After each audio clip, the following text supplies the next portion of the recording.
Lord, we thank you for this time. I pray that you'd guide our thoughts and help us to have lots of discussion that is profitable and meaningful, and help us put things in our minds that we need to talk about, we need to cover, and things that are important, not only for our own theology, but also might, in your providence, be helpful down the road in a discussion with someone else. In your name we pray. Amen. Amen. Okay, for this morning, you'll notice I have the first 7 chapters up here, and then there was supplementary reading. So I think, let's just start this way. Do you have any questions? I mean, fundamentally, the first 7 chapters are about the divine counsel and about, you can see the chapter headings here. 1 and 2 are sort of kind of where I'm coming from. You can certainly ask me questions about that. 3 and 4 are divine counsel. You get into Edenic stuff in 5 through 7. The divine abode, the concept of the cosmic mountain is introduced here. So before we drill down in a few places, do you have anything you want to ask? Yes. One question that I had was the divine counsel, and I wasn't clear on how that is not, because I think what I see is some people might say, well, that's the Trinity. How do you explain that being different? The easiest way to show that it's not the Trinity, and to thank God that it's not the Trinity, is if you go to Psalm 82. I mean, you got to go beyond the first verse. I spent a good deal of time on the first verse, where we have Elohim twice in the same verse, singular, plural, because of the grammar and all that stuff. But God is pretty angry, with the members of his entourage, or his business, his home business, however, the bureaucracy again, however we want to, whatever metaphor is helpful there. So if you're going to say that divine plurality is the Trinity, you got a problem here in Psalm 82, because the Trinity then would be corrupt. So it's not only theologically inadmissible, but there's also no restriction in this passage or any other passage to 3. And again, having gone through the book, the terminology here and the concepts are ubiquitous, not only in the ancient Near East, but the ancient Mediterranean. Everybody, again, has a conception of a spiritual world and how that world runs. And it's assumed that because they're intelligent beings, that these beings do things in an orderly fashion. They relate to each other in hierarchy. They make intelligent decisions. Yes, there could be rivalries. There could be, competing agendas and that sort of thing. Even, Job 4:18, Job 15, God doesn't trust his holy ones. Well, the reason God doesn't trust his holy ones is he knows better. Again, because we've had past rebellions, and they aren't him. So both they and we, and again, we get into the plurals in Genesis 1 about why you have plural and singular language there. We share something, and this something is referred to as the image, not only with God, but also with his invisible divine family. And that something is, we are his representatives here in the embodied world that he has made, and then they are his representatives in their own world. Well, part of that is having the freedom to make decisions, because you cannot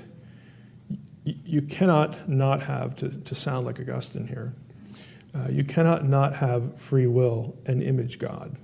You can't be like him. If you didn't have that, you would no longer be like him,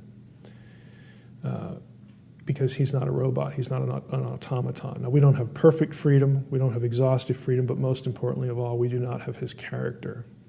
But God knows all that. None of that's a mystery. He's not surprised and all that. So we make, again, certain assumptions based on certain biblical concepts, biblical theology about how this other world runs.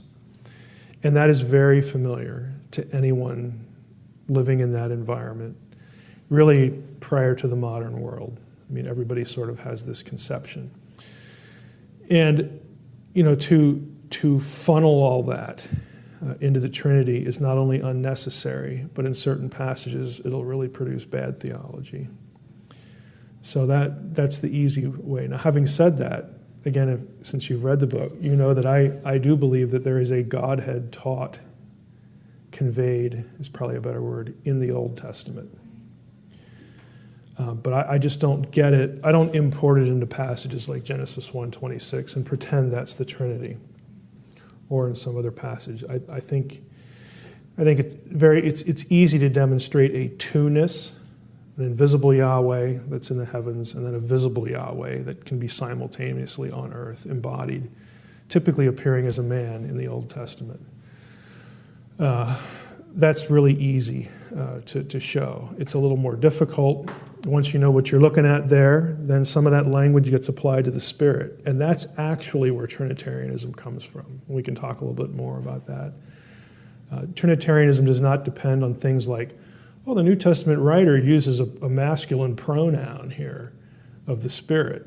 Well, okay, he might use a neuter pronoun somewhere else. You know, it doesn't work really well, but that's typically how the Trinity is defended.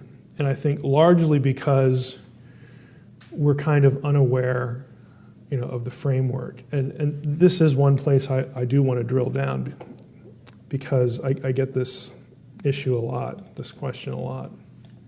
There's a tendency, especially within evangelicalism, but it's not only within evangelicalism. There's a tendency to say things like, oh, the angel of the Lord can't really be Yahweh because, and then it'll usually be, you'll usually get some talk about how they're distinguished and stuff like that. Well, they are distinguished, but they're also fused in certain places. But there's a resistance to sort of going all the way with that. And I hate to say it this way, but secular scholars who do ancient Near Eastern stuff for many years have refused to go that way and have criticized those who do. And I understand what I'm saying. What I'm saying is kind of bold and maybe a little offensive, but I think evangelicals have hesitated to go down that road because they're scared of what their academic colleagues will think in secular standings. Okay, they shouldn't be. Comparative method, Walton says here, since these studies were at times exploited by critical scholars for polemical attacks against the biblical text, evangelicals haven't been inclined to avoid them or even vilify them, castigate them. Even as evangelicals in recent decades have grown more interested in tapping into the goldmine of comparative data, the results have been considered tangential to the ultimate theological task. Comparative studies, next paragraph, have been viewed as a component of historical critical analysis at best. And Walton's going to go on to say, well, that's a little more important than that. But here's what typically happens. When ancient Near Eastern comparative stuff is usually brought up in a classroom, whether it's undergrad or seminary, it's stuff like, oh, look at this piece of pottery. Isn't that neat? They had pots just like we do. Or they had lamps like we do, or they built things like we do. It very rarely gets into their religious worldview, how they viewed, again, the other side, because that's scary. Because we sort of want to assume that everything in the Old Testament, again, from which we're supposed to get our biblical theology, everything in there has to be unique. Why? It is unique in many important respects. How an Israelite, an Orthodox Israelite, viewed what was going on in the spiritual world is significantly different in places than what the Babylonians thought or what the Egyptians thought. And in many cases, the biblical writers are shooting at that stuff. They're doing theological warfare, polemic. But my argument is that in a lot of cases, if we don't allow ourselves to understand that a lot of what the biblical writers are saying theologically or religiously comes from a shared world, because they're part of their own world. If we don't understand that and sort of admit that, then we're going to miss what they're shooting at in a number of places. We're not going to understand the trajectory of thought that they're sort of laying out for their readers, because their own readers originally, they would have gotten all this stuff real easily, because that's just part of their world. They know what they're shooting at, they know why. And in many cases, they even know what text they're drawing ideas from specifically to shoot at that. But we've sort of shunned this kind of thing. And we import our own context into it.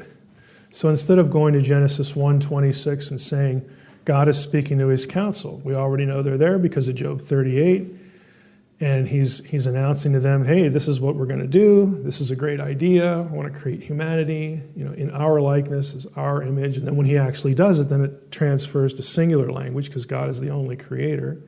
Biblical writers are very careful to articulate that. But instead of just taking it sort of for what it is, at face value, which would have been decipherable to any ancient person, and in some cases it mimes an ancient text like Enuma Elish in the way it articulates things. No, we have to import the Trinity there. That's our explanation for the plural language, because that's safe. Doesn't mean it's right-headed at all, but it's safe. And again, my argument in the first couple chapters of the book is that comparative material is really important, because I want the Israelite in your head. I want the first century Jew in your head. The right context for interpreting the Bible is not my context. It's not the Reformation. It's not the Catholic Church. It's not the Puritans. It's not evangelical. It's none of this stuff. The right context for interpreting the Scripture is the one that produced it. And we have to sort of recover that, which is why I put the word recover in the subtitle of the book. We have to recover that so that we can look at it the way the writer, what the writer was thinking and what his original readers were getting out of it. If we can recover that, then we'll understand lots of the strange stuff that's going on in here. So, I understand, again, that procedure is unfamiliar in many contexts, and as Walton points out here, because the only people who've really been doing this are critics. I'll just be blunt. We have allowed them to set the terms of the debate, and we should never allow them to set the terms of the debate. That's conceding territory that does not need to be conceded, and it puts us on the defensive. There is no harm with saying things like, hey, the biblical writer shared a worldview, a theological, religious worldview with an ancient Egyptian or a Mesopotamian. We don't mean by that they all believe the same things. They didn't. We do mean by that they had the same conceptual framework. They believed very deeply, very, very truly. They were committed to an animate spiritual world that they believed was managed in an orderly fashion because the gods were rational. The gods were intelligent like we are. We manage our world like this. We have hierarchy. We have order. We have a boss and the employees. We have all of the same trappings. That makes a culture, makes a civilization, makes a society, makes a family, makes any kind of institution work. You can't have chaos and have it work. We're intelligent beings, so we impose order on these things. And so the assumption was that if there's this other world out there, and we all believe there is, then that world works the same way. And so the divine council is on one level a metaphor for order and hierarchy and rank and all this kind of stuff. But that it's a metaphor doesn't mean that they didn't think it was real. They absolutely thought it was real. They weren't, again, another inflammatory statement, they weren't like us. Because what typically happens is, I get in trouble. I get in trouble a lot. But Christians tend to be selectively supernatural. We need God. We need to accept his existence. We need the Trinity, or else we wouldn't be Christian. We wouldn't even be having the conversation. So we need the deity of Christ. We need the virgin birth. We need this stuff. And Satan pops up in the Gospels because that's the stuff most Christians are oriented to, the New Testament. the 1/4 of your Bible, or as I like to refer to it, the appendix. Okay, we need that, and we need angels and demons. We're done. Draw the line. We're done now. And most of the way we think about that is really drawn from the way it has been taught within the sphere of believing Christianity, and even wider than that, nominal Christianity for centuries. And a lot of that, because we're sitting here in the 21st century in America, a lot of that we've inherited from a Puritan tradition, like Milton's Paradise Lost or something like that. Those were useful books that were very popular, and we sort of unconsciously articulate certain points about our angelology or demonology because of the way important writers articulated it. That's not sinister. It's not evil. It's just normal. It's just the way that it's done. But the only people asking the question like, hey, maybe we shouldn't be imposing Milton or somebody else. Maybe we should go back and do do primary texts in the civilizations that Israel was a part of. Maybe we should be doing that. But the only people who've really focused on it are critics. And that's what scares the Christian community, or has. Now, people who teach in our seminaries who are trained in Semitics, specifically if they're forced, if they went to a secular graduate program, I mean, like my experience, you never get away from this. They don't allow you to get away from it. And my environment wasn't hostile. At Wisconsin, all my teachers were Jewish, except for two. And those two were professing Christians, very low key about it, but they were committed again to the comparative method and things like that. They were university trained, but they were sympathetic, obviously, to Christian theology. But you go into an environment like that, and they will not let you make excuses for it. If you're in a seminary doctoral program, things could be a little different. And there could be different reasons for that you never quite get into it. But it's important, again, because the data are real. We've known since the 1800s, these texts have been deciphered. And because we let critics sort of run the discussion, it leads to now Christians being frightened by the ideas that, in Mesopotamia there's an ark story. Well, the Israelites must have been morons. They had to borrow that from somebody. No, it couldn't be a shared thing. The Israelites alone were so stupid that, oh, wow, there's an ark. I never heard of that before. I like that story. Let's put that in. We tend to let the biblical writers be demeaned because we refuse to sort of engage it up front and really question it. And in the literature, the academic literature, there's a lot of really good work that's been done to combat those kind of caricatures. But the average person, again, in a seminary program, you get it in grad school, but a lot of people are underexposed to it. And it's a shame because it's really helpful. It's really helpful to have a scholar, either a Christian or somebody who's even not a Christian, say, no, this is an overstatement. This whole borrowing idea, that's too simplistic.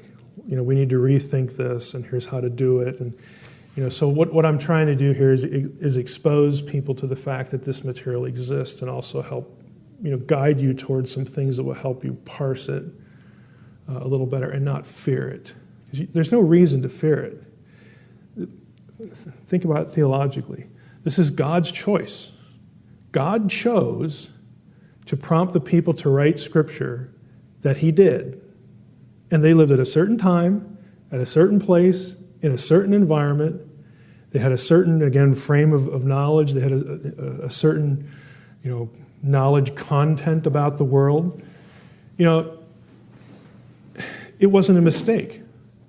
Okay, this is what God chose to do. And there's nothing in Scripture that says when God tapped a prophet or Moses or whoever it was, Old or New Testament, when He taps that person to write something, it's like, well, I want you to write something down, but first I have to give you advanced knowledge that no one else in the world here is going to understand, but I know it. So I'm going to zap this into your head, and then you're going to use that to communicate something to the people who won't understand it. But that's how we think about inspiration. It's just kind of weird. God takes them, they are who they are. He has providentially prepared them for this moment, every step of the way. Put them in this position, this occasion, whatever it is, this setting. And he knows they are prepared to write what needs to be written, using whatever knowledge they have, whatever training they have, or lack thereof. They are the person he chooses. So why we have to make that person a different person? Well, when he wrote that, he was really thinking of modern science. He was really thinking of this question I have in the 21st century. Really? It just doesn't make any sense. But we do it, again, because a lot of the way we do theology, we are responding to or reacting to a threat. Some biblical critic or some militant atheist or whatever. And most of the militant atheists just don't know what they're talking about. I mean, they just use caricatures all over the place. But it's easy for them to do that because we've tried to make excuses for the material, and that leaves us vulnerable. What they hear, they process as being an anti-Trinitarian thing, right. When that's not it at all. Yeah. It's as if I need this verse to have a Trinity. Yes. No, you don't. The Trinity shows up all over the place. I mean, you don't need this verse. Yeah. But again, people have heard that so often that when you want to take this one of, let's say, 50 verses that you could appeal to for Trinitarian thinking, you want to take this one away, then it's somehow, again, they reflexively think, well, the whole thing collapses. It's really doing theology from a position of defensiveness.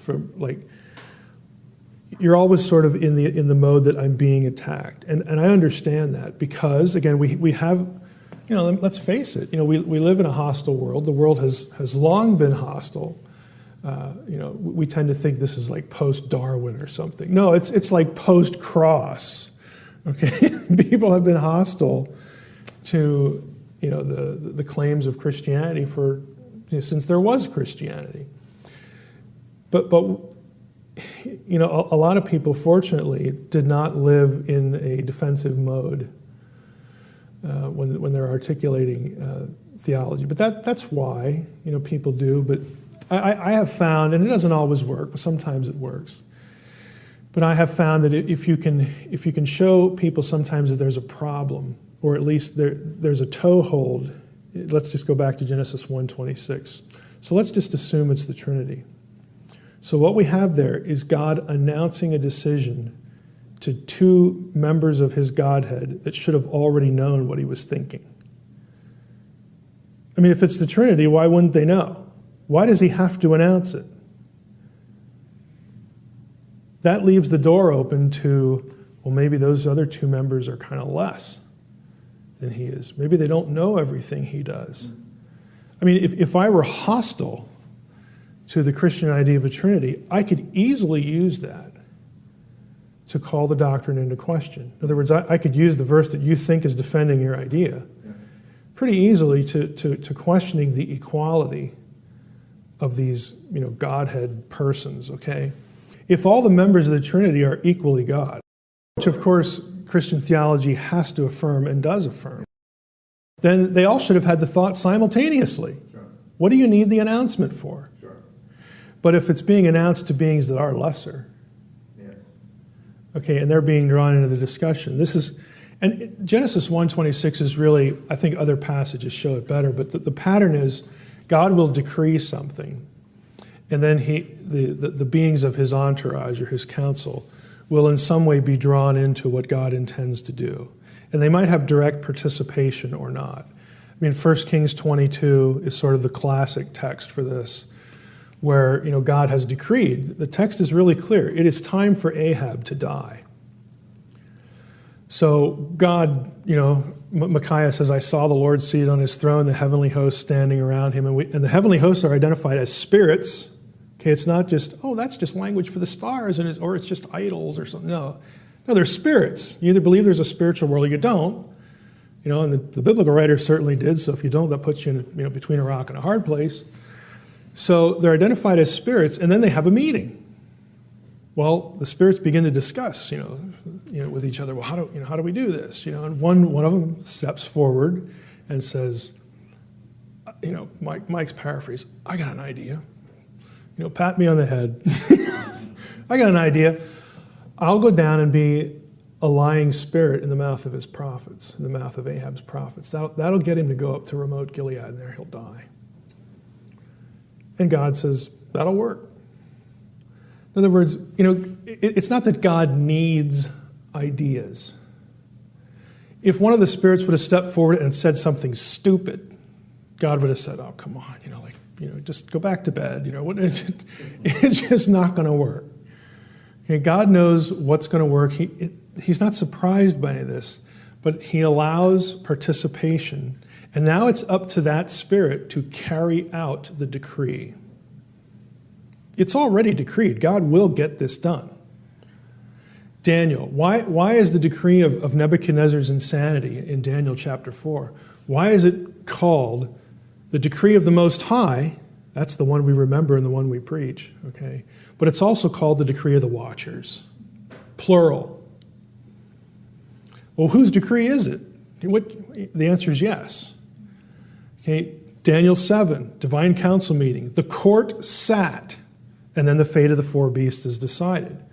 Well, they don't have to convince God that it's time for them to die. I mean, the whole point is that the Ancient of Days is going to hand over their kingship to the one like a Son of Man. So they're going to go away. And we've had that prior in Daniel too. Daniel also, but Daniel chapter 2, that whole thing about the passing of the kingdoms and the kingdom of God coming. Even the reader knows that this is a done deal. But nevertheless, the court sits and then they render judgment. I mean, you have this language in Scripture, so it's not unusual to go to Genesis 1 and have God announce something, again, to lesser beings. It involves them in some way, because guess what? Guess what, guys? I created you guys a long time ago. You're my imagers in this wonderful, spiritual world that we have. But now, you were there when I created the foundations of the world back in Job 38. What we're going to do now is there's going to be one creature in this embodied world that's going to be like us and like me. But then when they actually get created, the verbs are always singular. God is the one creating. And it's very clear that the point of the creation is for humans to be his representatives. That's why it switches back to singular. But they're connected because we represent him here and they represent him over there. And the discussion, I can't even remember what I put in the book, but the whole idea of the image being functional or representational is important, and that doesn't originate with me. You'll actually find this in Hebrew grammars, and I can't remember if I give you the references there. I'm sure I give you something. But on the companion website to the book, which you should go visit, moreunseenrealm.com, I have a few quotes, from people like Waltke and people who are familiar that basically have the same view. But it's not it's not an incomprehensible idea. I used to, when I taught ethics at different Christian colleges, I would, and you have to realize there's a reason I do stuff like this. But you get a bunch of Christian students at a Christian college, especially if they're undergrad, and as soon as they walk in the room, you recognize the look. Okay, I'm churched. I've heard all this stuff before. I dare you not to bore me with the Bible. And it's like, okay, here we go. Because in 5 minutes, I'm going to disabuse you of the notion that you really know anything. And in ethics class, I would go after the sanctity of life, because I assumed that most of them thought about the image the same way. So how many of you, believe in the sanctity of life? Oh, every hand goes up. How many of you believe, that, the reason life is sacred is the image of God? All the hands go up. So most of them are going to be thinking the image of God is a thing sort of put into us or given to us, some attribute like sentience or the ability to communicate or the ability to pray or the possession of a spirit or the soul or something that God sort of inserts, Spirit and soul are both just also attributed to animals in other passages, so those are ruled out because whatever the image is, it has to make humanity unique among all the created things of this world, or, our embodied world. So then we talk. I would usually ask an inflammatory question like, "Well, why don't you believe in abortion in the first trimester if this is your view of the image?" And they'd look at you like you had two heads. So I'm serious, because if the image is some attribute, that little 2 or 4 celled thing, inside the woman, it's not self-aware. It ain't praying to anybody. Okay, I mean, you just go down the list. It fails. And then it's like, Dr. Heiser, well, all those things are there potentially. Great. Now we have potential persons. That's exactly the pro-choice argument. Exactly the pro-choice argument. Because the issue with pro-choice is, when does it become a person? It's not a person all the time. So, the image is not a thing. It has to make humanity unique. You don't get it incrementally. There's no scripture for that. If you're human, you have it or you don't. I mean, you have to have it because you're human. So, what is it? And again, I think that the best view, and again, it didn't originate with me, but the most coherent view is that the image should be viewed as a function or role. And I get that from Hebrew grammar. We use the word in different ways, and Hebrew did too. Hebrew used the bet preposition in different ways. So if I say, put the dishes in the sink, what does the word in mean in that sentence? Well, it denotes location. If I say, I broke the vase in pieces, what does in mean? It denotes result, the result of the breaking action. If I say, her instructions were written in pencil, what do I mean? Well, I use the word in there to denote some sort of instrument. It's instrumentality. This is just grammar talk. If I say, though, I work in medicine, I work in education, I work in the business world, or something like that, what does in mean there? It means I work as a doctor, a PA, a nurse, or whatever. I work as a teacher or an administrator or a principal. The in there denotes role or function. And that is the way we need to understand the whole image idea. Okay, we are created as God's image. In other words, we are created to represent Him. Humanity has been chosen above all created things in this embodied world to receive, certain attributes, but they aren't the image. The image is actually a status. If you are human, you are God's image. And that little multicellular thing living inside of a woman can only be human. It will never be anything else. By definition, even though it hasn't grown and it's not able to use the attributes that God has given to carry out an imaging role, by definition, it is His representative. And that's why life is sacred, okay? Because that's the only thing you can say that about. So, a lot of these concepts are interrelated. How do we, just going back to the whole council idea. I mean, it's significant that both we in this embodied world and they in the non-embodied world, again, the heavenly host, why we are connected in this way. And again, as I wrote in the book, Eden is the place where heaven meets earth. So the two families are connected. God's spiritual family and God's human family are in the same place. God has designed them in such a way that they share His attributes, the communicable attributes. He has done that specifically because He wants each of them to serve Him and work for Him in their respective domains, which happen to be unified in Eden. This is the original image. This is the original plan, to have both families living as one, working as one, to spread God's good rule, God's goodness, God's good law, however you want to put it. But to take it from Eden and spread it throughout the whole world so that all the world is like Eden.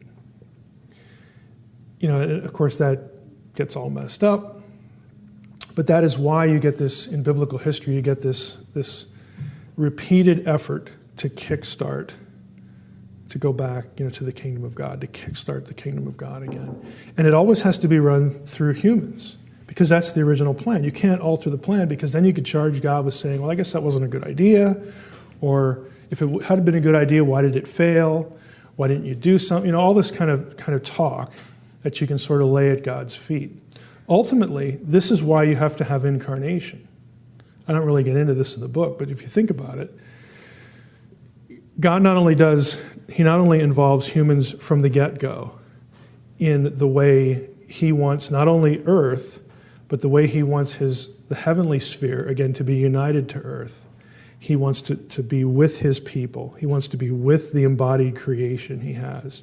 He wants one family working with one goal, with one heart, so to speak. That's what he wants. And you can't divorce humans from that equation and have the original plan in place. So to bring that back, to try to kickstart it, God initiates covenants, covenant relationships, covenant with Abraham, covenant, in Sinai, Davidic covenant, all this covenant stuff. They're all given to humans. And guess what humans do? They fail. Okay? And they fail all the time. They fail without fail. Okay? They're never going to do what is necessary to reinstall what God wants reinstalled so that he can bring everything full circle. And again, God isn't surprised, but he's committed to doing this. So God's sort of in a pickle. It's like, well, how do we not alter the plan, but how does the plan ever happen? Because these people just mess up all the time. And of course, God knows why that is. They mess up because they're not me. Okay? And so what is the solution to all of it? The only way this is ever going to come to pass, the only way the covenants are ever going to get fulfilled, the way they need to be fulfilled by humans, is if I become one of them. It's the only way it can possibly work. And along with that decision, because of the fall, there also has to be a substitutionary death to cover all of humanity. So not only, think about this, think of the irony. God understands that for this all to work, and for it to work according to the original plan, so that none of my heavenly entourage can say, boy, that was a bad idea. You should have put us in, something like that, like what you see happen in Job 1 and 2, where God's integrity and his omniscience is challenged. In order to avoid that and overcome it, the irony is God has to become a man, and then he has to die. Well, I thought that would be the solution, but you're taking the solution off the table. And again, he's not taking the solution off the table because he will take his life back up again. But all the covenants will be fulfilled in the death and the resurrection. It's all a unified whole. But it all actually echoes the original Edenic plan. But it's not like you have to have divine counsel in your head to get there.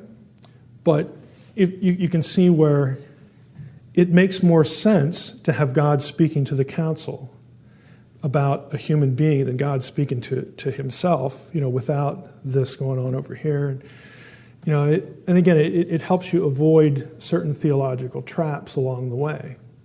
But all of that is sort of window dressing. Someone in the ancient Near East living, in the second millennium BC, okay, before we have a lot of the revelation, okay, in the Old Testament, but also in the New, would they have been restricting their thoughts to 3 in that passage? Well, why? There's nothing in the text that limits it.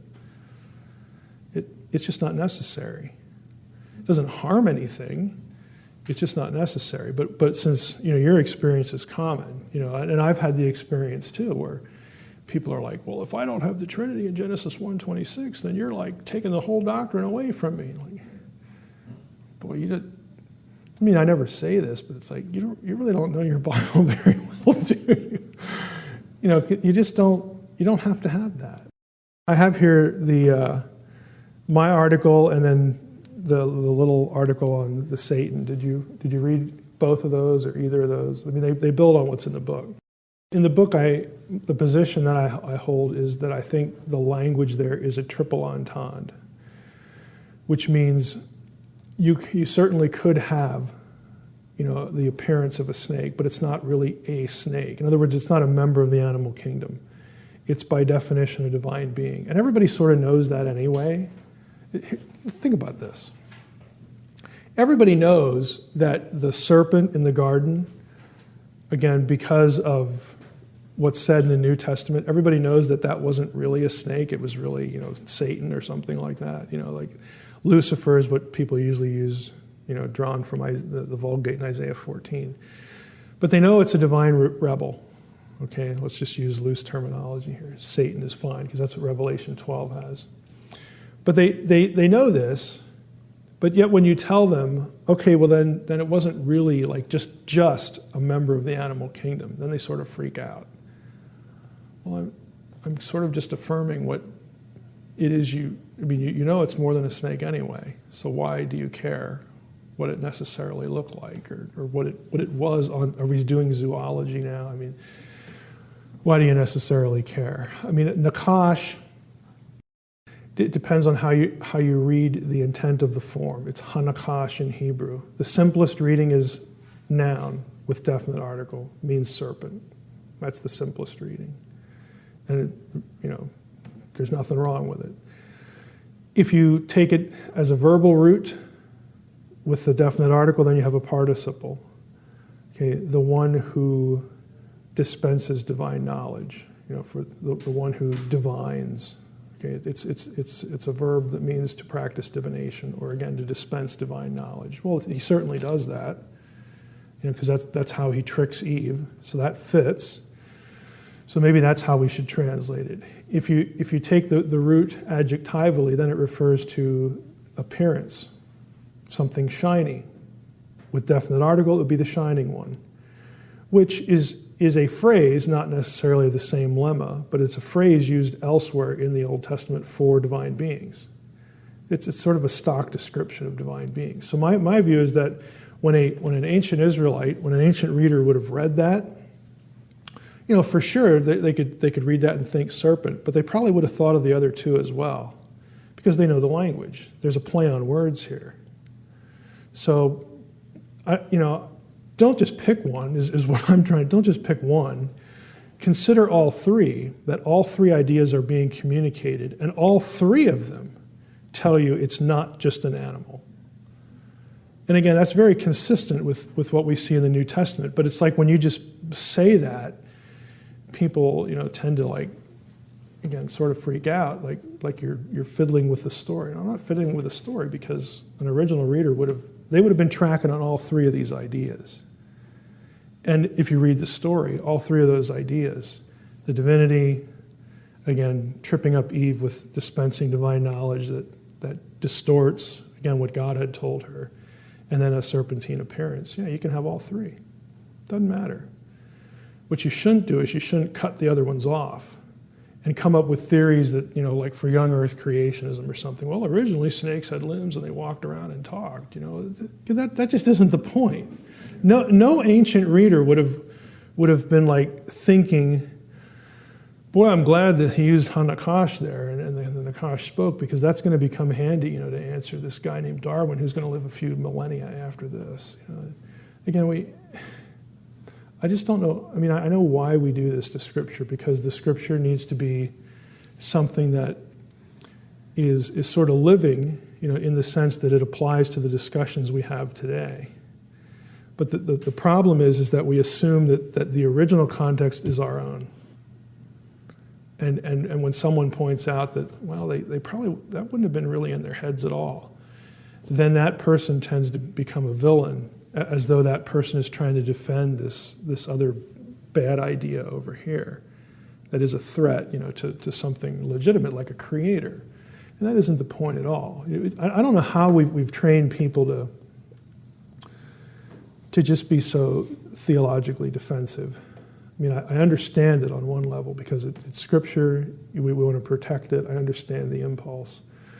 What I don't understand is how we live out the impulse so unthinkingly, like just so blindly, so reflexively that we don't stop and sort of think, well, okay, this person either has a question or maybe it is an attack. Can we slow down here so that I can intelligently speak to this person and maybe kind of talk them in off the ledge, or show them, no, this really isn't a problem. If this is a reason why you're rejecting the faith, it's not really, you're not really thinking well. But instead, it's just like, let's go at it. I don't care one way or the other. What I care about is that you don't miss, the nuances, that are going on there. It's the same thing with we have lots of other things like this. That the myth that angels have wings, like, where does that ever come from? I mean, think about it. There is no passage that uses malach or malachim of a winged creature. There is with cherubim.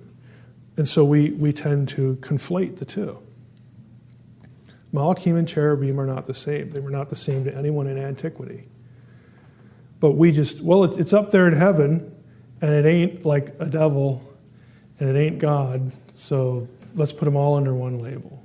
Ta-da! So now we know what they look like, and they have wings, and how they dress, and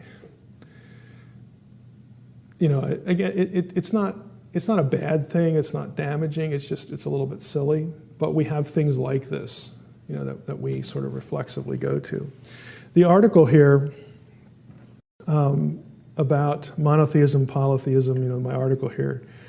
When you get into divine plurality talk, again, with the divine council, I'm hoping that you read the article and that the reason why not only words like monotheism, but words like henotheism don't really work well. When we think of it this way. When we see, probably a better way to say it, when we see the letters G, O, and D, our brains look at those three letters in that order, and we just mentally bring over and attach to God a unique set of divine attributes. That's just what we do. Which is why it feels really creepy to put an S on it. Because we just mentally, again, assign a set of attributes to God. The argument in the book is that a biblical writer, does not think of the word Elohim that way. When a biblical writer or reader wrote or saw the word Elohim, they do not mentally assign one set of attributes to that term. How do we know that? We know that because they use Elohim of 6 different things that are all obviously not the same.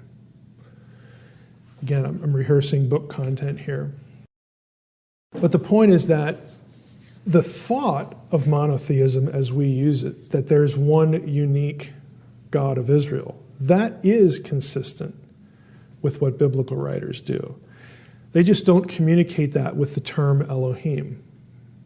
They use Elohim of 6 different things, which, again, by definition tells you that they're not assigning one set of attributes to it.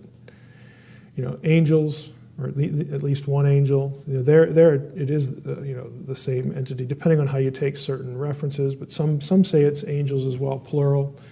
The Shadim of Deuteronomy 32:17, demons.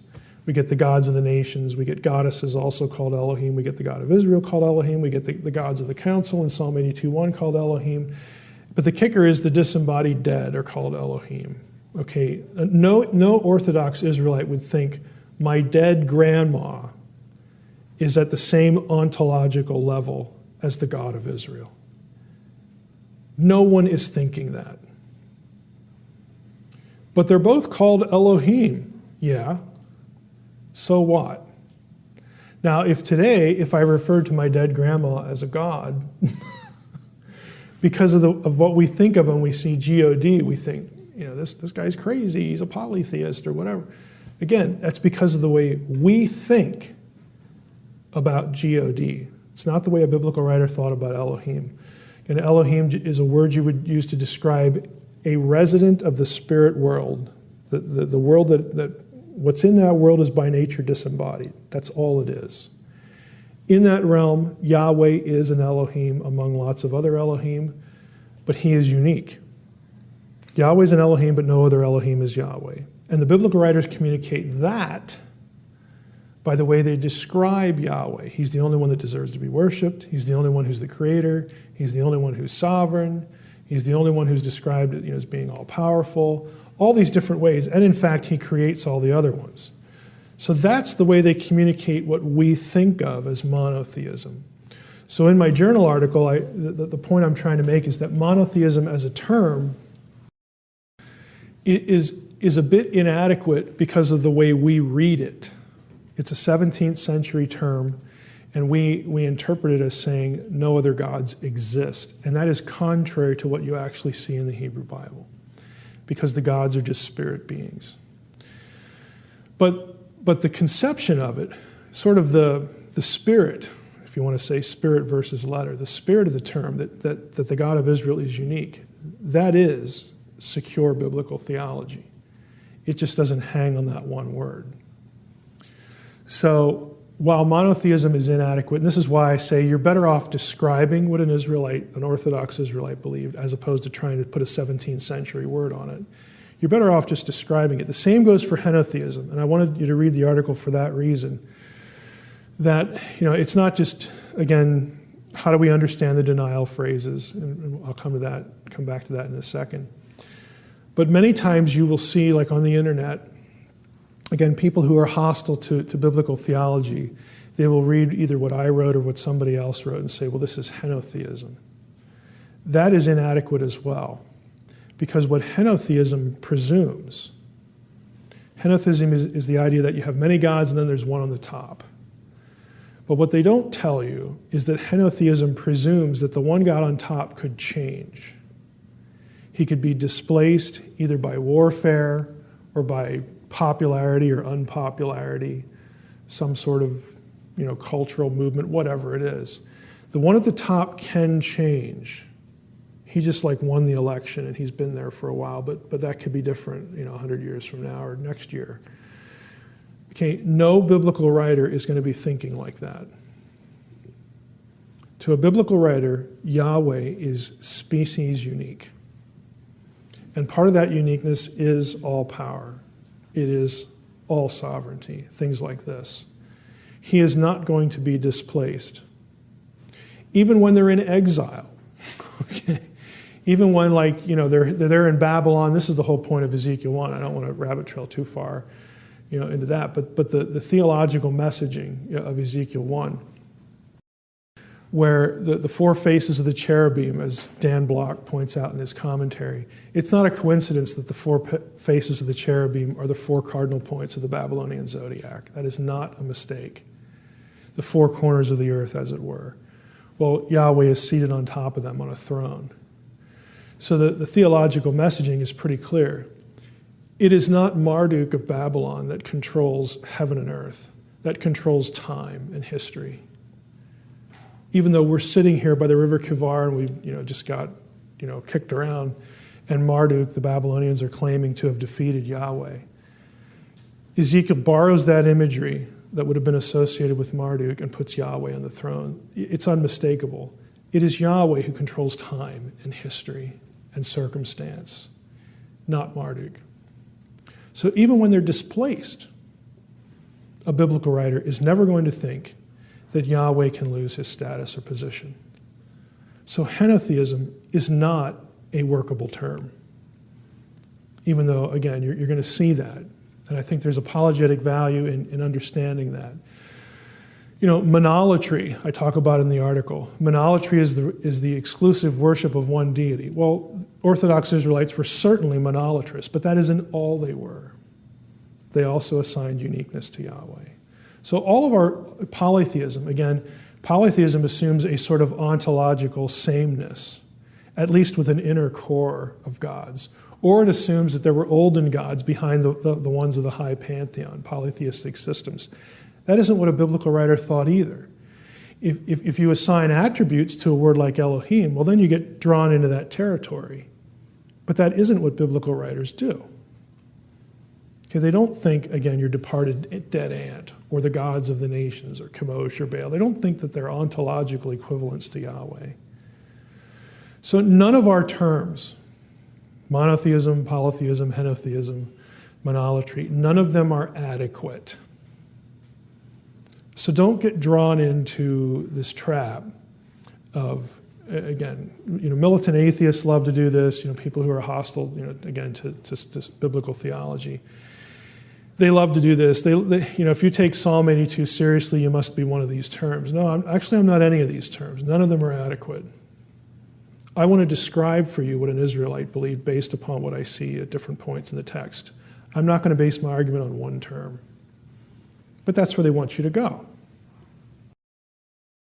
Mormons, will do the same thing. I have a certain Mormon fandom on the internet, and I got to talk these people off the ledge periodically because I treat Psalm 82 seriously, and they love that. But the problem with Mormon theology is that Jesus and Satan are brothers. Okay. I mean, they assume interchangeability of Elohim. Since we've got lots of Elohim, well then, Yahweh's one of them, and they're like him, and he's like them. And again, they tend to be either polytheistic or I think more charitably henotheistic. And it's really they haven't sort of fleshed out the idea sufficiently. Plus, they're going to be believing that you and I, and again, part of this is biblical theology because of glorification. You and I, and if you've read the book, you know where I'm going with this. You and I, in biblical theology, actually are going to displace the council members who have rebelled and forsaken Yahweh. We become part of the reconstituted divine council. This is why the New Testament uses council language of us, sons of God, children of God, adoption, joint heirs. I will put you over the nations. You'll rule over angels. Okay, all of these phrases, they're not accidental. The New Testament writers are drawing on a theological, intellectual heritage that has humanity, remember Eden, humanity living with God, in God's presence, with his entourage on a global Eden. Now, all of that's real.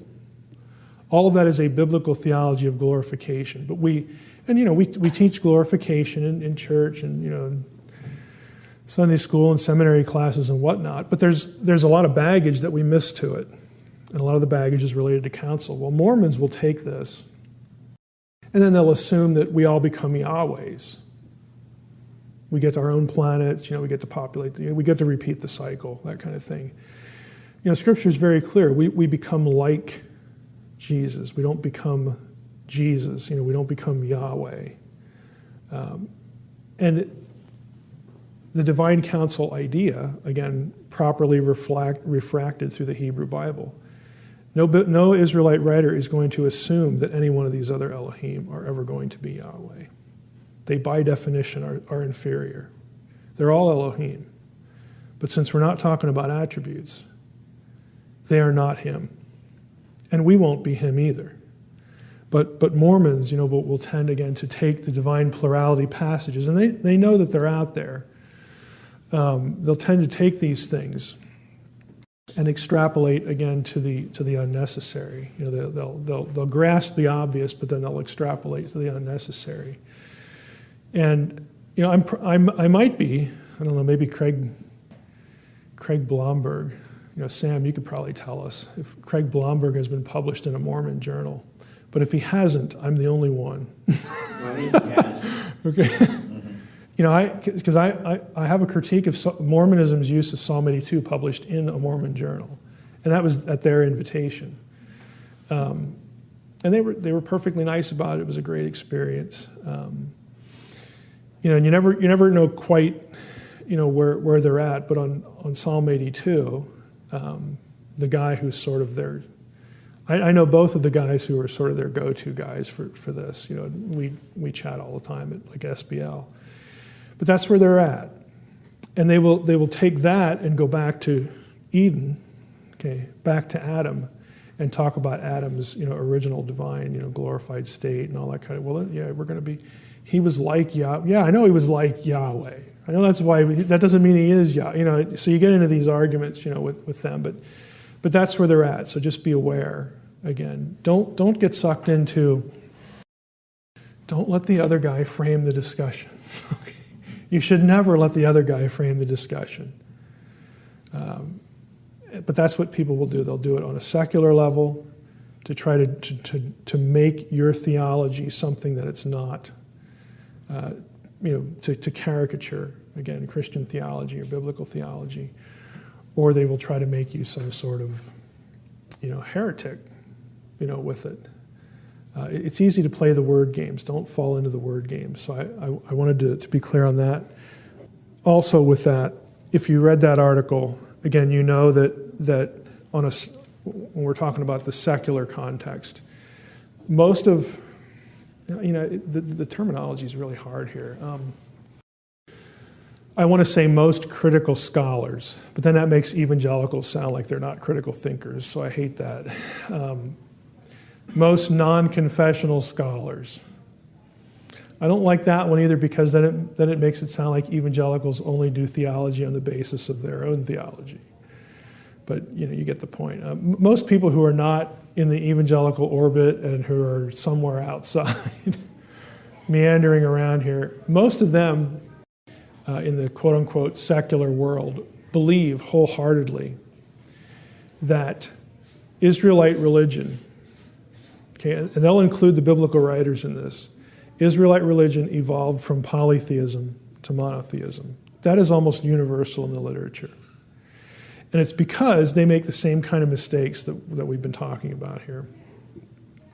They will assume that when they see Elohim and it's plural, they will mentally assign attributes to that, as though the Israelites are doing that.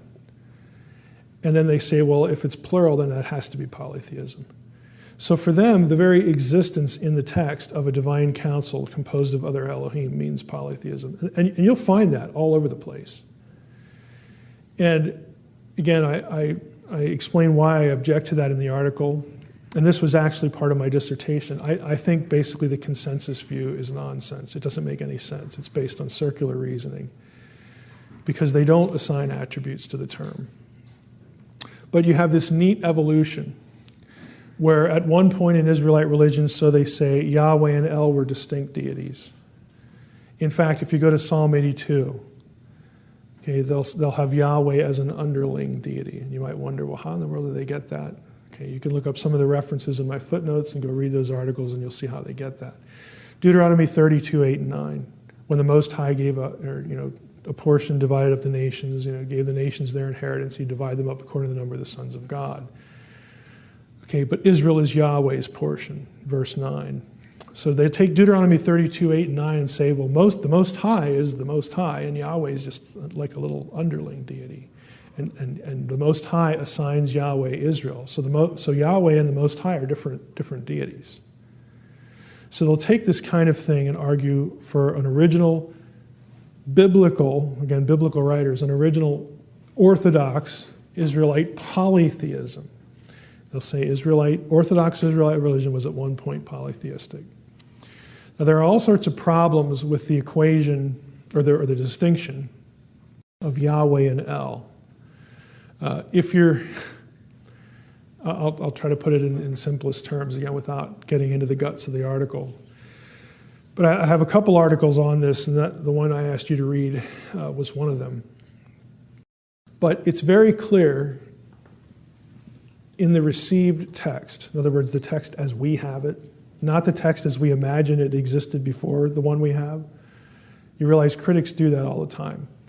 Critics will look at the Hebrew Bible we have, and they'll say, well, this is its final form. And that's true. There was editorial activity.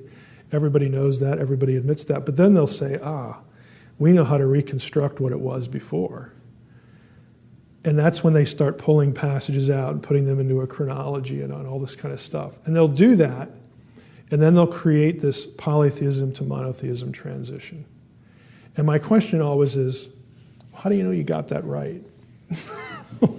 Like, Because when you look at the received text, let's go to Deuteronomy 32. It says, do you thus repay the Lord, again, Yahweh, you can see it's all caps there, so we have the divine name there. You foolish and senseless people, is not he your father who created you, who made you and established you? Remember the days of old, consider the years of many generations. Ask your father and he will show you, your elders and they will tell you. Well, there are two verbs here, again in Hebrew. The one by created and established, okay, kun and kana. That if you actually go back in Ugaritic texts about El, okay, you will find both of those terms and the phrases in the same context. But they're attributed to the Lord, to Yahweh. So the writer, by virtue of using known epithets, again, in Canaanite, early Semitic literature, the writer is identifying Yahweh and El together. Because he has Yahweh and he takes two El terms that would have been, again, known in the literature, and you can go look at them in the literature now. He describes Yahweh with two sort of descriptors of El. So my question is, well, I thought they were different. Why in verses 6 and 7 does the writer take pains to unite them? But then you want to separate them in verses 8 and 9. And I'm not lying to you, this will be the answer. Well, verses 6 and 7 must have been written after verses 8 and 9 and then inserted there. Do you see how the system is circular? I want to argue for polytheism to monotheism. And so I'm going to assign a chronology to the texts that I need to make my system work. They'll do the same thing in Psalm 82. They'll do the same thing in other passages. You know, Mark Smith, who I like a lot, he teaches at NYU. He's the big Ugaritic guy, the big Israelite religion guy. You know, and he knows I disagree with him, and we're fine. He's a fun guy, actually. But he'll say, well, Deuteronomy 32:8, I mean, you have to admit that, you know, look at the Masoretic text. The Masoretic text says that, you know, the Most High divided up the nations according to the number of the sons of Israel. He says everybody knows that some scribe, you know, that the original reading was sons of God because that's what the Dead Sea Scrolls have. And it's like, yeah, I know that. Everybody does know that. And he said, well, look, it was changed. They actually, you know, there was a theological problem here. They didn't like, you know, multiple deities at some point. And so they you know, fiddled with it, and they made it sons of Israel to make the divine plurality go away. That must have happened when they sort of converted, when the light went on in their head, you know, that monotheism is the way to go. So what's the logical question? When did the change happen? See, he wants to argue that it happened during the course of the days of the biblical writers, because he needs to show this evolution. Oh, it happened in the 8th century or the 7th century or the 9th century, you know, whatever it is. Or maybe in the exile, you know, that's when they woke up and said, oh, I mean, there must only be one God. Or this is the way they love to put it, Psalm 82, when God sentences the other Elohim to die, that shows us that the Israelite writers are killing off the other gods and they're getting rid of them. So then they made this leap into monotheism. So I would ask Mark, where's the manuscript evidence for that? Can you prove your chronology with data? Of course not. Because the oldest stuff we have is Qumran. So if it was changed, it was post-Qumran. Now, I would suggest that the change is like really late, like in the rabbinic period when the Masoretic text was created. But that's well after this evolution was supposed to have occurred. And the kicker is, if you go back into the Dead Sea Scrolls themselves, the sectarian material, the non-biblical scrolls, I have an article in Tyndale Bulletin where I go through all this. It's about a year and a half old. I didn't ask you to read it, but you probably should if you're interested in this point. But there are 160 references in the Dead Sea Scrolls to plural Elohim or Elim, and about a dozen of them in Divine Council scenes. So if that's polytheism, nobody at Qumran got the memo. And they were really conservative. The people at Qumran thought that the high priest among the Pharisees was a heretic. I mean, these are not liberals, okay? These are really, really conservative, theologically conservative Jews. But they're fine 160 times talking about plural, gods, Elohim. Why? I would, if Mark was here, I would say because they agree with me. Okay? Because they know that this isn't about attributes. It's just about spirit beings. They know who Yahweh is and they know who they are. Because that's what the Old Testament has. Nobody's bothered by it. Okay, the critics are bothered by it because you want this nice evolution, because you just like evolution. That's your thing. So we apply it, to our theology here. But you need to be aware that that is what goes on in the mainstream. That is the mainstream approach to what we're talking about when we talk about divine counsel. They will use it to try to argue. And here's the underlying current. This biblical stuff is just like any other ancient religion. It's man-made. It's humanly articulated in the sense that there's nothing that you can really assign reality to or that you can call truth. It's no more true than anybody else's truth. And so if you take a purely evolutionary perspective of it, that enforces that idea. But that is the mainstream. And some evangelicals will buy that.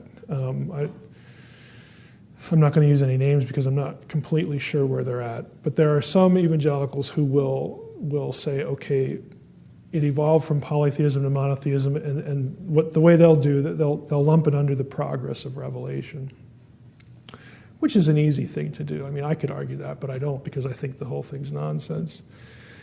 But I'll just put myself in those shoes. Yes, I'm convinced by the consensus scholarship that Israelite religion evolved from polytheism to monotheism. Well, that was because God only told them different things at different times. God was content to let them think that there was polytheism at one point. Then God gradually revealed his uniqueness to them and that these other gods are either dead or I've killed them off. So as revelation progressed, again, that's a familiar evangelical doctrinal hermeneutic. Progressive revelation. So I can use that to fall in with the consensus, and now I'll be respected. Again, I'm being a little pejorative here, but a lot of evangelicals will do things like this because A, they don't want to think through the issue, or B, they think they need to adopt a position to be respected in the academy. Academic respectability is a myth. Okay, it's a myth. What do I mean by that? It means that I could agree with secular scholars on 99 out of 100 things. And if the 100th thing is, I actually believe this stuff, is real, it's true, I'm still a moron. And evangelical scholars do a lot of good work, and they are respected for their work in the text. That is true. What isn't true is that they are still not looked at a little askance by many in the academy because they actually believe this stuff. So if you're making theological decisions based upon how you presume people will be predisposed to you in the academy, that is a tenuous thing to do. That is a moving target. Do not be seduced by that. What you should be doing is asking them to demonstrate the incoherence of their materialistic worldview. That only that which is material is real. Because they will get destroyed in the field of philosophy alone if that's where they're at. And again, you need to have that under your belt. There's nothing about believing in a spiritual reality that should make you cower in the corner to the academy. Because even you're going to have academicians in the field of philosophy that will just destroy their materialistic colleagues, even if they're not Christians, even if they're not theists. They're just not convinced at all by a materialistic worldview. But that's what atheism has to presume. I have an article published in BibSac, it was back in 2001, where I went through the textual evidence for Deuteronomy 32:8, because a lot of your translations will read, when the Most High, distributed the nations and all that. Here we are in Deuteronomy 32. Let me enlarge it a little bit. This is the ESV, by the way. When the Most High gave the nations their inheritance, when he divided mankind, he fixed the borders of the peoples according to the number of the sons of God. There's a footnote here in ESV, and it refers to the Dead Sea Scrolls and the Septuagint. Masoretic text says sons of Israel. And a lot of your translations will have sons of Israel. The ones that don't would be ESV, New RSV, NLT. There might be another one. But the ESV is nice because it incorporates it right into the running text. A lot of translations like NIV, I don't know which version of the NIV, I don't know what the most recent one has, but it'll say sons of Israel, and then it'll put a footnote and says, the Dead Sea Scrolls says sons of God. Well, here it has it right in the running text. But, textually speaking, sons of God is the reading at Qumran. Here's a little picture of the text itself. Deuteronomy 32:8, this is B'nai Elohim. The oldest evidence we have for the text of the Hebrew Bible has sons of God. Septuagint will have sons of God, or the translator will render it angels, but it's very clearly, again, divine beings or something like that. The Masoretic text, the traditional text from which a lot of these other translations are taken, will read sons of Israel. But you don't need to know any of that. You don't need to be a textual critic at all to know that sons of Israel is an incoherent reading. Why? Tell me why. There was no Israel. The event goes back to Babel, dividing up the nations. Okay, we know when that happens. It's very easy. There was no Israel in existence. Not only that, Israel is not listed in the table of nations in Genesis 10. It's very clearly artificial. And again, like Smith would use this and say, well, this happened in ancient times during the course of this evolution from polytheism to monotheism. And I'm saying, look, you don't have any data for that. What you have textually is much later. And in fact, again, the people at Qumran, I guess, didn't get the memo because they got Elohim all over the place. And they're very theologically conservative. So this evolution, this neat evolution, is anything but neat. And I would suggest it's anything but coherent. Again, when you're looking at the data. But again, you should just be aware that's where the discussion goes, in the academy, and why it goes there. I mean, they have reasons why they prefer what they prefer, and I don't want to make everybody sound like a bad guy on the. In the secular world, they're really convinced, this is the best way to understand it, because they don't have any. They either don't have any. They either are materialist, and so they have no care or no interest in anything that we might call spiritual truth. I mean, that's not even on the table for them. Or they just think that it just has to be because one makes more sense than many. And so this is the way we think as moderns, and so we had to think of something more primitive earlier. I mean, they'll actually think like this.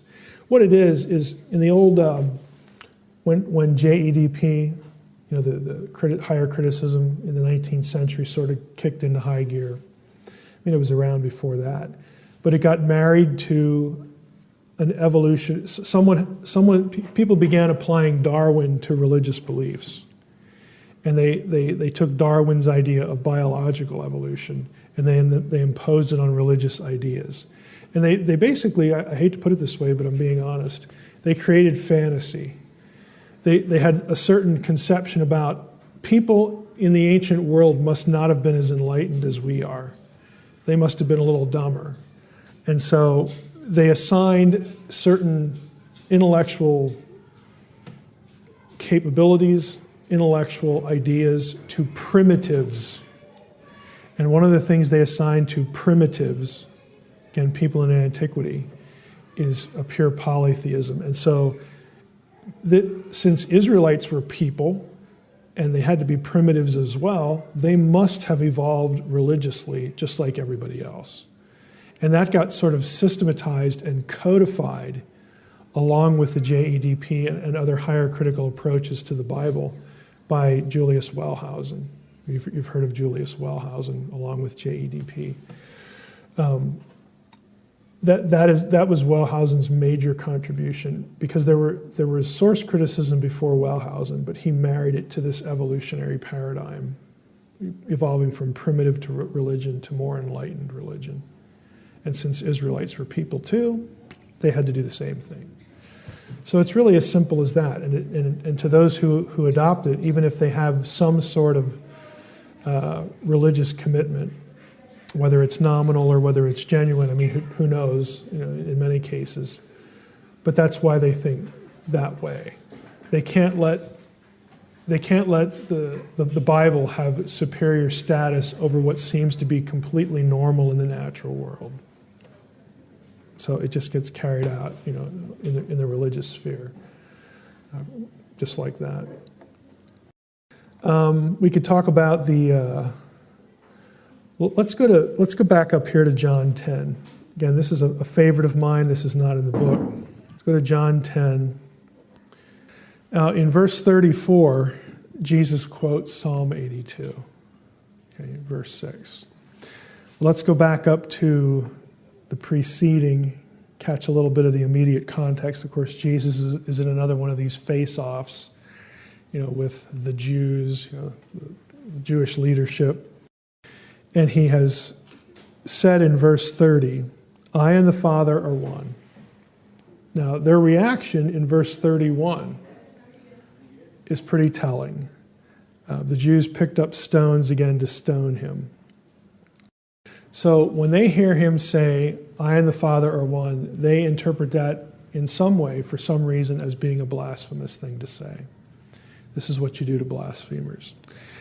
Jesus answered them, I have shown you many good works from the Father. I love the sarcasm here.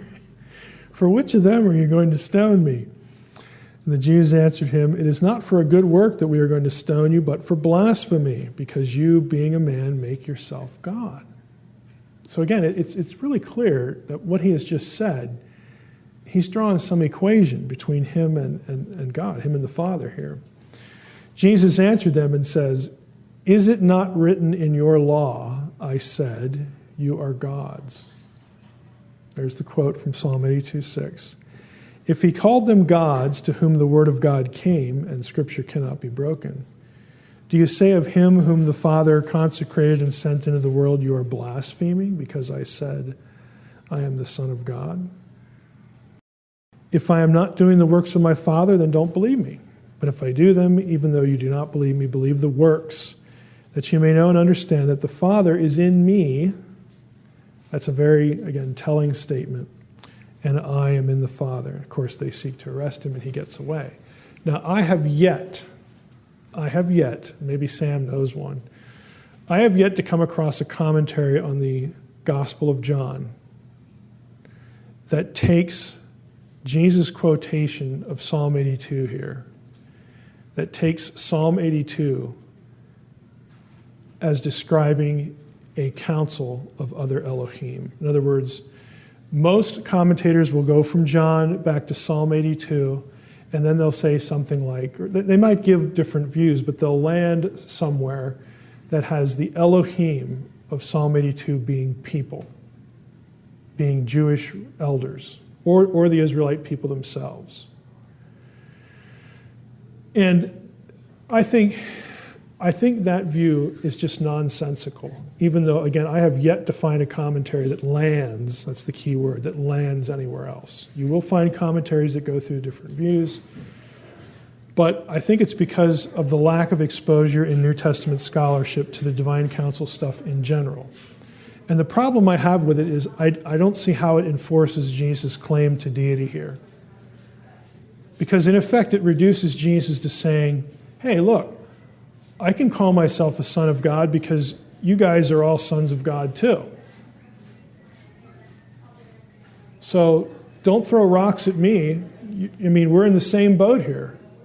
I can use this language of myself, and so can you.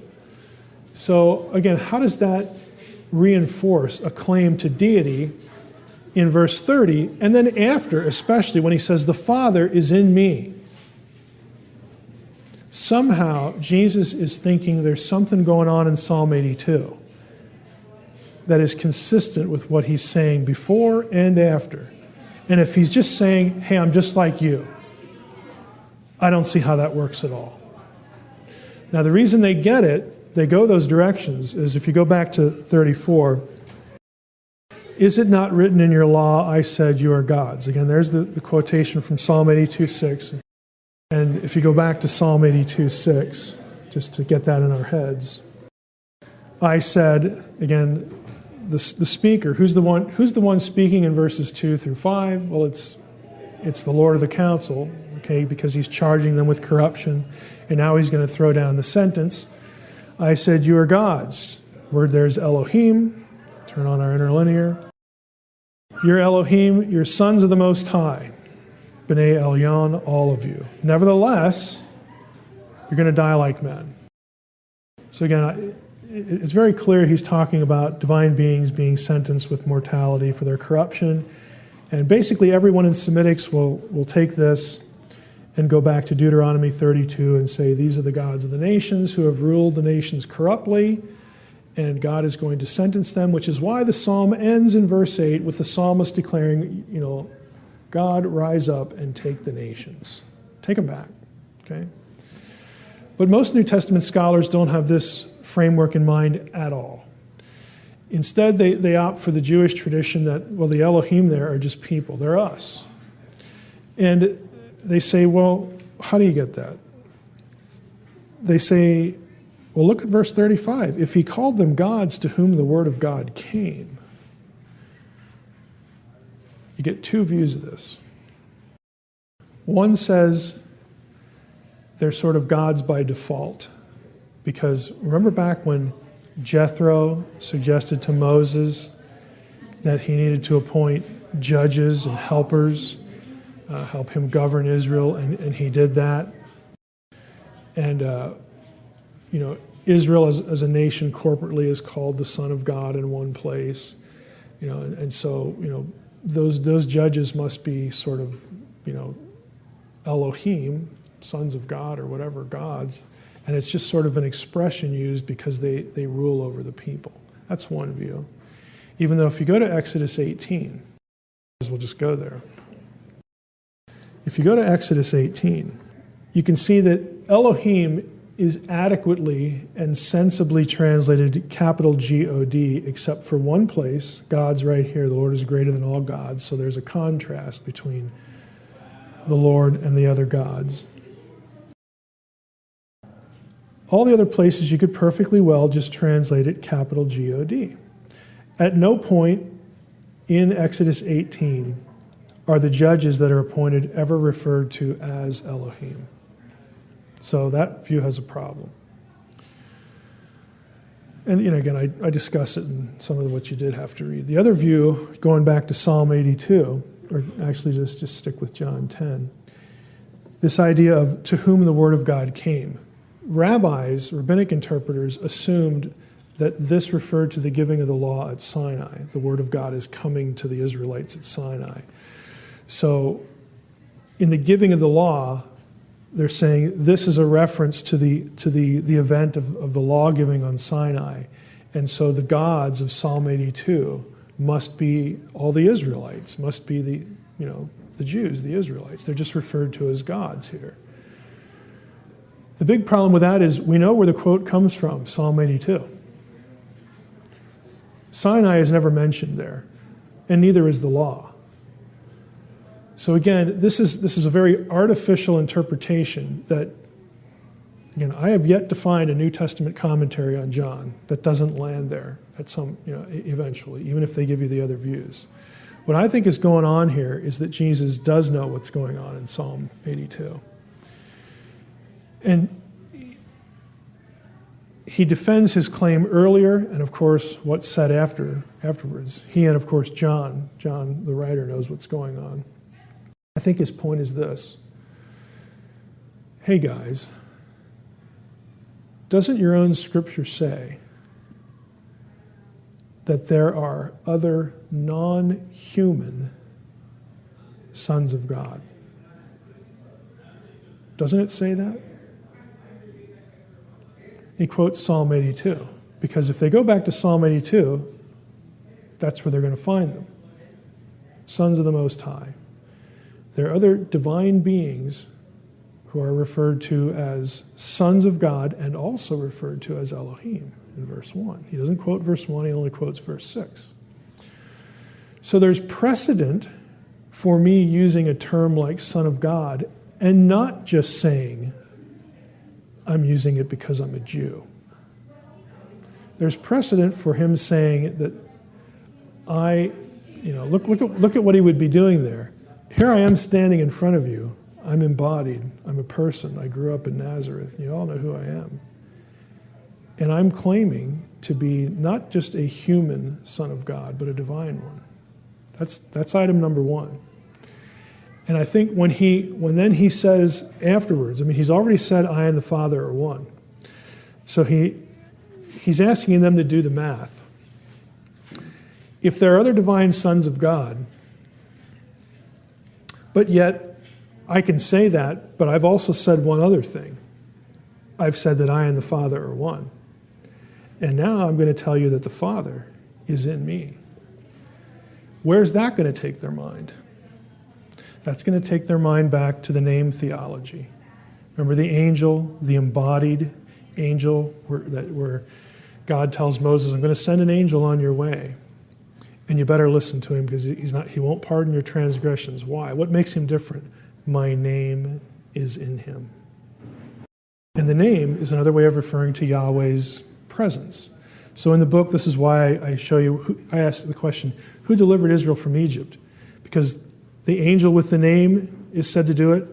The panim, the presence of God, is said to do it. Yahweh is said to do it. And the angel is said to do it in Judges 2:1. So who delivered Israel from Egypt? The answer is yes. Okay? They're interchangeable. So when Jesus says, the Father is in me, this is the imagery he's drawing on. I am that person, that figure, in whom was the Father. Because elsewhere that person is going to be equated to God, this entity. So I think what's going on in John 10 is basically he's slapping them around. He's saying, look, I got scriptural precedent for claiming exactly what I just said. You want to argue with it? You don't believe me? Fine. Believe it because of the works that I do. Only God could do these things.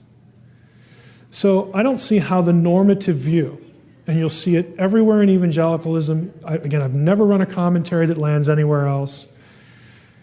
For him to stand there and say, I and the Father are one, the Father is in me, but I'm just like you guys. Don't get mad at me because I'm not claiming anything that you couldn't claim, I think is absurd. And I think it undermines John's argument of the deity of Christ in this passage. But yet we go there, again, because most New Testament scholars don't have any idea of, the Semitic context, again, this whole divine council thing. Let me give you an illustration. I won't use a name. You know, you have to understand what I'm saying here. I'm not saying that Mike is smarter than these other guys. I'm saying that Mike's field required Mike to muck around in this stuff, and so I'm familiar with it, whereas their field required them to do something else. So I got an email from a well-known New Testament scholar. This was about 6 months before Unseen Realm came out. And he was writing a commentary on Hebrews. And he sends me this email. He says, hey, I'm writing a commentary on Hebrews. I'm in Hebrews chapter 1. And he hit the verse where, he hit verse 6. Let all God's angels worship him. Now, the Greek text to that comes from the Septuagint, but it's part of the Septuagint that is not found in the Masoretic text. In other words, if you read the article on Deuteronomy 32:8, sons of God at Qumran, that isn't the only place in Deuteronomy 32 where there's something missing from the Masoretic text. Verse 43, Deuteronomy 32:43 has another reference to the gods, and that's not in the verse. Let's see if they cite Deuteronomy 32:43. But it has, let's just go to Deuteronomy 32:43, because ESV follows the Dead Sea Scrolls here again. Rejoice with him, O heavens, bow down to him, all gods. Okay. So this guy asked, he had just discovered the fact that he can't find an exact citation anywhere else except for this stuff that isn't in the Masoretic text. And he noticed that it had to do, again, with the gods. And so his question was, does this have anything to do with that divine counsel stuff you write about? And it's like, yeah. So I helped him, navigate through that. But I forwarded that email to some people in the building, and I said, we all agreed to publish this book. I said, but this is what you're going to run into. This guy is well known, he's established, and he's a good scholar. And this is like all new to him. This is exactly what's going to happen. But he's a nice guy. He had been patient and read the material, my own stuff, and he knew us. So, but you have to realize when you get a doctoral degree, they tunnel you. I mean, you have to pick a specific area. It's just the nature of the beast. And in your dissertation, you pick one particular area of focus because that's the way people hire. That's the way faculties hire. We need a specialist in whatever it is, and so that's why they do it. You don't get broad exposure. If you take a doctoral program in a seminary, you actually get better exposure to more of the Bible than you do if you do a graduate school Semitics program or any program. Because they're going to only let you live in one area, whereas they'll typically, in a seminary, they want you to, it's the whole Bible. You got to do something in the other Testament too. That typically does not happen at all in graduate school. And so a lot of these guys, they literally have never heard of it before. It's just the way it is. And a lot of your church historical discussion, that's kind of naturally the way it is too, but it's a different reason there. It's because they didn't have access to lots of primary sources that we do. I mean, we have access to far more material than people who were a lot smarter than us did. Like John Calvin, you're never going to see this, a lot of this stuff in John Calvin. Why? Because Mike is smarter than John Calvin? No, Mike is not smarter than John Calvin by a long shot. But Mike, fortunately, has access to things that John Calvin never did. It's just the way it is. If John Calvin had it, he would have done a lot more with it than I can. But he didn't. He just didn't have it. So that's why there's this disconnect, in the world of modern Christianity and evangelical scholarship and church history. Everybody has their own conception of how the other world works. You have to realize at Ugarit, the two big... Ugarit has a pantheon, and the big ones are El and Baal. Okay, El is just literally the generic word for deity across the Semitic languages. Okay, Elohim comes from a different lemma. El is just Aleph Lamed. Elohim is the plural of Aleph Lamed He. That's where you get the H, and then the Im ending on the end in Hebrew. They're both used all over the place in Semitic and Canaanite literature. They are generic words for deity. Okay, so the Canaanites, or the Ugaritians, if that's the right way to say that, they refer to their creator God, the God who creates all the other ones. But incidentally, Baal seems to be an outsider. There's a big debate over whether El is Baal's father or not in Canaanite religion. But that sort of chief deity, they just called El. That's deity, that's God. Now, Baal means Lord or Master. Baal is actually, this is going to sound weird, but it's Baal and not El who is called the Most High at Ugarit. And that's because El was sort of in the background. He's actually the one in charge because Baal has to get permission from him to do certain things. But Baal is the one who runs the show. He is referred to as the vizier, or the co-regent, the vice-regent in Canaanite thinking. So that is those two deities. You have the deity and then sort of the guy who runs the show, the Lord, the master, again, Baal. You have those two figures in Ugaritic religion. That's how they viewed things. And so they're just taking terms and they're using the terms to articulate a system of hierarchy. Now, because the terms are so common and because El and Baal in this region, both prior to Israel and during Israel's stay in the land, because they're so well known by the general populace, you will see biblical writers use epithets of both El and Baal and assign them to Yahweh because they're making a theological argument.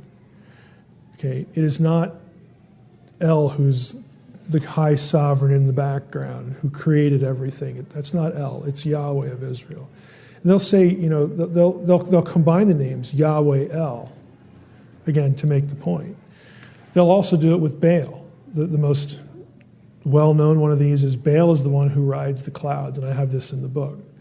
It was a title used only of Baal in the Semitic world. Now, biblical writers use it 4 or 5 times of Yahweh in the Old Testament. One time they use it of a second figure in Daniel 7. And that becomes important because it's very clear. Nobody thought Baal was just like a down here angel, sort of a flunky. Baal was a deity. And so in Israelite thinking, therefore, you have two. And the one is the Son of Man, the one who appears as a man. And that, of course, gets used in the New Testament. Jesus says, that's why Jesus quotes Daniel 7, because everybody knows when you put yourself in Daniel 7, you are claiming to be God. And that's why Caiaphas reacts the way he does. He tears his clothes and says, this is blasphemy. He knows exactly what's going on. But, where do they get this? They just get it from the terminology, and this is how they order their thinking about the spiritual world. They use the terminology, and they have those two in tandem relationship running everything. And the rest of the pantheon is sort of what you'd see in, again, you impose the human world on the divine world. So Baal has mistresses. El has a wife.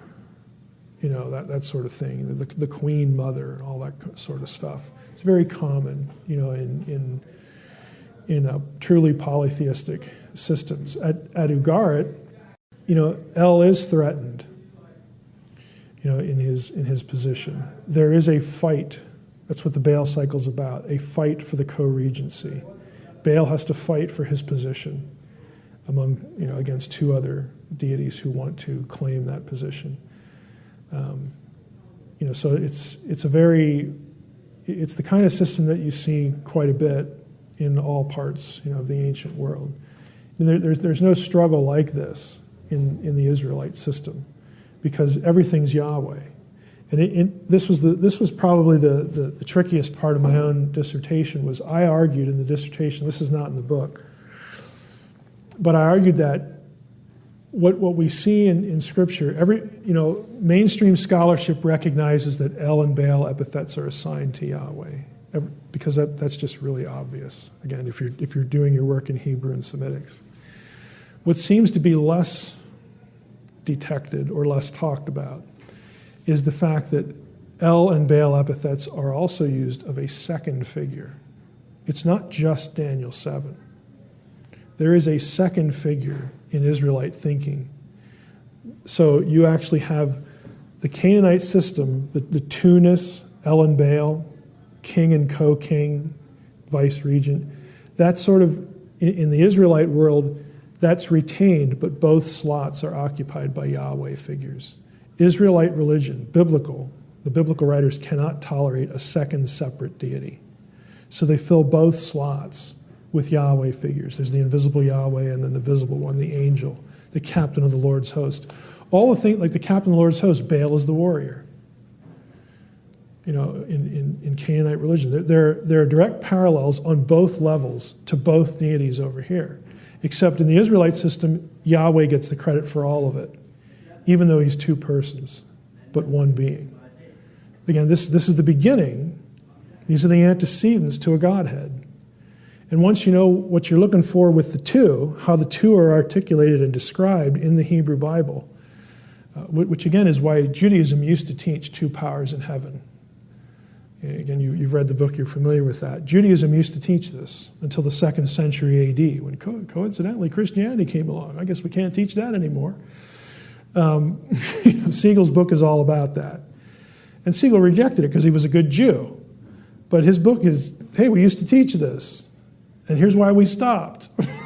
Again, this is what underpins the idea of a Godhead. And then once you know what you're looking at, the Spirit will be introduced in certain passages, and some of the ways the second Yahweh is described will be used of the Spirit. And so that's where you get your three. You actually have the core of a three-person Godhead in the Hebrew Bible. And then when you get over to the New Testament, since the second person here is the one who appears as a man, you have embodiment.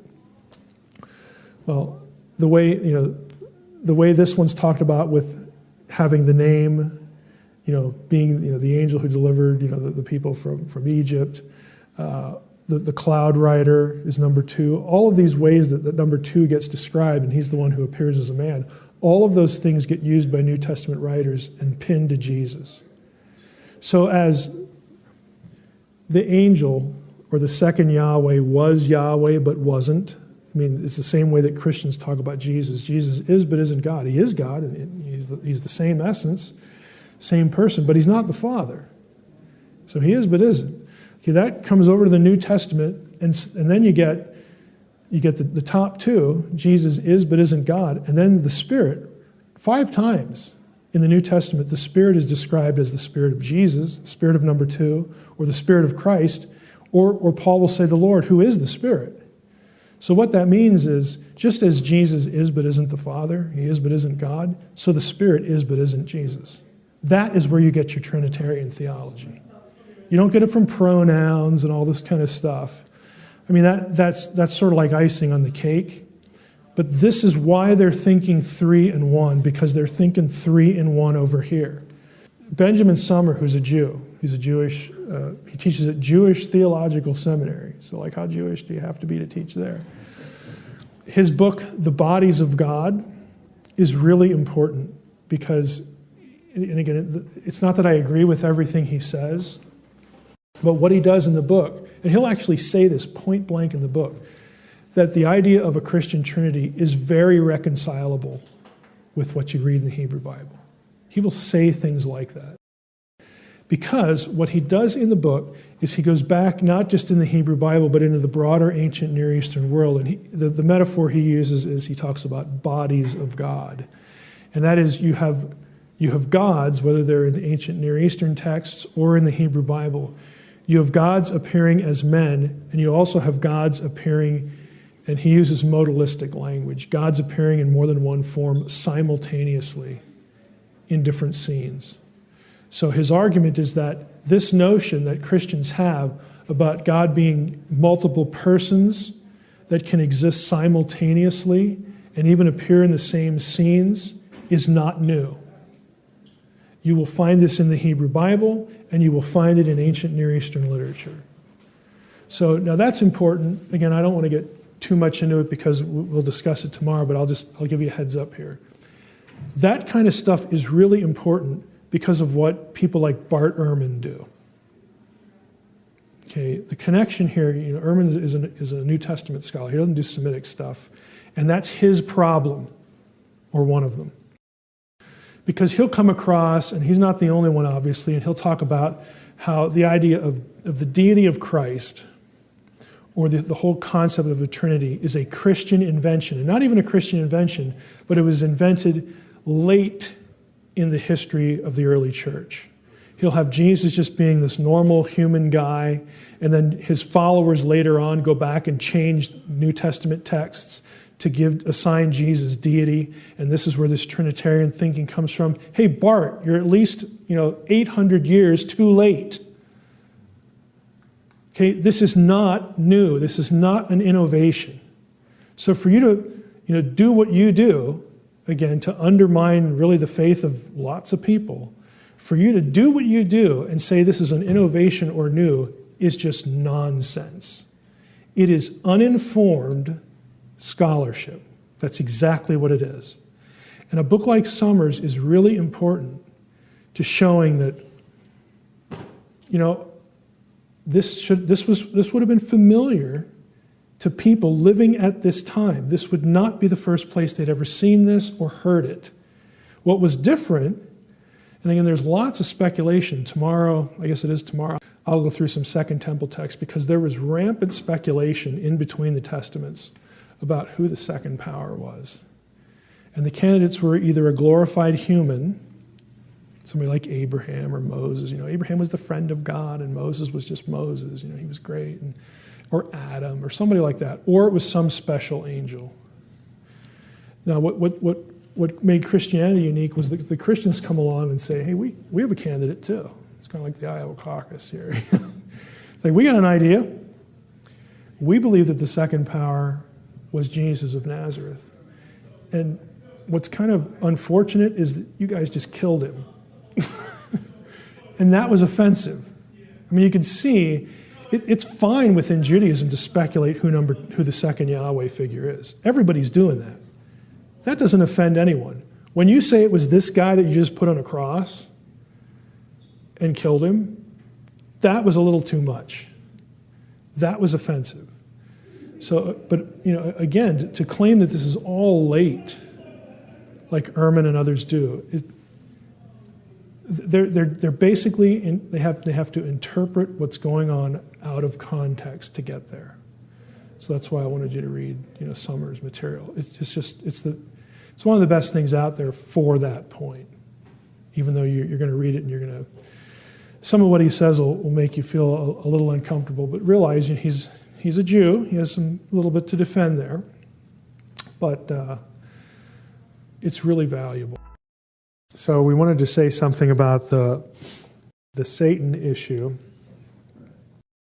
And in the book, I make a comment about proper personal nouns in Hebrew. Again, as a rule of Hebrew grammar, do not take the definite article. Juan Moroka's Grammar of Biblical Hebrew. This and Waltke and O'Connor's Introduction to Hebrew Syntax are sort of the two major reference tools now for Hebrew grammar. It used to be Gesenius, and Gesenius is still used. But Juan Moroka, 2 volumes, and then Waltke and O'Connor's big syntax volumes are sort of the go-to sources now. So that Mike's not making up the point. Proper nouns are in themselves determinate since they designate unique beings. Therefore, they do not take any determining element. Then there are a couple exceptions when it comes to geography. When the gentilic ending is added, if you've had Hebrew, you know what that is. If you haven't, don't worry about it. I'm not going to numb your mind with that. But just like English, Hebrew does not take a definite article for proper personal names. And again, the obvious illustration is, I'm not the Mike. I always say Donald Trump's the exception to this. Okay, he is the Donald. But normally, again, in normal discourse, English does not allow the definite article, the word the, in front of a proper personal name. And Hebrew is the same way. It's just a rule of the language. You never find a proper or definite article in front of a proper personal name anywhere. So when you get ha-satan in biblical Hebrew, which is what you get in Job 1, Job 2, Zechariah 3, all the familiar passages, it's always, ha-satan, it always has the definite article, which tells you it's not a proper personal name. So, just to illustrate, I made a visual filter for LHI, all the places where you have Satan, your lemma, with the definite article. Job 1:6, all the way through. All the references in Job are in fact, and I'll show you a little search here in a second, all of the places where in your English Bible you're used to seeing in the Old Testament Satan with a capital S, they all have the definite article. So it's not a proper personal name in any of those cases, which is why other translations will either have or add in a footnote. We'll see what ESV does here. They will add something about the term meaning the adversary. So the Lord said to Satan, you notice the first instance here, there's a footnote in ESV, Hebrew, the accuser or adversary. So throughout chapters 1 and 2. So what that note is telling you is that as a translation committee, we decided to put the capital S on it because everybody's used to that. But we want you to know that really throughout the chapter, what you should be reading is the adversary, or something like that, the accuser. The challenger is John Walton's term that he likes for this. Satan is just a normal noun, of course with a definite article here. It does mean something like, adversary, challenger. And without going into a lot of the literature, again, you could look up the footnotes in Unseen Realm and the website and get this. There are hints and suggestions. There's nothing terribly explicit in other Semitic texts, but there are hints in some of the material that within the divine council, this was sort of a role to play. And if we actually, sort of like a court official, you'll hear it referred to as a court figure, court official, something like that. Either a prosecutorial role, because oftentimes in divine council scenes, the feeling is like a lawsuit court, and you'll actually get courtroom terminology used in those scenes. Zechariah chapter 3, verse 1 is a perfect example of that. I think so too. You have that flavor to it. He showed me Joshua the high priest standing before the angel of the Lord, and the Satan standing at his right hand to accuse him. So again, you'd have to say it's the right hand of Joshua here, but you don't have to say that. I mean, if you want to go with near proximity, standing at his right hand to accuse him, then you would read it that he said Joshua's right hand, but you could say at the right hand of the angel of the Lord too. Again, who is obviously a Yahweh figure. So I think that's what you were alluding to, this position of authority in God's court. Standing terminology you'll often see in divine council context too, and certain writers who write on the subject will point this out. Standing versus being seated, because the judge is seated, and the people doing some sort of role in the divine court have a standing role. Those who are subordinate to the judge, again in hierarchy and role, will often be depicted as just standing generally, like standing around, around God or something like that. So this is a nice example of courtroom procedure. If you actually do a search, if you're interested in this topic, and there are actually several dissertations, I could send them to you if you're really into this topic. But the divine council as courtroom, and specifically the lawsuit genre in Hebrew Bible, in biblical literature, which is really an academic way of referring to any sort of courtroom scene. People have done dissertations on how those motifs, in terms of vocabulary, in terms of posture and positioning and that kind of thing, how that sort of plays through the Bible. Because in the prophets, you get a lot of these lawsuit, sort of scenes, or where the prophet brings a, quote, complaint, and it might be the Hebrew word reeve, which means to bring a lawsuit or bring an accusation. It even plays out a little bit in Job, where at the end of chapter 4, Job he's suffering, and Eliphaz, basically can't imagine there being any other explanation other than you must have done something wrong, Job. And that's where he says, let's just go back to Job. We'll go at verse 5. Eliphaz says, "Call now, is there anyone who will answer you? To which of the holy ones will you turn?" in ancient Near Eastern literature, there was this idea that not only were members of the divine council, again, either in the Hebrew Bible or outside, not only do they often, the heavenly ones, or the Elohim or whatever, show up in treaty covenant passages as witnesses to what's going on. And that even happens with Sinai, because the Lord is on Sinai with his holy ones. And then there's this tradition about the law being dispensed by angels and all that kind of stuff, which I do discuss in the book. But there's also a tradition of when you wanted to bring a case before God, you wanted God to hear your case. And in Job's case, it's like, hey, I'm suffering. Why? That there was this tradition of that holy ones, lesser divine beings other than the judge himself, would serve as mediators or intercessors, that they would bring your case to God. It's not all that's behind this Catholic idea of praying to the saints, praying to the holy ones, okay? But you do get that kind of idea. I mean, the Catholic Church is thinking something a little bit different with that, because of linking the idea to the treasury of merit and all that sort of stuff in Catholic theology. But in the broader ancient Near Eastern world, you have passages like this. I think 15:15, God puts no trust in his holy ones. Again, there's this notion that they are lesser, and so maybe he will or maybe he won't hear their intercession for you.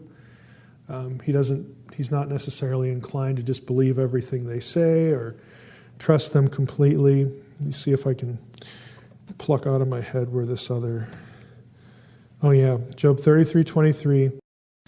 If there be for him an angel, a mediator, one of 1,000 to declare to man what is right for him, blah, blah, blah, blah, blah. So again, you get this angelic mediation idea. That is part of the role of, again, God's entourage, is to be sort of a buffer between him and a person who might want to bring a complaint to God. Why is this happening to me? So you would take it to one of them. Which is really interesting, because in the New Testament, post-Jesus, all of that changes. Because in the New Testament is where you get this language of, it's because of the sacrifice of Christ that we have direct access to God. There's one mediator between God and man, the man in Christ Jesus. I mean, you have this boldly come to the throne of grace yourself, because we have a better mediator. There's the advocate. We have an advocate with the Father, Jesus Christ the righteous. All of that is the undercurrent to that. We're used to hearing in the book of Hebrews about the writer of Hebrews is arguing the superiority of Jesus, and that's true. But these other kinds of passages do the same thing, but just in a less overt way. Because if you're used to this tradition of angelic intercession, then along come the New Testament writers and saying, no, there's only one of these. It makes Jesus, it puts him up a notch, even without actually saying it.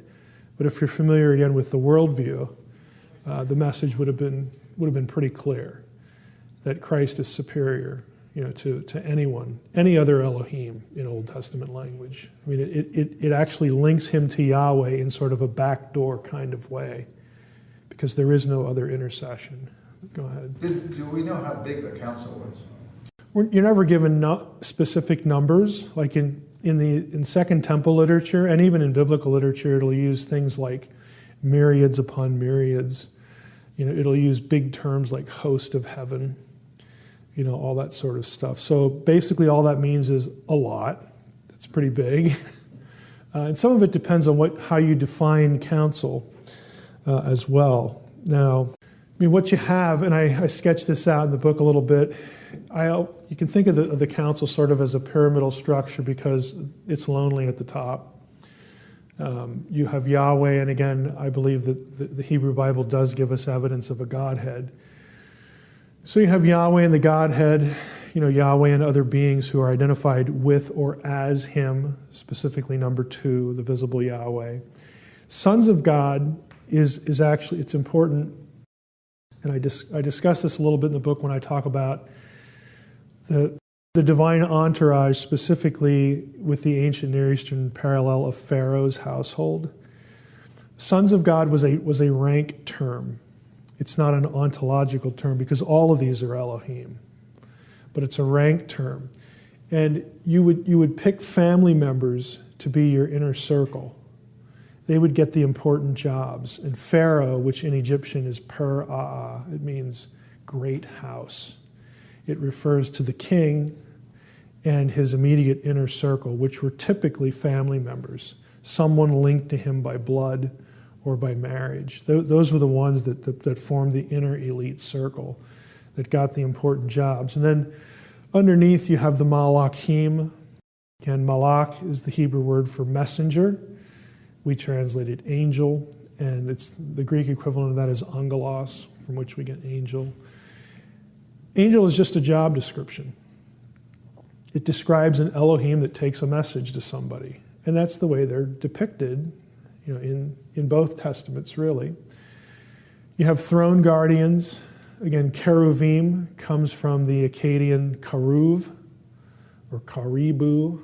It refers to an entity that isn't a messenger, but an entity whose specific role is proximity to the high God and functions to guard his presence from either impurity or some sort of threat, the throne guardian. In Isaiah 6, seraphim is really the same idea. It's the identical office. It's just that the terminology there is very Egyptian. Seraph is what an Egyptian called a throne guardian. And it was very frequently serpentine in appearance. And so you have the term doing double duty. Seraph in Hebrew is, can just be a general noun that means serpent or snake. And in Egypt, again, that was a symbol of royal power. The pharaohs with the snake, the cobra, and all that kind of stuff. But it was also used to denote beings that were close to the deity's presence guarding his throne. And I have a few references in the book about Egyptian texts that are, cast throne guardians in this way. So Isaiah has significant parts of Isaiah have a distinctly Egyptian flavor, whereas other biblical passages that use cheruvim often have a very Mesopotamian or Babylonian flavor to them. There's something in the context that suggests that. Why Egyptian for Isaiah? Have you ever seen the picture of Hezekiah's seal? You can basically see the Egyptian design to it. This is King Hezekiah's official seal. Archaeologists have actually discovered this. This is Le belonging to Achaz, and this is Yehuda, Ahaz of Judah, who was the father of Hezekiah, the king. And then there's, in what's left of the reconstruction, let me give you a different one here. Ahaz was Hezekiah's father. This one has both names on it, so this is the better example. We have Le Kazak Yahu, belonging to Hezekiah, and this is Ahaz, Hezekiah of Ahaz, his son. And then it's destroyed, but it's some reference to the king. Lehuda, Yehuda, Judah. You say, well, why would the kings of Judah have such a very obviously Egyptian symbol?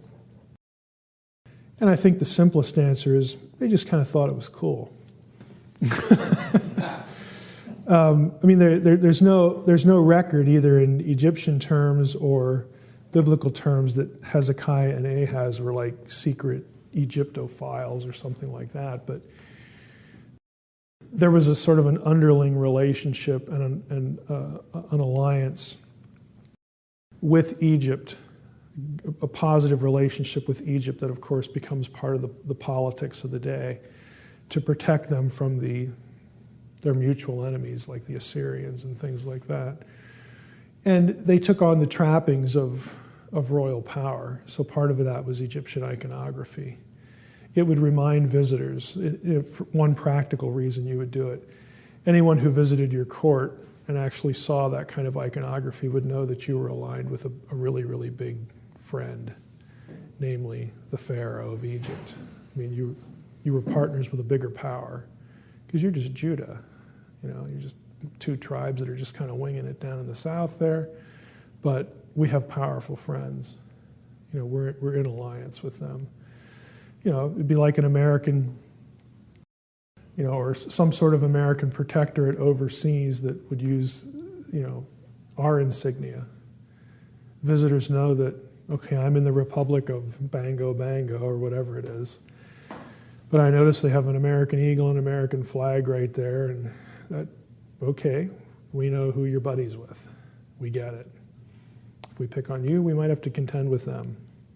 So they're just, political reasons why you would do this sort of thing. It's not a slam against Hezekiah, even though there are some that would, sort of lump him in with other kings of Judah for not being as faithful a Yahwist as they might want them to be. But I don't see anything like that really going on in the Old Testament to color Hezekiah that way.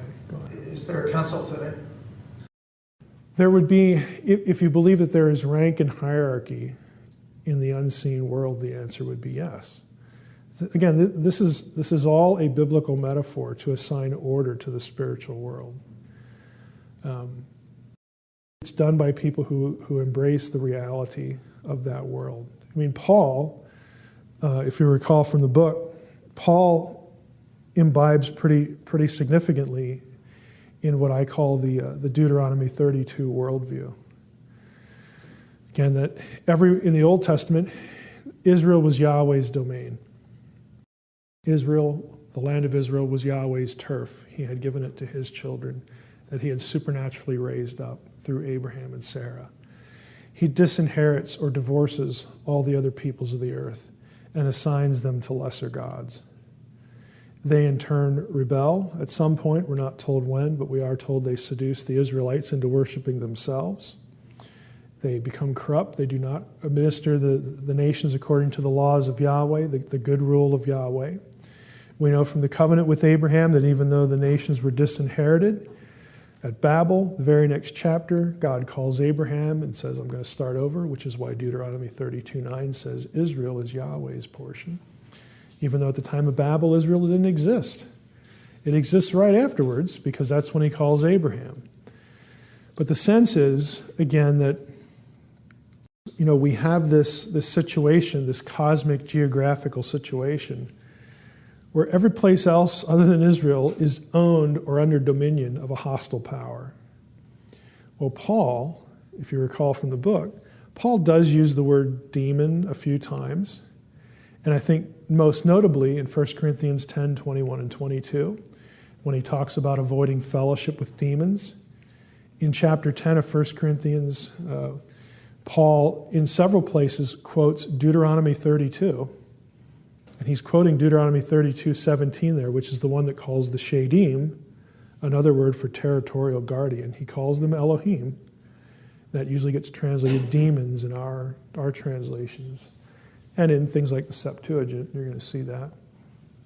So in Paul's mind, Paul is well aware of this, and he knows that these territorial entities are, he refers to them as demons. So as I like to say, if you're not buying this, then I don't know how you can believe I don't know how you can believe in demons then. Paul certainly did, and he's buying Deuteronomy 32. But the real indication with Paul is what are the terms he uses more often than demon to describe his view of the spiritual world? Principalities, powers, thrones, dominions, authorities, rulers. What do they all have in common? They are all terms of geographic dominion, every last one of them. And they are used inside and outside the Bible, outside the New Testament, because it's Paul. In secular Greek literature, every one of them are used for geographical rulers in other contexts. Paul very clearly has this idea that the nations, that he is the apostle to, the nations are under dominion. They enslave their populations. They are run by hostile forces of darkness that enslave their populations. And so he views himself as God's tool to begin to reclaim them, to liberate the nations. He is the apostle to the Gentiles, to the ethne, to the nations. You know, and Paul was so convinced of it. I don't do much of this with this in the book, but Paul links the return of Jesus with what he refers to as the fullness of the Gentiles. You know, this notion that the gospel had to be preached to all the nations. All the nations had to be given the gospel so that they could begin to be brought back into the fold. Okay, and then the Lord would come, and the Lord would return. This structuring, again, that we've been talking about, is presumed in the New Testament. So when I get the question, is there a council today? The council today, again, this is a metaphor for an ordered spiritual world.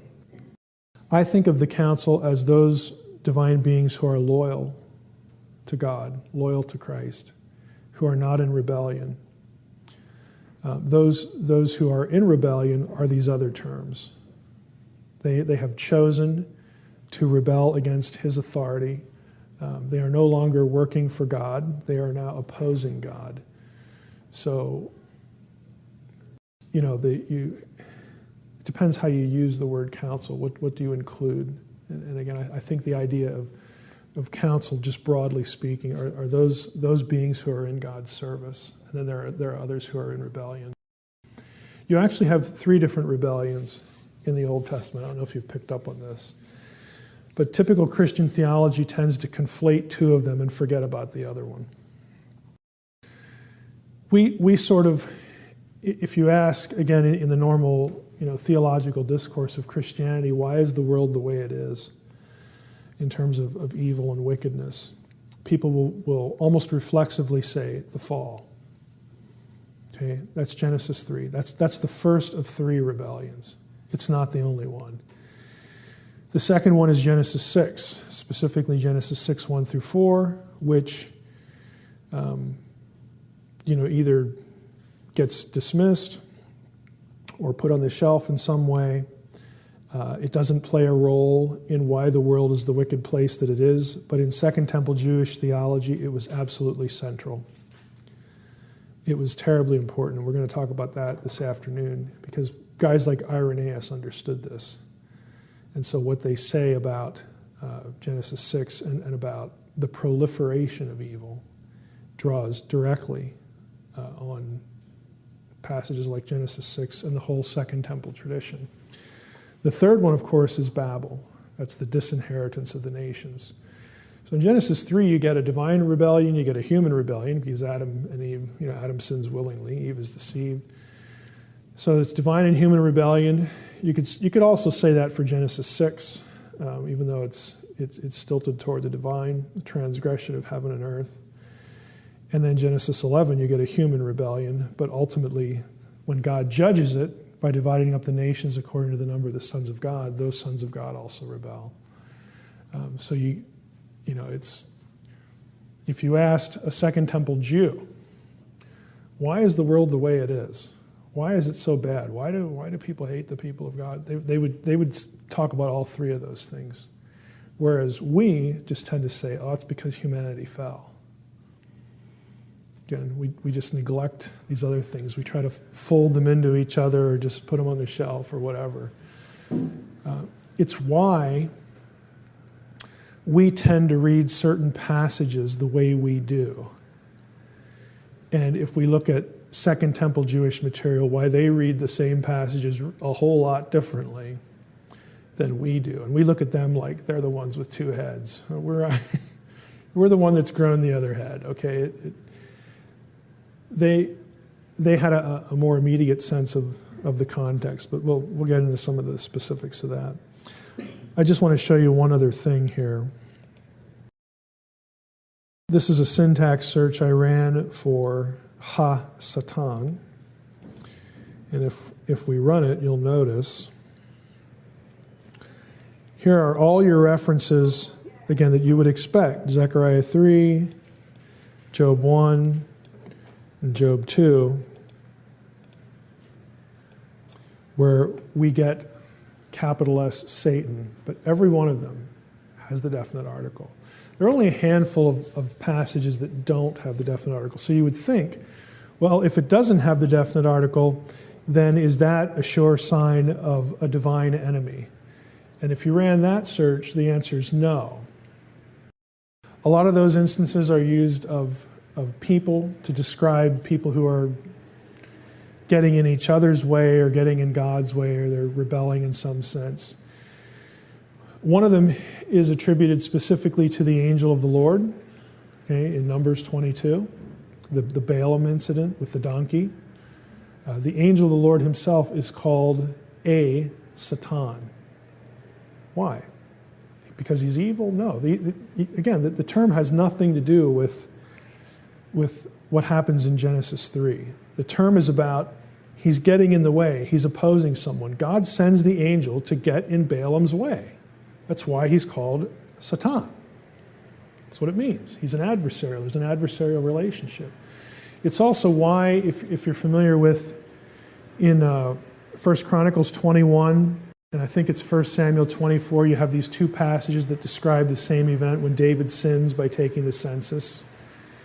And in one passage it says that he was prodded to do so by the Lord, Yahweh. And the other passages it says he was prodded to do so by Satan. Again, capital S-A-T-A-N there. I think that the key to reconciling those two things, I don't think there's a mistake there, but the key to reconciling those two things is to observe an important phrase. I'm just going to give it to you. Well, let's just go to one instance. If you go to Joshua 5:13, this is the captain of the Lord's host. There's a phrase here that says, a man was standing before him with his drawn sword in his hand.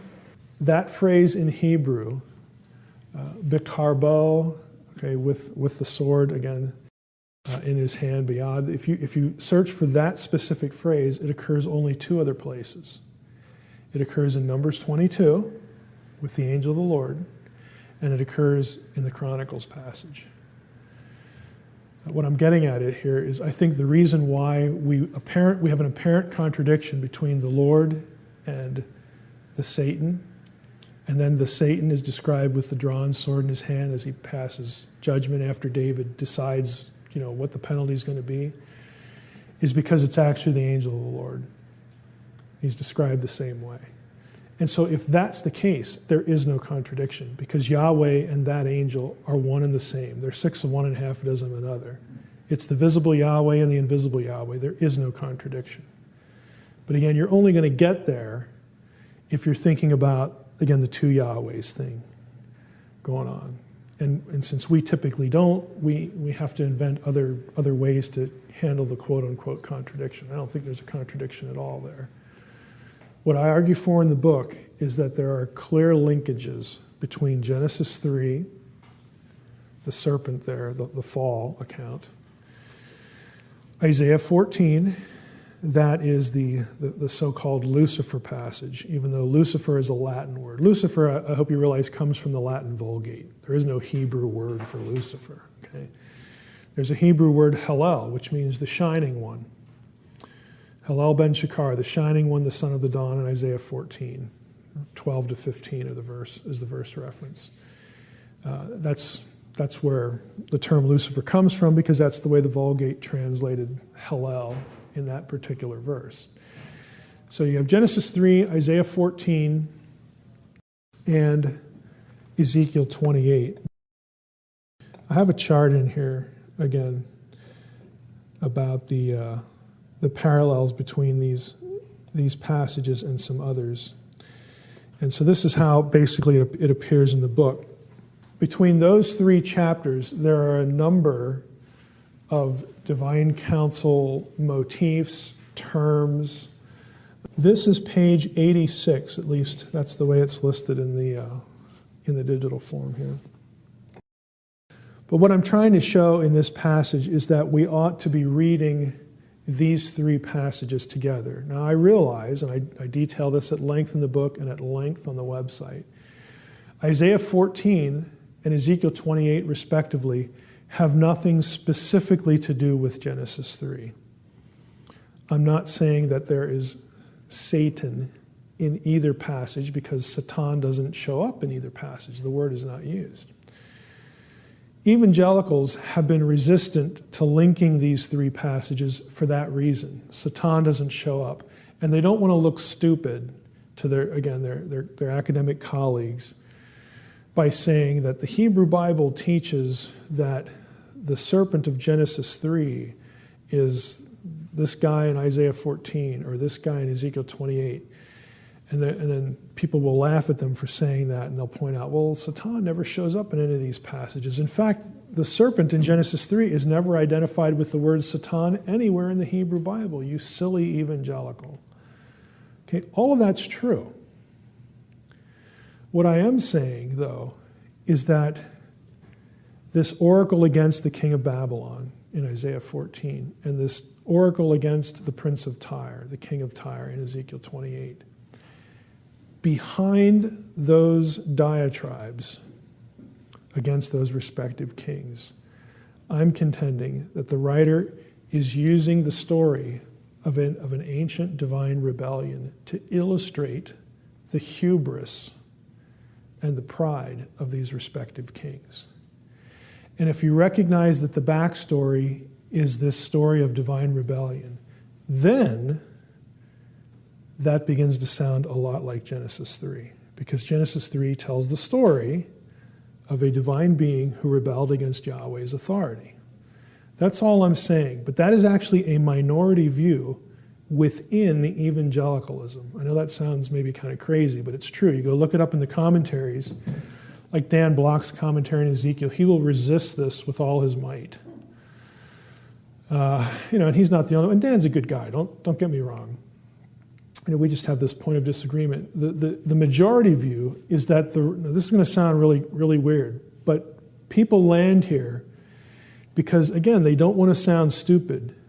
They don't want to sound like they're saying the guy in Isaiah 14 and the guy in Ezekiel 28 are Satan, because, again, everybody knows the word Satan never occurs in those passages. So to say that, to suggest that, makes you look kind of uninformed. That's what they want to avoid. Again, that isn't what I'm saying. I'm just saying behind the diatribes, there's a story of divine rebellion. In Eden, I mean, Ezekiel 28 even refers to Eden. It calls Eden the mountain of God, the cosmic mountain. Again, that's what Eden is, both a garden and a mountain. Why? Because that's where the gods live. They live in the best places. They live in gardens because in an agrarian subsistence economy, gardens were the top place to live. You never want for water, food, it's luxury, it's paradise. They live on mountains because they don't want to be around those icky humans. Okay, they want to be remote. And so the gods are always depicted as remote. Well, Eden gets cast in both ways for the same reasons. God is above humanity, and he also lives in the best place. Okay, that's just why the descriptions are there. So if you understand that, and you look at what happens in all three of the passages, there's some sort of rebellion going on. And in two of them, this story of divine rebellion is used to say, boy, these kings, they're just so arrogant. And here's how arrogant they are. And the writer starts to use elements of the old divine rebellion story to illustrate how over the top these guys are in their arrogance. But again, that's the minority view. The majority view, again, it's going to sound weird, but you go to Block's commentary, he's not the only one. He thinks that the cherub in Ezekiel 28 is not a divine rebel. It's not the serpent figure. It doesn't have the serpent figure in mind. It doesn't have a divine rebel in mind. He thinks that the cherub is Adam. Adam. I know it sounds a little odd, but you got two choices. If the writer of Ezekiel 28 and Isaiah 14, if they're using a rebellion story, a story of arrogant rebellion, most scholars say you got two choices. Either that divine rebel trajectory, that's what I'm at, or you look at Adam, the first man, as being the rebel. You'd find it interesting. On the companion website, I go through the reasoning behind both. And there's actually a difference here between the Masoretic text and the Septuagint. That's part of the issue. And I explain why the Masoretic text has certain grammatical oddities in it that have apparently led the Septuagint translator to do certain things so that those who want to argue that the rebel is Adam, they prefer the Septuagint. But the things that are in the Masoretic text are not unresolvable. They're actually well within the orbit of certain elements of Hebrew syntax and Hebrew morphology, even though they're very archaic. And that's what the material on the website's about. So MT, the Masoretic text here, can certainly hold its own. And if you favor that text, you really have to argue that the rebellion here is a divine one. So what I do on the website, not in the book, on the website is I take you through there was the most recent work on this is a dissertation by a guy named Hugh Rowland Page, who got it at Notre Dame. I can't remember where he teaches now. But he did his dissertation on the myth of cosmic rebellion in Canaanite literature. And I have an article that was published in Vetus Testamentum on Isaiah 14 and the Ugaritic backdrop to Isaiah 14. And I argue for this is a story of a divine rebellion, and elements of it show up in Isaiah 14. Therefore, we should understand Isaiah 14 as a divine rebellion, not a human rebellion. You know, things like, I will ascend above the stars of El, the stars of God in Isaiah 14. It's a line right out of a Baal text. You know, who's El? El is the highest figure. So you have some being, I think it's Athtar in the Canaanite story. You have some being that says, I want to be top dog. I will ascend above the stars of God, the stars of El. Well, elsewhere in the Hebrew Bible, Job 38, the sons of God are described as stars, Kokavim, stars, okay? So you have a situation where one of the council doesn't like something going on and wants to usurp divine authority. Okay? It's as simple as that. But there are connections in the chart where all three of these passages are interconnected. So that's what I'm arguing for in these chapters. But I'm telling you, just to let you know, that the view I'm arguing for here is a minority view, just so that readers know. Now, you'll read some interesting things in the chapter that, it's easy to argue for a divine being. When was the last time a human being was called a cherub? Answer, there aren't any cases of that in the Hebrew Bible. You have to make that equation to defend your Adam view. You just have to say, well, it just happens here. I'm sorry, but that's not what a keruv was. There are no ancient texts that have cheruvim as people or people as cheruvim. So again, as an ancient reader, you're reading this, you're not thinking of a person. You're thinking of a divine throne guardian. You're thinking of someone in the heavenly entourage that got uppity. That's what you're thinking. You're not thinking of Adam. But many evangelicals will argue for Adam for the reasons I've let you know. Isaiah 14, I think, is very clearly divine. The other thing that you'll find evangelicals doing, and quote-unquote secular scholars, is they will acknowledge almost universally, I'm willing to say universally, that there is a conceptual relationship between Isaiah 14 and Ezekiel 28. But then they will refuse to use Isaiah 14 as a wedge to argue for a divine rebel in Ezekiel 28, even though Ezekiel 28 mentions Eden and a cherub. Why they do that? Your guess is as good as mine. So we need to admit the relationship between the two and then admit their relationship to Genesis 3. So what I'm arguing for in the book, you can certainly find elsewhere, but it's the minority view. I just think it makes more sense. In the intro to the book, I say something like this, that look, I'm going to go through a lot of strange passages in this book. And, this is where my head's been for the last 15 or 20 years. It's just, this is what I do. So I'm really familiar with the literature. I'm going to go through a lot of strange passages, but I'm telling you up front that lots of people have lots of workable interpretations for any one of these passages. But my issue is the best interpretation is the one that not only works in the passage, but the ones that work in all the other passages that passage bleeds into. I'm looking for explanatory power across the board. I'm not looking for explanatory power in one isolated verse. That lets me take that one, I never have to think about that again, put it on the shelf. Because this passage will actually be quoted somewhere else. So if you're going to take this position here, does it work over there? Does it work over there? And vice versa. So what I'm trying to do in the book is I'm trying to build a network of ideas that work across the board. It's synthesis.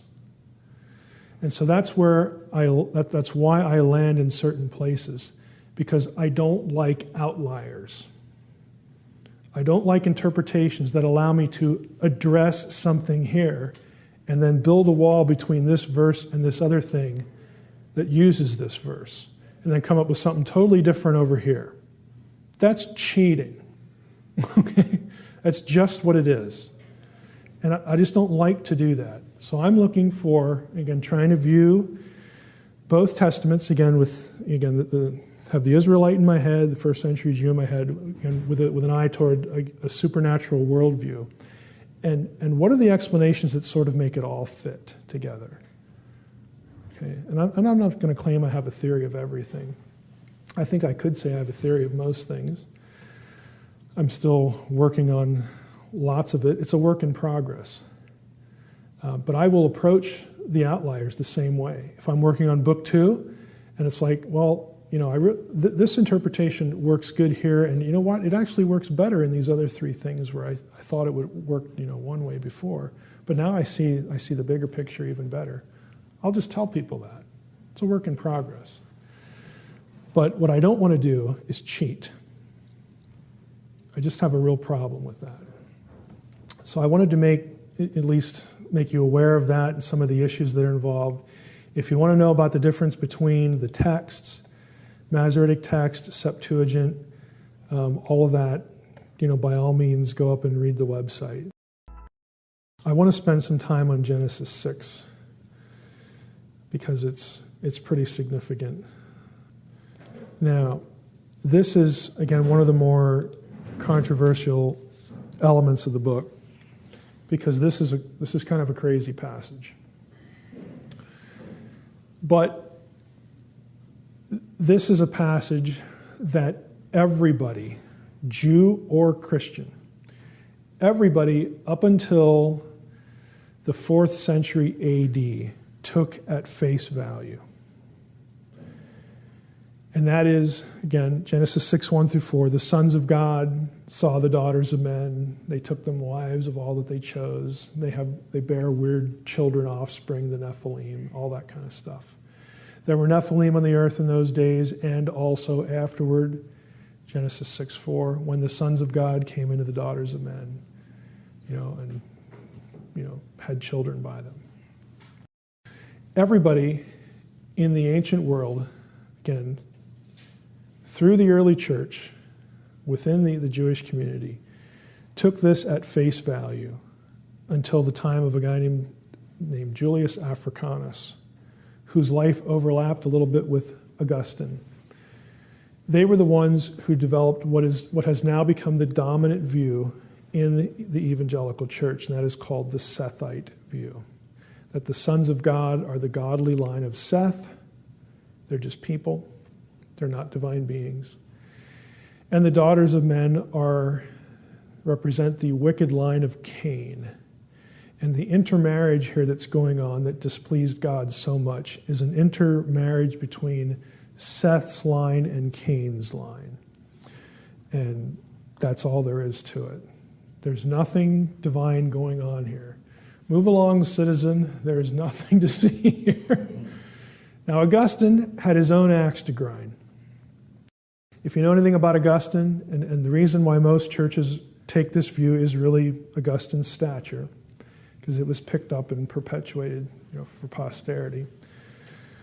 Augustine was when he was converted to Christianity, was a member of a sect called the Manichees. That was his early conversion context, and out of paganism anyway, into something that would approximate Judeo-Christianity. The Manichees held the Book of Enoch as sacred. And the Book of Enoch takes a very literal view of this. And so when Augustine split from the Manichees, he took with him a real distaste for the Book of Enoch and the literal interpretation here. And that is one of the things that led him to resist and ultimately come up with something else. And because of his stature, that's just the way it went. Now, what I'm going to go into next, Augustine did not have access to, and that is the original context for all of this. Now, I describe this in the book. There is a Mesopotamian context for this, and the major source is the one I asked you to read for today, Amar Anas's article on the origin of the Watchers. So, Anas's article was published in 2010. It is the first major attempt to go back and look at all of the cuneiform literature that have anything to say about the Great Flood with a specific eye toward, are there parallels to the elements of Genesis 6:1 through 4 in Mesopotamian material?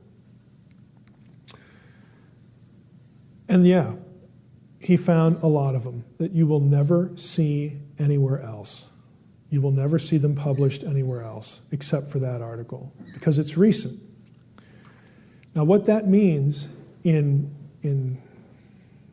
practical terms is that every commentary on Genesis written before Anas's work, or that fails to interact with Anas's work, is by definition underinformed and obsolete when it comes to Genesis 6. It is not interacting with the original contextual material. In other words, the material that prompted the writer of Genesis 6:1 through 4 to even write the stuff. You cannot understand the passage unless you know what the writer was shooting at. And what he was shooting at was not the godly lineage of Seth or the evil women who somehow represent the line of Cain. Like, why are the women always the bad guys? Okay, that has nothing to do with it. That's just, again, Africanus comes up with it, Augustine loves it, and away we go. So, in terms of the Mesopotamian story, the Apkallu are the central characters. Before the flood, they are good guys. Apkallu in Akkadian means wise sage, a wise person, a wise sage, wise man, something like that. But they're more than men. They're divine beings in Mesopotamian literature, and they are dispensers of divine knowledge. And they give humanity divine knowledge, and this is why, according to the Babylonians, why Babylon was just so great. Why Babylon is the apex of human civilization. Why we're just smarter than everybody else.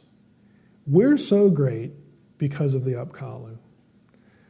They're the ones that gave us wisdom from the gods so that our civilization could be so superior to anyone else.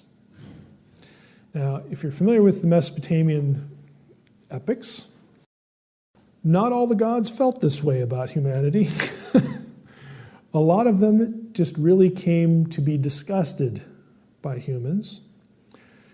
And so they came up with a solution. Humanity's cast is just making noise that irritates the gods, and we got to get rid of this. Well, these people shut up, and they're just such a nuisance.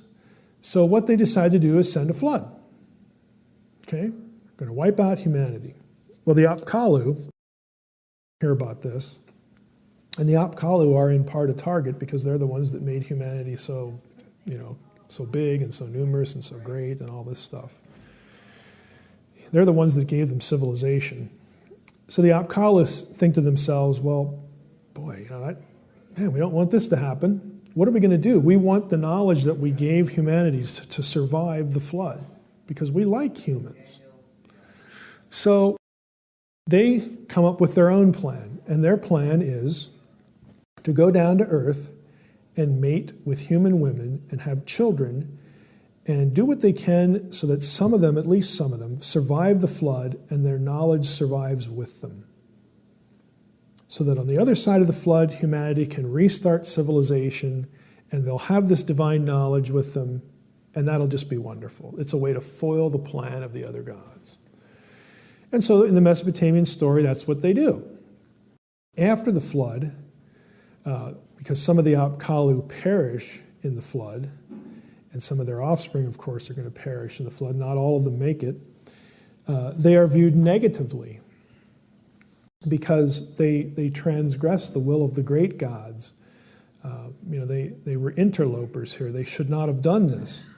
So they get consigned to the underworld in Mesopotamian thinking. In other words, Akkadian hell or whatever. So that's where they wind up. Their offspring, it turns out, again, are very tall in stature. Gilgamesh is one of the hybrid offspring. Gilgamesh gets the designation of being, I think it's 2/3 divine and 1/3 human, or maybe it's the other way around. I can never remember that. But he is some of both. Gilgamesh is called Lord or Master of the Apkallu on a cylinder seal. Okay? He is very clearly part of this. So that's the story. Now, the Apkallu, let's see if I threw this in here. Again, they're later banished under the earth in the Apsu, the underworld. Figurines of the Apkallu are well known. Remember, before the flood, they were good guys. They have been found buried around building foundations of building structures, houses, whatnot, to ward off evil spirits. And those boxes are referred to in Akkadian as Mats Tsare, which means literally watchers. And that is precisely the term that the sons of God are referred to in Second Temple Jewish literature for the divine beings who come down and ostensibly cohabit with human women. I would suggest to you that none of this is a coincidence. There are just too many points of overlap. And Anas's article goes point for point through the material. Every element of Genesis 6:1 through 4 can be accounted for in Mesopotamian material. Now, what that tells us are a couple things. It tells us that Genesis 6:1 through 4 was written as a polemic. It is the Israelite version of flood events before and after, and it's the Israelite theological recasting of the events. So in lay terms, it would go like this. Hey, Babylon, you're not so great.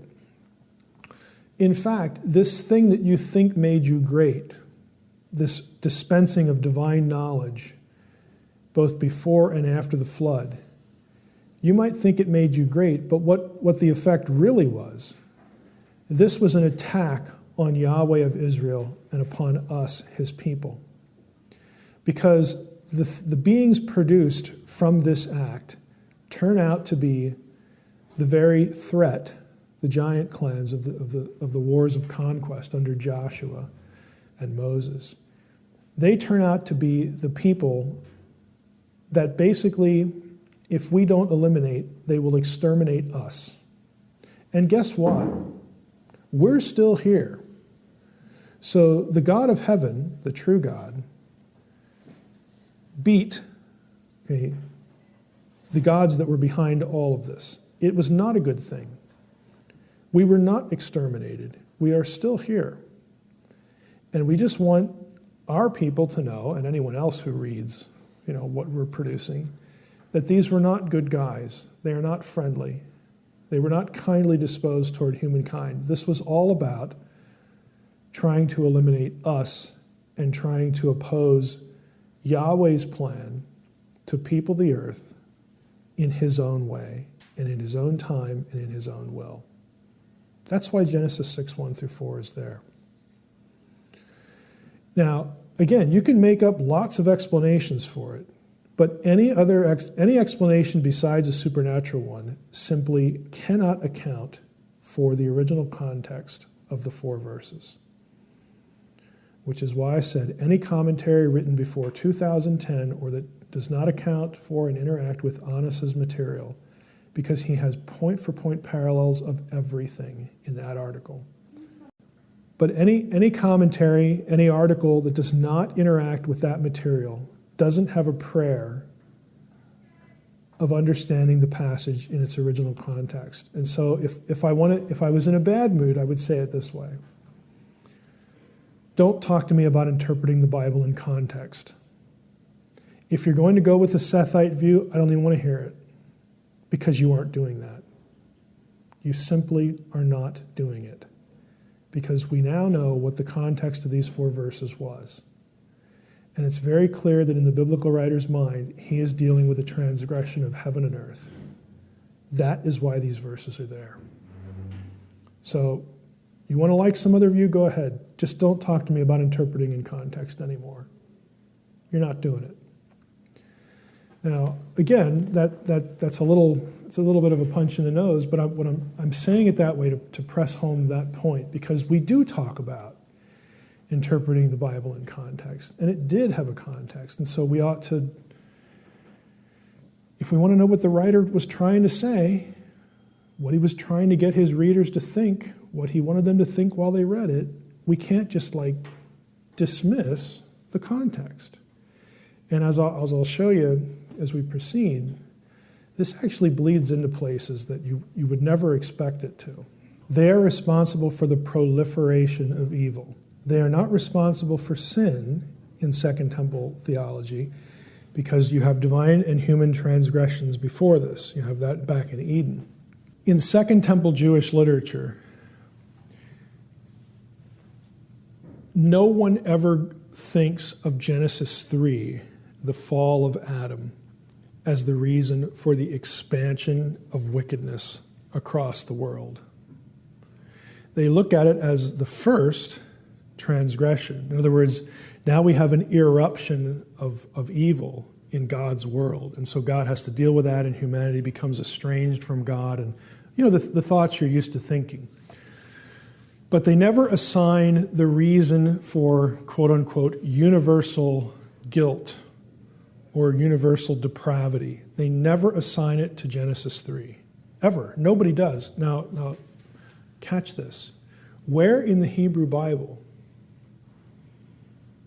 do you see Genesis 3 blamed for the wickedness of humanity, all humanity? In other words, where's the passage that quotes, that looks back at Genesis 3 and says this is the reason why the world is so evil? There is actually no passage that quotes Genesis 3 about human evil. Now, the one that we sort of go to is Romans 5:12. But have you ever looked at Romans 5:12? Again, a Jew would, if you quoted Romans 5:12 to a Jew and also to Irenaeus, we'll get into him in a moment. Therefore, just as sin came into the world through one man, and death through sin, and so death spread to all men because all sinned. What spreads to all men because of the fall? Death. Where's the guilt? Look hard. Keep looking. I'm just tormenting you because it isn't there. Romans 5:12 never actually says that that Adam's guilt was spread to the whole world, making the whole world depraved. We have taken it that way, primarily because people like Augustine do, or did. it's very clear that death is the result of the fall, and death spreads to all men.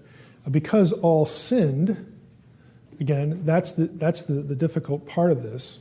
If you look this up in the Net Bible, which I recommend, it gives you a few translation options. Net Bible's free, by the way. It's a great resource.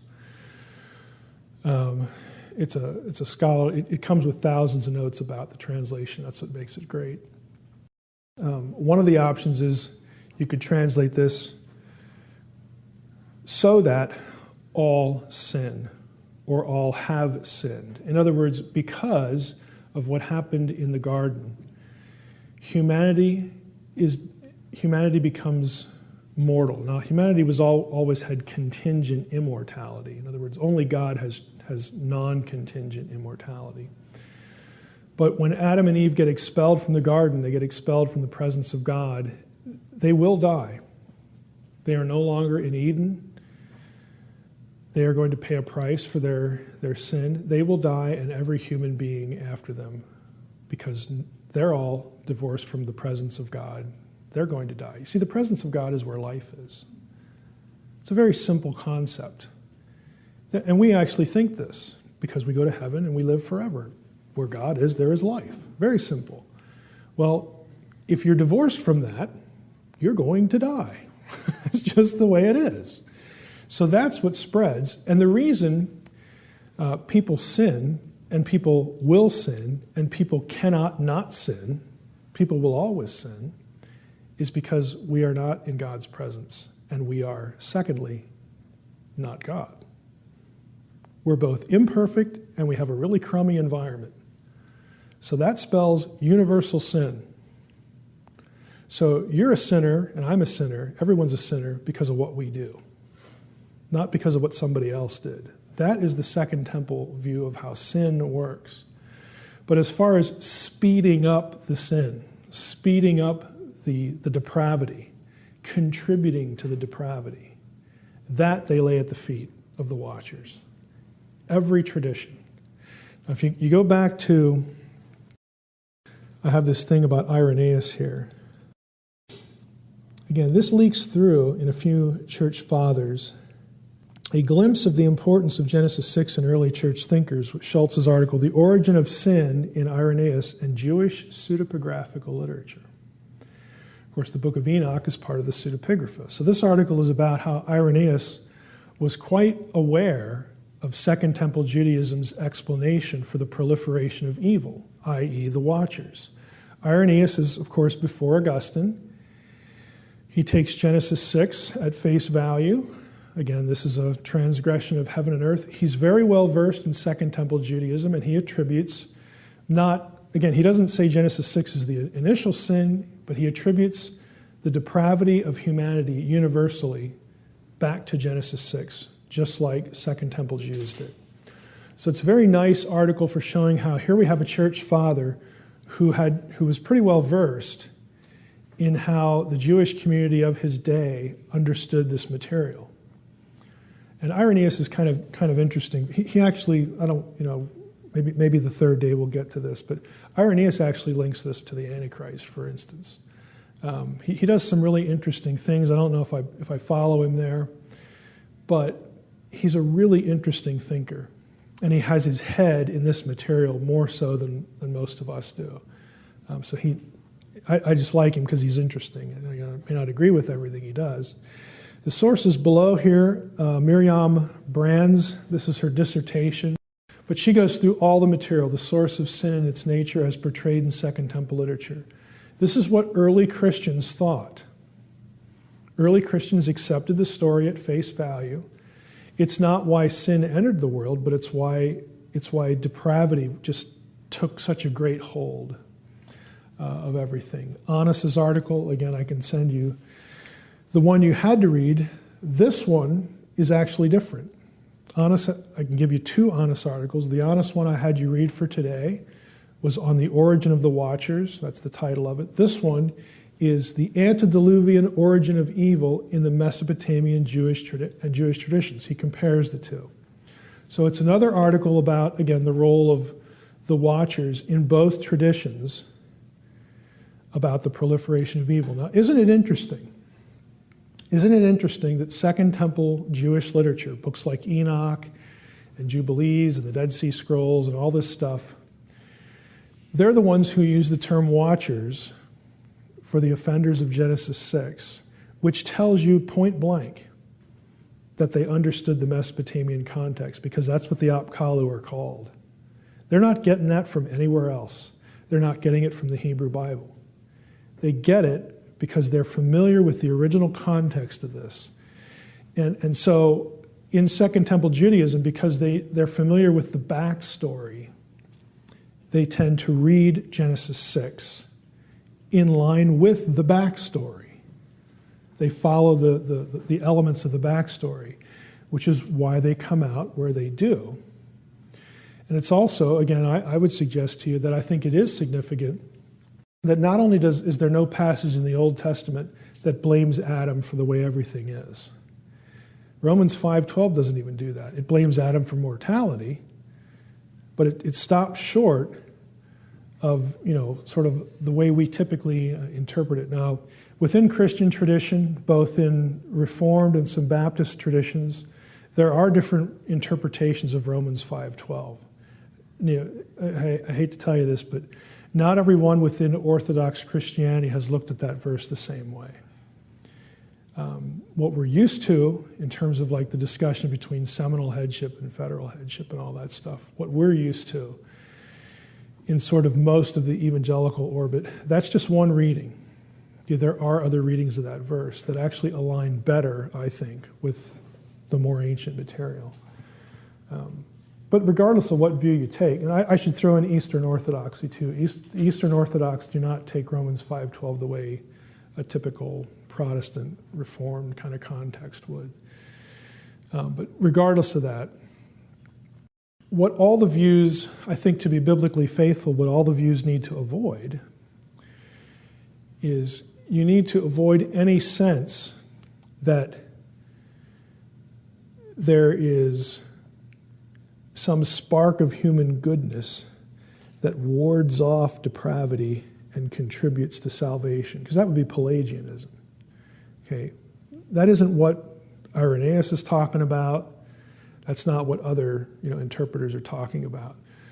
So, for my money, I actually prefer the alternative view of Romans 5:12, but it's universally true that now catch the way I'm saying this, all humans, if they ever are allowed to live and reach the point where they can knowingly rebel against God, will do so.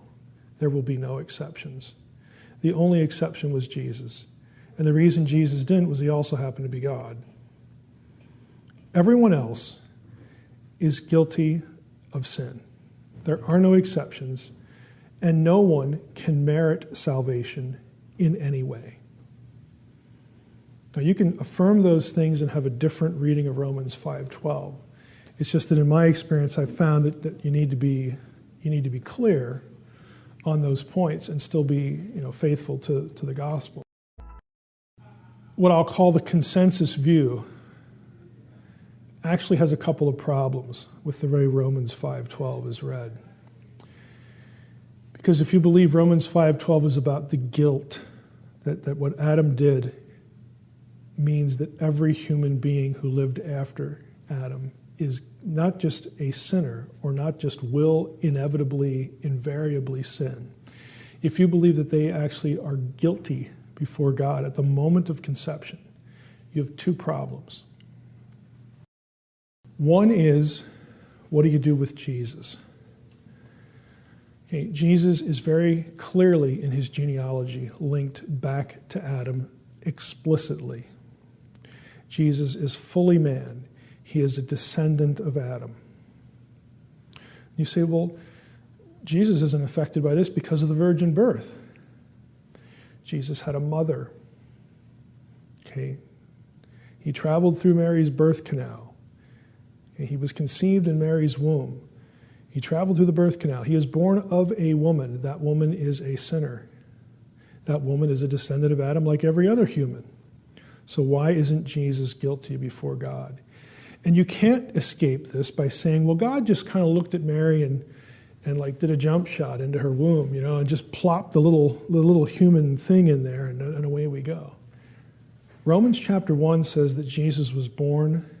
Let me just look at it. Here's the fundamental problem. He was descended from David according to the flesh. David was descended from Adam. David was a man.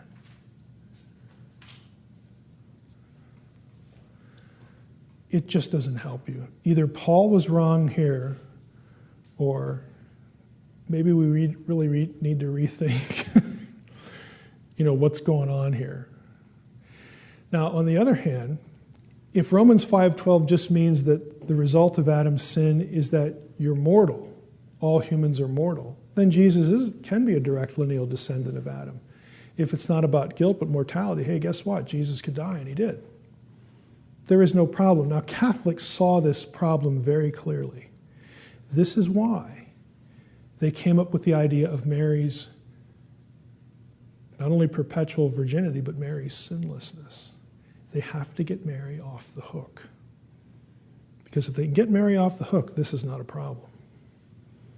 So that's how they choose to solve the problem. Well, that's nice. Do you have a verse for that? But it tells you that they saw it very clearly. Second problem is, what about the fate of the unborn? This is a more pastoral problem, but it's still a theological issue. What about the fate of the unborn? What about the severely retarded? What about the stillborn? All that kind of stuff. And I know what we like to say is, well, God loves babies.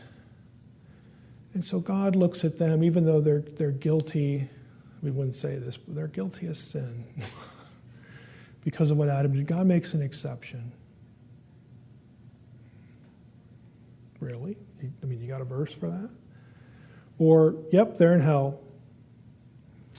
Or, well, God will, they're in hell, but God will wipe away every tear. Oh, so in other words, when I get to heaven, I'll remember lots of things and lots of people, in my life, but I won't remember that. So I have like selective amnesia. I think all that's nonsense. I also think it's unnecessary theologically. If you take an alternative view of Romans 5:12, here's where you come out. Those, you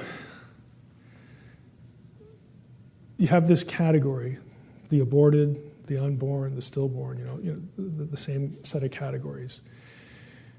They are not allowed to live through whatever circumstance in a fallen world. They never rebel against God. They never sin. That's why they're guilty. That's why we're all guilty, because of what we do. That doesn't mean that, they're good, so they deserve heaven. No. No one merits salvation in any way. What it means is that all of the dead, the righteous and the unrighteous, according to several passages in the New Testament, are raised at the last day. Some are raised to eternal life. Others are raised to perdition, or whatever. If you're John R.W. Stott, you say annihilation or whatever. You don't get to live with God forever. Some do, some don't. So the unborn, this whole category, they are raised with everybody else.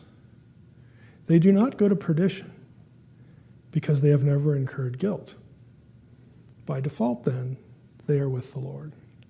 And they're with the Lord not because they're good. They're with the Lord because of the resurrection. That's it. So you have a subcategory, and again, you'll find this in different Christian writers. This isn't me. I didn't invent it. But it makes a lot of sense because, because of this whole issue, going back to Adam. Let's think about the two views that you always hear about in theology class. as to how everybody gets guilty. You have two options. Seminal headship. Okay, anybody remember what seminal headship says? That somehow when Adam sinned, every human was in Adam's loins, so to speak. Okay, I'm just going to be blunt. We know where babies come from. It is a known, provable, over and over again, certainty that a human person is the result of the union of genetic material from two people. Okay? This is what humanity is, DNA. And that a human person, other than a petri dish, can only exist inside a woman. It can never exist inside of a man. So all this talk about people, human beings, persons, being in Adam is hopelessly wrong. It is a natural biological impossibility. But it's common language for the ancient world. Hebrews 7, Levi paying tithes to Melchizedek while being yet in the loins of his father. It's a pre-modern, pre-scientific, whatever label you want to give to it, because this is why Scripture and the rest of the ancient world, to describe the birth of children, conception, pregnancy, they use the planting metaphor. This is why the male sperm is referred to as a seed. You deposit it in the female where it grows, and then she gives birth. This is also why in the Bible, and again, other ancient sources, when a woman is unable to conceive, there is no concept of male infertility. The male did his job. Put the seed in there. If it ain't growing, it's your fault. There's something wrong with you. Because they didn't know about what actually happens biologically. So, you can beat up on them all you want, but that's a little unfair. It's a lot unfair. But this is why the language is expressed the way it is. And the church fathers are part of that world. And so when they come up with the idea of seminal headship, that we're all in Adam, they don't know any better. To them, that view was preferable to the other one, which is the creationist view, okay, or the federal headship view, where Adam becomes our representative, our moral representative. So when Adam sins, God transfers the guilt of Adam to every human being.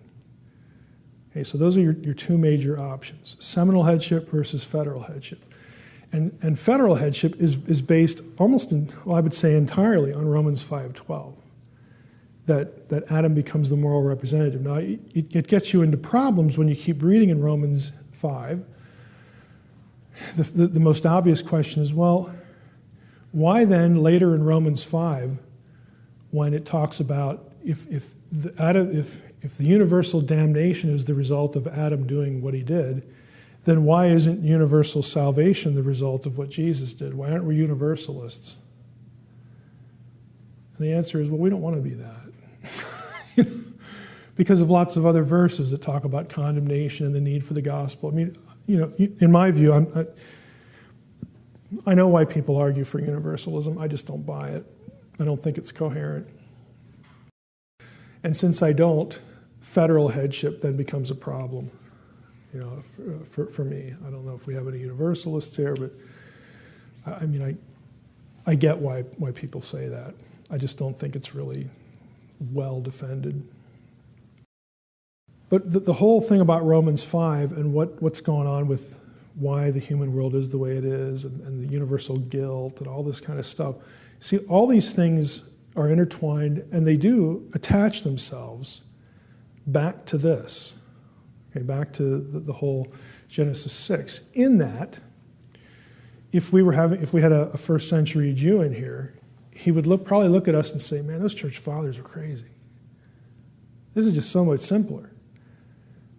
It's just so much simpler. Adam sinned, he brought sin into the world, he's the first sin, But really the reason why everybody's just so awful isn't because of Adam, it's because they sin. People sin. And you know what? The Watchers made them sin even more.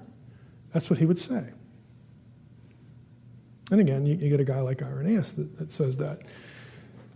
Here's one, again, that you'd never expect this to bleed into.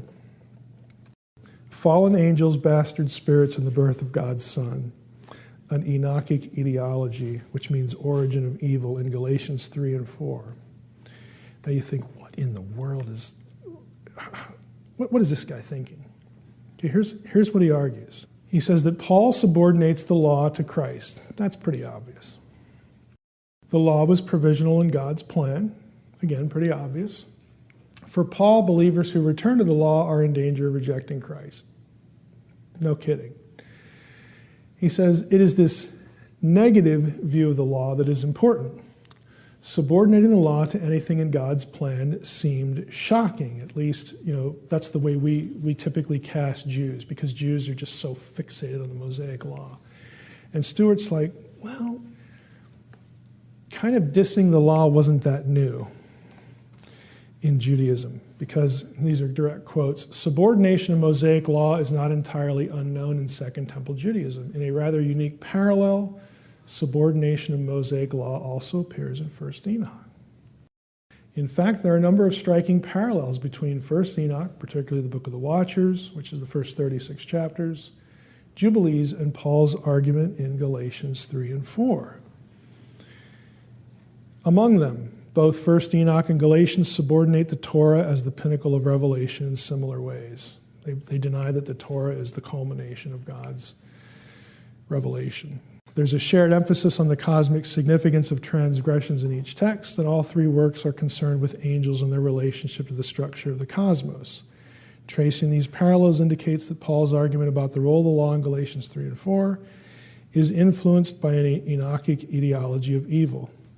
Now here's the key verse. Let me just show you this before we jump in here, because you might think this just sounds really weird, and it does. Look at verse 19. Why then the law? It was added because of transgressions. Stewart asks in his paper, just whose transgressions are we talking about? We assume that we're talking about the transgressions of the Israelites. What Stewart is going to argue in his paper, and it's fascinating, is that he's not talking about the transgression of the Israelites. He's talking about the transgressions of the Watchers. So because of the proliferation of evil, the law was added to restrain evil. Now, if you read Galatians 3 and 4 just through that lens, it's really odd, and he points it out in the paper. He said that he points out 2 or 3 sort of really hotly debated items in Galatians 3 and 4, where he says the answers that are produced by this perspective just seem to make more sense and are more comprehensive than anything else to date. And so that's what led him, prompted him to write the paper. So he goes on here, the Jewish authors of Enoch literature chose to locate the authority of the revelation in Enoch and not Moses. Moses is not entirely absent from Enoch, but he's downplayed. Again, Enoch was viewed by certain strains of Judaism, the Enochian Jews, as better because he walked with God. And so that made him more influential. Enoch was a source of heavenly wisdom. Turning to Paul in Galatians, the significance of Mosaic Torah is, again, similarly downplayed. Paul argues that justification by faith is prior to Torah. He connects it to the promise of Abraham in Genesis 12:3. That's very plain. Later, Paul argues that the promises spoken to Abraham have priority over Torah. Again, he's just going through illustrations about how Torah is not the big deal with a lot of Jews. The law added because of the transgressions, having been commanded by angels by the hand of a mediator. Let's go back. Why the law? It was added because of transgressions, until the offspring should come to know whom the promise had been made, or to whom the promise had been made. And it was put in place through angels by an intermediary. Who's the intermediary in the Enochian Jewish view? Again, they would say it's Enoch, because Enoch is the one who is, in the Enoch story, a mediator between angels and God and all this stuff after the big problem. So to summarize it, what he argues is that when you have the Son of God show up, who of course, is superior to the law and all this, that in the fullness of time, Jesus comes forth and Jesus provides the ultimate solution to the proliferation of evil, because he not only fulfills the law, but he does certain things that align with the Enoch story that reverse the curses brought on humanity by the watchers in that story. So he finds several of these in Galatians 3 and 4. It's something you'll never run into. I mean, it's when I heard it 2 years ago and I thought, that just kind of, I mean, it explains a lot, but I don't know what to think of it yet. It was just kind of remarkable. But let's go back, because that's not the only thing here. You say, well, what about this Jesus and Enoch stuff? If that's true, shouldn't it leak out somewhere else? I want to show you one title of one right there. Amy Richter's dissertation, The Enochic Watcher's Template in the Gospel of Matthew. What she does in this dissertation, again, is just kind of startling. She asked the question, which is an old question, why are there 4 women in Jesus' genealogy? And who are they? What she's trying to establish and what she's arguing, and this you'll find in scholarly literature a lot, particularly in the relationship between the New Testament and certain points of Christology and the book of Enoch, is that the Messiah, obviously Jesus, does things and says things and is even born at a certain time, depending on how you understand the birth of Jesus and the relationship to what New Testament scholars call astral theology, celestial portents, the stuff the Magi saw. That there are certain things about Jesus' birth, his life, and even his genealogy in her case that symbolically are aimed at dissing the sinning watchers in the Enoch story and reversing the effects of what they did. The 4 women in Jesus' genealogy, she links specifically back to the watcher story because their transgression is sexual. All of the women in Jesus' genealogy, not necessarily in terms of the surface story like Rahab, okay, but there are things planted in the text, specific terms that are used that take the reader's mind back to the watcher's story. Terms like Gibor, that's the Giborim from Genesis 6:4, shows up in one of them in an odd place. Judah and Tamar. Tamar was thought to be a cultic prostitute, so her trend, you have that flavoring to it. There are a number of sort of sexual flavorings to all 4 women, Bathsheba, all this kind of stuff, right or wrong. But her view is that the gospel writers were trying to, they carefully selected these 4 women because in their role in salvation history, the sexual transgressions either that they committed or that were done to them are rectified by the coming of the Messiah. And so she takes that back and says the reason they were selected is to telegraph the bigger theological point that the Messiah will undo the effects of the proliferation of evil, which all Jewish theology laid at the feet of the watchers. Again, it's a fascinating perspective. I don't know that she's right, but she builds a really interesting case for it. Again, you have to understand and appreciate something like she's doing. You have to think You have to stop thinking about the Gospels the way you do, the way you read them. Because if you're a first century Jew and you're reading these in Greek or Aramaic or whatever, and in Richter's case, she's pulling out different terms that, again, take your mind back to different passages. If you're a first century reader, could you have been thinking these thoughts? And the answer to that, at least, is yes. Whether they were or not is the larger issue. But she says her view is that the reason these 4 women specifically are in there is because Matthew, the genealogy, wants to telegraph the fact that the Messiah, Jesus Christ, Jesus of Nazareth, is the solution to healing the transgressions, not only of these women, what were done to them or by them, but also the proliferation of evil in the world. That a first century audience would have gotten that theme out of the genealogies in Matthew because of who these women were and the trappings of their stories. Now, I think that's less clear if you want to go really off here. And this is something that I know Dr. Kennedy was into. And I'm not as embracing of the whole idea as Dr. Kennedy was. And again, Dr. Kennedy was kind of known for this. I don't know how widely known he was for it, but Dr. Kennedy had this belief that the gospel could be told or understood through the stars. I don't know if you ever read his little thing on that.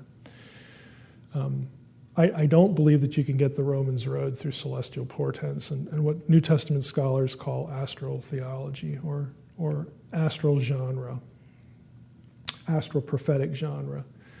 I do believe, though, that there's something to it. And I'll set it up this way because we'll discuss it on day 3. In Romans 10, this is the famous passage where Paul, if you confess with your mouth that Jesus is Lord, and then he says, everyone who calls on the name of the Lord will be saved. Verse 13, how then will they call on him in whom they have not believed? And how are they to believe in him of whom they have never heard? And how are they to hear without someone preaching? And how are they to preach unless they are sent? As it is written, how beautiful are the feet of those who preach the good news. But they have not all obeyed the gospel. For Isaiah says, Lord, who has believed what he has heard from us? So faith comes from hearing, and hearing through the word of Christ. And that's usually where the sermon ends. Next verse. But I ask, Paul says, have they not heard? Indeed they have. Wait a minute, Paul. What do you mean? How did everybody hear about Jesus? Paul says, I'll tell you. Their voice has gone out to all the earth, and their words to the ends of the world. Anybody know what he's quoting? What's Paul's proof text? Oh, Paul, you're so clever. It's Psalm 19. The heavens declare the glory of God, and the sky above proclaims his handiwork. Day to day pours out speech, and night to night reveals knowledge.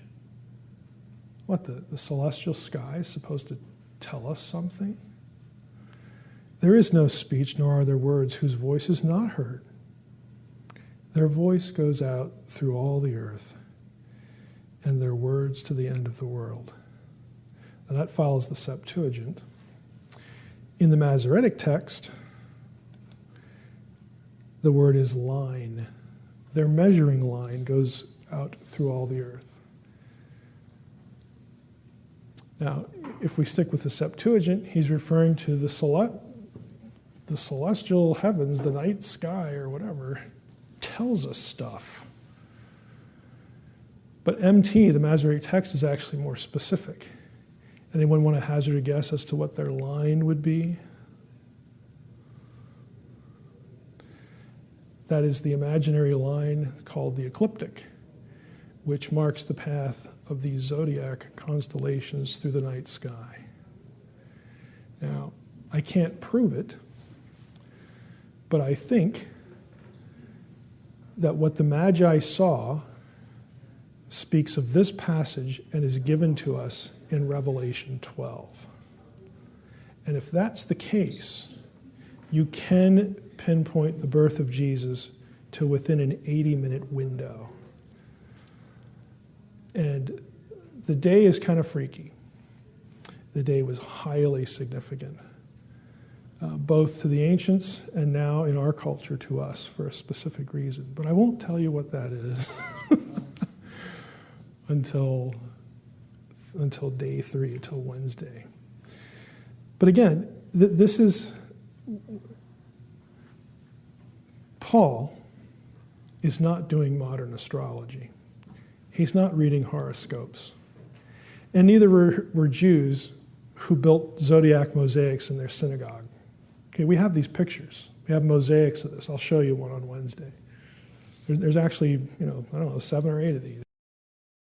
Archaeologists have found. Nobody who is faithful to the God of Israel is doing stuff like you read in the newspaper today, or this will date me, Miss Cleo in the newspaper.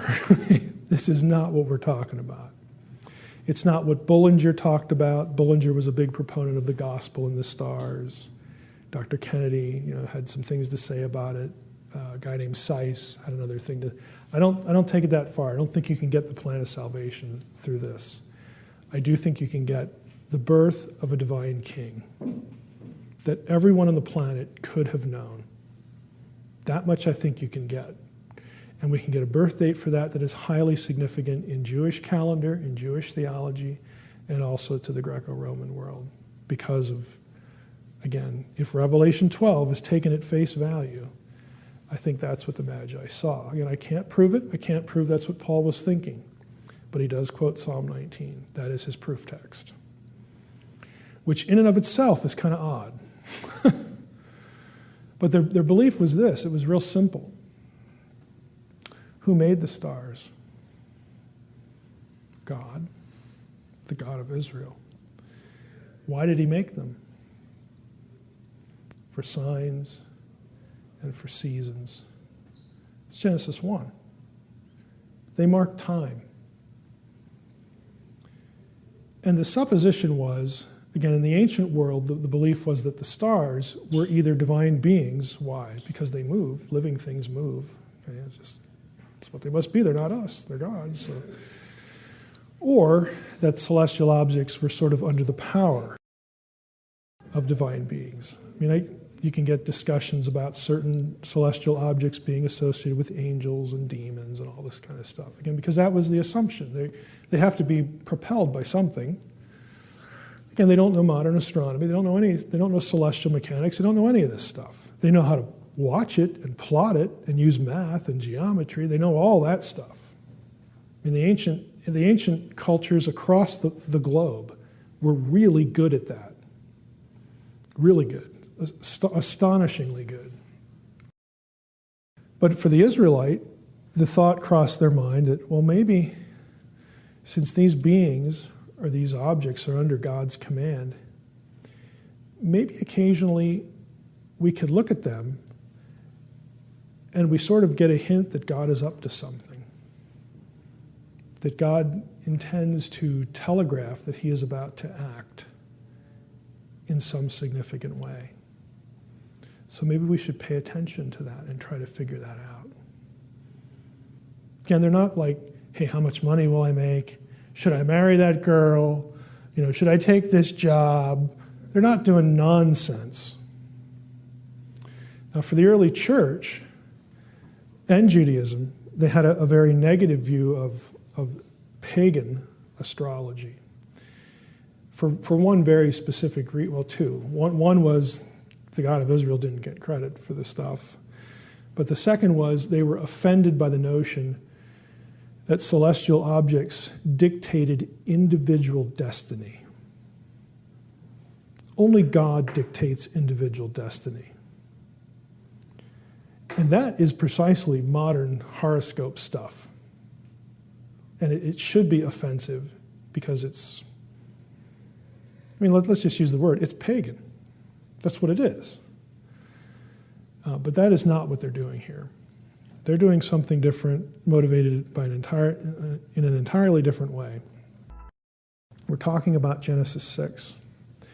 And I made the comment that in the Jewish mindset, in Second Temple literature, there were three significant events that explain why the world was the way it was. There's Genesis 3, the fall of humanity. That's the introduction of rebellion, both divine and human, in God's world. Then you have Genesis 6, that is viewed as the reason, the ultimate impetus behind the proliferation of evil in humanity. Then you had Genesis 11, the Babel event, cross-reference Deuteronomy 32, 8, and 9. Why do the other nations have other gods? Because God punished them with that situation.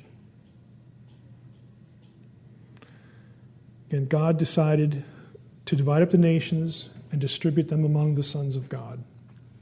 Because they refused to obey him, it's like, look, if you don't want to obey me, you don't want to be my God, good, I'll give you what you want. We'll see how that works. That's why I refer to it as the Romans 1 event of the Old Testament. God giving them up to what they apparently desire. God says, I'm disinheriting you. You are no longer my people. I am not your God.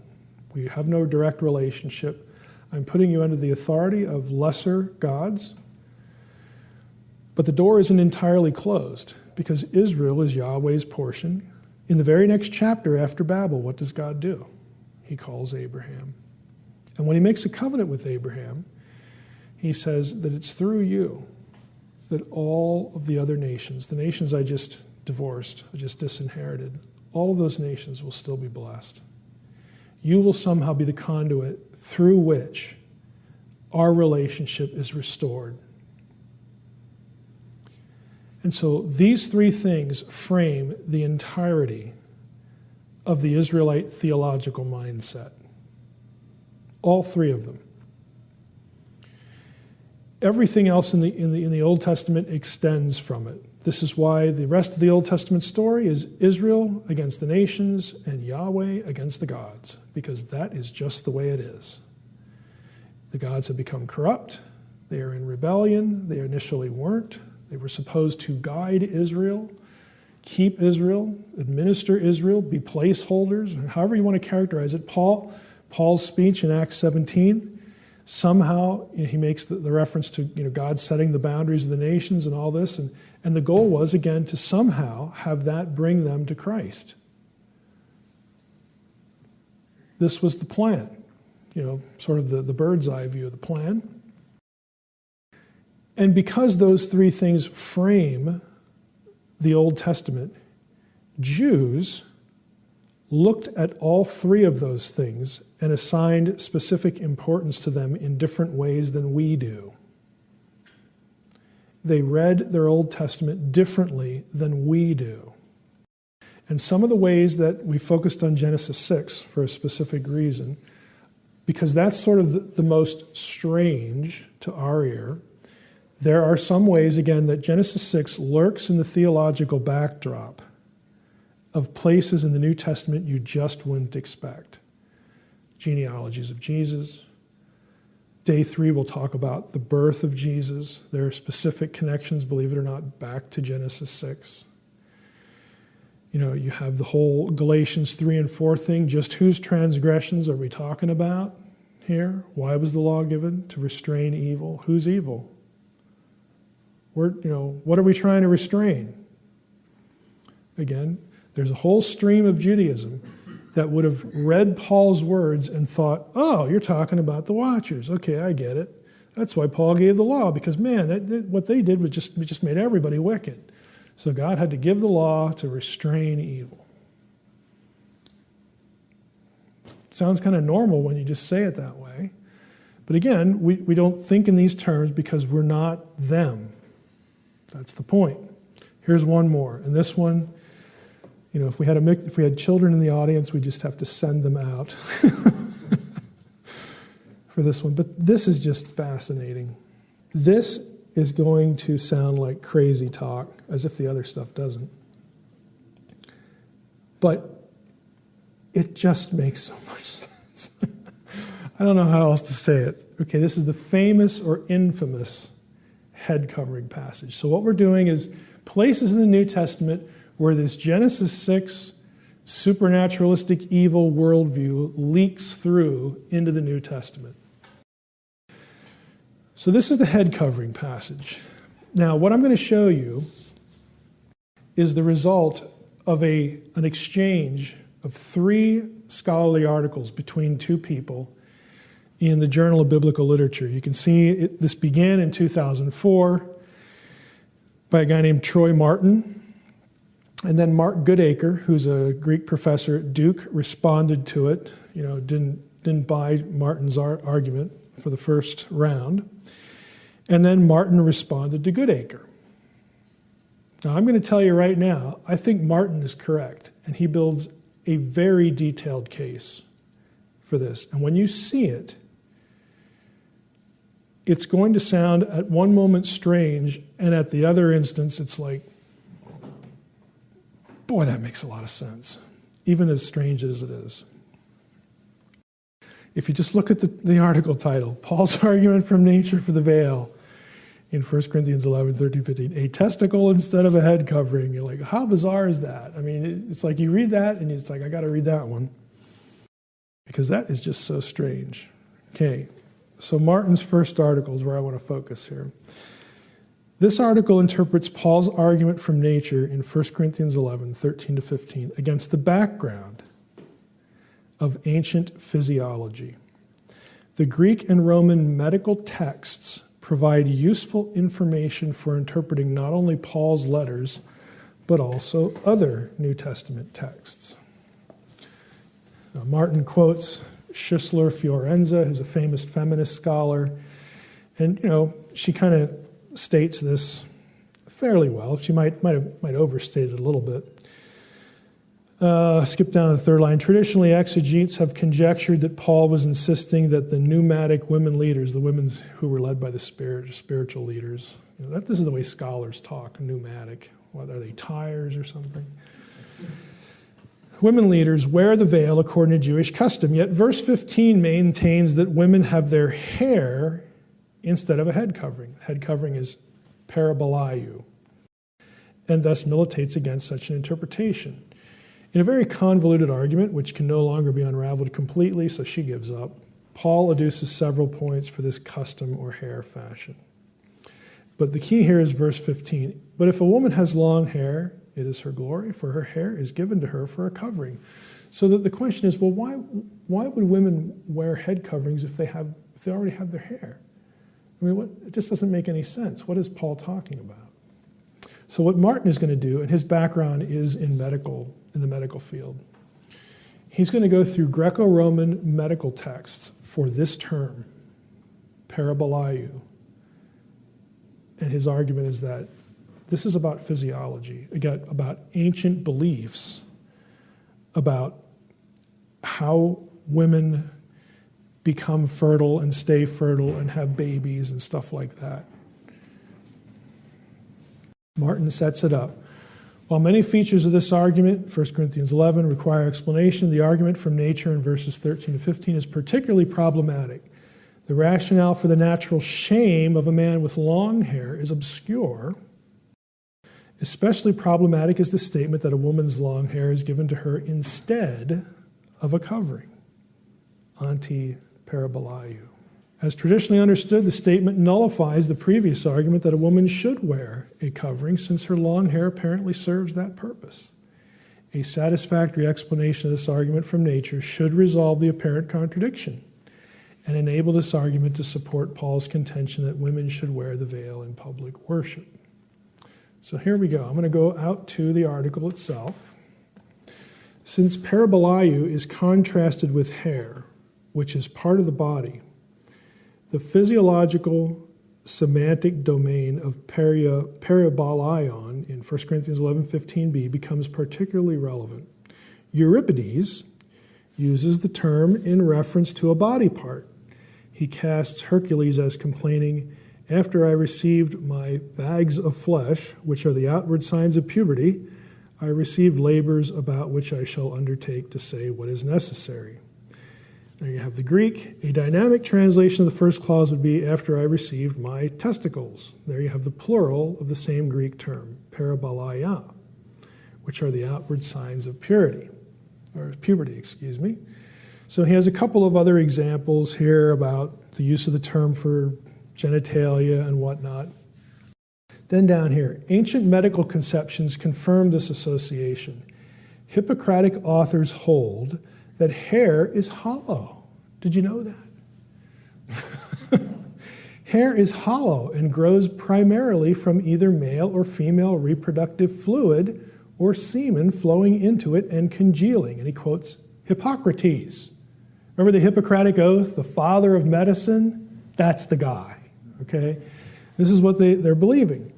Since hollow body parts create a vacuum and attract fluid, hair attracts semen. Appropriately, the term come refers not only to hair but also to the arms or suckers of the cuttlefish. Again, there are these extensions. Hair grows most prolifically from the head because the brain is the place where the semen is produced or at least stored. Hippocrates again. Hair grows only on the head of prepubescent humans because semen is stored in the brain and the channels of the body have not yet become large enough for reproductive fluid to travel throughout the body. Thank you, Hippocrates. At puberty, secondary hair growth in the pubic area marks the movement of reproductive fluid from the brain to the rest of the body. Women have less body hair not only because they have less semen, but also because their colder bodies do not froth the semen throughout their bodies, but reduce semen evaporation at the ends of their hair. Aren't you glad that we're a little bit beyond this? According to these medical authors, men have more hair because they have more semen, and their hotter bodies froth the semen more readily throughout their whole bodies. The nature, phusis, which of course is a term that occurs in the New Testament, by nature, the nature of men is to release or eject the semen. During intercourse, semen has to fill all the hollow hairs on its way from the male brain to the genital area. Now that's Aristotle. Remember Aristotle? He was a dummy. Thus, men have hair growth on their face, chest, and stomach. A man with hair on his back reverses the usual position of intercourse. A man with long hair retains much or all of his semen. That's why it's bad. And his long, hollow hair draws the semen toward his head area, but away from his genital area, where it should be ejected. Therefore, 1 Corinthians 11:14 correctly states that it is a shame for a man to have long hair, since the male nature is to eject rather than retain semen. That's the man's job. It's how you get children. It's how you have families. So if a man has long hair, he's not fulfilling his duty. In contrast, the nature of women is to draw up the semen, okay, and continuing and congeal it into a fetus. A woman's body is simply one huge gland, and the function of glands is to absorb. Thank you, Hippocrates again, his excursus on glands. Down here he has this conception of hair as part of the female genitalia explains the favorite Hippocratic test for sterility in women. A doctor places a scented suppository in a woman's uterus and examines her mouth the next day to see if he can smell the scent of the suppository. If he smells the scent, he diagnoses her as fertile. If he does not smell the scent, he concludes she is sterile because the channels connecting her uterus to her head are blocked. Okay? The suction power of her hair cannot draw up the semen through the appropriate channels in her body. The male seed is therefore discharged rather than retained, and the woman cannot conceive. This conception of hair probably explains the frequent depilation of women's pubic hair, plucking it out. Although sometimes inflicted on male adulterers, Depilation of the pubes is common among Greco-Roman women and enhances their attractiveness to males. Plucking, singeing, ouch, and applying caustic resins are the means of removing the hair, but singeing is the most effective in enhancing fertility. I can hardly believe that anyone would have bought that argument. Again, this is science of the day. This is the science of Paul's day. So finally, this conception of hair explains why prepubescent girls are not required to wear the veil, whereas adult women were. Before puberty, a girl's hair is not a functioning genital and does not differ from a boy's hair. After puberty, however, this situation changes. Tertullian draws an analogy between prepubescent children and Adam and Eve, who were naked before they became aware of genital differentiation. And that's his reading of the passage. Afterwards, though, Tertullian notes, quote, they each marked the intelligence of their own sex by a covering, unquote. Noting the growth of the pubes to cover the female pudendum, Tertullian exhorts, quote, let her whose lower parts are not bare have her upper likewise covered, unquote. Tertullian's analogy and exhortation presume that hair becomes a functioning part of a young woman's genitalia at puberty, similar to the way testicles begin functioning at puberty as part of the male genitalia in facilitating the dissemination of semen. Prepubescent girls, therefore, need not cover their hair, but pubescent young women should. And Tertullian recommends that the extent of the veil be coextensive with the space covered by the hair when unbound. Again, this whole thing is the backdrop to why, again, in verse 15, this whole head covering thing, which should have been the hair, is an issue. So if you are an adult woman, okay, and you have the long hair, which again is part of your sexuality, let's just try to use neutral terms like that. Of course you should have your head covered in church. I mean, how lewd would it be to leave it uncovered? But the reality is your natural hair, again, is performing these purposes. So it's really about modesty when it comes right down to it, because of the way of the role they imagine the hair to have in fecundity and more broadly in sexuality. Now, when I read this article, he doesn't mention this in the article, which is why I wrote the author. I said, hey, I read your JBL article. It was just fascinating, but I have a question. Also in this chapter, Paul renders his advice about the head covering and the hair and all this stuff. And he says that you women should be doing this. Do you remember the line? Because of the angels. It's in 1 Corinthians 11. Because of the angels. You better be modest. You better watch how you display your sexuality because of the angels. And I said, do you think this has anything, I tried to word it as neutrally, because I don't know the guy. I said, do you think this has anything to do with the Watcher's story in Genesis 6? And he wrote back and said, absolutely. Because I think that was the rationale. That is why Paul added that line. That's my phone on vibrator. So it's like, that's the first thing I thought when I read it, because I have not come across anything that makes sense of this passage with that line in it except for this. And if that's the case, again, I don't know if it's a hill I'm going to die on, but it has a high degree of explanatory power. And again, if it's coherent, and I think it really is, and you can read all three articles, Goodacre protests, and then, I hate to put it this way, but Martin just smacks him down. He just unloads on him, just lots of primary texts. If that's the case, this is yet another indication that in Paul's head, the whole incident with the Watchers, in a supernatural context, is floating around up here. It is not the sons of Seth. It's not the evil women of Cain. it's Genesis 6 at face value. Because why else would Paul add this line to this discussion? Again, this is, when I say, again, the supernatural worldview of the biblical writers, what I'm trying to do in the book, and a lot of this stuff is outside the book, which is why I wanted you to read the book, so I could just show you, hey, now that you sort of have you got the lay of the land, with the book, there's all sorts of things to drill down on.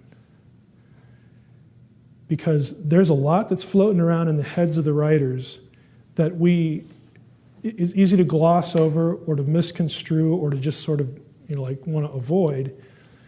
But it's amazing that if you just approach, if you just have their reality, again, their embracing of this idea of the spiritual world and its intersection with the embodied world, how many of these passages just sort of click? They take on a sort of a sensible possibility in light of this. There's a lot of them, and I'm just giving you a sampling here, and this is one of the more bizarre ones. So even something that has sort of troubled interpreters for a really, really long time. If we were sitting here, here's my contention. If we were sitting in a first century context, we're sitting there with Paul, and Paul starts talking about, man, you got to keep your hair covered, and because of the angels. We're like, yeah, boy, I wouldn't want to cause a problem,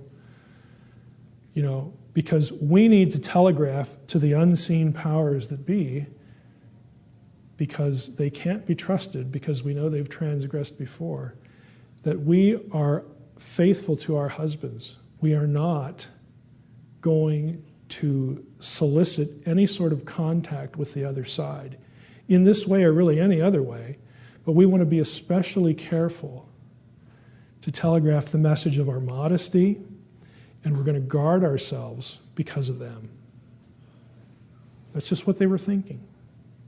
Go ahead. Well, I'm not sure how to frame the question, but it's interesting in Genesis 6 how it mentions the sons of God and the daughters of man, and then verse 3, the Lord said, my spirit shall not abide in man forever. And then verse 4, it speaks about the Nephilim. What is the relationship in verse 3 to the Nephilim? Or there are a number of possibilities. Some think it's an oblique reference to the time between the statement and the start of the flood, which turns out to be 120 years. So in other words, it's a limiting statement that telegraphs the idea, to paraphrase it, the life force that I have given to humans isn't going to be around much longer. In other words, people are going to die. So God is already planning, a judgment. So the my spirit would be a reference to their mortality, to the judgment. Others would abstract it a little bit more and basically interpret it as a reference to the Spirit of God, either through Noah or anybody else that would align themselves with Noah, prompting people to repent and get on the bandwagon with Noah. That is what's not going to last very long. In other words, I'm giving you a window to repent. So it's kind of the same as the first, but the first one, some people take it as a reference to life and death. Even though the second one results in life or death, because of the reference to the Spirit, it's about the Spirit's activity to try to draw people into righteousness, into making a righteous decision here. Others try to link it chronologically to the events that follow for a different reason, and specifically to make certain things in the chronology work by using the 120. That's a long way of saying nobody really knows for sure why the language is there. Is it an overt judgment, or is it the Spirit of God trying to prompt people, to repent and be saved, that kind of thing. I don't really feel comfortable landing in any of those yet. So. What is to keep kind of going on what you were talking about of that happening after that? Where sons of God and daughters of men, does God in any specific way forbid it or prevent it from happening? Well, it's really kind of interesting because that rabbit trails into the how do we get Nephilim after the flood question. Because even in the time of Paul. Yeah. See, because Paul seems to suggest, again, if this reading is correct, that these things are linked, then at least in Paul's mind that was a possibility. There is one way to read Genesis 6:4 that would align with that. So if you recall, again, I'll go through it quickly, but I sketched these out in the book. You basically have three major options for how you get Nephilim after the flood.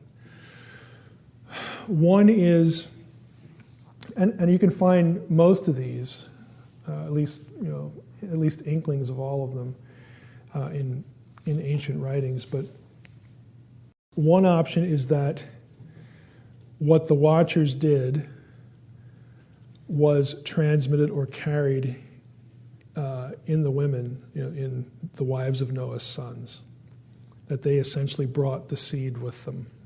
You'll see ancients suggest that. There's one Jewish text that actually casts Noah himself as a giant. That's an unusual view, but what it tells you is that people are trying to answer the same question. So they're basically proposing different options. There's a Dead Sea Scroll text called the Genesis Apocryphon where Noah's parents have an argument about whose kid is this. And, Lamech said his wife's name is Bitanosh in the text. He accuses her, or at least wonders out loud, is this my son?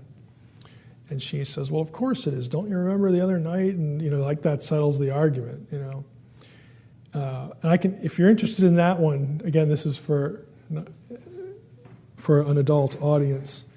There's one scholar who I think does a pretty good job of taking some of the terminology in that text.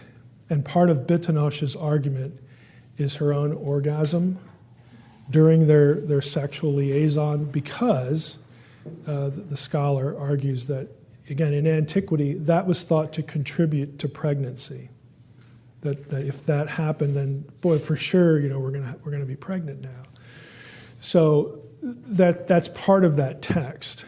And so that she's trying to argue that, of course it's your kid. Don't accuse me of all this stuff. But that's one option. So people were thinking about that in that way. Another option would be if the flood was localized or regional instead of global as we think. Now, the way this is usually argued is that the world to an Israelite is actually defined for us in Genesis 10. Genesis 10 are the nations that come from the sons of Noah, and so it's taken to be worldwide. These are the nations of the world. They all come from Noah and his sons because they're the only ones who survived the flood. But if you actually look at it, they're all in the ancient Near East or the Mediterranean. It is a lot smaller than global. And so if you read the account as a regional event, some people postulate the way you get Nephilim afterwards is that some of them were seafaring people and escaped and rode it out, essentially, even though we're not told that. And you say, well, that's kind of bizarre. Why would they think that? It's because of the Philistines being, in terms of Egyptian texts, the Philistines are part of what were known as the Sea Peoples, and also because of the references in the Bible, the Old Testament, to the Philistines coming from Caphtor, which is in the Aegean, which they were also part of the Sea Peoples. And so that becomes a point of speculation.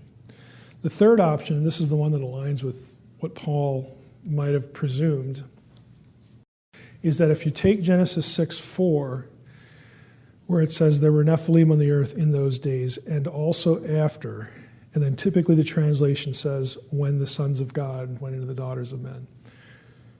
You can translate that because of the particle there, followed by an imperfect verb form. You can translate it. there were Nephilim on the earth in those days, and also after, whenever the sons of God went into the daughters of men. And so that translation implies at least the possibility of continuance. And if you were using that to argue about the giant clans from Numbers 13 onward, in Deuteronomy 2 and 3, you would say, well, this could have happened again.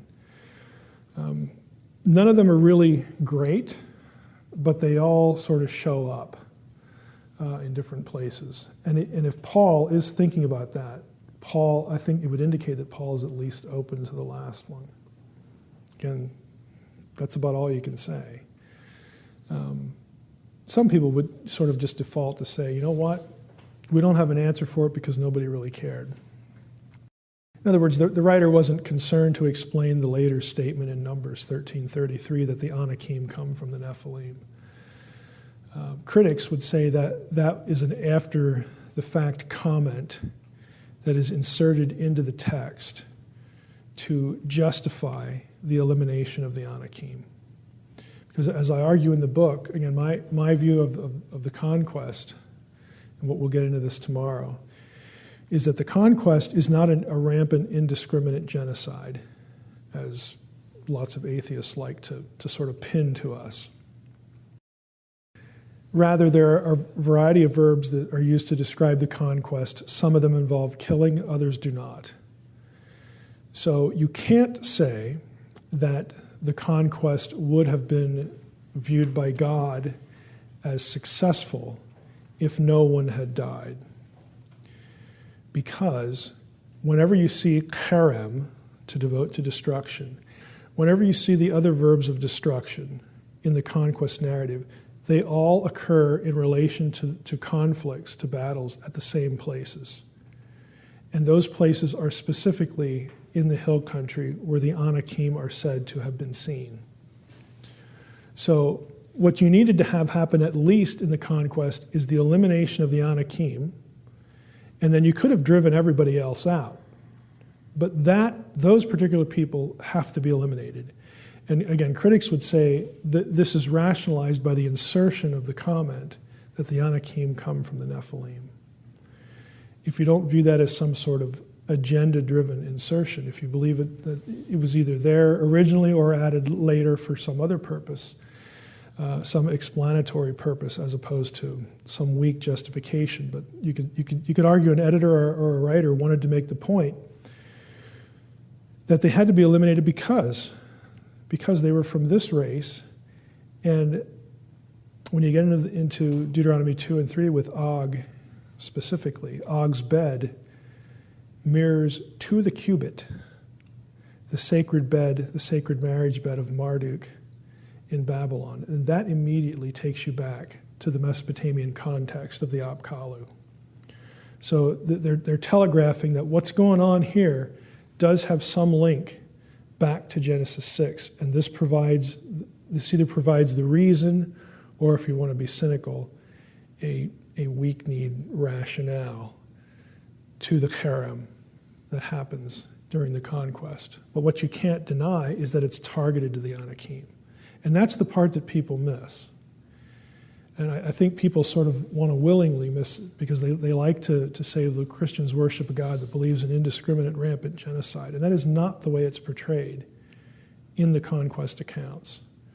There's a very narrow religious/theological rationale for why they are doing this at certain places.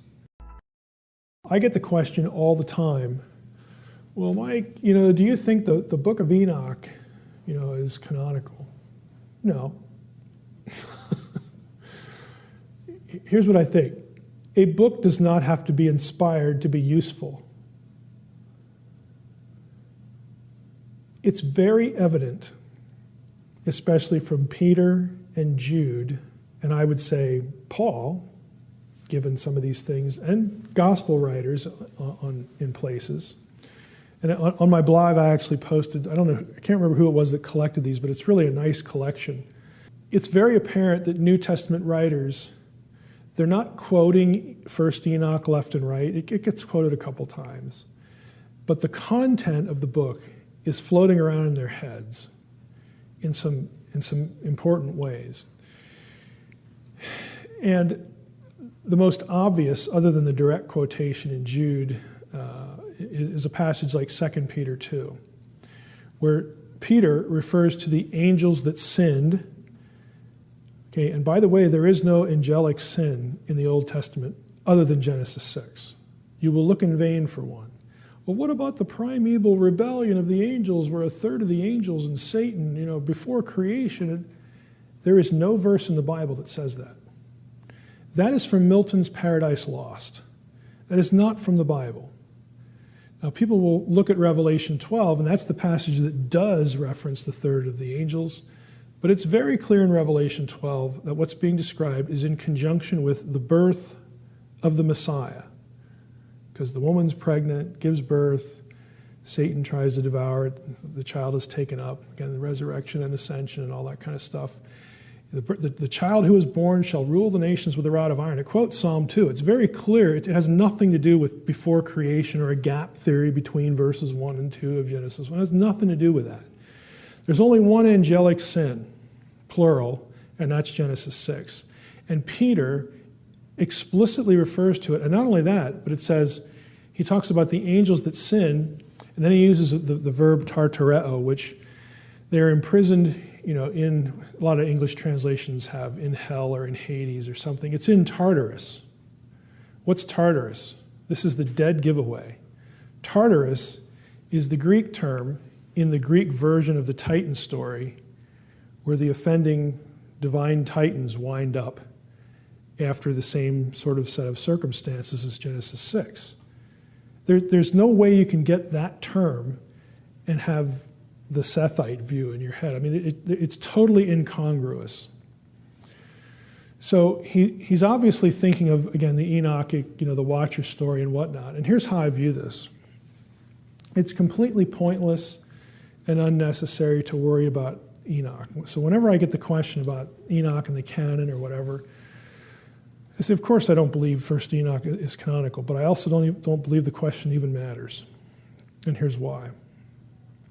If the New Testament writers read books, and sometimes those books help them articulate some idea that does wind up in the books that they write under inspiration, then maybe we should read those too.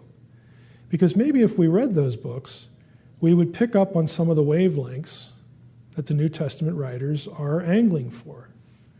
In other words, it's just material that helps them articulate some point. Hey, Psalm 104, passages in the prophets, quote the Baal cycle. I don't think the Baal cycle is inspired. It's just material that helps them write something. In that case, it helps the audience know, here's the target, here's what we're shooting at. Here, again, it's theological polemic. So the whole question about if something's floating around in a biblical writer's head, should we view it as inspired? I think it's the wrong question. I just don't think it matters at all. My illustration for this would be, hey, if I read Calvin's Institutes, and I read his commentary on Romans, and then I went to write my own commentary on Romans, it would be nigh unto impossible to not have Calvin floating around in my head. It would just be there. And something I read consciously or unconsciously that came from Calvin, hopefully I'd remember so I could put a footnote in there, but something he said would help me articulate some point. That's all that's happening here. It's not spooky. It's not, sinister in any way. They're just reading stuff, and then they're writing stuff. And they can't, turn off their brain and start writing. I mean, I think one of the fundamental problems is the way we talk about inspiration.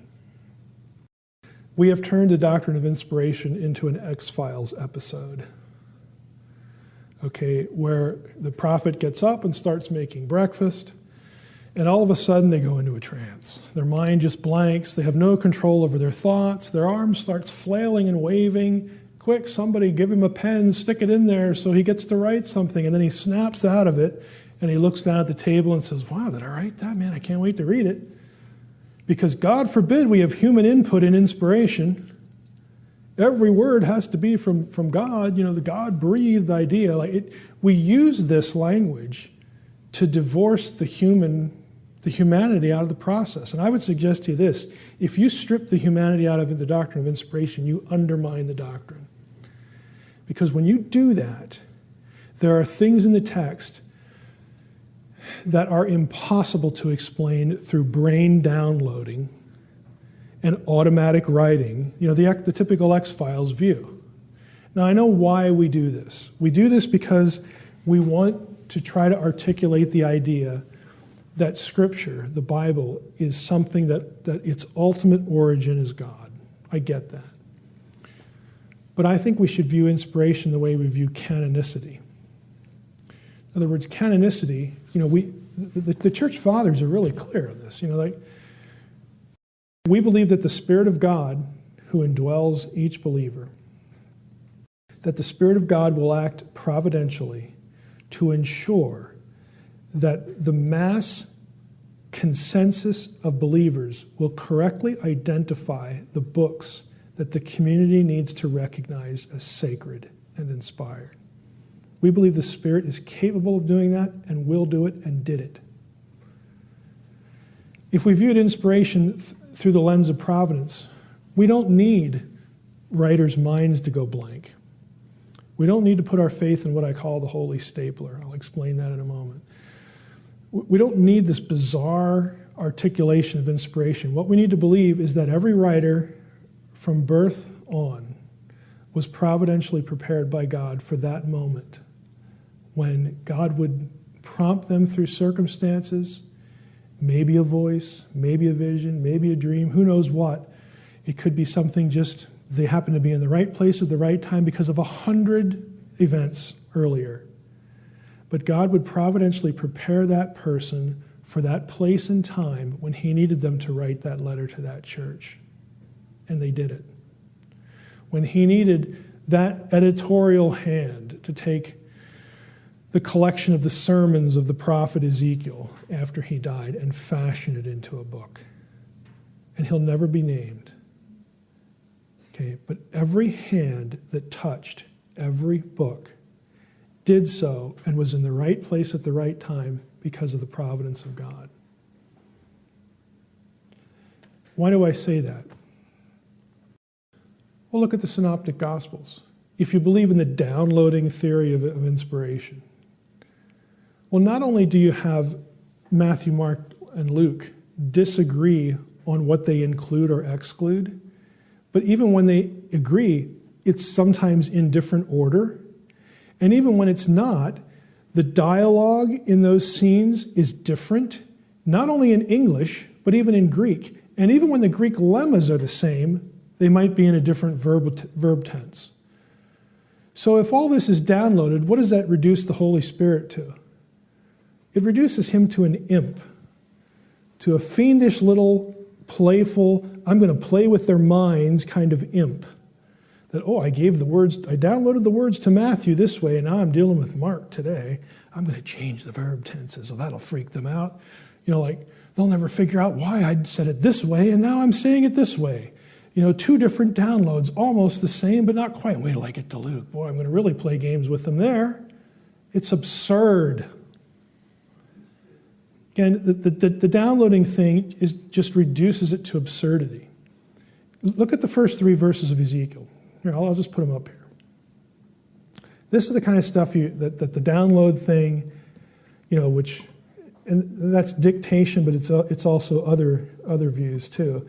Any view, again, that strips the humanity out of the thing.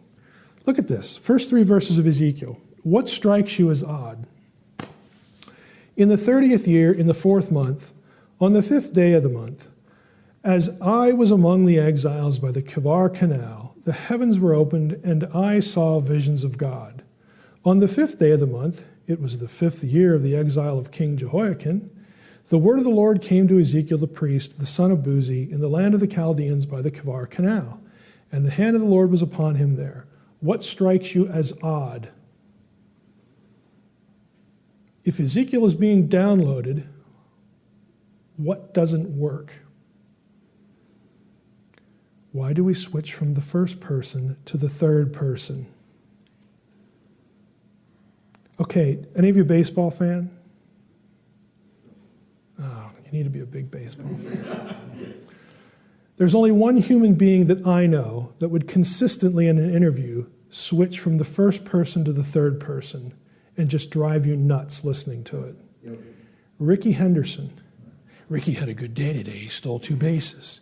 You're Ricky. Just say, I had a good day today. He did it constantly. He became sort of a meme because he just talked weird. I would suggest to you that isn't the norm. If I'm writing this book and I'm using the first person, I don't automatically just switch to the third, and then back to the first, and then over to the third again. This is evidence of an editorial hand. And there are lots of things like this throughout the Bible. This is why I say I don't believe in the myth of the holy stapler. Okay, here's our conception. So like, I'm one of the followers of Ezekiel. Ezekiel's a great preacher. I want to be a prophet too. You know, the whole school of the prophets thing in the Old Testament. People were trained, you know, to be preachers and trained to articulate the word of the Lord. And so part of what you did was you live with the prophet, you listen to him, he goes out to preach, you go listen to him. Well, you know, somebody's writing some stuff down. So let's say a couple of us, you know, get the brain, you know, the lights turn on and say, boy, you know, he's not getting any younger here. And he kind of does weird things, you know, like you never know what he's going to do. Maybe somebody will kill him someday because he's just bizarre. Next time he runs around naked, somebody might just punch him out. I mean, we got to start writing this stuff down. So we write it down, and then sure enough, Ezekiel dies one day. So here's what didn't happen. Well, the master's dead. It's kind of depressing. How many of you copied some sermons down? I got half a dozen of us. Okay. Well, let's meet back here in 2 hours. You bring your pile of manuscripts, and I'll bring mine, and we'll meet back here again. So 2 hours later, everybody comes by. Okay, hand them over to me. You know, bring me. Oh, we've got a nice big stack of them now. Let's straighten out the edges and everything. Where's the stapler? Ka-chunk. There's the book of Ezekiel. No. That isn't how books are made. That reduces a person's life message to random gibberish. What you need to ask is anybody a good writer here? Can you take all this stuff and put it together and match it all up and produce a really nice, readable book for the community? Because Ezekiel was holy. He was a holy man. He was a prophet. He spoke for God, and we need to make sure that what he taught us and what he said isn't lost. But it has to be readable. 100 years from now, people have to be able to read this stuff, and it has to be able to make sense. So it's not, where's the stapler, ka-chunk. It's, is anybody like a good writer? Because we need to make a book. It's just how books are made. You know, but again, we just have this bizarre view of inspiration. Like we've got to take as much humanity out of it as we possibly can to have a doctrine of inspiration. And when you do that, you open up yourself, you open up Scripture to all sorts of criticism and attack. You just cannot defend it coherently. Because somebody, whether they're in the internet or in some classroom somewhere, is going to know the text really well and be able to point out these things to you and say, if that's what inspiration is, it never happened. You can't believe in this doctrine. There's nothing unique about this book. You know, again, I've said it in other context. Maybe I'm a little too sensitive to this because I get this kind of thing in email because of what I do online. I get this kind of thing in email all the time. Lame, I mean, I don't say this to people, but lame excuses for giving up the faith. Lame excuses for dismissing the idea that the God, even if they're theists, okay, the God who created, God who can do lots of stuff, somehow is so inept and powerless that he can't influence someone to write a thought down. I can do that. I bet God can. But because of the way we talk about inspiration, it just leaves Scripture vulnerable. And sure, you could say, well, those people are looking for reasons to leave the faith anyway. That's probably true. But why give them ammunition? Why make it easy for them? I mean, why not challenge, some of their assumptions about how we produce books? Why can't we just produce a book the way books are produced, but have God in the details, the unseen hand? The prime mover. It's the way we look at our own lives. Why can't we look at biblical writers' lives like that? My website is drmsh.com. I write fiction, and I mingle with all sorts of New Age people. That's what I do. That's my little apologetic. Some people call it a ministry. I guess it's a ministry. I hope it's a ministry, even though I don't call it that. So you will find stuff on my website that isn't biblical studies specifically related at all. My kids ask if I'm famous, okay, because I've been on lots of shows and that kind of thing. Madonna is famous. Your dad is nerd famous. Okay. But I get a lot of traffic, and I'm grateful for it. But I try to be the voice, the nice Christian debunking guy in lots of spaces. And so if you go to my website and you see something that looks kind of crazy, don't get freaked out. It's there for a reason. We try to minister to people who either hate the church or want to belong to the church but feel that they can't because of an experience they had, something they saw on TV, like ancient astronaut stuff. That's a big one. All that kind of stuff. So I muck around in all those worlds and try to get people to not just jump the ship, without thinking well about something. So that's my disclaimer. That is my disclaimer.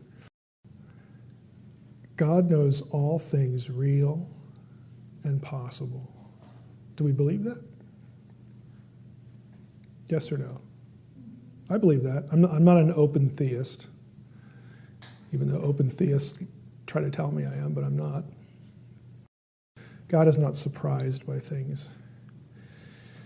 God knows all things real and possible. Guess what? All those possible things don't happen. Only some of them happen. So here's the kicker. If God foreknew them, that tells you that foreknowledge did not necessitate predestination. But many Christians reflexively believe that. Foreknowledge does not necessitate predestination. And the chapter I use in the book is 1 Samuel 23. If you're not familiar with that, David, as is typical, is running away from Saul. And so Saul hears that David has gone to a city called Keilah, and he rescued the city from the Philistines. But Saul realizes that David now has a problem. Keilah is a city with walls. And so when Saul hears that David is at Keilah, he says, I'm going to go down there and trap David. He'll have no escape. What a fool. We're taken back to the story, and somehow David learns, we're not told why or how, somehow David learns that Saul has heard he is at Keilah and is preparing to come down and entrap him. And so David says, bring me the ephod. Again, the oracular means of knowing what, asking God questions. High priest breastplate in which were the Urim and the Thummim. David has a couple questions. He says, will Saul come down to get me? And God says, yep, he sure will. And then his second question is, will the men of Keilah, who I just saved, will they hand me over to Saul? God says, yep, you betcha. They sure will. And so what does David do? He leaves. Isn't that what you would do? He leaves. So what's the point? God foreknew two things that never happen.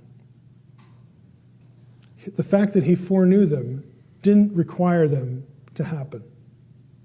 Foreknowledge does not necessitate predestination. Now, events that do happen can be predestinated. God is perfectly capable, and it's up to God to predestinate this, that, or the other thing that he wants. But the fact that things happen don't mean they are predestinated. But again, we reflexively think that way. And we have all these fights about foreknowledge and predestination and sovereignty, and we essentially are not content to live with the open ambiguity of it all. That things that do happen, some of them could be predestinated in God's will, some of them will not be predestinated. God doesn't need them predestinated. He's perfectly capable of managing things without that. If you have a Jewish friend, okay, or somebody who is a Jew and takes their faith seriously, this is the sort of thing that I have found helpful in getting them to consider embracing Jesus. So I want to make sure that we're all on the same page here, and then we'll do some drilling down in some other things. Well, let's pray. Lord, we thank you for this second day. I pray that you would give us clarity of thought, help us to think well about the material, and also think well about questions. And again, to just really strive after trying to be able to read Scripture the way an ancient person would, so that we can get more out of it. In your name we pray. Amen. The thesis of the whole idea, of the whole book, is that the right context for interpreting the Bible is not the history of Christianity. Okay? It is not the Reformation. It is not the Puritans. It's not the Catholic Church. It's not evangelicalism. It's none of those things. The right context for interpreting the Bible is the context that produced it. And so the goal of the book is, I want the ancient Israelite in your head, because there's no way you're going to be able to really understand a lot of things in both Testaments, but especially the Old, if you're not thinking the way they thought, especially with respect to how they viewed the supernatural world, the unseen world, and its interaction with our world. And a lot of Christians presume that the way we do think about supernatural stuff is the way they thought about it, and they are miles apart. So this is probably one of the close points of connection, because the idea of high Christology, again, a Godhead, is not a New Testament invention. So what we're going to summarize here is, I think, 3 chapters in the book on Godhead in the Old Testament. And this comes right out of my dissertation, but I think it's actually comprehensible. At least I'll try to make it comprehensible. Judaism used to teach a Godhead. There's this thing in Judaism known as the 2 powers in heaven. And I'm going to show you a book here in a few slides that is the major scholarly work on that, written by a Jew who has since passed away. But it used to teach the idea that there were 2 Yahweh figures, not just one. There was an invisible Yahweh, again, what we would think of as the Father, the invisible God. And then there was a Yahweh made visible, which shows up in the Old Testament in a number of places. And that idea became the precursor, obviously, for Christology, for Christians. But in between the testaments, there was a great deal of speculation as to who the second power was among Jews. It was perfectly acceptable to talk about this. People wanted to know, and they had all sorts of speculations about who this was. After the advent of Christianity, though, the two powers idea was declared a heresy within Judaism. If you believe this, you were one of the Minim, which means one of the sects. Deuteronomy 6:4, we'll start here again. This is the Shema, the creed of Israel. There is no more fundamental creed. To a serious Jew, hear, O Israel, the Lord our God, the Lord is one. We all are familiar with this. But then we look at John 1:18, which was written by a Jew named John. No one has ever seen God, the only God who is at the Father's side. He has made him known. Do you see what the verse just said? The only God, the one at the Father's side. How does that work?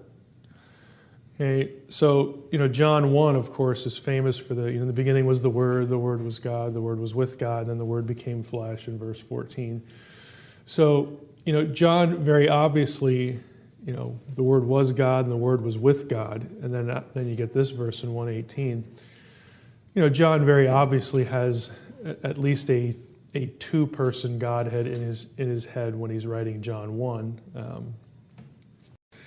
And this idea, has been, looked at by scholars that, John's borrowing from, Neoplatonic or Platonic this or that, or Gnostic this or that. It's like, no, he is actually reading his Old Testament. I mean, it's a whole lot simpler than that.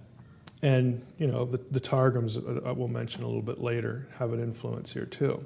But here's the fundamental question. How could a first century Jew, and we know about the Jews, they were willing to be put to death rather than worship another god. They wouldn't even worship the emperor. And they know this guy is not a god. Everybody knows, and the emperor knows he's not a god. So how is it that they would be willing to be put to death? Again, because of their belief in the Shema, and again, that's what sort of solicits this reaction.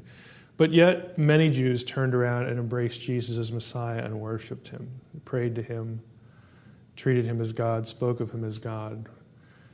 How is that even possible? What could take a Jew to that place? Because the reason they reject other gods is because they don't want to violate the Shema. They feel it's an act of disloyalty to the God of Israel to worship any other. So how'd they get there? The Shema is probably the most difficult verse in the Old Testament to translate. And the reason is pretty simple. There are no verbs in the verse. You have to supply them. So if we were looking at it in Hebrew, you basically have 2 or 3, depending on what Hebrew scholar you are, verbless clauses. And it's up to you to match the words the best way you think they go. So you will see all of these translations in print somewhere, either in translations or articles or whatever. It's a notorious verse. So the next time, again, you have a Jewish friend, give you a translation of this and say, well, this forbids, us, embracing anything else like a Godhead. You should just know that, and they probably don't know, even if they're Jewish, that the verse is actually quite elastic. But that really isn't the issue. That's why I said this is sort of trivia. Here's what starts the debate, at least among the rabbinic writers. I'm going to show you a few verses that show up in rabbinic discussion a lot, from which, or which undergird the whole two powers idea. Now look at this verse and tell me what's strange about it. This is from the JPS Tanakh. This is the Jewish Publication Society English translation of the Tanakh. What's odd about the verse? I think you have Yahweh very present over a city, while sulfurous fire is coming from a Yahweh from out of heaven, which could have been descriptive of, well above their world. How many Yahwehs are there?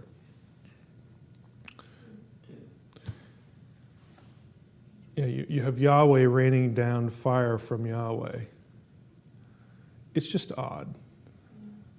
And rabbis noticed this, and it gave impetus among some of them to think, okay, well, there's some sort of bifurcation going on up there. And there are a lot of verses in the Old Testament where God, as the speaker, refers to God or himself in the third person. Now, again, none of that proves a Godhead. What I'm going to show you later, it makes a better case for that. But again, they knew their text pretty well, and so they would come across these things, and it just opened the door to this kind of thinking that maybe our God can be more than one person or in more than one place at the same time. And the key thought is, of course, more than one identity, more than one figure simultaneously existing and doing things. The big book on this, if you're interested, is Alan Siegel's The Two Powers in Heaven. This was written in 1977. It's since been reprinted. You can actually get it pretty cheaply. It used to be super expensive because Brill published it. Siegel was a Jew. He thought Christianity was a heresy, but this was his academic interest. This was his specialty. And in this book, he goes through the rabbinic material and shows that the idea of a second power was not considered heretical until the 2nd century, which, coincidentally, well, of course, aligns with the advent of Christianity and, of course, its high Christology. That is not a coincidence, obviously. We're not talking about two powers as a good guy and a bad guy. Okay, this is not Zoroastrianism. This is not Gnosticism with its demiurge, okay? These are two good guys, two Yahweh figures. Rabbis also latched onto this verse, Exodus 15:3. Yahweh is a man of war. Yahweh is his name. Now, of course, the rabbis taught that Yahweh was and so does the Tanakh, Yahweh was a spirit, he couldn't be seen, and all this kind of stuff. But yet, here we have an Exodus passage that has him as a man. And so they looked at this and thought, well, okay, maybe sometimes Yahweh is a man. Okay? And they didn't believe that when Yahweh is a man that he's not, like if he's a man, he's localized somewhere, like at the Exodus, fighting, for Israel. And we're going to get into Exodus 23, the very important angel passage there. They didn't believe that when that was happening, he was absent from everywhere else. So again, they use this, and Siegel, again, goes through the discussion of Exodus 15:3 to start to think about two persons, two Yahwehs in their theology. Zoroastrianism or Gnosticism, we're not talking about either of those. Zoroastrianism, a lot of scholars will say this is where the personal figure of Satan comes from, a chief bad guy. Again, I think that's an exaggeration. And Gnosticism, and we can talk about some other point if you like. Gnosticism is one of those terms that everybody talks about, but very few people know what it is. Kind of like the Bible, lots of people read it, but they've never, or lots of people talk about it, but they've never really read it.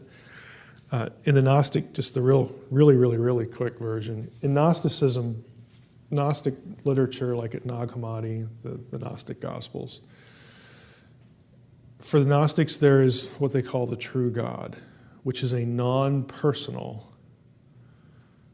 force, again, for lack of a better way to put it. But the true God fragmented himself into what are called aeons. And the aeons collectively form the true God. That's why the aeons are called the pleroma, the fullness. Well, one of the aeons, decided, and it's a female aeon, decided that she wanted to mimic the true God by being a creator. And you weren't supposed to do that. And if you were going to do that, you needed a consort. You needed a male eon to help you out, with whatever you were going to create. Well, she goes off on her own. She rebels.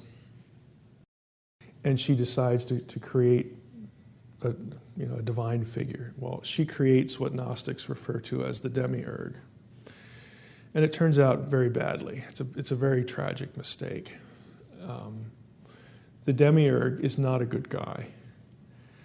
The demiurge decides, well, what I'm going to do now is I'm going to create a world called Earth, and I'm going to populate it with slaves who will work for me.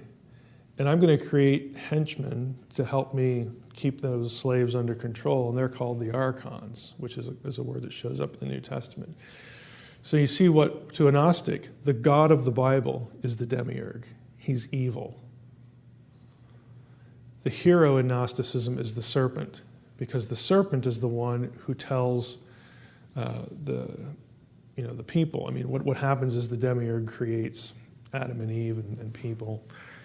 And Sophia, who's the archon or the aeon that rebelled and is responsible for the demiurge, looks down at the situation. He goes, "This is terrible.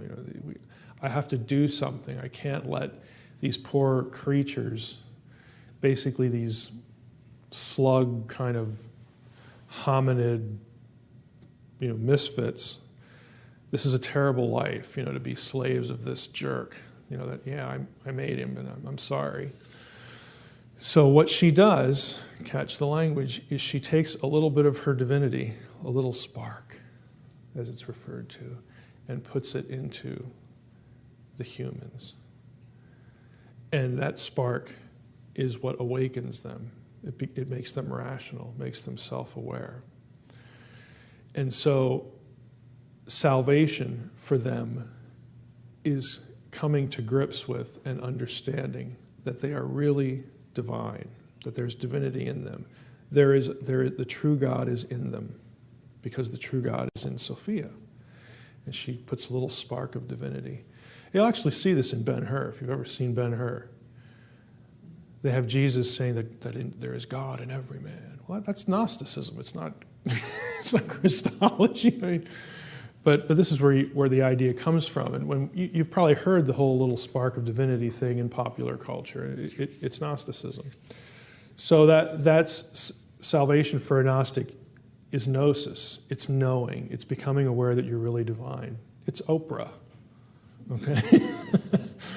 But that's Gnosticism in a nutshell. So we're not talking about that. But nevertheless, Gnosticism has two God figures. There's the true God and the demiurge. One's good, one's bad.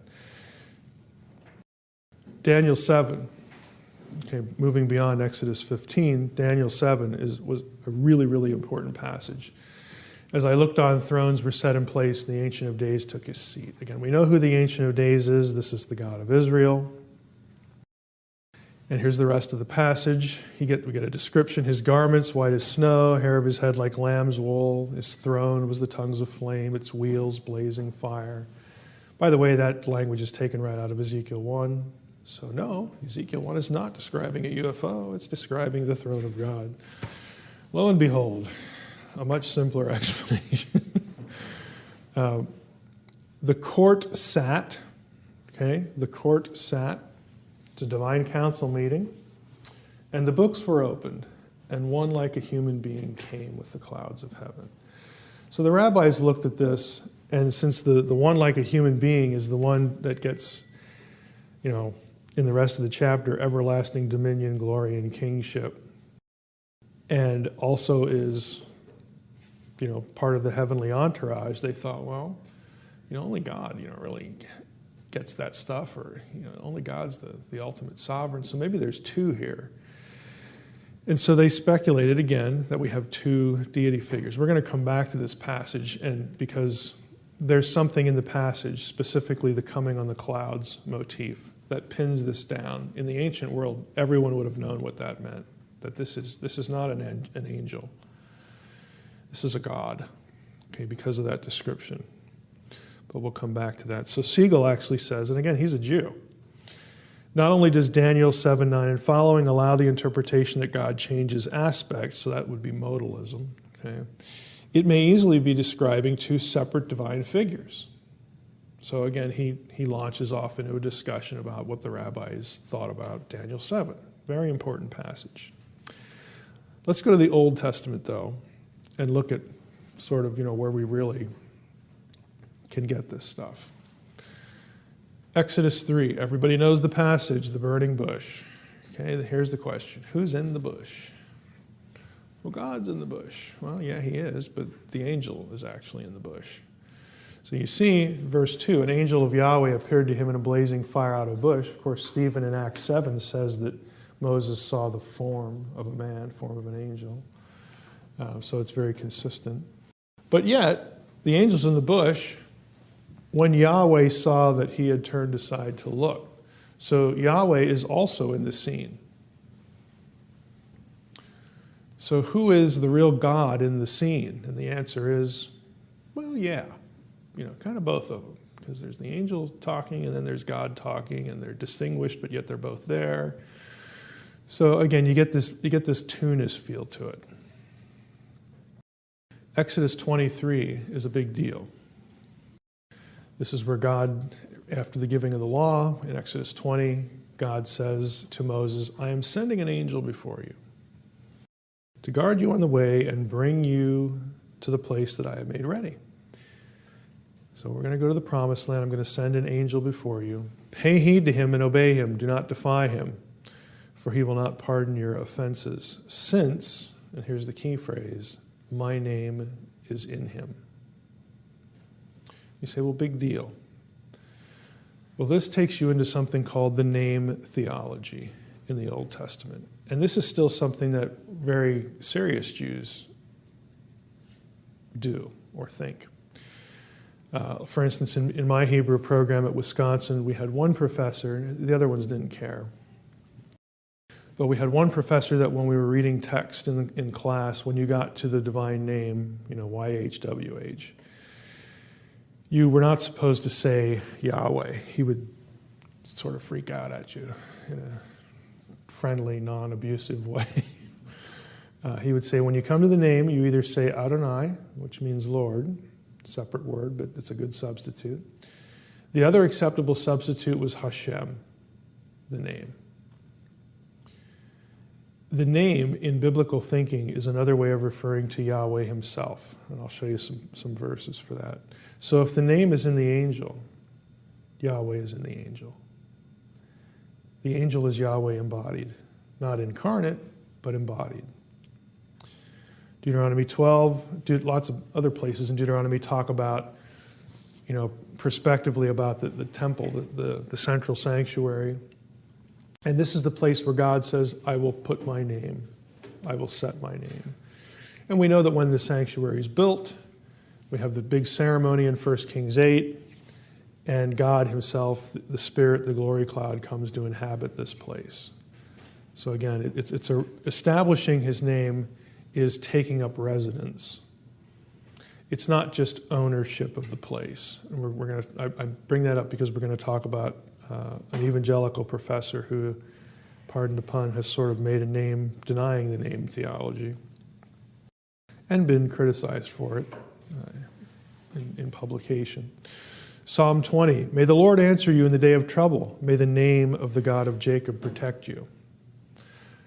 Okay, here's what it doesn't mean. If you're an Israelite, you're in battle, you're under threat by an enemy, and here come the Assyrians, again, the Klingons of the Old Testament, as I like to refer to them.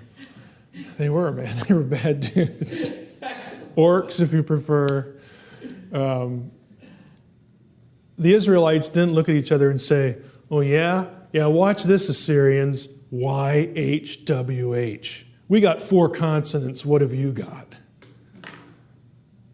Okay, we're not talking about spelling here. We're not talking about trusting in 4 consonants.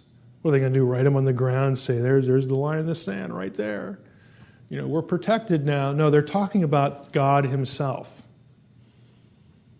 The name of the Lord is the Lord. It's just a scholarly term, circumlocution. Okay, Hashem is a circumlocution for saying, uttering the divine name. Some trust in chariots, some in horses, but we trust in the name of the Lord our God. Again, they're not trusting in 4 consonants. They're trusting in God himself. Isaiah 30, behold, the name of the Lord comes from afar in blazing wrath with heavy burden, lips full of fury, tongue like devouring fire. Here you have personification. Again, it's a substitute for portraying God in anthropomorphic terms. So when we go back here to Exodus 23, again, the issue is God, the very presence of God is in this angel.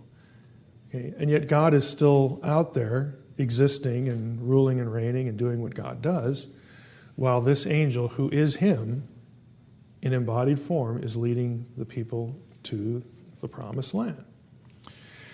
Now, Deuteronomy 4 has the presence leading the people out of Egypt and on the way to the promised land. Other passages will have Yahweh, the actual divine name, delivering the people from Egypt, taking them to the land. Still other passages, Judges 2, it'll be the angel of the Lord came up from Gilgal to Bochim and said, I brought you up from Egypt, took you into the land. Okay, so the question is, who led the people out of Egypt into the land? Is it the presence? Is it Yahweh, the divine name? Is it the angel? The answer is yes. Doesn't matter. They all refer to the same thing. That's why they're all used interchangeably. Doesn't matter. The answer is yes. Genesis 31, point blank. The angel of God speaking to Jacob says in verse 13, I am the God of Bethel.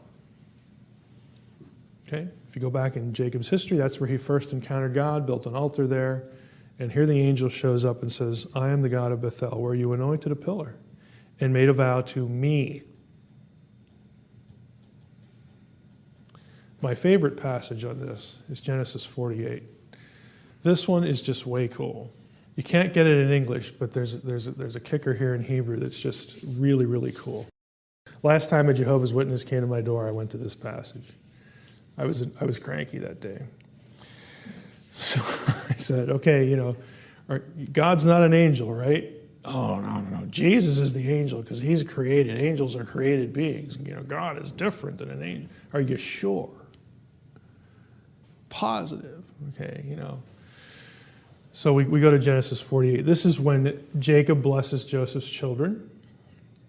And, we're familiar with the crossing of the hands thing because that's the Sunday school story we hear, but we sort of miss what Jacob actually says.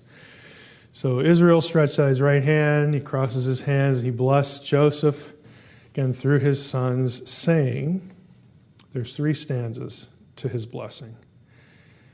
The God in whose ways my fathers Abraham and Isaac walked. It's Ha-Elohim.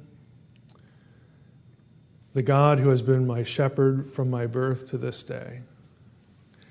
3rd stanza.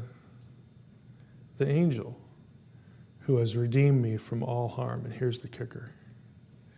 May he bless these lads, these boys. In Hebrew, the verb form is singular. It's not may they bless, it's may he. Well, which one? I'm so confused. Is it God or the angel? The answer is, yep. Again, if the Hebrew scribe wanted to distinguish them, you use the plural verb form. He doesn't do that. So it's may the God who did this, may the God who did that, may the angel, may he bless these boys. There's no effort to distinguish them because they don't need to. It's 6 of one and half a dozen of another.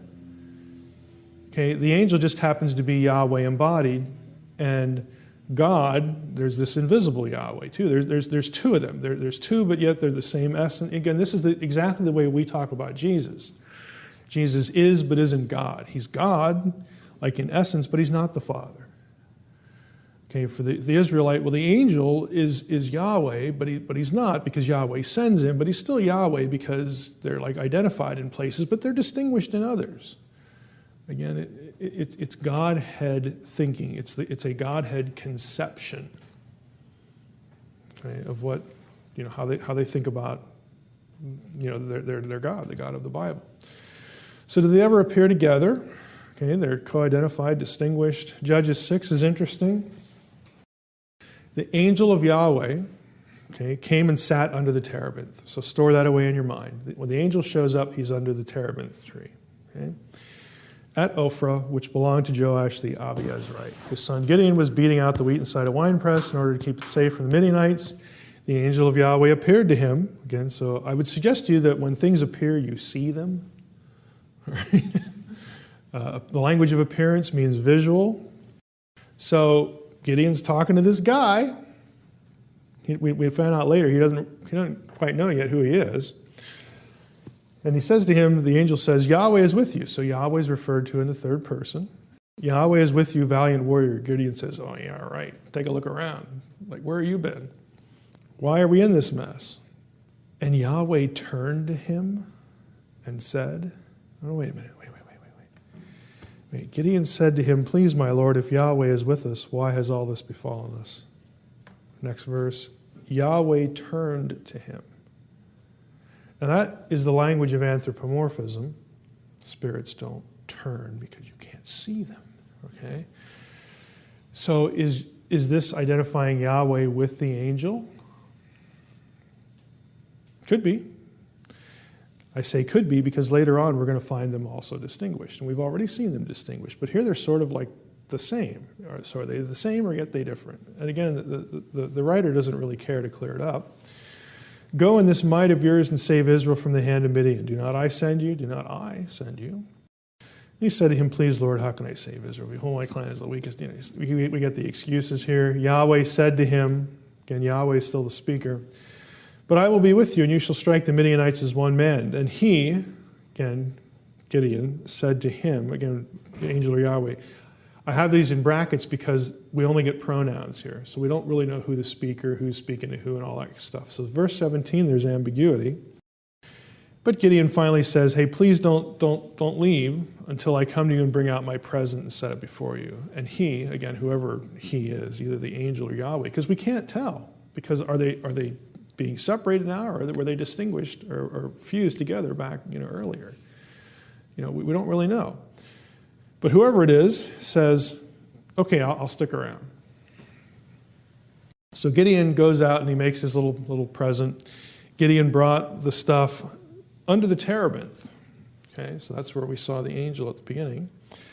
And the angel of God said to him, so now it's clear, he's the only guy there, apparently, that he can see anyway. The angel of God said to him, take the meat and the unleavened cakes, put them on a rock. And of course the angel of Yahweh reached out, torches the offering, fire springs up, and then we read at the end of verse 21, the angel of Yahweh vanished from his sight. Then Gideon perceived that he was the angel of Yahweh, and then he freaks out. Gideon said, alas, O Lord God, for now I have seen the angel of the Lord face to face. But Yahweh said to him, Yahweh's still there. He's still in the scene. Don't freak out, Gideon, you're not going to die. It's okay. So 6 of one and half a dozen of another. The Word. Okay, we're familiar with the Word of the Lord from the New Testament. Guess what? The Word of the Lord shows up in human form in the Old Testament. After these things, the Word of the Lord came to Abram in a vision. And again, I suggest to you, this is a profound statement, I know, that when you have visions, you see things. It's not just a voice in your head. You're seeing something. Abram is seeing the word of the Lord. The word of the Lord comes to him and says, don't be afraid, Abram. I'm your shield. Your reward will be very great. 1 Samuel 3, this is a favorite of mine. We know the story, little boy Samuel living with Eli, taking care of the sacred artifacts there, Ark of the Covenant and whatnot. So now the young man Samuel was ministering to the Lord, to Yahweh, under Eli. And the word of the Lord was rare in those days. Now we're sort of reflexively taught that this means, people aren't hearing for the voice of God in their heads. But that is not what's in view here. Again, the word of the Lord was rare in those days. There was no frequent vision. So the embodied word, who is God, isn't showing up that often. It's kind of rare. Not like it was in the days of Abraham, Isaac, and Jacob. It's kind of rare in Samuel's day.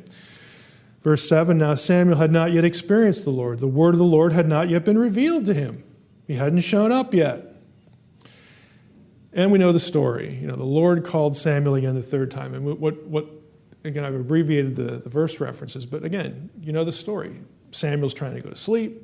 He hears his name being called a couple of occasions. He runs over to Eli. He thinks it's Eli, and Eli's like, no, it ain't me. And then it finally dawns on him, well, it's not me, it's not him, it must be God. Okay, process of elimination.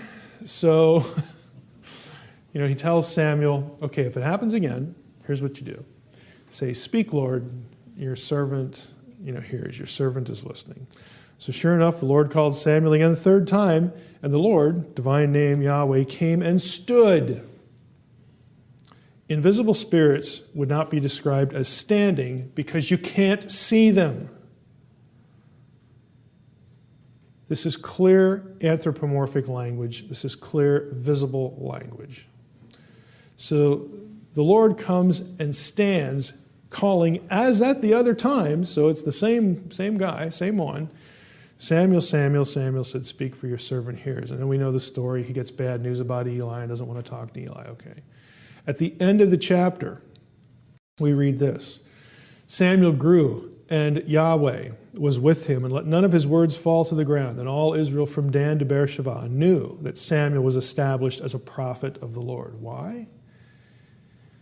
And the Lord, Yahweh, appeared again at Shiloh, and the Lord revealed himself to Samuel at Shiloh by or as the word of the Lord.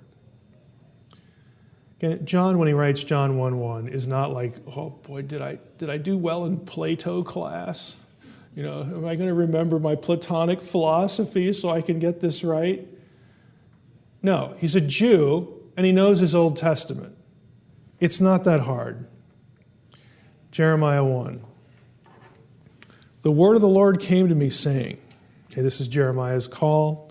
Before I formed you in the womb, I knew you. So on and so forth. Verse 6. Then I said, Jeremiah replies, Lord God, Yahweh Elohim. So Jeremiah refers to the word of the Lord as Yahweh. Truly, I do not know how to speak, for I'm only a boy. But the Lord, Yahweh, said to me, don't say I'm only a boy, for you shall go to all to whom I send you. And then verse 9, the Lord, Yahweh, put out his hand and touched my mouth. Again, it's clear language of embodiment, and in this case, it might even be corporeal. If we want to take it at face value, it would be corporeal. It's tactile.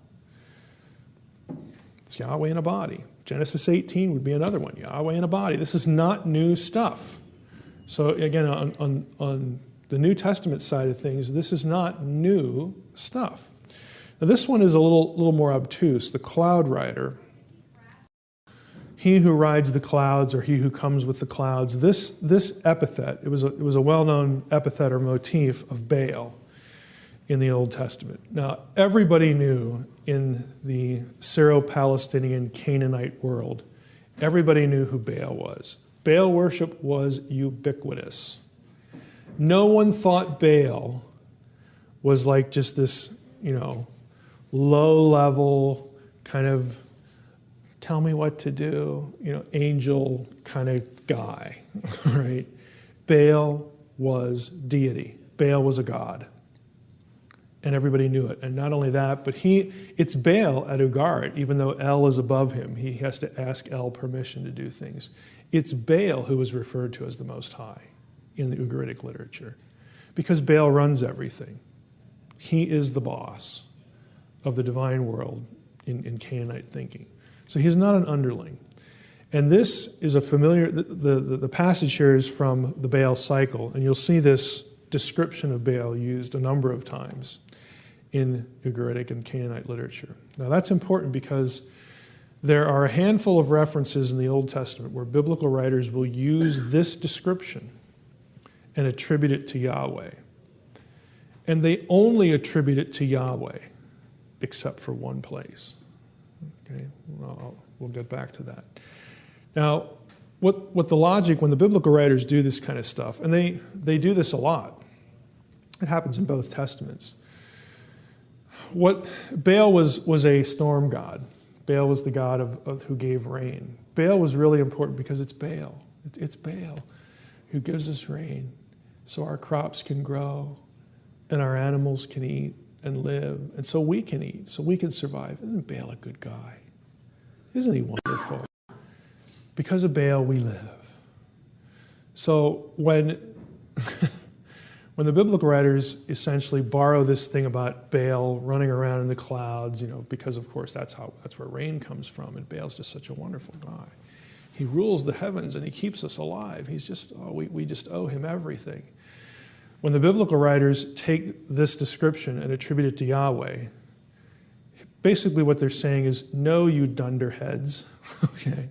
It's not Baal who does these things. It's Yahweh of Israel. So it's a polemic strategy. And here's the first one, Deuteronomy 33, there's none like God, O Jeshurun, who rides through the heavens to your help, through the skies in his majesty. Psalm 68, sing praises to the Lord.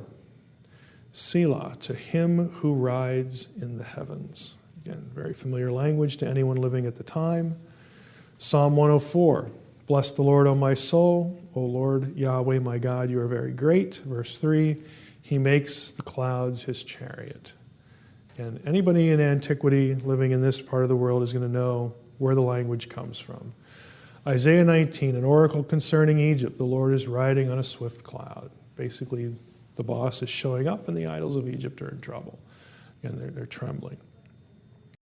Jesus against this whole backdrop. So we've talked about the name, the angel, the word, and the cloud rider. All of these things are taken by New Testament writers and assigned to Jesus. The connection of the two is coming. It's coming. And we already had it actually. Daniel 7. The Ancient of Days is seated at the Divine Council meeting, and one comes on the clouds to him, the Son of Man, the human one. So there's two. Because the one who comes on the clouds should be the Ancient of Days, because that's the God of Israel. But in that case, it's a second guy. And that passage is going to be quoted by Jesus at his trial in front of Caiaphas. And Caiaphas' reaction tells you all you need to know. Okay, we'll get to it in a second. So this is the passage we're familiar with. Beginning was the Word was with God, the Word was God, the Word becomes flesh again. All I'm suggesting is John is getting this from his Old Testament.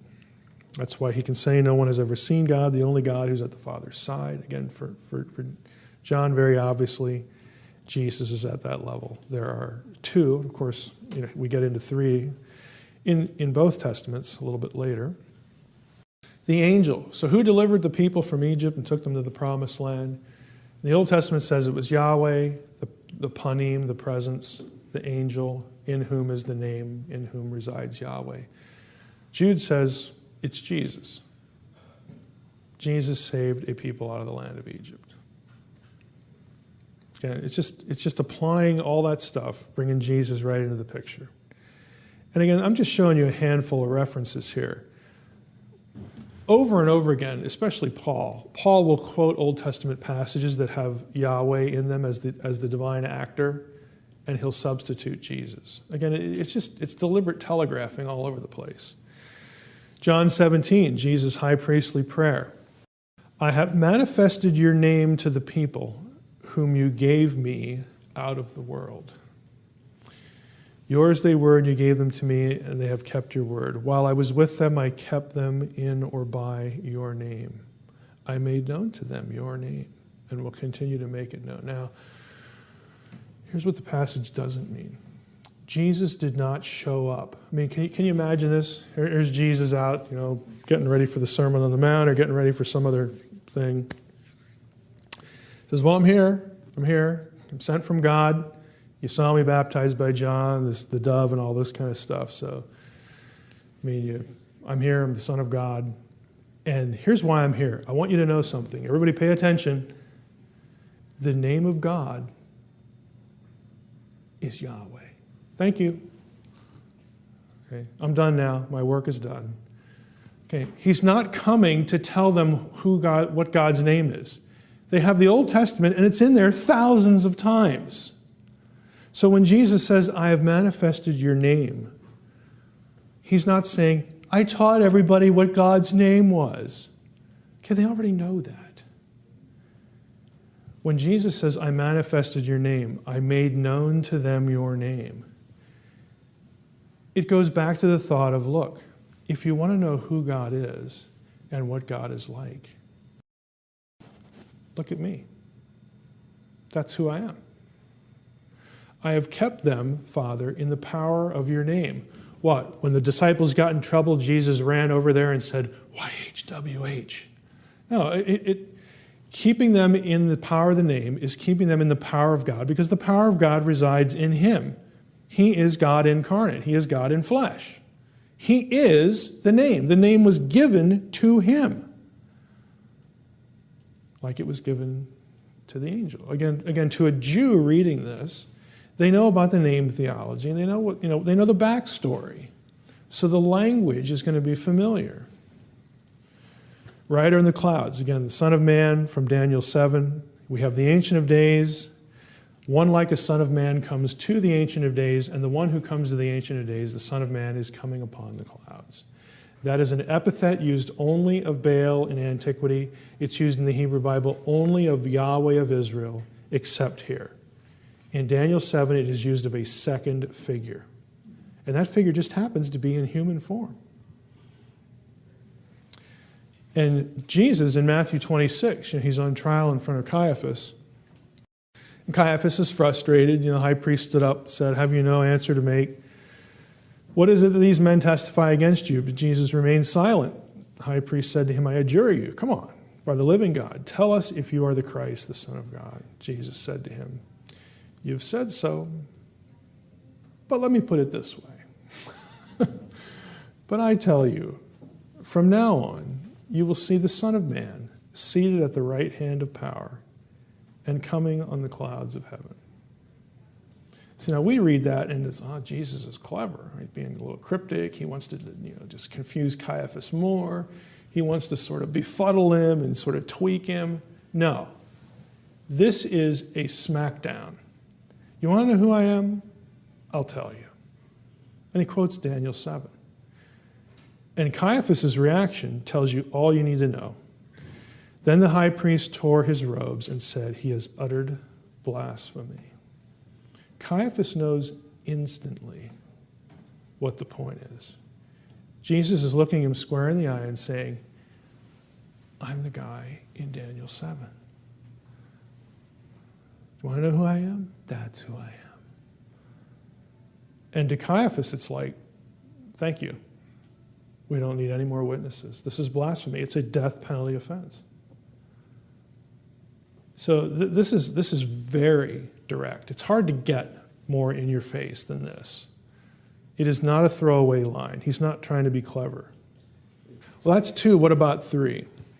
Now, I'm going to show you a couple of examples here. What you basically have to do, or what you need to be alerted to, is if you have the two Yahweh thing in your head, if you know how it's described and articulated, if that's floating around in your head, then you will encounter passages where a third person is introduced. And some of those epithets and motifs and phrases are used of a third person, the Spirit. So if you go to Isaiah 63, "I will recount the steadfast love of the Lord." There's the divine name. So Yahweh is in the scene. Praises of the Lord. "According to all the Lord has granted us," so on and so forth. We get to verse 9. This is Isaiah 63 is rehearsing in very abbreviated form the wanderings of Israel, the journey of Israel. He said, again the Lord, verse 8, he said, "Surely they are my people, children who will not deal falsely," and he became their Savior. "In all their affliction he was afflicted, and the angel of his presence saved them." So now we get the angel. "In his love and in his pity he redeemed them. He lifted them up and carried them all the days of old." Well, I thought the angel saved them, and it sounds like he saved them as well. And again, the answer is, well, who cares? Yeah. Verse 10, "But they rebelled and grieved his Holy Spirit. Therefore he turned to be their enemy, and himself fought against them." And then we have a reference at the end that God had put in the midst of them his Holy Spirit. Now, that doesn't really tell you a whole lot, but if you compare it to Psalm 78, which is the longer version of Israel's history, again, the summary. I have rebelled and grieved here in blue on the left for a reason, and they're in blue on the right. They're exactly the same Hebrew lemmas. But when you read the summary in Psalm 78, how often they rebelled against him in the wilderness, grieved him in the desert, the very next verse, they tested God again. They provoke the Holy One of Israel. So pardon the pun, if you triangulate between the two passages, you see the Spirit referenced as God and the Holy One of Israel. Again, the writers of the Hebrew Bible don't bother, again, to like check and say, well, no, wait, we got to correct that. We don't want to confuse anybody here because we don't want to have the Spirit referred to as God, in some other passage. People read these things and then they're going to get confused. They didn't care. Ezekiel 8, talk about confusing the three or the two or the three or whatever. Then I looked, and behold, a form that had the appearance of a man. Okay, that's adequately clear. Below what appeared to be his waist was fire, and above his waist was something like the appearance of brightness, like gleaming metal. Where does that language come from earlier in Ezekiel? It's exactly the description of Ezekiel 1, where God is on the throne. Okay, the throne scene. All right?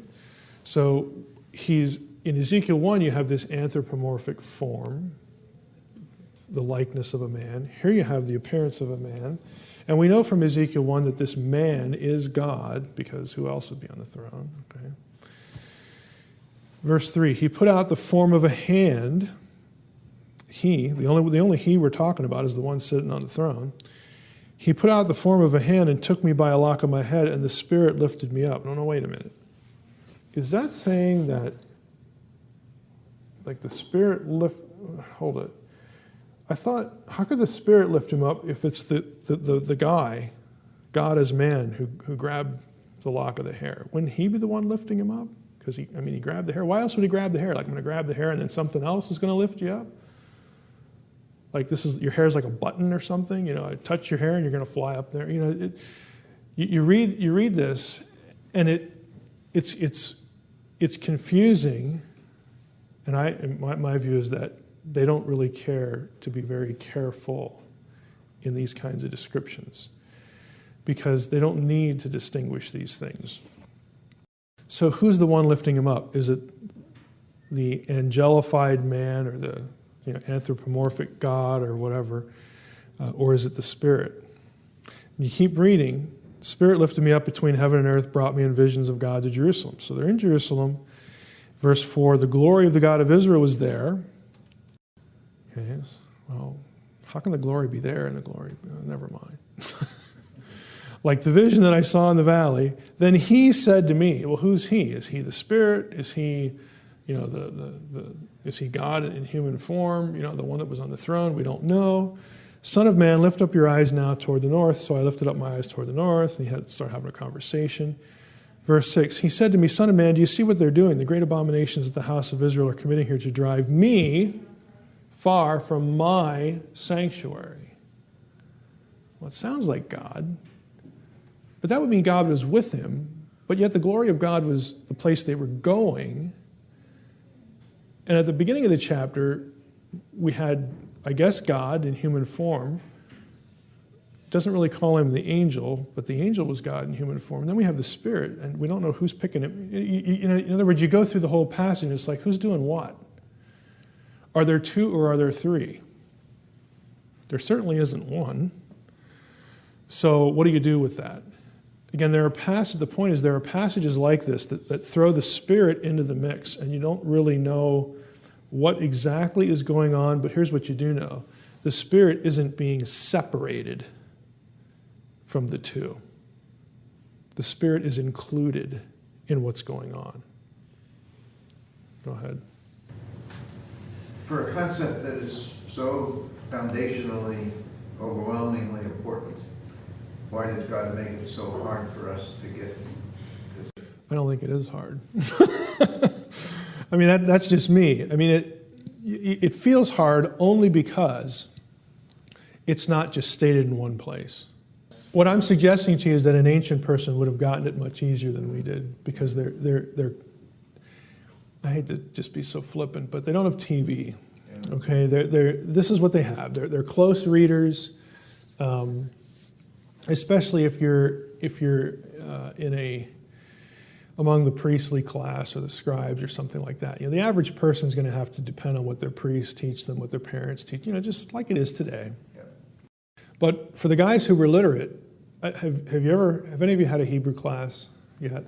If you get into a second-year Hebrew class and you start talking about the Masorah, or you could just buy Ellis Brotzman's book on Old Testament textual criticism. That's the easier path.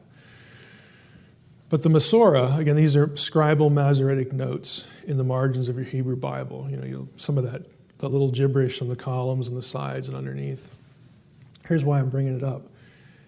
There are thousands of notes these are from the hands of the Masoretes themselves. These are preserved, where you'll hit a word in the text and they'll put a little mark or a dot over it, and then in the margin there'll be the corresponding dot with another word or two words. What that is, it's a virtual concordance. In other words, you were supposed to know the text so well that when you hit that word and you read that note, they're giving you the words on either side of the word in the passage. You're supposed to know where else it occurs. Just in your head. Okay, they basically had the whole thing memorized. So it's the only way that they could possibly use the system. That's how well they knew the text. They memorized it. They don't have tools. There's no Englishman's concordance from the first century. There's nothing like that. You just were supposed to know it that well. And so the scribes notice this kind of thing all the time, and they discuss it. And they can literally just pull it out of their head. So for those people, this kind of thing was detectable. I mean, it generated discussion, and there was disagreement as to what to do with it, just like there would be today. But for someone, especially prior to the second century A.D., the two powers thinking was part of their theology, and so that's sort of the file drawer that this would go into, because that was just part of the discourse. It was part of what you talked about, when you were studying Scripture. Now, what happens is, again, just think about what we're saying here, and this is in the book, but I'll just summarize it for you. You've got in the Old Testament, let's just talk about the two for now. In the Old Testament, you got two. You've got the invisible Yahweh and the visible Yahweh. 6 of one, half dozen of another, okay? Number two was Yahweh in human form in many passages. Now, when that moves into the New Testament era, the New Testament discussion, Jesus becomes number two, okay? So as the angel is but isn't Yahweh, again, they're the same but yet they're different. So Jesus is but isn't God the Father. They're the same but yet they're different. And there are 5 or 6 places where Paul, I think there's one outside, I think there's one in Peter too, where Paul refers to the Holy Spirit as the Spirit of Jesus, the Spirit of Christ, in a couple places alongside of the line, the Spirit of God. And he says 2 times, he has the phrase, the Lord who is the Spirit. Okay, what he's saying is, as Jesus is but isn't God, 2 to 1, the Spirit is but isn't Jesus. Jesus is the central focus, and he's the one that fuses the Spirit to God by virtue of his own identity. That is where you get Trinitarianism. The way it's usually taught to us is, the Holy Spirit is spoken of as a person. It uses masculine personal pronouns. Well, that's nice, except where it doesn't, except where there's a neuter in there because the word pneuma is neuter. Again, all I'm saying, I'm not saying that that's bad or sinister or silly. I'm just saying that someone in the first century who knows their Old Testament theology, when they start reading stuff like the Lord who is the Spirit, or even places where the terms aren't mentioned, when Jesus says, where 2 or 3 of you are gathered in your midst, there I will be in your midst. He's not there bodily. It's the Spirit. It's an oblique reference to the Spirit, because the Spirit is but isn't Jesus. You have 3 who are one but yet different. Again, this is where Trinitarianism comes from. where the whole mind, that whole concept comes from, not on pronouns and stuff like that. It just, I think it gets taught that way because when you, and again, I'm convinced you can teach this stuff to lay people. I wish we would stop underestimating the appetite and the aptitude of the laity for theology. It really bugs me. It pushes my buttons, to be honest with you. But I think the way Trinitarianism gets taught, like pronouns and the Great Commission passage, well, yeah, there are three there. That's a decent proof text, but that's all they are. They're proof texts. It's because the laity is dependent on English translation, and frankly, I think that's what we feel they can handle. I just think they can handle more. But again, that's just me. But like I said, it just pushes my buttons. I see people in our congregation regularly underestimated. Intelligent people, thinking people, know when they're not being asked to think.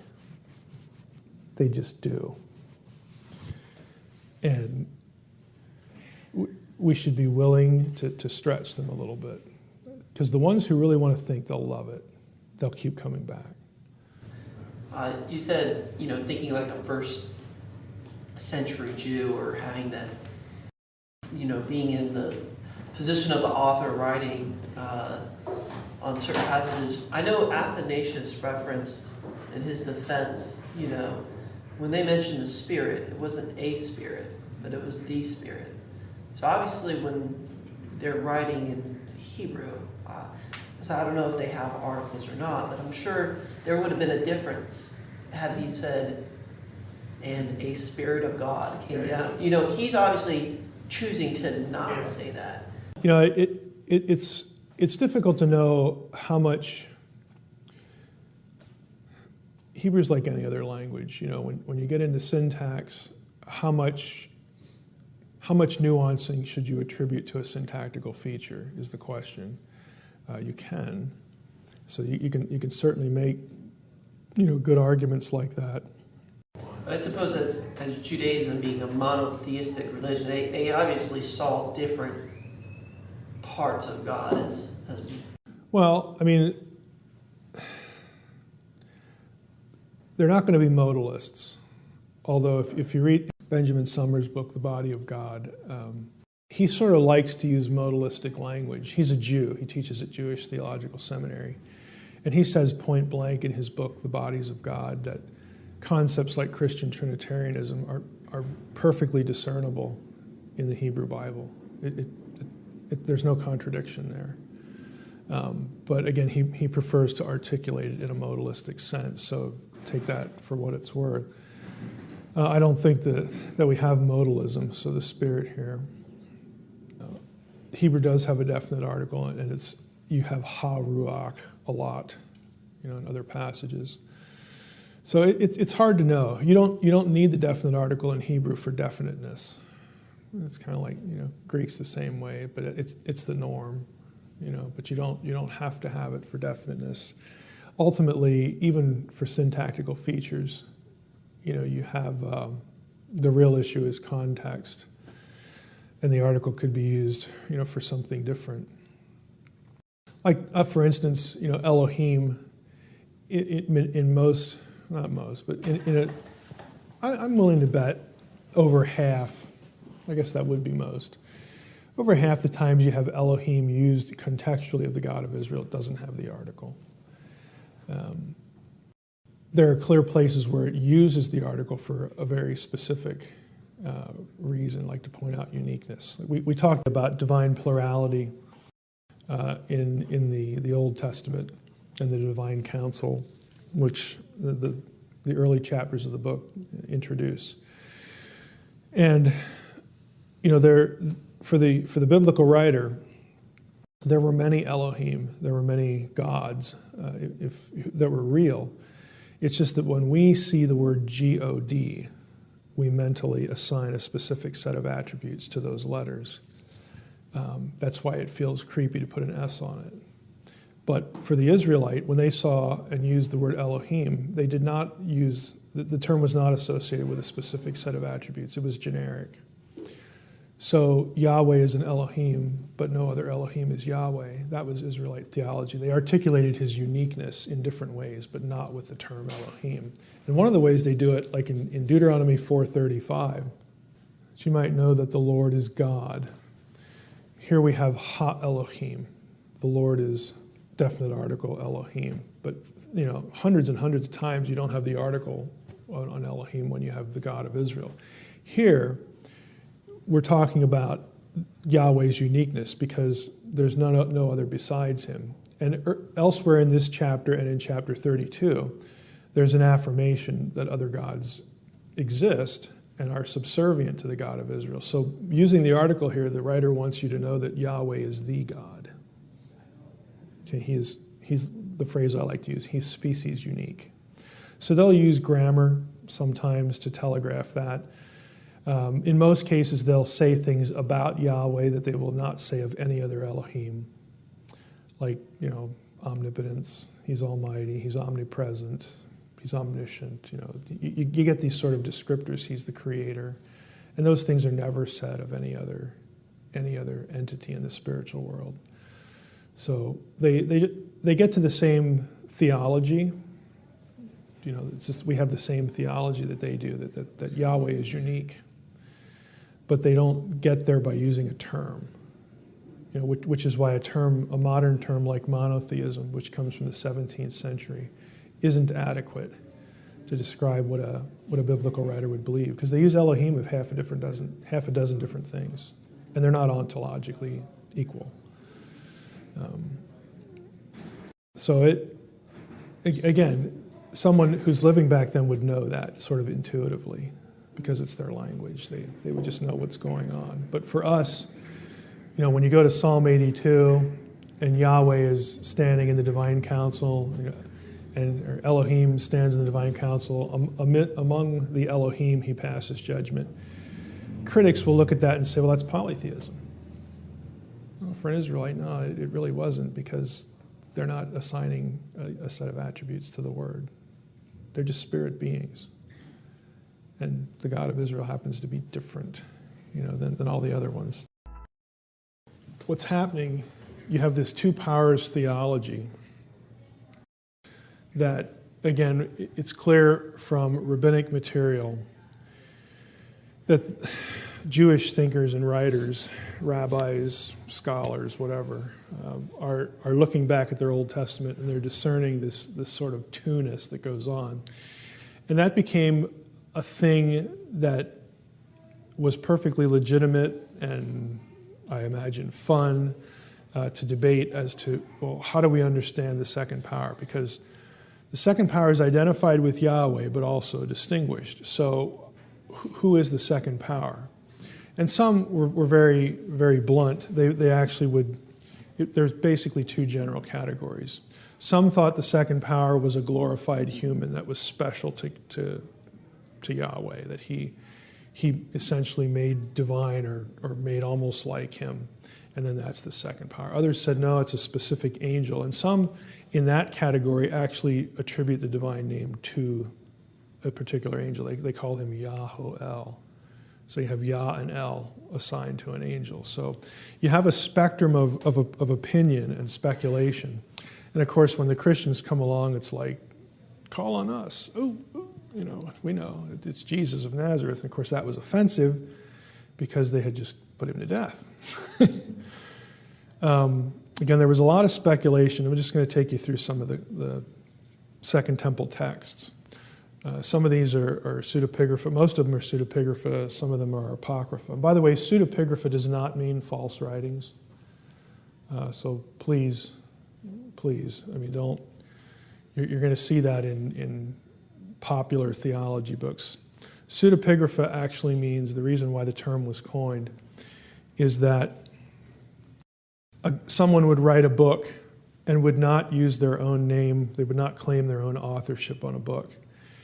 They would attribute the book or name the book to some noteworthy or famous figure, like Enoch, First Enoch. Well, Enoch didn't write it, but whoever wrote it called it First Enoch because A, he's the main character, and B, everybody loves Enoch, so they'll read it. It's just simple thinking. But that's what pseudepigrapha is. So here we have Jacob in the prayer of Joseph. And Jacob here is deified in the form of an angel. Again, not coincidental. I, Jacob, who is speaking to you, am also Israel, an angel of God and a ruling spirit. I am he whom God called Israel, which means a man seeing God, because I am the firstborn of every living thing to whom God gives life. It's on the same page and paragraph as some of the New Testament language about Jesus.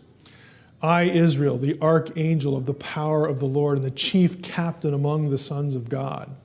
So, the deified Jacob is pretty high up. Okay, so some Jews who wrote, somebody who wrote the prayer of Joseph, that was his candidate.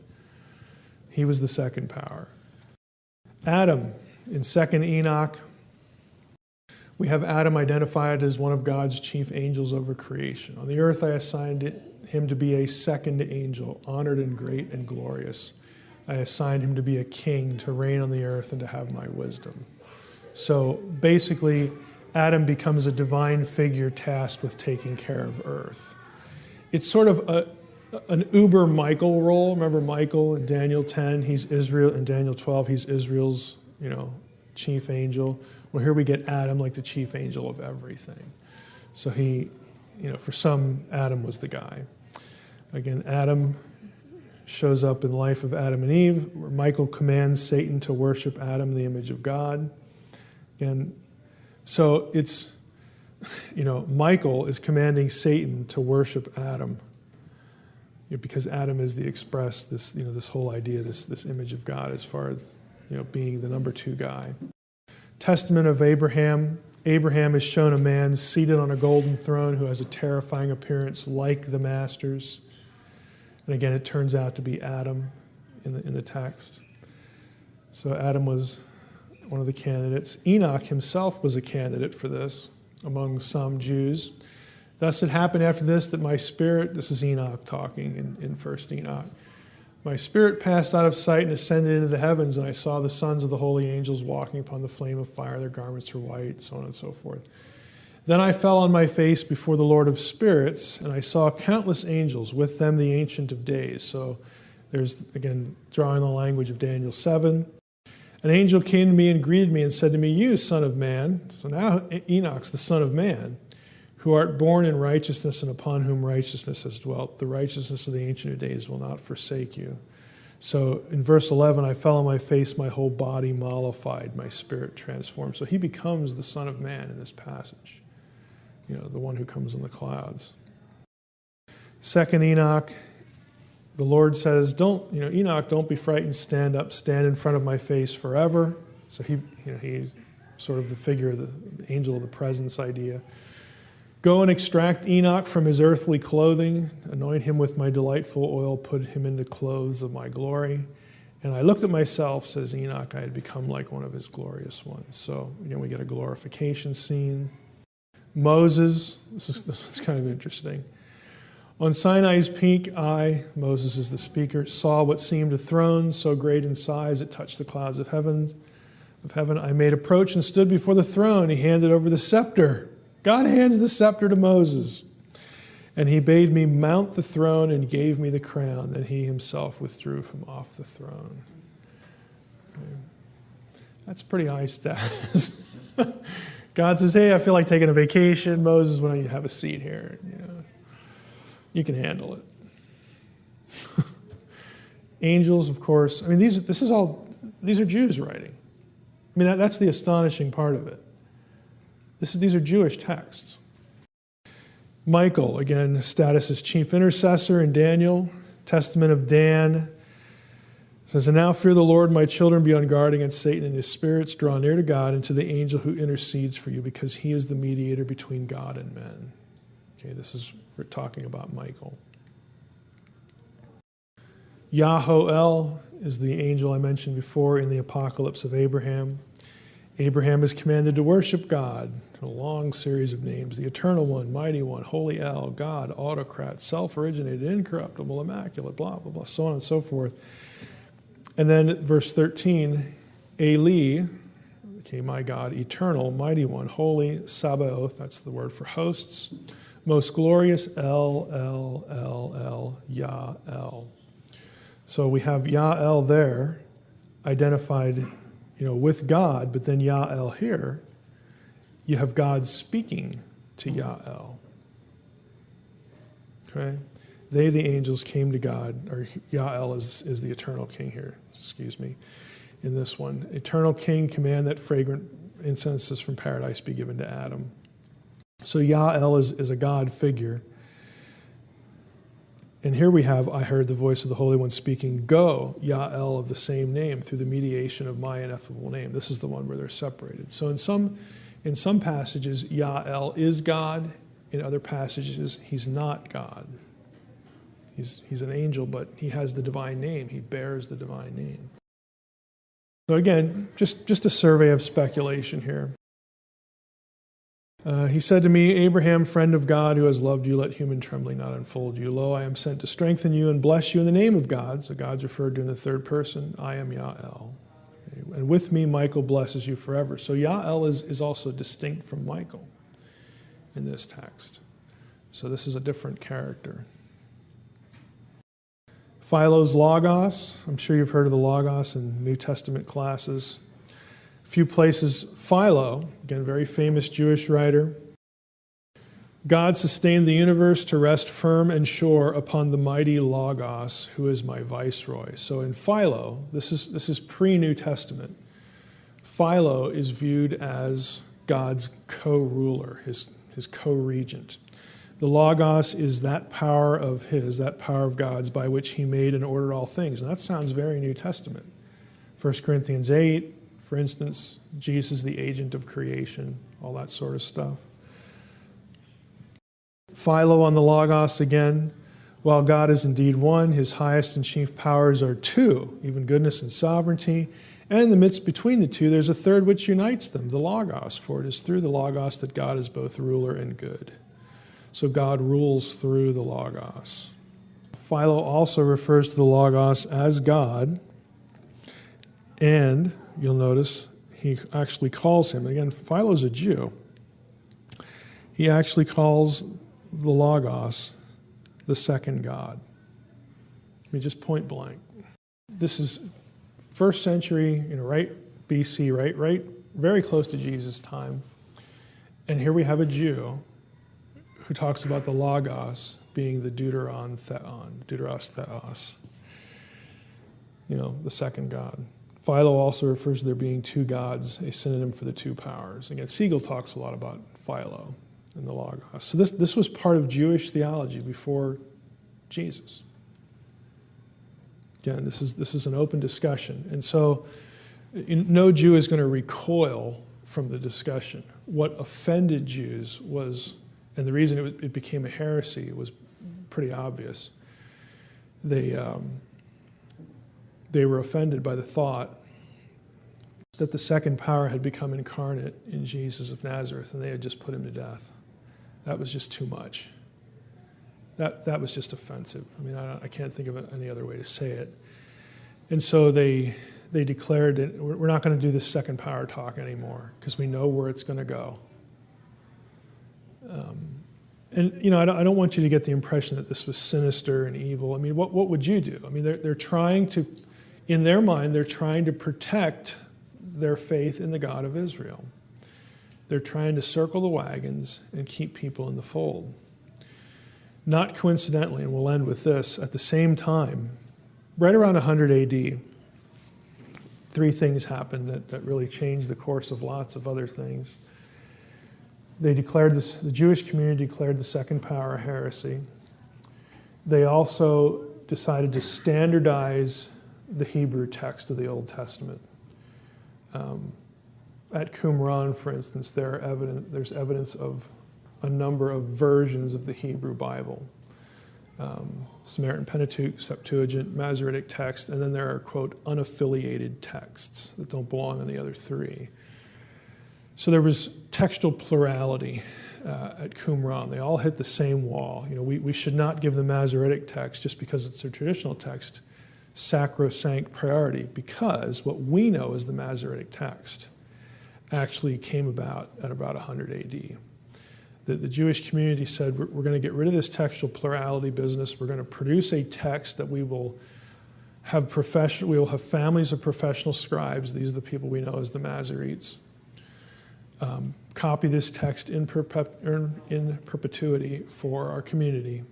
And that's why it became known as the Masoretic text. It was born around 100 AD. There's a German scholar named Abdewitzer, who he wrote, obviously in German, who collected variations within the Masoretic text family. Because what happened was there were lots of rabbis that, well, I've been using this version for years, and that's what I'm going to keep that one. And so in their sermons, in their teachings, they would actually quote deviant, divergent texts. And so that material has actually been collected. So there is no such thing as the Masoretic text. There never was. Eventually, though, because of the efforts of the scribal families, the other ones just disappear. They fall into disuse. And by late antiquity, you have essentially one text. But it's again, it should not just be given sacrosanct priority, because it has its own backstory, its own history. One of the real motivators, this is the third thing that happened, was the Jewish community basically outlawed the use of the Septuagint. About 100 AD, it's the same thing, yeah. And that, in one sense, they made the Septuagint an anathema. And it's not that a lot of people in their community read it because they could read Hebrew or they read a Targum in Aramaic. It's just that the Septuagint was the Bible of those stinking Christians. We all know Handel's Messiah. We all know Isaiah 9. His name shall be called Wonderful, Counselor, Mighty God, Prince of Peace, Everlasting Father. In the Septuagint, none of that's there. In the Septuagint, it says, he shall be the messenger of the great council. That is a blatant divine council passage with the Messiah. That's in the Septuagint. The Septuagint doesn't have any of those names. The Septuagint actually says, he shall be the angelos, the angel, or the messenger of the great council. You either have a radically different text, or that's just a highly interpretive paraphrase of the other stuff. And nobody really knows because it's so different. But it was a verse that Christians could use very easily to say that the Messiah is, he's deity because of our Jewish theology back, with the whole divine council thing. And he was actually sent by God, and he's divine. He's a divine Messiah. I mean, what do you want? He is the messenger, the angel, which links him back to this other stuff from the divine council. Masoretic text reads what you're familiar with from Handel's Messiah. Septuagint doesn't have any of that. So if you're, the Jewish community they don't want their people exposed to stuff like that, because the Christians are going to say, well, this is what you should read, or this is what you should be thinking, or whatever. And there's lots of other stuff like that. So, and the Septuagint was the Bible of the early church. Why? Because nobody could read Hebrew. I mean, everybody read Greek. I mean, I hope you realize, I've only come across two, Origen, I think, and who's the other one? I don't know if it's Tertullian or not. But there are 2 or 3 church fathers who could even read Hebrew. Now, I would suggest to you that the people who can't read Hebrew should not be viewed as Old Testament scholars. Augustine could not read Hebrew. Augustine was a Latinist. He read Greek, but he confessed to hating it. Origen could read Hebrew very well. But there were a couple of others, but they were, for the most part, either Gentile or they just didn't have any sort of training in Hebrew. And it eventually fell out of use completely. And you don't get a revival of it until the Renaissance. Everything becomes either Latin in the West or Greek in the East. The only people doing Hebrew are the people who are rabbis, who are in the Jewish community. This is Summers' book, Bodies of God in the World of Ancient Israel. Again, he is a Jew. He teaches at the Jewish Theological Seminary in New York. And this came out a couple years ago. Keep in mind when you're reading this, this is a Jew. This is a practicing Jew writing this stuff. So he says, the God of the Hebrew Bible has a body. This must be stated at the outset because so many people, including many scholars, assume otherwise. The evidence for this simple thesis is overwhelming, so much so that asserting the carnal nature of the biblical God should not occasion surprise. What I propose to show in this book is that the startling or bizarre idea in the Hebrew Bible is something else entirely. Not that God has a body, that is the standard notion of ancient Israelite theology, but rather that God has many bodies located in sundry places in the world that God created. So I mentioned summary yesterday. The importance of this book is that what he does are really two things. He goes through anthropomorphism in the Hebrew Bible. He goes through the God as man in the Old Testament. And he talks about, again, as he just put in his very first paragraph, that God has more than one body. In other words, when he uses the term body, he's really saying form. So he's going to actually use modalistic language in the book. And what he's arguing is that God has more than one form, and those forms can appear simultaneously in different places, which again leads him to say, things like, hey, the Christian notion of a Trinitarian God in three persons, and those persons are independent, but yet they also simultaneously exist. This is very defensible from the Hebrew Bible. This is not some sort of bizarre innovation that should offend Jews. He's going to argue the opposite. So the first chapter here, these are just some of the proof texts to get people started. I want to go on to fluidity here. The second thing he does, notice the subtitle here, Mesopotamia and Canaan. He's going to argue not only does this show up in the Hebrew Bible, but he's going to pull out lots of examples from Mesopotamian material, Canaanite material, that shows people in antiquity outside the orbit of Israelite faith or Judaism, more broadly conceived. They would have been familiar with this idea, with this kind of thinking, because other gods in these other literatures do the same thing. They have more than one body. They can simultaneously exist as more than one person. Now, I mention this because this isn't just an academic exercise. The notion of God being embodied and that God being more than one person existing at the same time and having each of those persons be God, even though the persons are distinct, is very old. So when people like Bart Ehrman, again, come along, and other critics, and they want to say things like this notion of incarnation, or this notion of the deity of Christ, is not even a first century Christian invention. It's even later than that. It's a bunch of people who were Christians who wanted to worship Jesus, and then some of them were scribes, and they went back and changed the text of the New Testament to put forth this idea. That is just bunk. It is demonstrably false. And if you want the data to demonstrate it, here you go.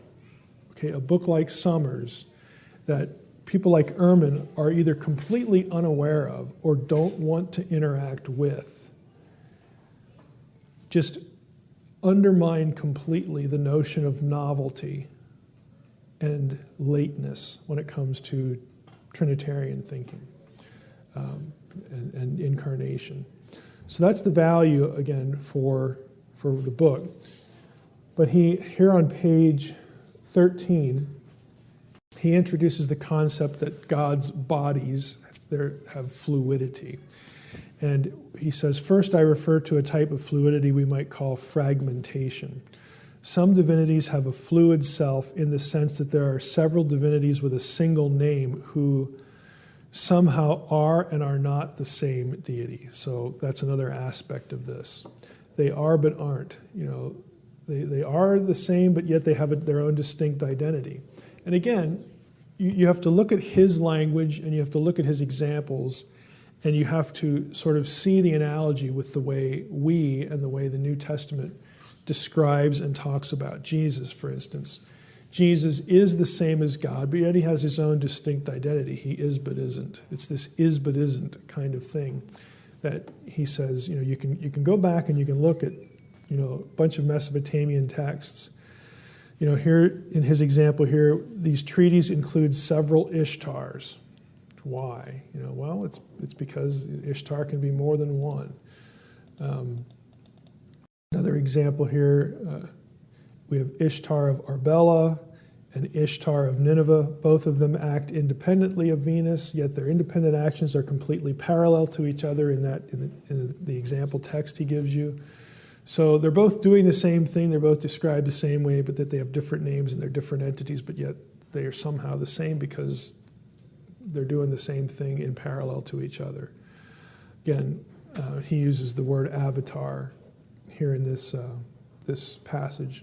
Again, this is a very famous text here on page 17 where you have in some Marduk literature, Babylon, there are individual deities that are sort of subsumed within Marduk. Gods are identified with Marduk here. Their identity is submerged into his. Again, I'm not going to go through the whole thing, but just so that you get the point. These other gods are but aren't Marduk. And this is a very famous text. Enuma Elish is just really well known. But it's this conceptual world, this conceptual thinking that is very consistent with or analogous to what you see in biblical thinking. On occasion, the boundaries separating gods in these texts are porous. It's hard to tell. What's going on between them. Multiplicity of divine embodiment. Here we have the Mesopotamian attitude toward divine embodiment is, I believe, closely related to its view of divine selfhood as fluid. Of course, for Mesopotamians, the gods had bodies, as did all other natural phenomena. But in Mesopotamian religions, divine bodies differ from non-divine ones in that a deity's presence was not limited to a single body. It could emerge simultaneously in several objects. And he begins to talk about idolatry. And I wanted to say something about idolatry, because the typical Christian notion, and I'll just say Judeo-Christian notion, is that when the Hebrew Bible talks about gods, well, those gods aren't real. They're just idols. Again, that is not the way a biblical writer would have thought. Idols do not work for God in the divine counsel. God doesn't use idols to get his work done. It's actually a larger problem. It's a fundamental misunderstanding of idolatry. While the prophets make fun of people who make idols because it's kind of a joke to them that, how stupid is this idea that, this thing you just made with your hands made you? I mean, again, that is part of their thinking, and so it is a legitimate object of ridicule. But you'll have, and Siegel will go through text examples here. What the thinking was with idolatry is both a Mesopotamian person who made an idol knows that he's making the idol. Okay, he's not like a moron, okay? But yet they believe that the thing that they've just made actually really exists prior to its making somewhere out there in the spiritual world. And it's because of them, it's because of their power and their presence that I am enabled to make this thing, okay? And the logic was, and this is why you go through the opening of the mouth ceremony, both in Egypt and Mesopotamia, you have to animate the idol in the sense that things that are alive are things that breathe. That's why you open the mouth. That's why you open the nostrils. And a lot of these ceremonies are really like giving birth ceremonies. If you're interested in idolatry, I have this great. There's a really great couple of articles on the Egyptian opening of the mouth ceremony that includes all the procedure is what you do to a newborn infant, like to clear out the mucus so that they can breathe and all this kind of stuff. With your fingers in the nostrils, and it's really interesting. But it's this idea of giving birth. So what they're thinking is that this deity that exists out there in the world somewhere, or in its world, when we make the idol, the deity will be reborn or born into or come to occupy and take up residence in the idol. And it was the same thing if they built a temple. This is where the god lives now. And you did this to localize the deity. This is partly why the building of the tower, the ziggurat at Babel, was offensive, because ziggurats were part of temple complexes. And, God had told people after the flood to disperse and spread out. He repeats the Edenic command. So instead, we build a ziggurat. Why? So that we can bring God here. And God's like, no. You're messing up again here. Because Yahweh, the messaging is very clear. I am not at your beck and call. Okay, I make the rules of engagement, you don't. You localized the deity so that you could barter with it, so that you could have a relationship with it. You would bring it offerings so it would do something nice for you. You'll make it rain so that we can eat, whatever it is. You'll help us have babies. Or they want the God present so that they can, again, deal with it and cajole it, create a positive relationship with it. But to do that, you have to have it present with you, because you can't go there, but you can bring it here. We sort of over-literalize, the Tower of Babel story. Well, no, I'm sorry, but they're really not building a tower to try to get to outer space. What they're doing, well, where do the gods live? They live up in the sky, so we're going to go as high as we can. Makes the trip a little shorter, And again, up at the top is where we have, some of these ceremonies that, like the sacred marriage ritual, the uniting of heaven and earth, and you just make it a shorter trip. This is where the gods live. We know they don't live here. This is where we live. We don't see any gods running around, at least most of the time. So the gods live up there. They also live on mountains. So we're building a ziggurat too, so they feel at home. Give them an artificial mountain. Why do the gods live in mountains in antiquity, in ancient thought? Because they're remote. There is no REI, where I'm going to go buy mountain climbing equipment and going to go scale the mountain. Humans do not go on high mountains. Again, this is where the gods live, because they want to be away from these icky humans. They want distance, they want remoteness. And so this is where part of the conception of we believe that there are gods, we believe that there's a spirit world, and they have to live somewhere.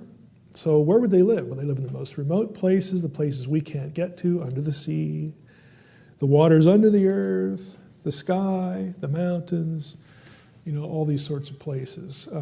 It's a very simple set of thoughts. It's very reasonable, again, given, what they know, and of course their embracing of a spiritual reality. And before we sort of poke at them and kind of laugh at them, we do the same thing. We assign geography to places that don't have geography. Hell is down there. Really? So if I dug far enough, I'm going to run into it? It really would have latitude and longitude, or I could measure the distance there, and once I got there, I could measure its distance. No.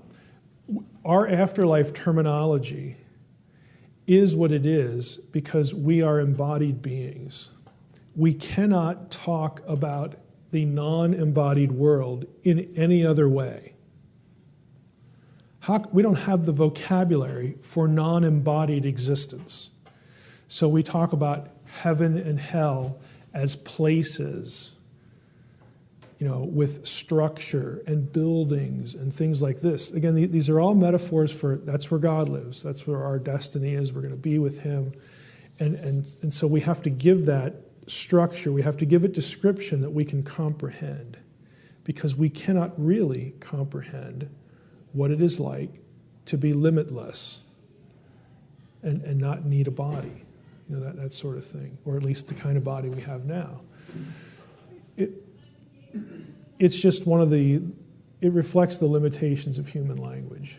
And so that's what they're doing too. Now, when you destroyed an idol, let's say they take the idol out to war, and it gets destroyed, by the bad guys. The Mesopotamians aren't sitting there thinking, well, that stinks. our God's dead. I'll never see him again. No, it's like, well, I guess I got to build another one. The God is still alive. It's just that his place of residence, this thing that he inhabits, or she, has been destroyed. So we have to replace it because we want him back, because we want him on our side. No, we must have screwed up. That's why you were mad at us. That's why we lost this battle. So we got to bring you back, and then everything will be okay.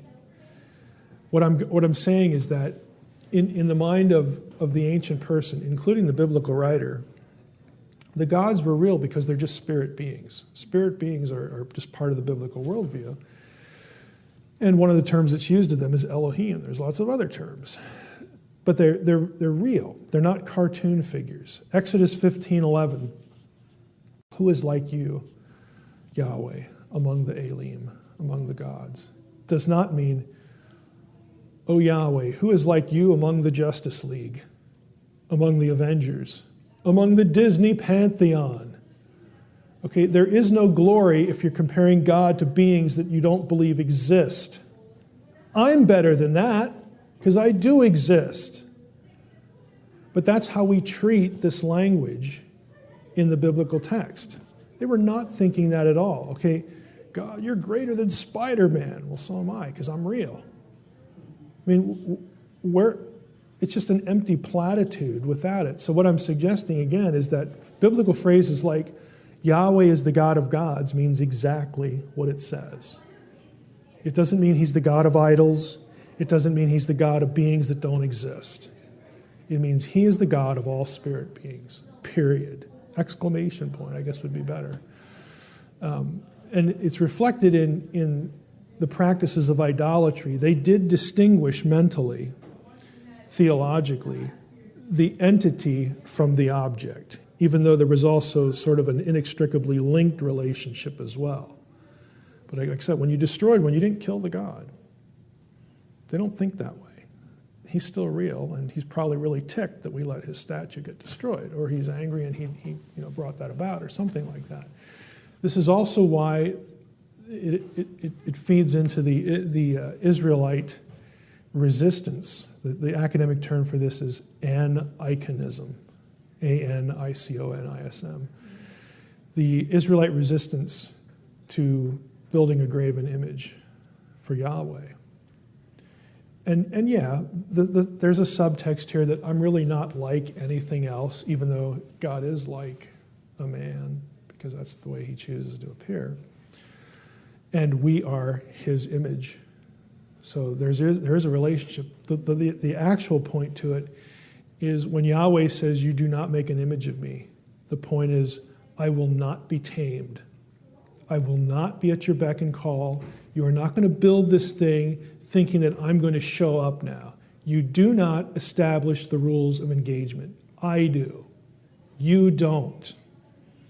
So there's a bigger theological point that's actually being made in God's command that you do not make a graven image. Because I'm not like anything else. You certainly don't make a graven image of something that's lesser than me and bow down and worship it. There are, though, graven images of things in the spirit world that God actually not only allows, but commands. Anybody think of the most obvious one? The ark, cherubim on the top of the ark. Okay, they're heavenly creatures, throne guardians. So the principle is not the fashioning in and of itself. The principle is who is worshipped. And again, that I will not be brought to you. When I want to show up, I will show up. I'm not going to be tamed. So it was a foreign thing to not have an idol, because that's what they were good for. You brought your God with you. You made it and it came along. You did the ceremony and it hopped in there, because that's what gods do. They like idols. They're comfy. But the Israelite mentality is just completely different than the Orthodox Israelite mentality. I mean, you get lots of Israelites making idols at different points, but they weren't supposed to. Cosmic geography is very plainly a biblical, a point of biblical theology because of Deuteronomy 32, 8, and 9. and verses that are associated with it. But we typically, as Christians, don't really think that.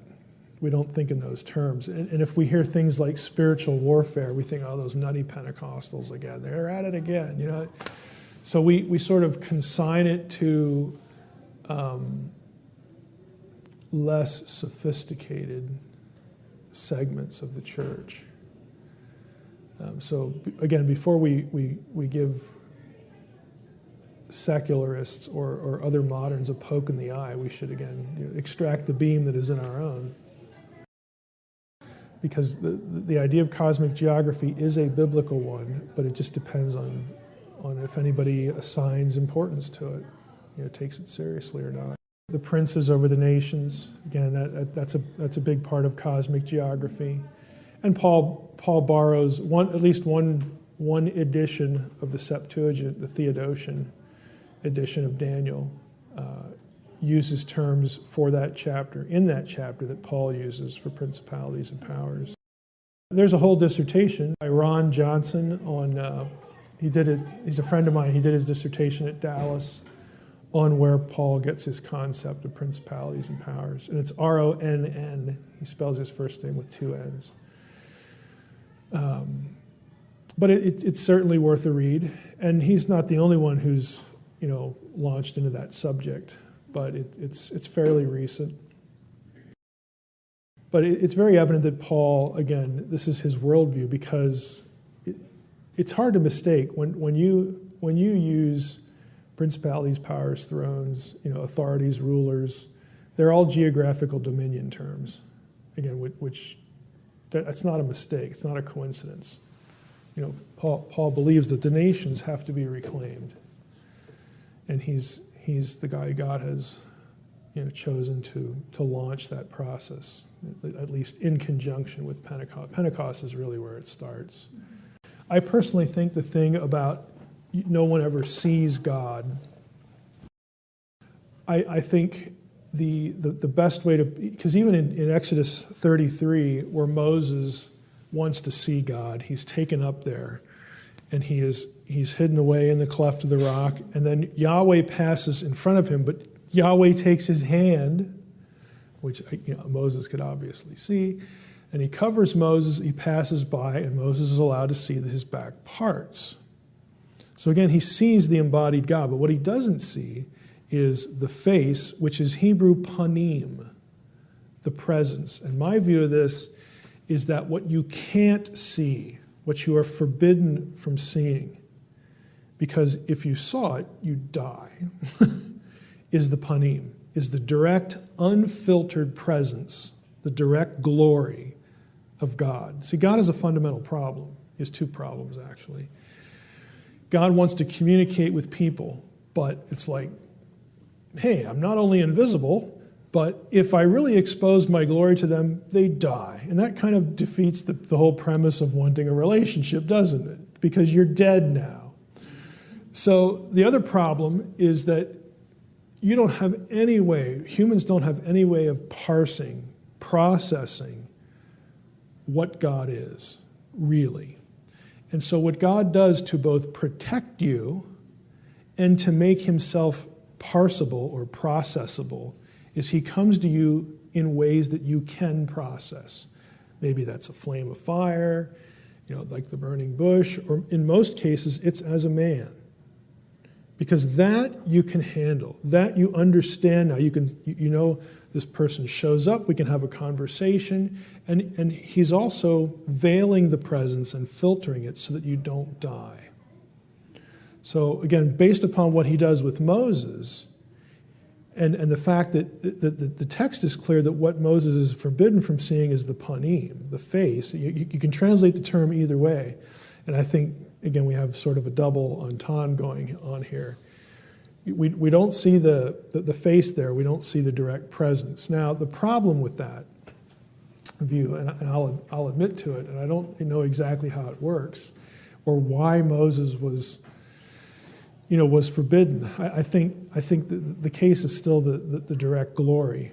But you have instances like Abraham in Genesis 18, where he does have a conversation with Yahweh. And either you have to say that Yahweh never faced him, or you have to say, well, the real point isn't like the face, like the human face that God would wear, if we want to use it that way. The real point is the unfiltered glory. Because if I removed all this, you would die. Which makes the transfiguration really interesting. Because, Jesus goes up there and it doesn't, they see his glory, they see him, as he was, prior to the incarnation. But they have to see something because they still see a body. They see a form. It's just a glorified form. So what is that? I don't know. Whatever it is, again, to be consistent, isn't the fullness. It's still mediated in some way that they can still process it. But there is a tension, with all that, because God does show up a lot. He is seen a lot. So that some will say, yeah, he's not seen except where he is, and then he'll go off, from there. But he's nice about it. He's not being pejorative in any way. But he's speaking to his community there because he's a Jew and he hears that all the time. There are other passages where Moses sees a form, even though it's not specified in that passage. I tend to think that's how it went on. See, panim is an interesting term. It can be face, like the visual features of the face. It can be panim, presence. And if you think about it, we have a concept of personal space, where if someone gets too close to you, they're in your personal space. And so panim also denotes that as well, being in someone's presence, not in the sense, when it's God, for me, this is just me speaking, for me the issue is humanity cannot withstand unveiled glory. And so when we want to be in God's presence, he has to be mediated to us or veiled in some way. Think about like heaven passages. A lot of the heaven passages that we would think of to get sort of our doctrine of heaven from, it's either Jesus in the role of God, or God himself is still spoken of in manly terms. And again, I think part of the reason for this is because there's this requirement that we have to be protected from the direct unveiled glory. But again, that's just the way I parse it. What's really kind of interesting too is the whole concept of the glorified body, what Paul refers to as the spiritual body. Like, what is that? Isn't that an oxymoron, Paul? Spiritual body. I'm content to go along with most theologians, at least in the evangelical orbit, and think that is a body that the body we receive is a body like Jesus. It's a body, but it's more than a human body. It's not less than a human body. It's just more than a human body because it has different properties and all that sort of thing. So there's still this sort of odd requirement in afterlife and heaven and glorification passages where we still have some sort of body. And even before the resurrection, Moses and Elijah, they can tell who they are. Well, they can't tell who they are if they're just like wisps of smoke or something like that. They have some sort of, and theologians like to use the term intermediate body or something like that. So there are passages like that, and the reality is that's not explained to us. But what we can get from it is that we need that for the sake of relating to each other, because that's all we know. And we need God to have that to some extent for our own protection and our own ability to process him. So embodiment, even for God, at some point seems sort of necessary to have a relationship with us. Not because there's something wrong with God or something lesser about God. It's because it's for us. It's a condescension, and it's also a necessity at all stages. Even prior to what we think of as the resurrection body, you still get this language. So, again, that's all part of why I think that the thing that can't happen is just this sort of unveiled, unfiltered, boom, there it is. And the New Agers will use words like energy. Well, I don't want to use that word because that's a natural thing. God is not a natural thing. What you're going to read here is material extracted from an article of mine that's forthcoming, at least they tell me it's forthcoming. And part of the article deals with the name theology. The name theology has been criticized by a couple of scholars, and then they, of course, have been responded to by other scholars. And one of the scholars that is sort of critical of the whole name theology is Sandra Richter. She did her dissertation at Harvard on it. And basically, Richter's position is that whenever God talks about placing the name, or I will set my name, speaking of the eventual temple location or central sanctuary, she thinks that name language refers only to ownership.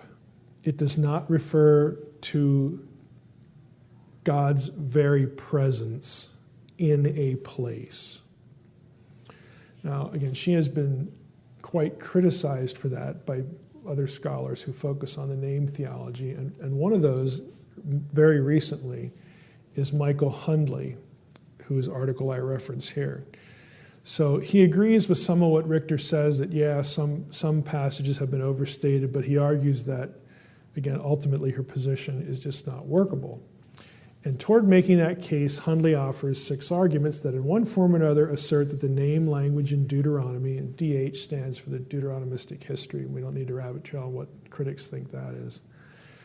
He says it concerns more than ownership of the sanctuary. Hundley is in the camp, as am I, that say name language actually does denote the divine presence in a place. It's not just about owning a piece of ground. So, for example, Hundley charges that Richter's proposed meaning only works with formulaic phrases, not other texts and contexts. For example, he contends that Richter has left the phrase livnot bayit Lashem, to build a house for the name, unexplained. In other words, if it's just about ownership, why don't you just say, I'm putting my name there and therefore I own it. Why would you build a house there unless you intend the house to be occupied by you, if you're God? Just build a house. I kind of like houses. I'm not going to live in it. I just like to look at them.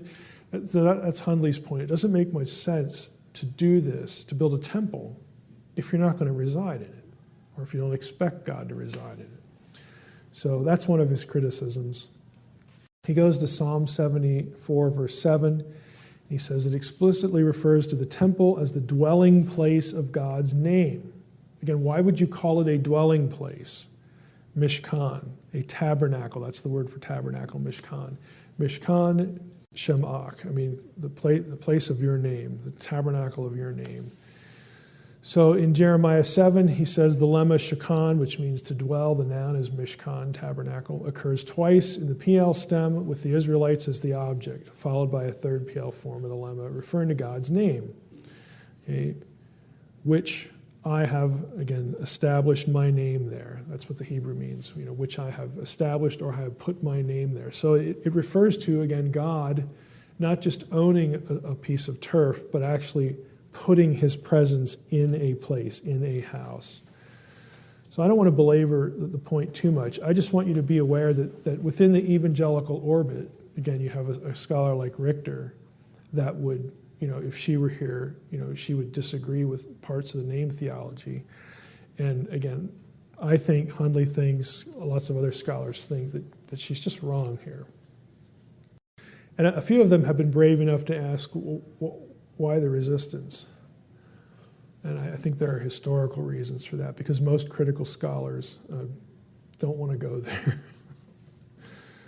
Except for Summer. Summer loves to go there. He's a big believer in the name theology because he doesn't see a problem with, God being more than one person in one place and all that stuff.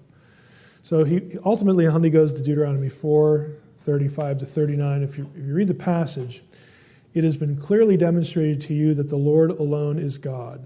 He is Ha-Elohim, God with the Elohim with a definite article. He is the God. There is none beside him. From the heavens, he lets you hear his voice. Okay, so from the heavens, God's up there speaking. He lets you hear his voice. On earth, he let you see his great fire. And from amidst that fire, you heard his words. So like when God was in the one, he couldn't be in the other. And apparently the point of the text is that God is in both these places. He reveals himself wherever he wants to. Verse 37, because he loved your fathers, he chose their heirs after them. He himself in his great might led you out of Egypt to drive from your path nations greater and more populous than you, to take you into their land and assign it to you as a heritage. There's that Deuteronomy 32 language again, the language of inheritance. As is still the case. Know therefore this day and keep in mind that the Lord alone is God in heaven above and on earth below.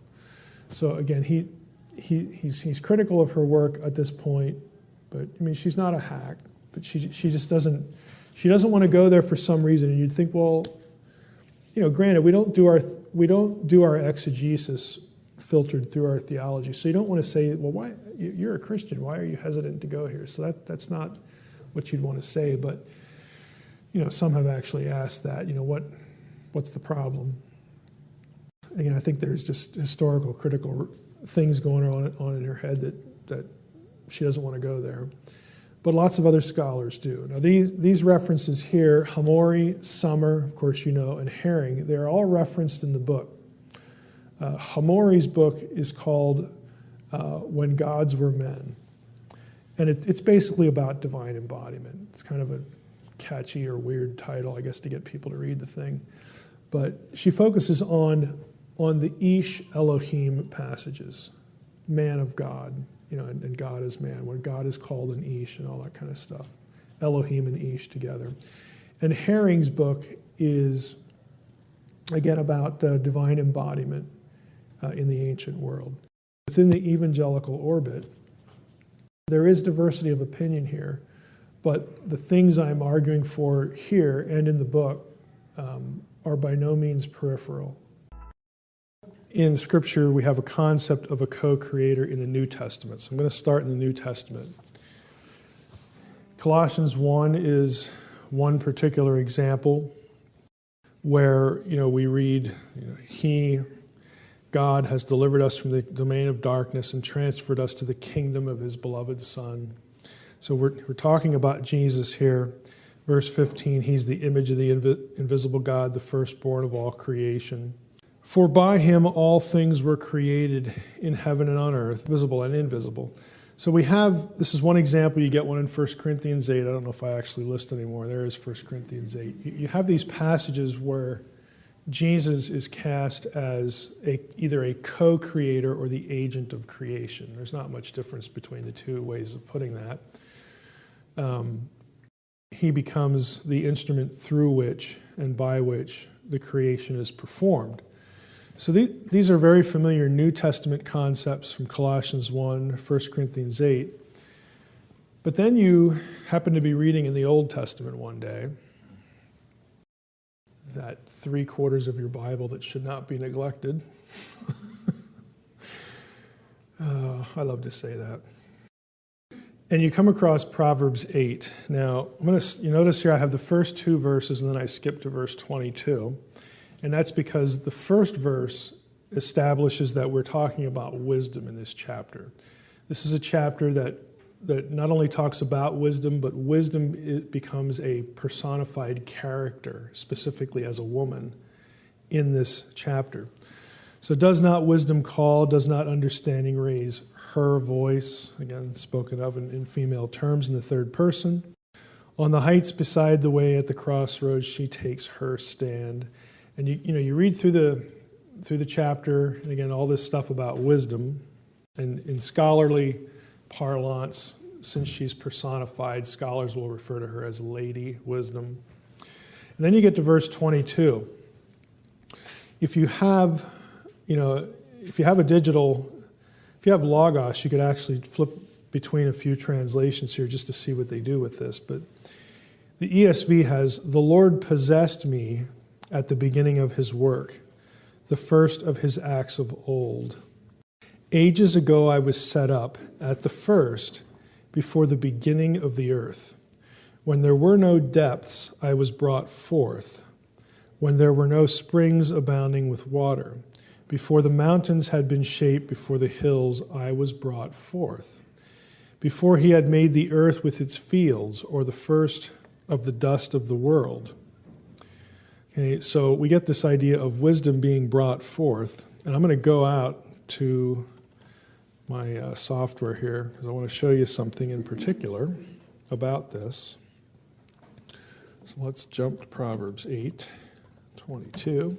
ESV here has a footnote. And if we hover over that, it says, or fathered, and the Septuagint has created. So the issue comes when, wisdom is before the creation, and you hit verse 30. Then I was beside him, beside God, the one creating all this stuff, like a master workman. And I was daily his delight, rejoicing before him always, rejoicing in his inhabited world and delighting in the children of man. So you have a couple of issues here. I'll go back to verse 22. It seems, and this passage has been read by many for many years, it seems that wisdom, when wisdom describes herself as a workman at his side, that wisdom is being cast as a co-creator or agent of creation, just like later in the New Testament that Jesus is. I'm going to go through some passages, and the quick version here, before we take a look at some things, is that Jesus is referred to in the New Testament as the wisdom of God. So does that mean anything? The early church took notice of this, and Proverbs 8 became sort of I want to say firestorm, but there was a lot of debate over it because people knew that the verb here that ESV has translate possessed is kana. This is the same verb that shows up in Genesis 14, where Abraham meets Melchizedek. And Melchizedek refers to God Most High, the kone. Okay, you could either say the possessor of heaven and earth or the creator of heaven and earth.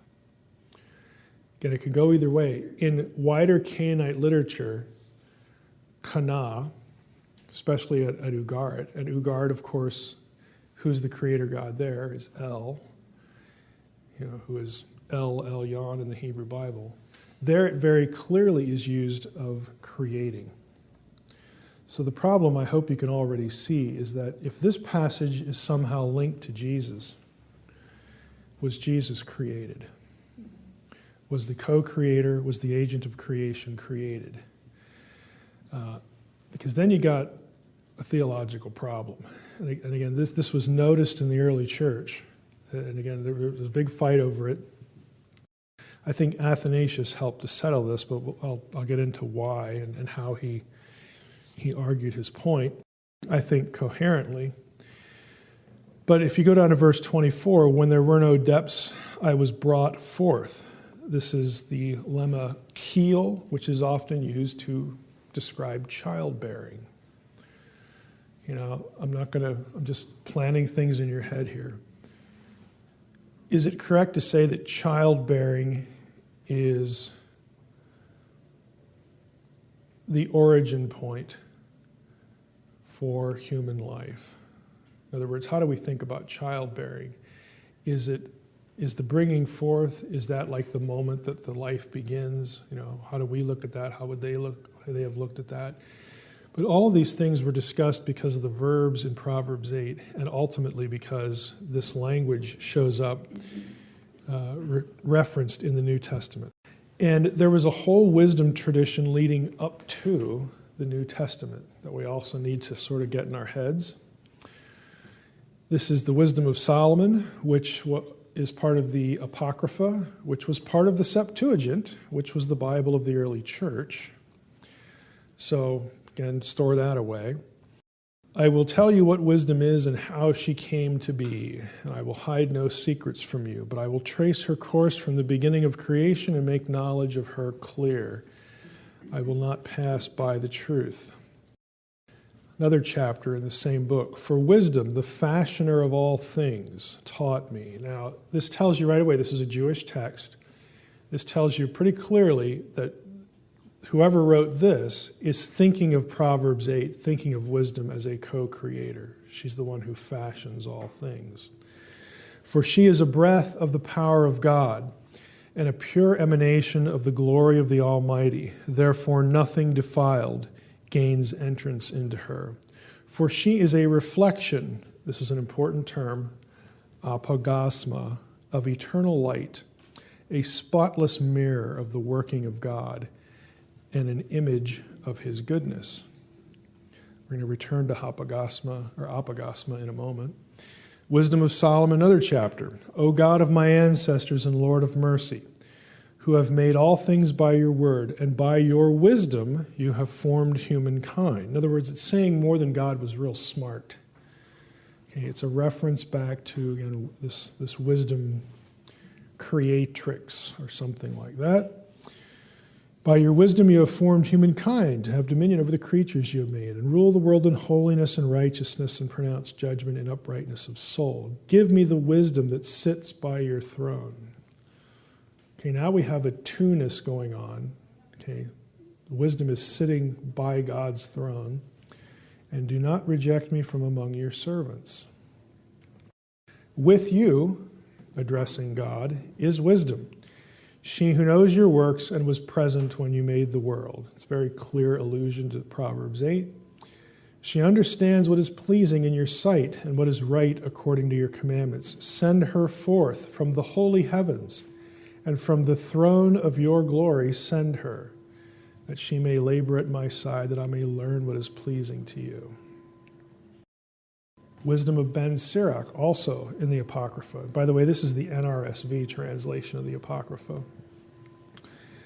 Wisdom praises herself and tells of her glory in the midst of her people. In the assembly of the Most High, so now we have a divine council scene, she opens her mouth, and in the presence of his hosts she tells of her glory. I came forth from the mouth of the Most High and covered the earth like a mist. I dwelt in the highest heavens, and my throne, now she has a throne, my throne was in a pillar of cloud. Boy, isn't that interesting language, because who's in the pillar of cloud in the Old Testament? The answer would be God. Okay.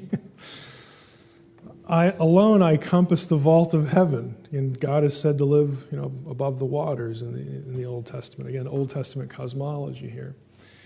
Traverse the depth of the abyss. I mean, this is deity language. I mean, let's just be blunt about it. Now let's go into the Gospels. Again, we're going to return to the apagasma thing because that's going to be important, and it's going to be pretty striking the way that's used. So what we're doing to this point is we've introduced wisdom, Proverbs 8. I've telegraphed already sort of where the discussion is going. It gets involved in Christology because of what the New Testament is going to do with these things. But the New Testament, again, is not only referencing the Old Testament. The New Testament will reference some of the stuff we just read, Second Temple Jewish material, because that's part of their context. Again, Jews had a wisdom tradition that was included in the second power discussion. Okay, so let's take a look at some of the things in the Gospels. And of course, the biblical writers know this. They're aware of it. So if you look at Luke 11, you got to read this carefully. Jesus is the speaker. He said, "Woe to you lawyers also." So it's one of these episodes when he's going after the scribes and the Pharisees. "For you load people with burdens hard to bear, and you yourselves do not touch the burdens with one of your fingers. Woe to you, for you build the tombs of the prophets whom your fathers killed. So you are witnesses, and you consent to the deeds of your fathers, for they killed them, and you build their tombs." Now, catch this statement. And this is Jesus speaking. "Therefore also the wisdom of God said," and now he's going to quote something, "I will send them prophets and apostles, some of whom they will kill and persecute." so that the blood of all the prophets shed from the foundations of the world may be charged against this generation.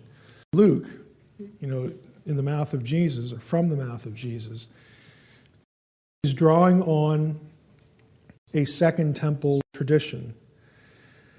And specifically, the quote here is the wisdom of God saying, I'm going to send them some prophets and apostles. And right away, in your mind, you should sort of click and say, well, wait a minute. Who sent the apostles and prophets? Wasn't that God? Didn't God do that? Isn't that what Paul says somewhere else? And the answer would be, yeah, that is. But here, it's wisdom. Now, if you look at the parallel passage to this, Matthew 23, same scene, we get verse 33, you serpents, you brood of vipers, how are you to escape being sentenced to hell? Therefore, I send you prophets and wise men and scribes, some of whom you will kill and crucify.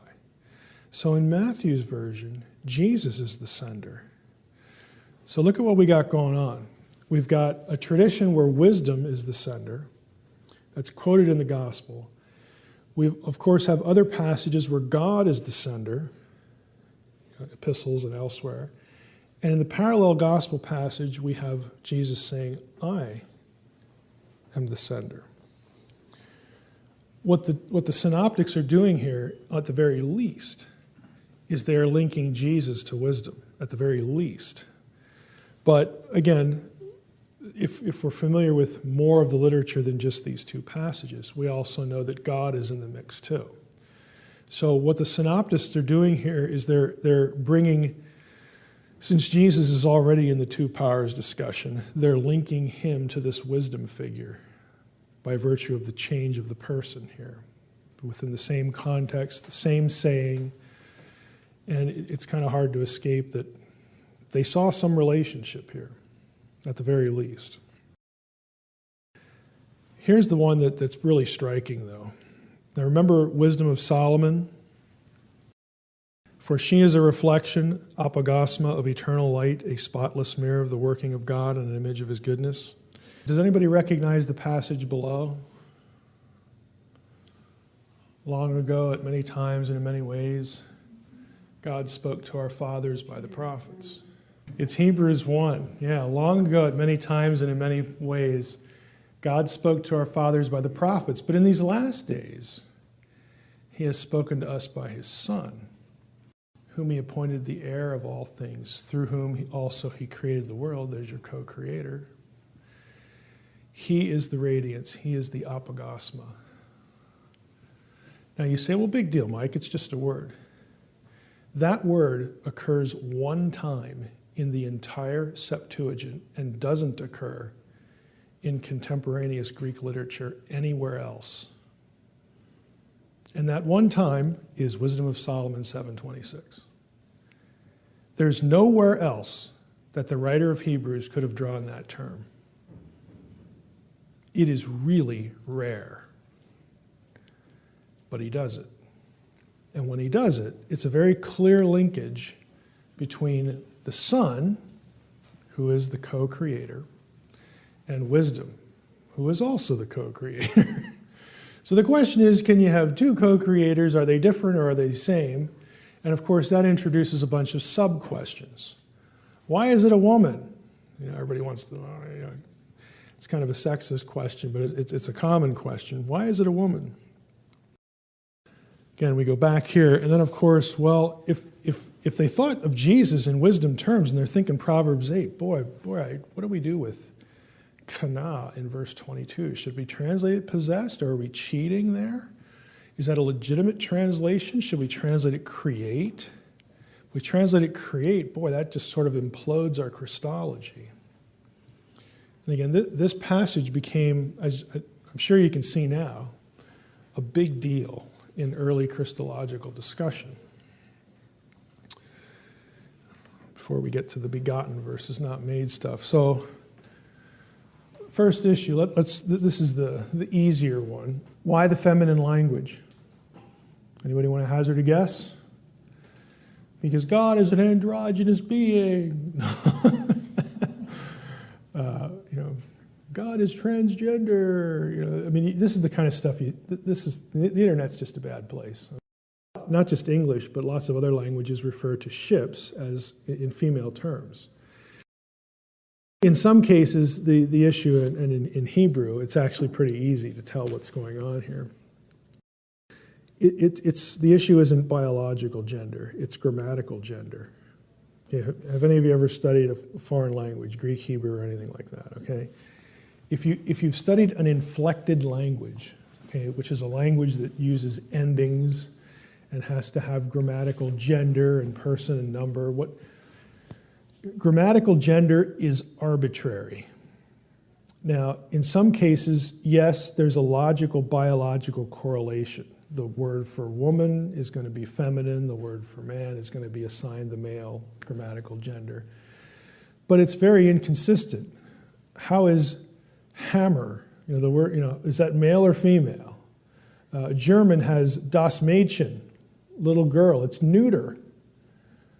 What's up with that? I mean, everything in an inflected language has to receive a grammatical gender because that is the way those languages tell you, the reader or the writer or the hearer or the speaker. It tells you how to match up that noun with that verb form. So you know which thing goes with which. That's just the way languages work. Now, English is not an inflected language. English is a word order driven language. We mentally orient what goes with what in a sentence based upon the word order. We don't use case endings, for nouns. You don't have nominative, accusative, dative, genitive. We don't do that for English. Greek, of course, does that if you've had Greek. Hebrew is going to have, inflected endings, but English doesn't. So you have word order driven languages and you have inflected languages. And in inflected languages, grammatical gender must be assigned to all nouns for subject-verb agreement. It's just the way it is. It's arbitrary, it's inconsistent. No one knows what the logic was, and frankly, there doesn't appear to be any logic to it, other than the need for classification and matching. Chokmah, in Hebrew, wisdom, is feminine in gender. That's why in Hebrew, when you would use suffix pronoun endings, like her way, her voice, the suffix pronoun endings used by the writer will be the feminine, singular suffix endings. Hence the translation. You could translate it, because it is sort of neutral. He, she, it is your third person grammatical form. You could choose any of those options.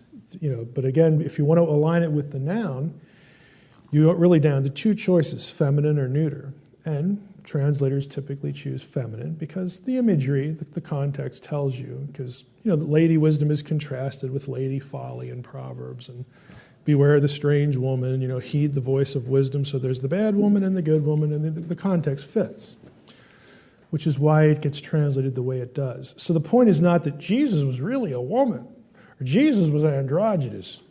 Again, the internet is just a bad place.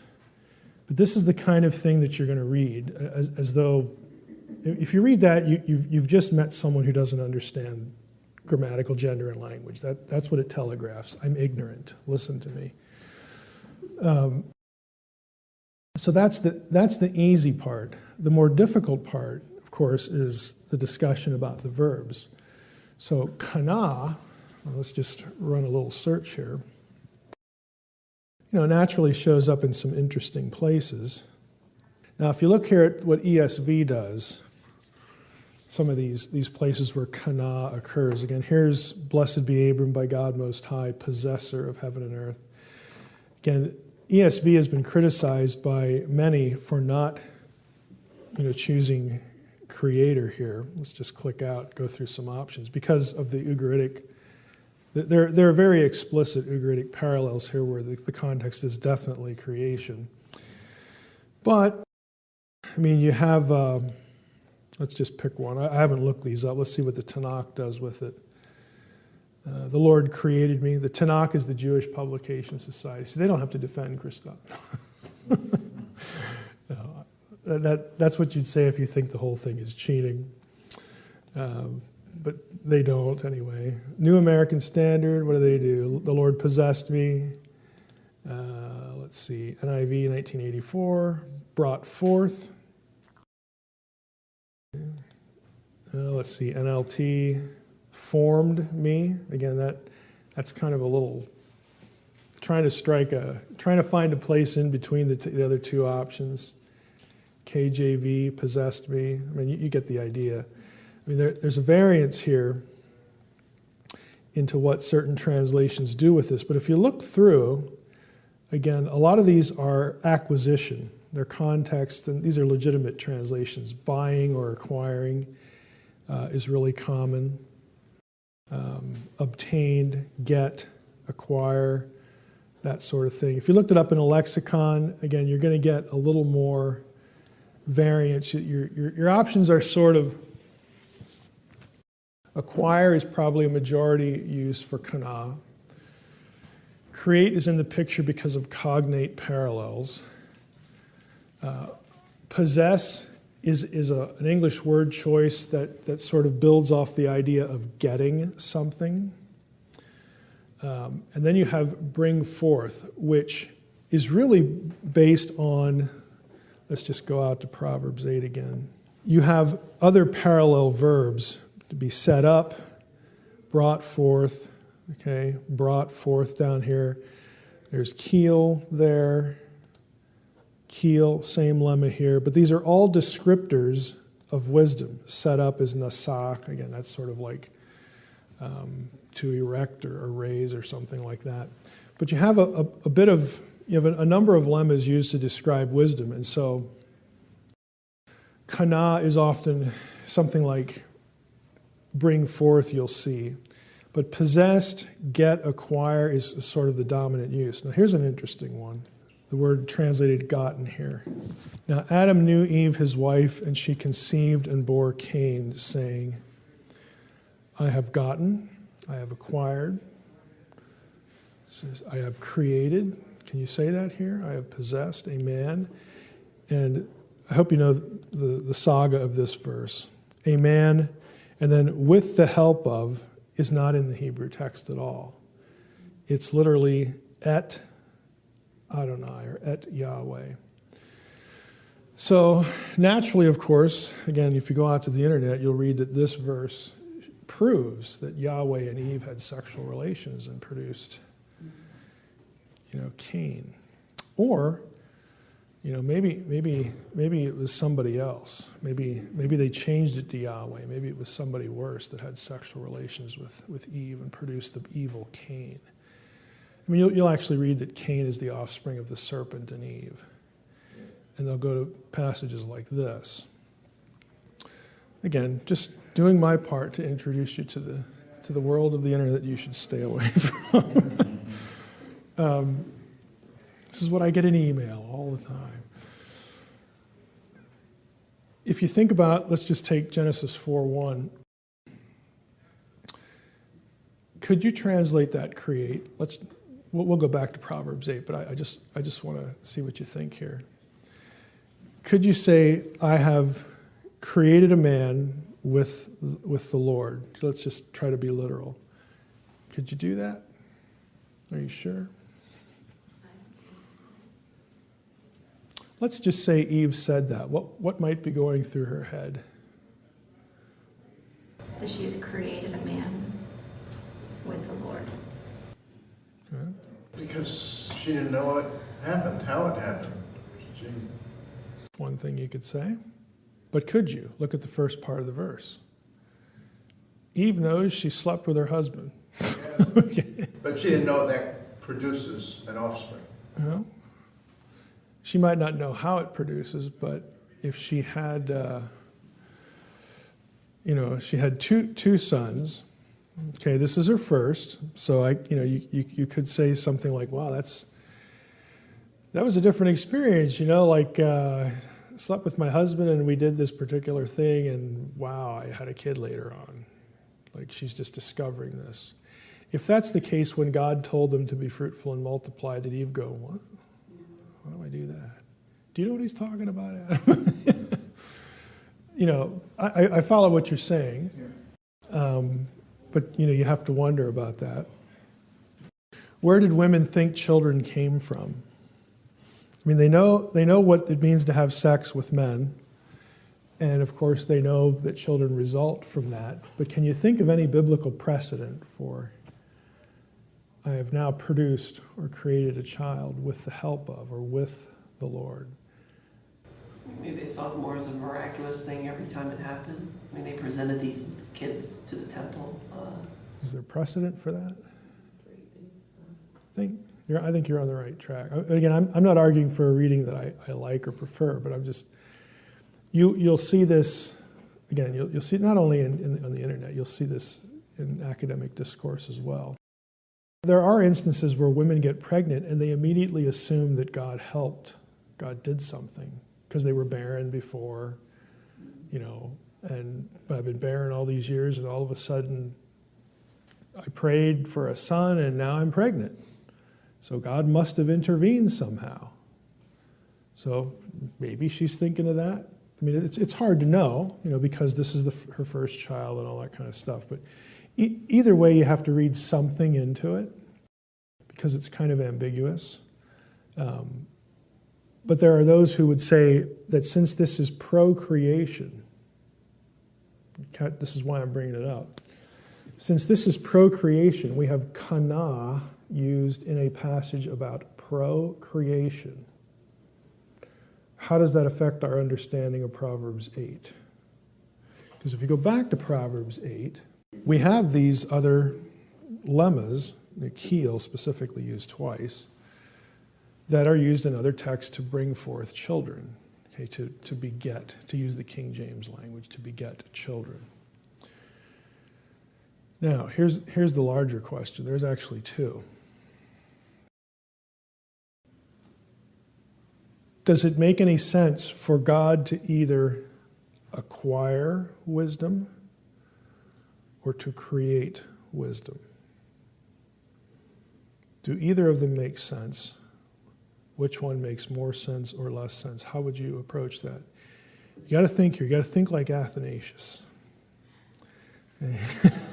Because Athanasius raises a really good point about this. Go ahead. If he acquires wisdom, that removes his omniscience, I guess, maybe. It implies there was a time when wisdom was not, when God lacked wisdom. Right. So the question then became for Athanasius, how could you have God? How can you have a God that didn't have wisdom? He had to go out and get it somewhere. He had to create it, and now I'm smart. I mean, how do you have God for the way God is described in lots of other places? How does it make any sense for God to have lacked wisdom at some point? And Athanasius said, it doesn't make any sense. So he argued, and I think coherently, that we shouldn't have a translation or we shouldn't communicate the idea that this is a time where God created wisdom as though it was wisdom's beginning, because that suggests that there was a time when God himself lacked wisdom. And acquired doesn't help much either, because it sort of suggests the same thing. But bringing forth, in his mind, helped, because that implies that wisdom was around before, but it just wasn't sort of on the scene or center stage. And you can actually take that back, to the whole childbearing thing, because on the one hand, you have to ask this question. When an Israelite woman, or a Jewish woman, when she had a child, did she view that child as the point at which a life had come to be? Or did she view the contents of her womb as something that was also living? In other words, I would suggest to you that, yes, they did view they don't know the science, but they did view the contents of the womb as something living, because women did experience stillbirth. They did experience miscarriage. They did feel something moving around inside of them. They knew it was living, and then they knew when it stopped, and that was bad. That was a bad sign. if it died, then it was living before, even before it was born. Again, we're talking about the language of experience because, again, it's a pre-scientific or pre-modern context, but yet they could still know that there's already something inside of me living, and I'm going to bring it forth at some point. It's going to come out of me, and then I'll be able to relate to it in that way, in a different way. It's not that they're carrying around a dead thing and then they have it. Oh, it's alive. Oh, I didn't know that before. Like, hey, that's kind of cool. I mean, that's not a natural, normal way to think about carrying a child to term. So we can't assume, again, the ancient people, yeah, they didn't know certain things we do, but they weren't idiots either. I mean, they have common experience that we still, borrow today. So, all of that collectively, I mean, Athanasius said, we need to be careful about our language here. And because of that, this is where the old begotten versus created language comes from. Now, you've seen the language here in the creeds. This is the Nicene Creed. We have to speak of the Son as begotten but not made, begotten but not created. Begotten means brought forth. And the Proverbs 8 situation is part of the reason why they chose this language. And again, all the circumstances with it that we've been talking about. Now, we have sort of lost what begotten means because we don't use this term. It's archaic, for us. But it was really important in antiquity because the choice made a distinction in terms of if something had begun to be as opposed to if something had already existed but was brought again into play or brought onto the stage or brought to bear on a specific situation. So the language was really important. But we have again unfortunately lost this. So we talked about only begotten before, which is an unfortunate translation. We talked about that yesterday. But I want you to know, again, some of the backdrop for this. It's part of the Christological discussion because of the wisdom issue. It was important, to make the distinctions. But the whole translation about Jesus being only begotten, we talked about that yesterday because we were talking about the divine counsel. Well, what's up with Jesus? Why? Where is he among all these other sons of God and other Elohim and all that stuff? And again, the term comes from monos and gene, one of a kind, unique. It doesn't come from monos and genao. And that was discovered because of new discoveries of Greek papyri and whatnot. So that term used of Jesus refers to uniqueness. And of course, by definition, even without the term, he's unique because he is identified with Yahweh, who is unique in the Old Testament context. But this is the kind of thing that they had to do, they had to think about, when they were trying to articulate, how do we take all of the things that Scripture says about Jesus and this co-creating language, and then you find it in the Old Testament, you find it in Second Temple Jewish tradition. And again, they were smart enough to know that the New Testament at times, takes hooks from that material and brings them into what they're writing. How do we get this? Is it true? I mean, the question came down to in the Arian debate, was there a time when the Son was not? And if you're going to link him to wisdom, then you have to say, if you answer that yes, then you have to say, well, there was a time when God lacked wisdom.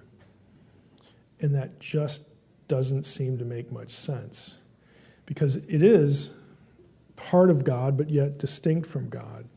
It sort of fits with God, but yet it has its own identity. Again, which was part of the whole Christological discussion, and it always is. So it was a significant hurdle, significant thing to think through. Now, what I have open here is one of the Targums. This is the Targum Neophiti from Genesis, or it includes Genesis, I should say. Targums are, of course, Aramaic translations of, the Old Testament. You can still have Aramaic translations of other books, like the New Testament. Those would be called Targums as well. because that's what the word targum means. It's a reference to, ragam in Aramaic is word. And targum, refers to, again, a translation, a document, associated with the word. So what I want you to see here is that in Aramaic, and this is Aramaic of an Old Testament book, Genesis 1:1 here. This kind of tells you that there were Jews, again, living prior to the time of Jesus, or contemporaneous with, again, the Old Testament Targums were viewed as a little bit before or contemporaneous with the New Testament era. But Aramaic translators, Jews, these are people going from Hebrew into Aramaic because that was the vernacular of the day in their community, like Greek was to the Gentiles. The word memra means word in Aramaic. So they are seeing the word of the Lord in all sorts of passages. And the Old Testament word of the Lord, again, occasionally, in certain contexts, refers to God as a man, a person, not just an oral utterance or a voice in your head. It's a vision, something that Abraham and Jeremiah and others saw. And so if you look at this from the beginning, then they add, there's with wisdom. Let's see what the footnote says there. It's a marginal note in Neophiti. Now, it's not going to be in every Targum, but Neophiti feels compelled to add wisdom to Genesis 1:1. From the beginning, with wisdom, the memra of the Lord, the word of the Lord, created and perfected the heavens and the earth. Well, why would they take God and make it the word of the Lord? And the earth was waste and unformed, desolate of man and beast, empty of plant cultivation of trees. Darkness was spread over the face of the abyss. Spirit of mercy from before the Lord. God forbid that we do too much to, with the Spirit there. We don't want to be Trinitarian here. 2's okay, but 3, well, that's out of the question. No, you never know why they're doing what they're doing. Ruach in Genesis 1:2, of course, that's just the generic word for spirit or wind. And there are modern English translations that have wind. Here it's a spirit, not the spirit, but a spirit, blowing over the face of the waters. And the memra of the Lord said, let there be light. And there was light according to the decree of his memra. And it was manifest before the Lord. The light was good. And the memra of the Lord separated the light from the darkness. And the memra of the Lord called the light daytime. And the memra of the Lord did this. And the memra of the Lord did that. Let's go to Genesis 19. Remember 19:24. Remember in the MT it had Yahweh rain down fire, sulfurous fire from Yahweh. Targum has, the memra of the Lord made sulfur and fire come down upon Sodom and Gomorrah from before the Lord. So it clarifies, it has 2 figures, but the second figure is the word of the Lord. And the first one is the Lord himself. So one of the patterns in the Targums is that when God is doing something that people would do, again, lots of anthropomorphic language, some Targums, and this is probably the most enthusiastic example of memra thinking, they will replace God, or they will cast God again as this person, because they want, when God is doing something that sounds anthropomorphic, they want to make the divine actor in those verses the anthropomorphic word of the Lord, as though God is the Father, if we can use that term, is more distant, is more ethereal, or something like that, up in heaven. And the one who's doing anthropomorphic things is the one that appears anthropomorphically in the Hebrew Bible. They just insert him everywhere.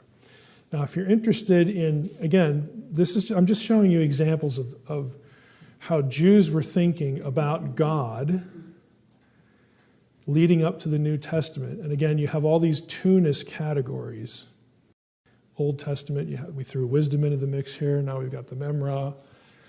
And the point is that when Jesus comes along and does what he does and says what he says, and then the Gospels are written about him, this kind of language about a binitarian Godhead, and of course, it's going to be more than that. When that sort of language is used in the New Testament, the Jews aren't sitting there thinking, man, the guy who wrote this was a crazy man. I've never heard of anything like this before. Where in the world did they come up with this? It's not unusual. It's not unfamiliar language. What made it different was, in this case, the Memra of the Lord isn't just a divine character based on anthropomorphism. It's a guy who actually grew up with us here in Nazareth. And again, oh, by the way, we made the mistake of killing. Again, that was just way beyond the pale. That just upped the ante in really, really significant ways. And it's why the two powers, which again was just part of Jewish thinking, it's why it became a wedge between Jews and Christians, because it was applied to Jesus of Nazareth. But the concept itself was nothing new. They were ready for it. They understood it. The apostles, New Testament writers, they don't have to invent anything. It's just there. But again, when you say it was this guy you grew up with, or you heard preach, you shook hands with him in a synagogue, that's just a whole different world. That was a little much. So it became kind of a big deal. So let's jump into some other things. I just want to show you some illustrations here now. Part of the reading for today was, again, cosmic mountain stuff, Zion talk, Sinai talk, tabernacle, temple, all that kind of thing. A lot of this is sort of stock imagery, stock vocabulary from the ancient Near East. And why mountains? Why gardens? Why the heavens? Again, these are the places where certainly with mountains and the heavens, these are where the gods live, because we know they don't live with us. So naturally, we have our domain, the places where we occupy space. And the gods live in some completely different place that we cannot inhabit. That's why they're in the sky. It's why they're on the mountaintops, because it's remote. We can't access these regions, or in the sea, or under the sea, or in Sheol, or the underworld. Any place that humans cannot inhabit, that must be where gods live. So that's part of the thinking. The imagery of gardens, of course, is associated with paradise. This is a subsistence culture. It's agrarian. It's hot. It's arid. You are concerned about getting food and water every day. So naturally, the place where the gods live, there is no want. There is always plenty. Plenty to eat, plenty to drink. It's beautiful. It's wonderful. And again, these are just stock images that people would associate with where gods must live, because gods are better than us. So Wyatt's book is, I think, really useful, just as a quick reference. And all I'm going to do is just scroll through it a bit. His book is called, this is Space and Time in the Religious Life of the Near East.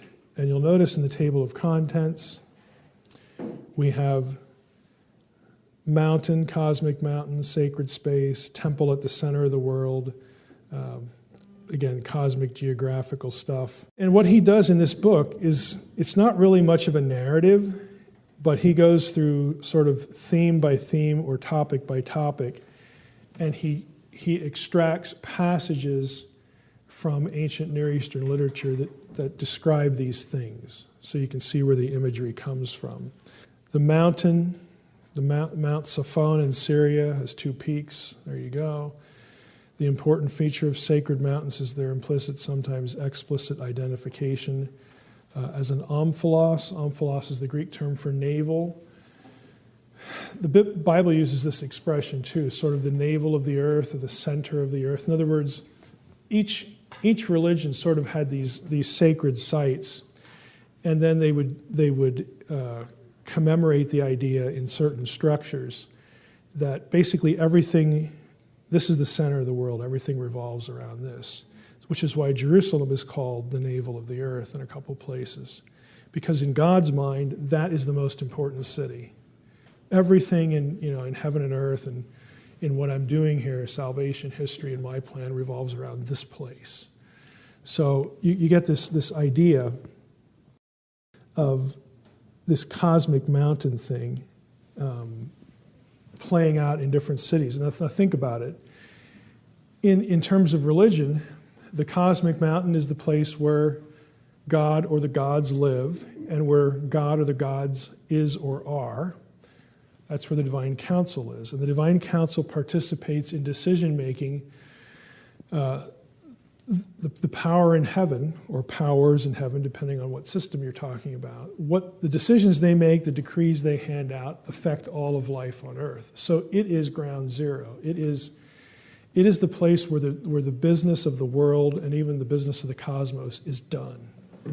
That's the cosmic mountain. So whatever place is viewed as where all that action is happening, then that place will get described in very cosmic terms that are drawn from the ancient Near East.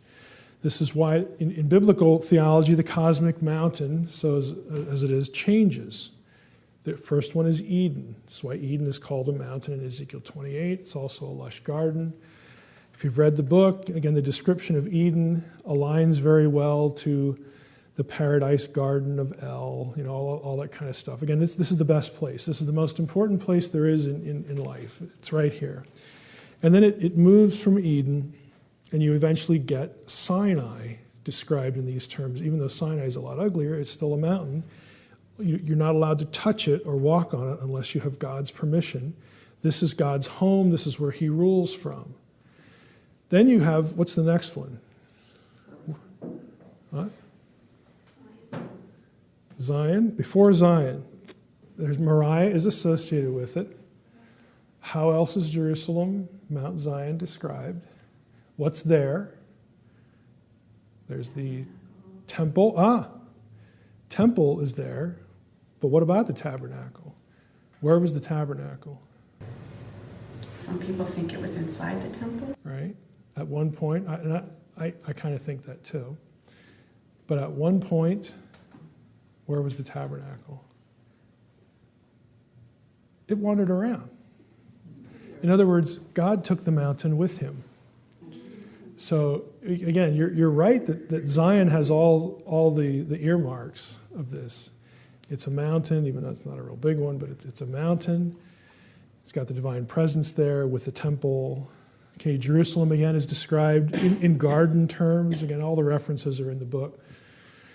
But before that, where was God? Where was God between Sinai and Zion? Well, he was among his people. This is why the tabernacle and the temple are crafted in a certain way. Remember all the decorations inside the tabernacle, inside the temple. You have garden imagery.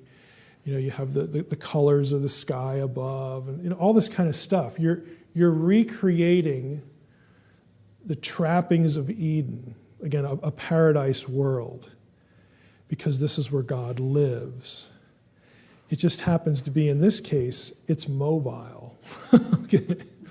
Because God is on the way. You're helping God move. He's on the way from Sinai to the land that he has chosen to put his name there. This is going to be sacred space now. Sacred space in the tabernacle journey is wherever basically God parked.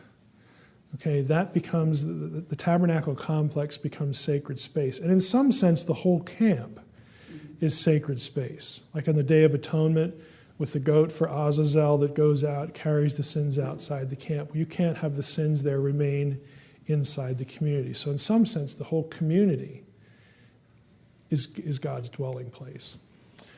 But again, you have this mobile kind of thing because God is migrating with his people to this place. And then eventually Zion, takes over. Of course, what happens after Zion? mean, if you're thinking of Zion in these terms, what are you thinking when the temple gets destroyed? He's gone. You know, and so like, where is he going to show up? I mean, he's gone. We're in exile. I mean, this was an unbelievably traumatic thing, because that event, even though the prophets told you it was coming, and like, who believes these prophets? They're just crazy people, okay? You know, especially like I said yesterday, Ezekiel, the guy's running around naked. Who's going to listen to him? But they tell you it's coming, and then it happens, and that doesn't really even initially seem to matter, because it's so traumatic. This event, even though it was telegraphed, just destroys your theology. It just blows it apart. Because if God is all these things that God told us he was, and we believe that he was, and that he voluntarily entered into a relationship with us, I mean, good grief, he disinherited everybody else, and here we are, Abraham, Sarah, the whole story.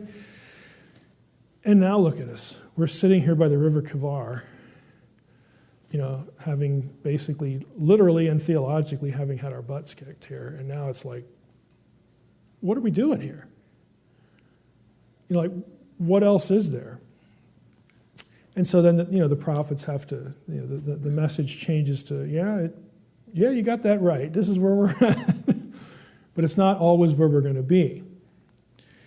So they have to, again, explain the judgment and rub salt in the wounds by sort of rehearsing the judgment and all that stuff. But where does Zion end up? You go to Isaiah 40, regardless of whether you think Isaiah 40 was written, after the exile, but who cares? I mean, the wording is the same.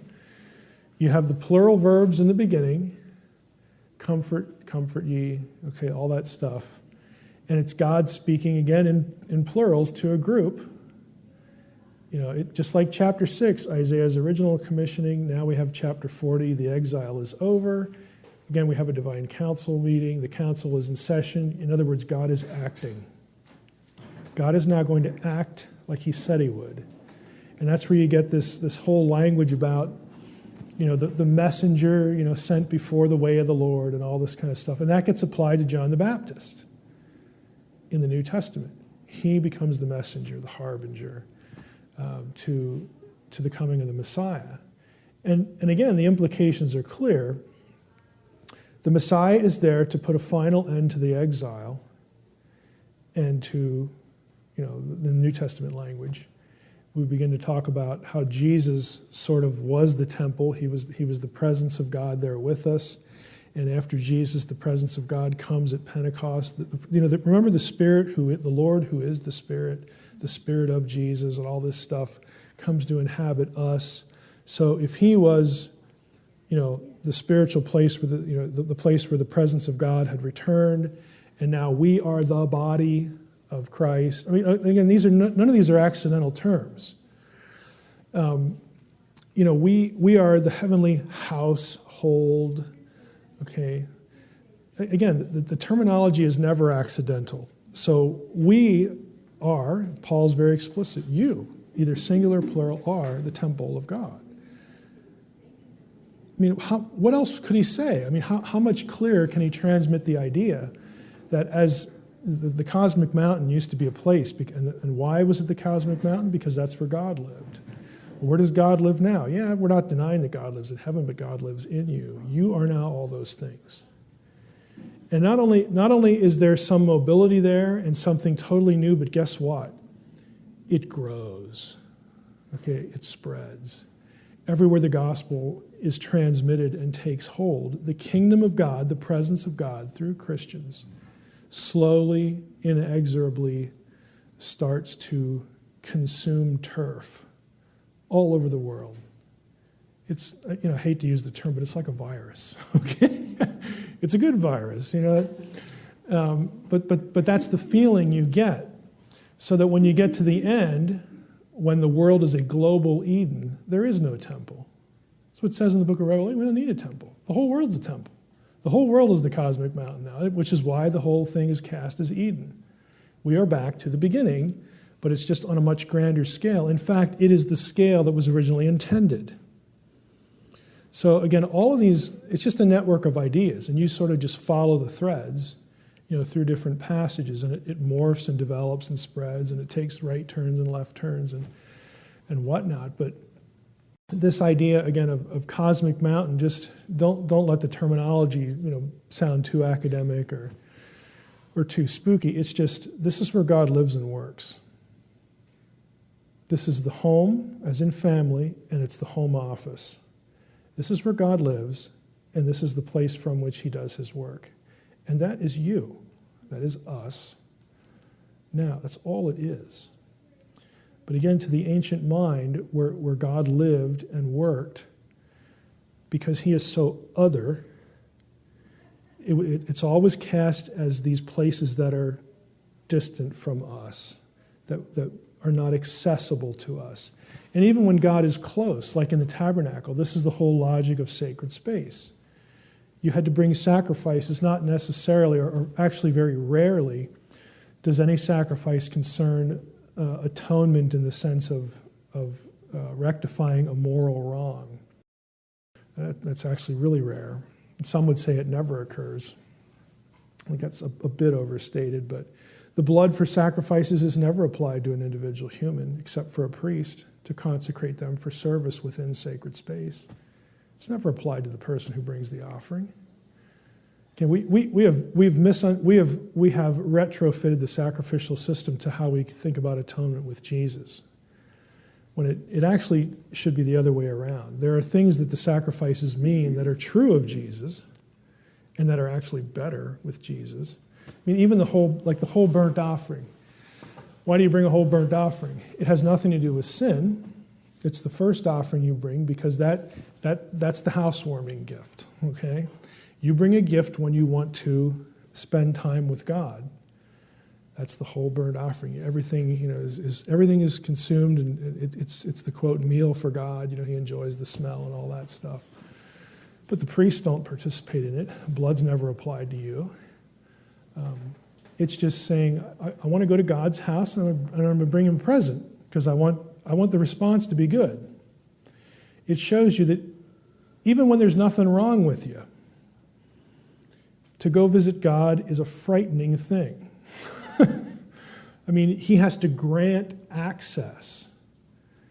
And when you become, ritually impure through all sorts of things, I mean, if you sin high-handedly, there are no sacrifices for a number of things. The penalty is death. Typically if it's a direct offense against God or another human being who is God in effigy, anyway, because of the whole imaging concept, sacrifices are almost exclusively about making you fit to occupy the same space in which God resides. It's not about, I committed this sin, please forgive me and all that kind of stuff, even though you can become impure by certain acts, morally and ritually. Most of them have nothing to do with morality. Women don't sin when they get their periods. They become ritually unclean because they have lost blood. Men don't sin when they have nocturnal emissions. They lose semen, or after sex. These aren't sinful things. They're normal bodily functions. And you have to understand the logic of them. Why blood? Why semen? What's going on here? It's because blood and semen were associated with life. Ancient people know that we get babies with one, and with the other, if we lose enough of it, we die. So these are things that God has given us, put in our bodies, to give us life. It creates life, and it sustains life. Therefore, thinking cap, God must be the source of life. He doesn't want us to be in contact with dead bodies. That renders us unclean too. He will not be associated with death. He is only associated with life. So when we lose the life force, maybe we were in battle, came in contact with a corpse, we got cut, whatever it is. When we lose blood, again, we enter into a state of being unfit to occupy the same space he does because he's life, and what's happening to us is deteriorative. We are less than what God made us to be. So now we have to wait. We have to wait a certain number of days. You know, we got to go through this procedure God said to do. And then after that, okay, we're good now. Now we are fit to occupy sacred space. We bring a sacrifice at the end that says, yes, to the best of my ability, I did what you asked me to do. I obeyed because I don't want to pollute your house. I don't want to track mud in it. Okay, I don't want to do that. I respect the dwelling place of God because the space is sacred. And I'm all clean now. Can we go back to normal? Are we good? Atone means to purge, to wipe clean. It's basically a balancing of accounts in the sense that now you are fit to visit me. It's not that you committed an evil. Again, even though there are some of those that factor into the sacrificial system, it's designed to teach them that where I live is different than where you live. You need to be reminded every stinking day that I am who I am and you are who you are. And you get to visit me because I allow it. And that sounds kind of harsh, but remember, I made a covenant with you. I actually want it. Because we wouldn't even be having this conversation had I not made this decision over here. Again, they're very, at the heart, they're very simple concepts, but they sort of get lost in all the ritual and all this kind of stuff. But the cosmic center or the cosmic mountain is just, this is where God lives. It's where he does his work. He'd like you to be there. You know, hope if you're not fit for sacred space, we'll take care of that. And then you can participate. And your job is to be different. Your job is to not be like the nations, because it's through you that I want them drawn to me. There are some passages where a moral violation is part of the sacrificial ritual, but most of the time that is not the case. You have the classic is the Day of Atonement. Okay, if you go to you can turn to Leviticus 16. We can look at it.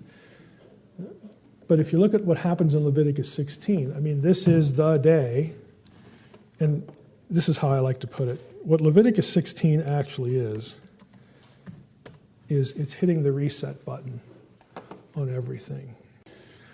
You get this ritual where you have, there are, animals here. You have a bull from the herd for a sin offering, ram for a burnt offering, and then he's going to have 2 male goats and a ram and so on and so forth.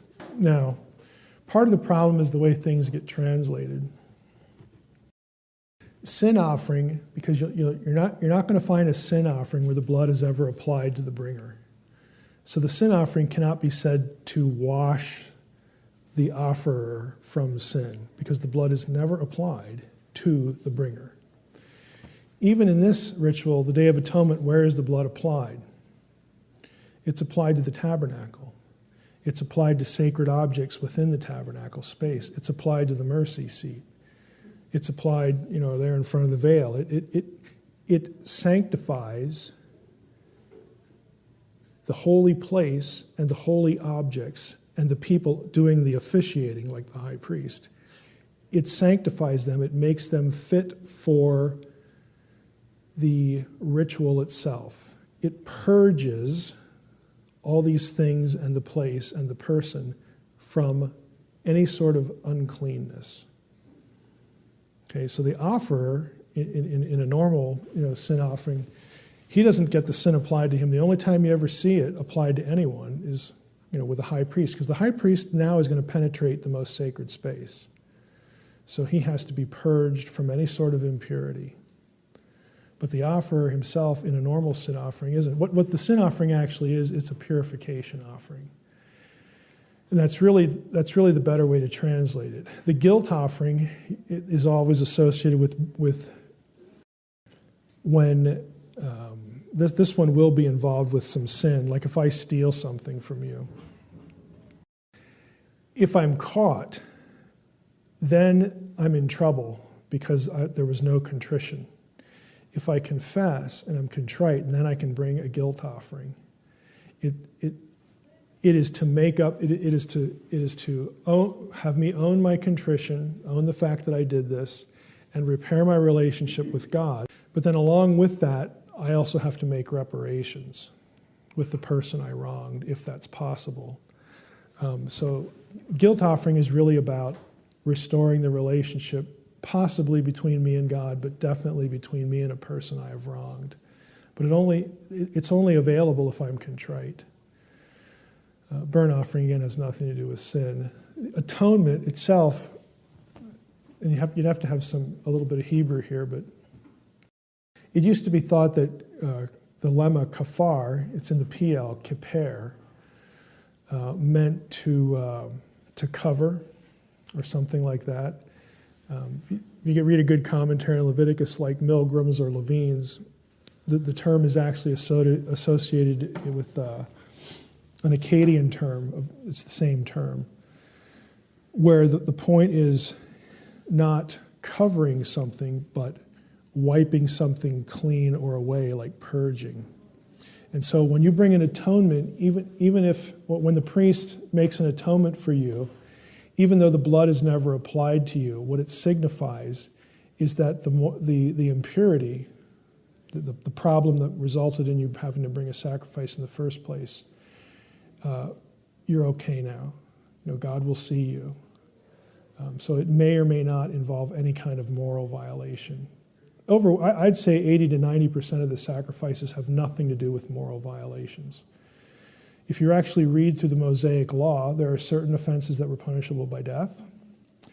There are the crime and punishment for other things is often reparation. You repay something, you make it good, with whoever you wronged. If it was a crime against God's person, that's a death penalty offense. If it was like murder or rape or something like that, again, if it was knowing, deliberate, again, typically crimes of severe harm against another person are death penalty offenses, again, because the logic is this is the divine image. Idolatry, again, punishable by death. Most things, a lot of things were punishable by death in those two or three categories. Most everything else was you either make a reparation for it. If you're contrite, you can still bring the offering. If you're not, and if you're discovered, then you're banished. You are cut off from your people. Some scholars say that that's also death penalty. I think there are good indications to say that it's probably just banishment. But basically, if you don't want to be part of the people of God, then good riddance. See you later. There are no sacrifices for those things. We're not interested in you bringing sacrifice. You either want to be here or you don't. But all of the sacrifices have some role about access to God. And I think if we better understood them, we would understand why in the book of Hebrews Jesus is so much better. We don't have to do this stuff all the time. And guess what? There is no sin that can't be forgiven in the New Testament. You could murder someone and be forgiven. Okay? There's no sin you can commit now that isn't going to be covered by the blood of Christ, because that blood is applied to every sinner. It's different than the sacrificial system. There are points of sameness and there are points of clear difference. And so when the writer of the book of Hebrews starts talking about, boy, the sacrifice of Jesus is just so much better, he's not kidding. He's writing to Hebrews who know the sacrificial system. And they know that certain things, if they did it, they were toast. They're either going to be banished, they're going to be put to death. I mean, they don't have any recourse. Now they have every recourse. Now we can go with boldness to the throne of grace. We don't have to bring a burnt offering. We don't have to bring the housewarming gift. We don't have to do this stuff. Sacred space, we are sacred space. I mean, what's up with that? It's the whole rationale why Paul says, don't pollute your own body. You got to think about what you're doing with your body, because you are sacred space. The whole meat sacrifice to idols thing is where this comes up all the time. In fact, in 2 Corinthians 6, if you go to 2 Corinthians 6, Paul says, what agreement has the temple of God with idols? For we are the temple of the living God. As God said, I will make my dwelling among them and walk among them. I will be their God and they shall be my people. Do you know where that comes from? That comes from Leviticus 26. Leviticus 26 is the passage where God talks about, look, you being my people there's a direct link between that and between occupying this land. And if you do, if you make all these violations, I'm going to, and it's just this long, horrendous grocery list of all these bad things that's going to happen to you. It prefigures the exile. And that's what happened to Israel after God said, I want you to be my people and I'm going to be your God. Well, they get driven away. And post-exile condition here, God talks about people as though they were the cosmic mountain, the land. I mean, I am going to come and live with you. It's no longer linked to a land. It's no longer linked to a temple. You are the temple. Again, the New Testament is full of this kind of stuff. And we either sort of read over it, or I think, unfortunately, there are a lot of Christians who want to take everything in the Old Testament and sort of hyper-literalize it. Well, we can't talk about the temple until the millennium, 1,000-year reign. The whole, I hate to say dispensation, but the whole dispensational system doesn't mean it's necessarily wrong in all its parts. It just means that if that's all you're thinking, then you have tunnel vision on the data. I mean, the data can work different ways, but you can't exclude one for the other. The whole elongated skull thing is just ridiculous. I like to ask people, hey, can you show me that verse in the Bible where the Nephilim have elongated skulls and extra rows of teeth? Which, of course, there is no such verse. But the ones that peddle this are Christians. I know most of them. So I am really loath to, and I'm not saying this is the right decision. I am honestly torn. I am really loath to go after Christians in this space because I know there would have been a time where I could say I know and felt sure about it, but I'm not so sure now. I believe, I hope that most of them are not in it to make a name for themselves in this little community. But I suspect that some of them have jumped the shark, and it's about building an audience and a little kingdom for themselves. But there, of course, is no such verse. I have posted a lot of research on my blog about the whole elongated skull thing is very well known among anthropologists. Scholars are not shocked to see these specimens. There are a whole academic, medical textbooks on this subject by really high-end publishers that are very expensive. I have a couple of them in PDF, fortunately, because I can get access to that kind of stuff. But it's a well-known thing. These are produced by artificial means. The only question is, why did they do it?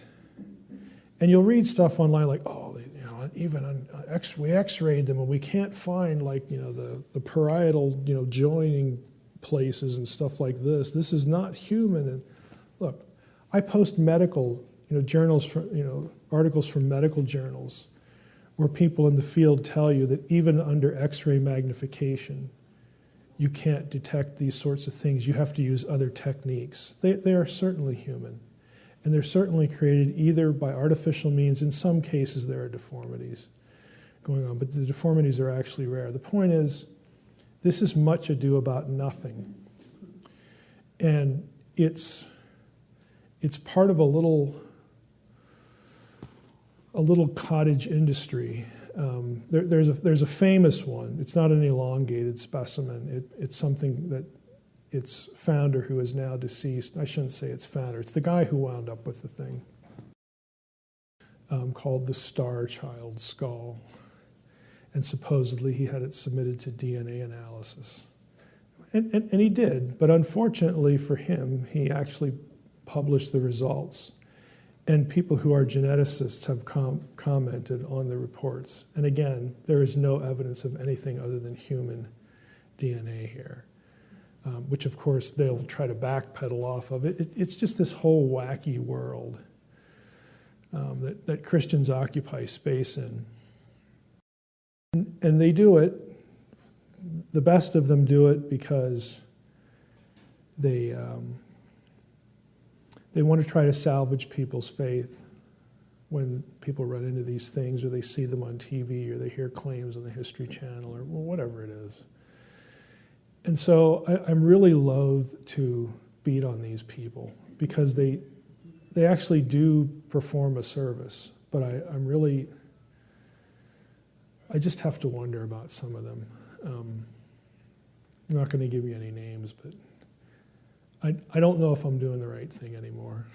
Let's put it that way. I used to feel very comfortable not commenting, but I just don't know, because they don't realize what they're doing. What they're actually doing is they're baptizing ancient alien mythology.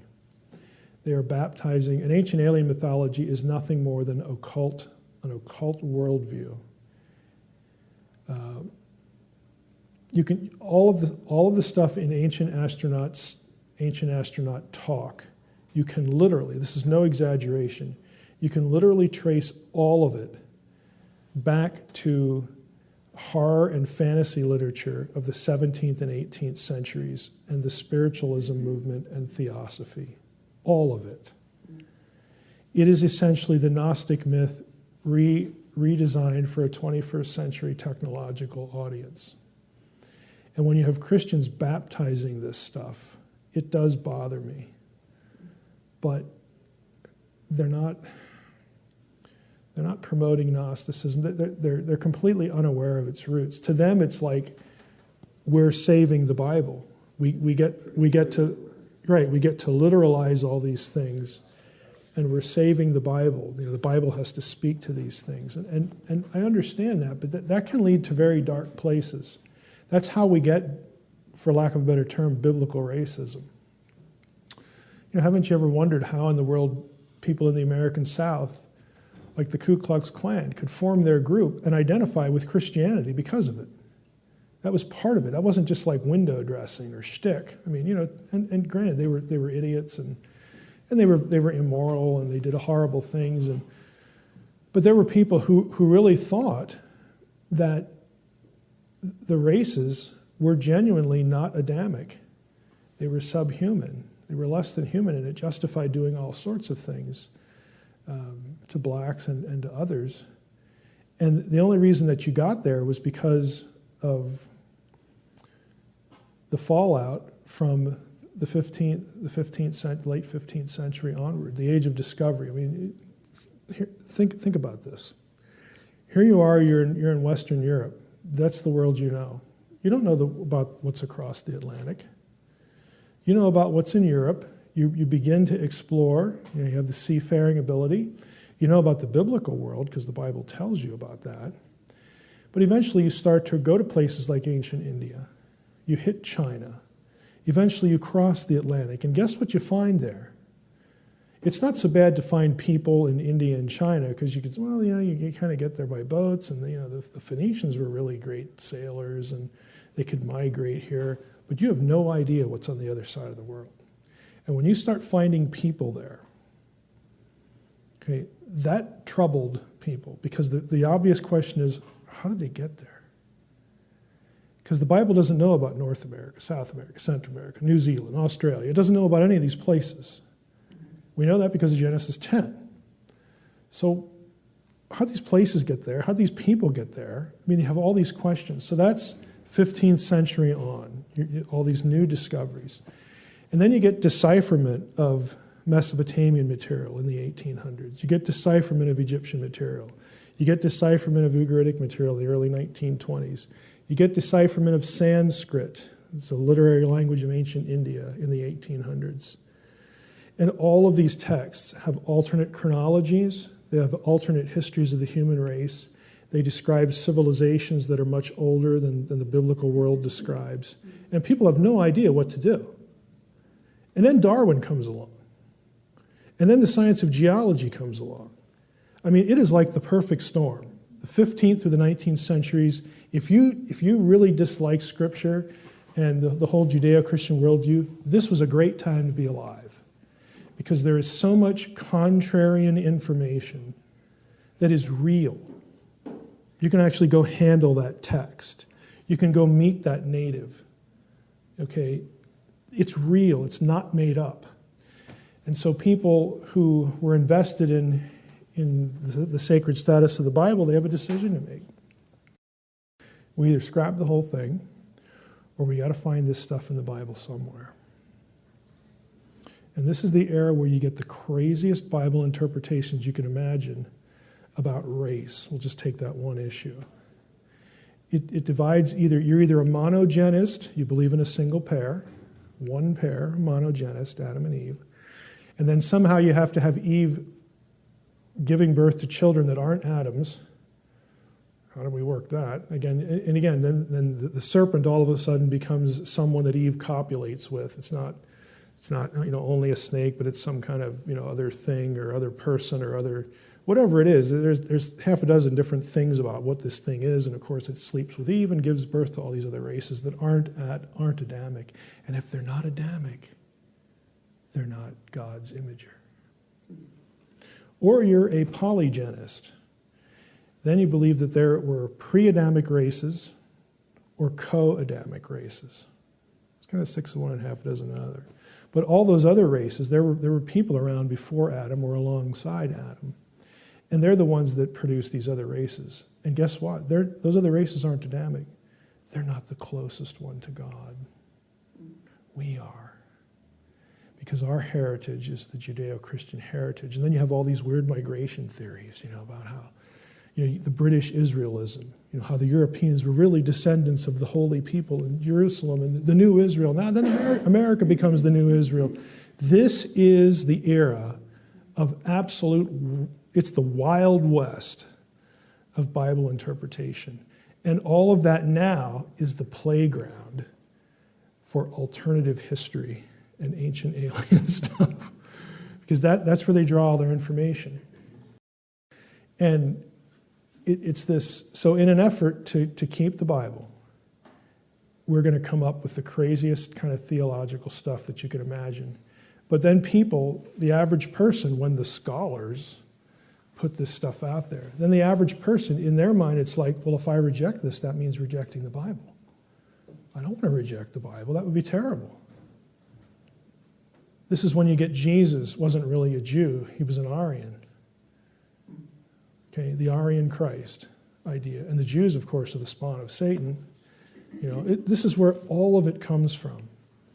And so I understand the motive that we're helping the Bible here by over-literalizing and hyper-literalizing all this stuff to explain this thing, this object, or whatever it is, but it is such a dangerous path. And a lot of these people, they're not doing this intentionally. They have no idea of sort of the history of interpretation behind a lot of this stuff. And they're just finding a thread and they're running with it. Then they're thinking they're doing the right thing. I don't know. If you're interested in all this, by the way, I think probably the best book on it is Adam's Ancestors. It's a Johns Hopkins University Press title. It's a dense read. It's an intellectual history of pre-Adamic and co-Adamic race thinking. It's by David Livingstone. It's really good, but again, it's a dense read. There's another one called Noah's Curse. Again, it's the justification of racism in American Christian thought, and it tracks along some of the same trajectories. But there's a whole intellectual history here behind, again, some of the stuff that unfortunately we have to lay at the feet of Christians, even though they didn't intend it. An Aryan racial mythology that the Germans adopted is an offshoot of this.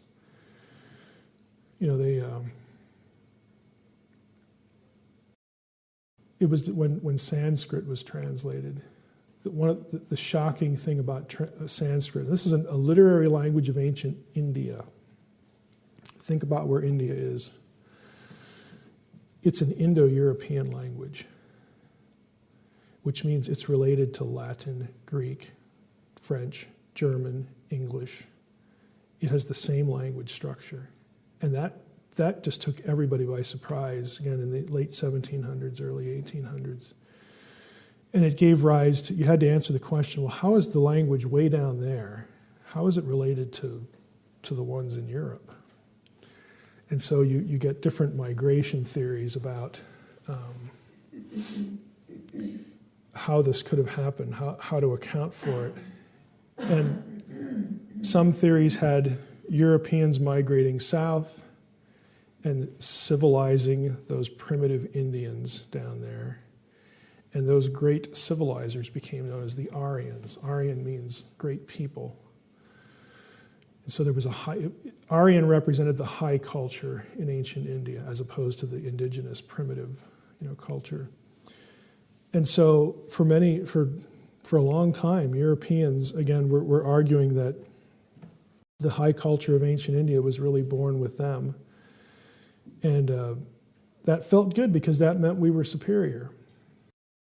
Himmler and the Nazis, I shouldn't say the Nazis, but the SS, people like Himmler, and the Ahnenerbe, that Himmler created to justify this on scholarly grounds, quote unquote scholarly grounds. And they were real scholars, but they were not objective, let's put it that way. What he did with this was he was not content to have Europeans be superior to these other cultures. He believed that the Nordic subculture within Europe was superior to all the other European cultures. And so he married Nordic and Norse mythology to the Aryan racial theory. And that's where he got his master race idea. So the Germans, among the German peoples, were the vestiges of an original master race. Himmler believed that the original great civilizers came from outer space. He was an ancient astronaut guy before that was the term for it, because he was borrowing from theosophical thought that had that had humanity evolving, not being created, but evolving from superior intelligences that came from elsewhere. And so that's where you get Atlantis, that's where you get Hyperborean civilizations, and it bleeds into the Norse thing because that's where they settled. They settled in the polar regions, and then they migrate south. And Himmler's just buying all of it. And that's why he looked at his ideal Aryan as sort of a god man. He was out to lunch. Okay, I mean, Hitler didn't buy all of this stuff. He bought some of it. It's really interesting because in theosophy has essentially the Watcher story and the flood and the Nephilim. But in theosophy, they're the good guys. The giants are the Atlanteans. Didn't you realize this? That the people of Atlantis, the high culture of Atlantis, that Plato spends like 3 lines on, but now you can read 10 volumes on it somehow. The Atlanteans were giants. They were the great civilizers. Isn't it ironic that in theosophy, the people in biblical Judaic material who are designed to kill off the Jews, that in this version, they're the good guys? It's good to target the Jews. I mean, it all bleeds into this. Nazi ideology is an amalgam of pure sort of, if you can use that term, pure racial antipathy and occult nonsense. It's just this weird, throw it all in a blender and see what comes out, kind of thing. believing Christianity, you can actually put into three realms. There's the realm up here. This is where the scholars are. Now, the scholars up here do most of what they do for other scholars. They write for people in the guild. They write for peer review. They're their own little world, and it's the smallest realm. Now, they know that the bottom realm down here, the biggest realm, they know it exists because this is the realm of the layperson. Realm up here knows this realm exists because they train their pastors. And therefore, the pastors down here know that this realm exists because they had them in class, okay? So we've got the scholar realm, we got the bottom realm down here. This is the normal Christian, the average person in the pew, and the people who minister to them. Now, in the bottom realm, there are a whole bunch of people that eventually get dissatisfied with the bottom realm. It's either because they have questions that never get answered, or they have a question and they get dismissed, or they're told they need therapy. Okay?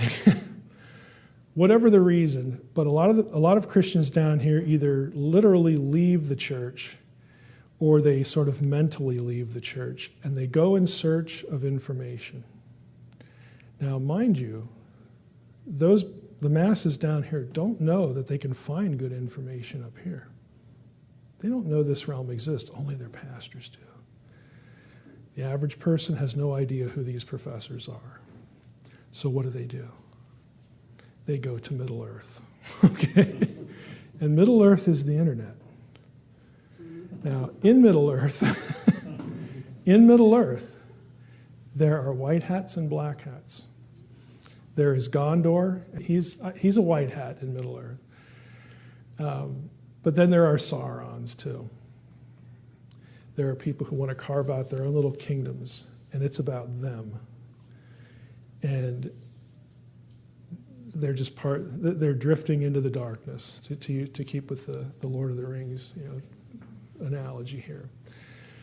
So Middle Earth, is just this wild place where you're going to find information, but it is completely unvetted. The people who operate in Middle Earth have their own publishing houses. They self-publish.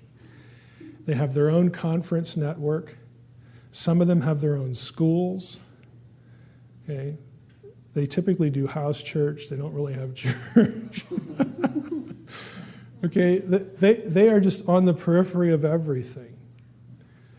But I'm actually really sympathetic to Middle Earth because there's one thing that characterizes a Christian Middle Earther above all else. They crave content. They have a high tolerance for content. They want it. It's just that they don't know really what they're getting. They can't really decipher it. They don't know if it's good or bad or whatever. Now, there are people in Middle Earth that, again, bubble up from the bottom, and they become the most tenacious students in Middle Earth. And so they become the scholars to the people in Middle Earth. They're not really scholars. They're not up here, but they're the best students down here.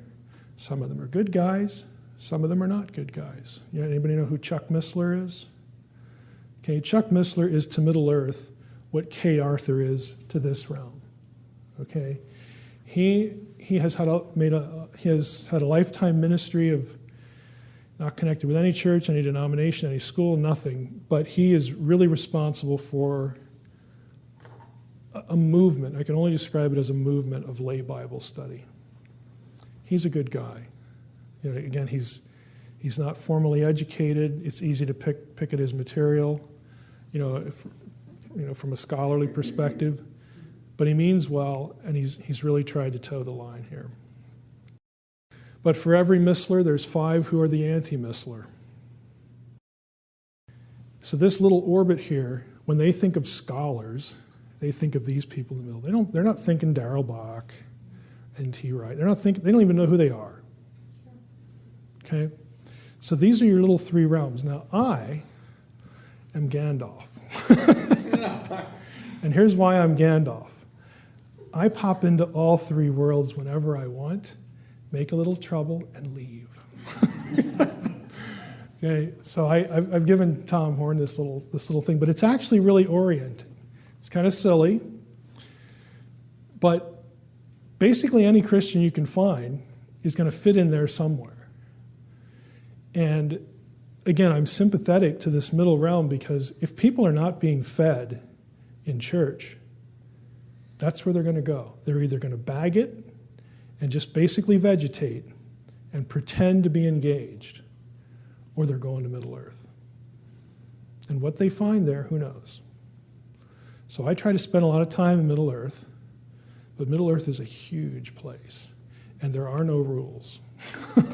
There is no vetting. And you meet people who are also there trying to do good things, but yet they write and produce things that you look at and you go, oh man, if this is just dangerous. But if you go after them, because Middle Earth is very public, because it is the internet. So are you doing the right thing by saying something publicly and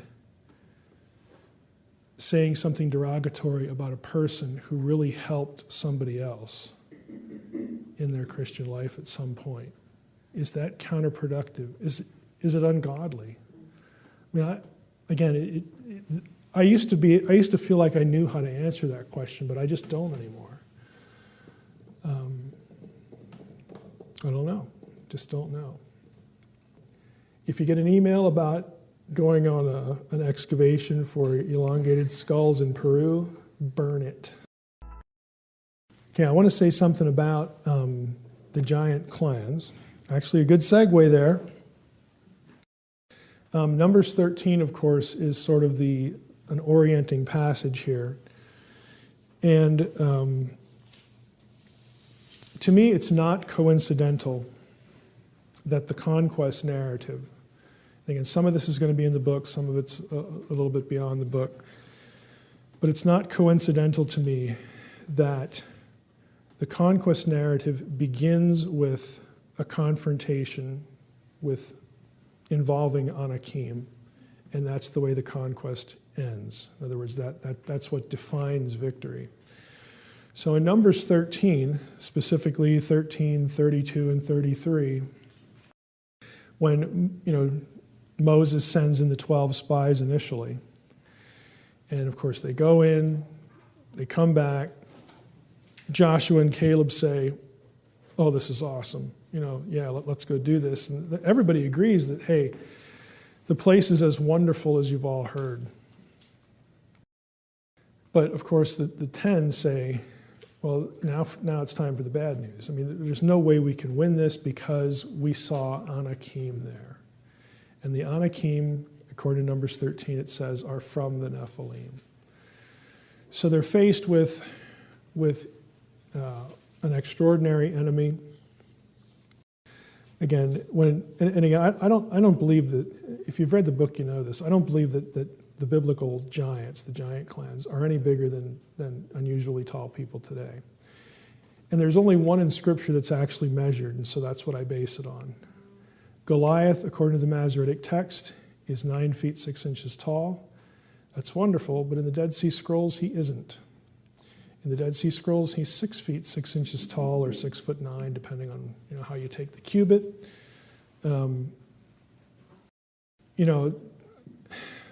Text critically, basically everyone in the field has been through the text of Samuel, 1st and 2nd Samuel in Qumran and MT, and far and away the Qumran readings are demonstrably better. Septuagint also has him at the smaller size, or relatively speaking, smaller than MT.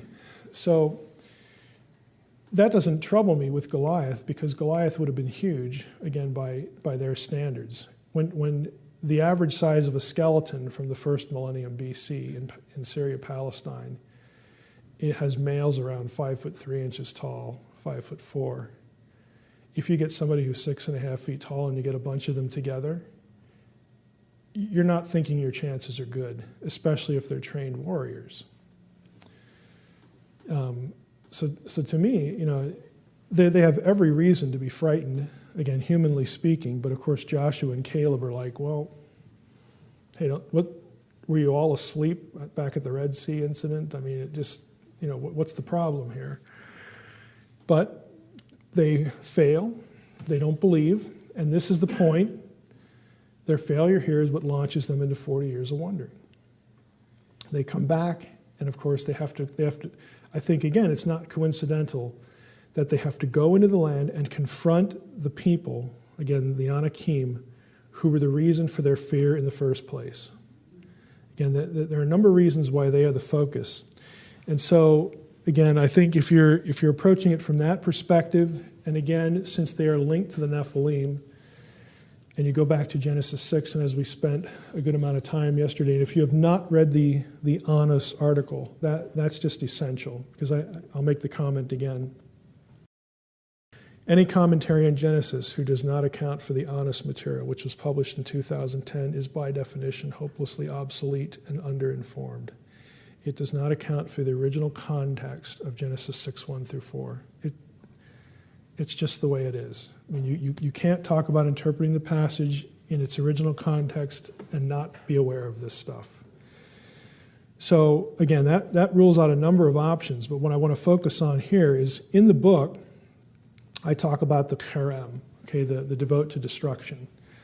Because again, the way this gets caricatured by militant atheists or others who mean more well than the militant atheist does, is that, oh, you Christians, you believe in a God that, basically sent his people on a mission of rampant, indiscriminate genocide.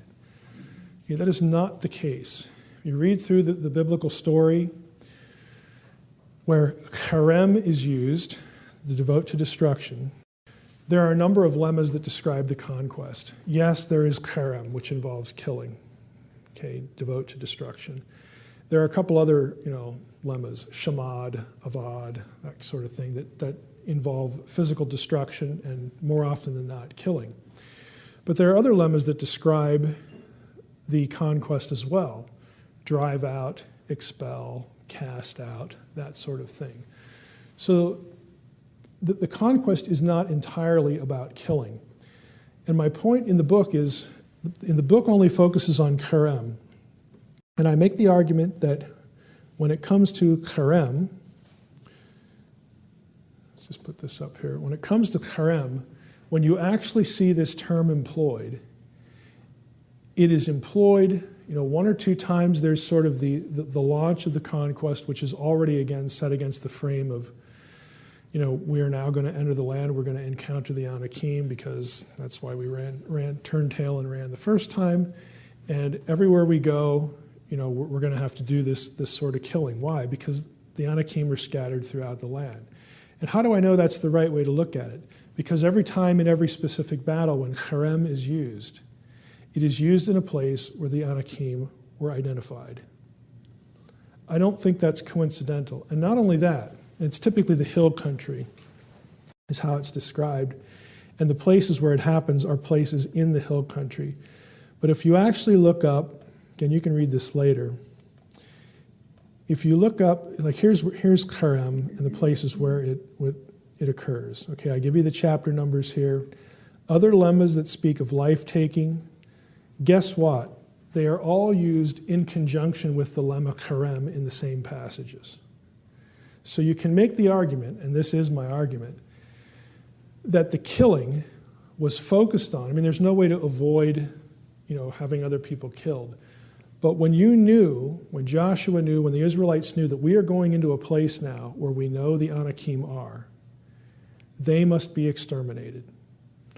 If there are other people in the city, if you got a bunch of them in this city or that city, they're living among the population, that's too bad, but they must be eliminated. They don't do this kind of activity in other places. And when you get to the end of the conquest, again in Joshua 12, the conquest itself is defined as successful with the line, there are no more Anakim in the land. Those who are left escaped to the land, to the cities of the Philistines. And again, not coincidentally, this is where you find them later, in the days of David. Goliath, Gath is mentioned in Joshua, and so Goliath and his brothers, again, are the last vestiges of the Rephaim, who are the Anakim, who come from the Nephilim and all that stuff. They are the last vestiges of this incident in biblical thinking. And so that's why, again, this is just my view, take it or leave it, but that's why we are told about Goliath and his death, and that's why we are told about the death of his brothers, because the messaging is they're all dead now. Okay, they're all dead now. The people of God have conquered these other peoples, again, raised up by other gods, hostile gods, again, however you want to say it. They're all dead now. These are the ones that have to be eliminated. The rest, yeah, we need to drive out, because we're not supposed to intermarry with them, because they'll turn our hearts toward their gods and all that kind of stuff. All that's still in play. But what I'm suggesting is, I think we need to read the conquest narratives in a way that the Anakim references guide us, that help orient our thinking in terms of what they were thinking. Because then it becomes, I hate to use the phrase, but then it becomes theologically and literally a holy war. Because charem, to devote to destruction, means that you are, when you kill this person, they are essentially like a burnt offering. Okay, their lives are given back, to, in this case, the true God, to the life giver, and he demands that this life be terminated. It's like a death penalty kind of thing. And I think specifically in their case, the rationale is that they were fathered, raised up, again, whether it's some other sort of supernatural intervention. We talked about yesterday the different possibilities. They believed that they were supernaturally raised up by gods who hated Yahweh and who hated his people, specifically with the purpose of confronting them, keeping them out of the land, keeping them out of Yahweh's domain. Back to Deuteronomy 32, Israel is Yahweh's portion. This is the land. So that why? So that the kingdom of God cannot begin again. In other words, there are very deep theological, religious, if you want to use the term, mythic roots, to all this. Again, whatever terminology you want to use, but I think the conquest narrative needs to be read against the belief system, again, the supernatural worldview of the people who are involved in it, not just from our perspective of, we tend to divorce all of that religious stuff from the equation. And we don't think of it in these terms. We just think of it, again, as indiscriminate and horrific. And it's not to say it wasn't horrific, but you get the idea that there was no point to it. There's nothing in view except for killing. And that just isn't the case. It's just not. You could build that case if the only lemmas involved were lemmas of killing, but that is not true. It's just not the case. This is Ezekiel 39. Now, without getting too much into what are the possibilities with the Gog language, there is something interesting going on here. In Ezekiel 39, again, Ezekiel 38 and 39 are the hordes from the north, Gog and Magog and all that stuff. And we read, on that day, and when Gog gets wiped out, I will give to Gog a place for burial in Israel, the valley of the travelers, east of the sea. It will block the travelers, for there Gog and all his multitude will be buried. It will be called the valley of Hamon Gog, or the hordes of Gog. Now, the reference here that's kind of interesting, that's 39:11, 39:14, we have another reference. They will set apart men to travel through the land regularly and bury those travelers remaining on the face of the land so as to cleanse it. Now, you look at this, and you think, okay, travelers. You tend to think only, again, specifically of people. Travelers was one of the terms used of the Rephaim, which is kind of crazy. The Ovarim. Those who pass over. And again, how exactly should we take that? Well, in Ugaritic texts, these are the spirits of the dead, specifically the spirits of the Rephaim. And it's cosmic geography is what it is. So, do we have a situation where should we just read this as sort of normal humans traveling about? Or because it's associated with Gog, and if you've read the book, Gog and Magog gets used where in the New Testament? The Gog and Magog passage by name shows up Revelation 20. And it's specifically used of the final battle for the cosmic mountain, Jerusalem. Okay, in Revelation 20 there, when Jerusalem gets surrounded, and Satan is mentioned and all this sort of stuff. So is this sort of a reference to some sort of conflict with the powers of darkness? Okay, including, again, the spirits of the Rephaim, because this is one of the Old Testament Rephaim passages that hooks back into, or probably better to say, illustrates the coherence of the Second Temple Jewish belief on where demons come from in the first place. We didn't talk about this yesterday, but remember that we talked about the Apkallu yesterday, the backdrop to Genesis 6, where Annas was able to demonstrate from Mesopotamian material every element of Genesis 6. You have the sons of God, the Apkallu.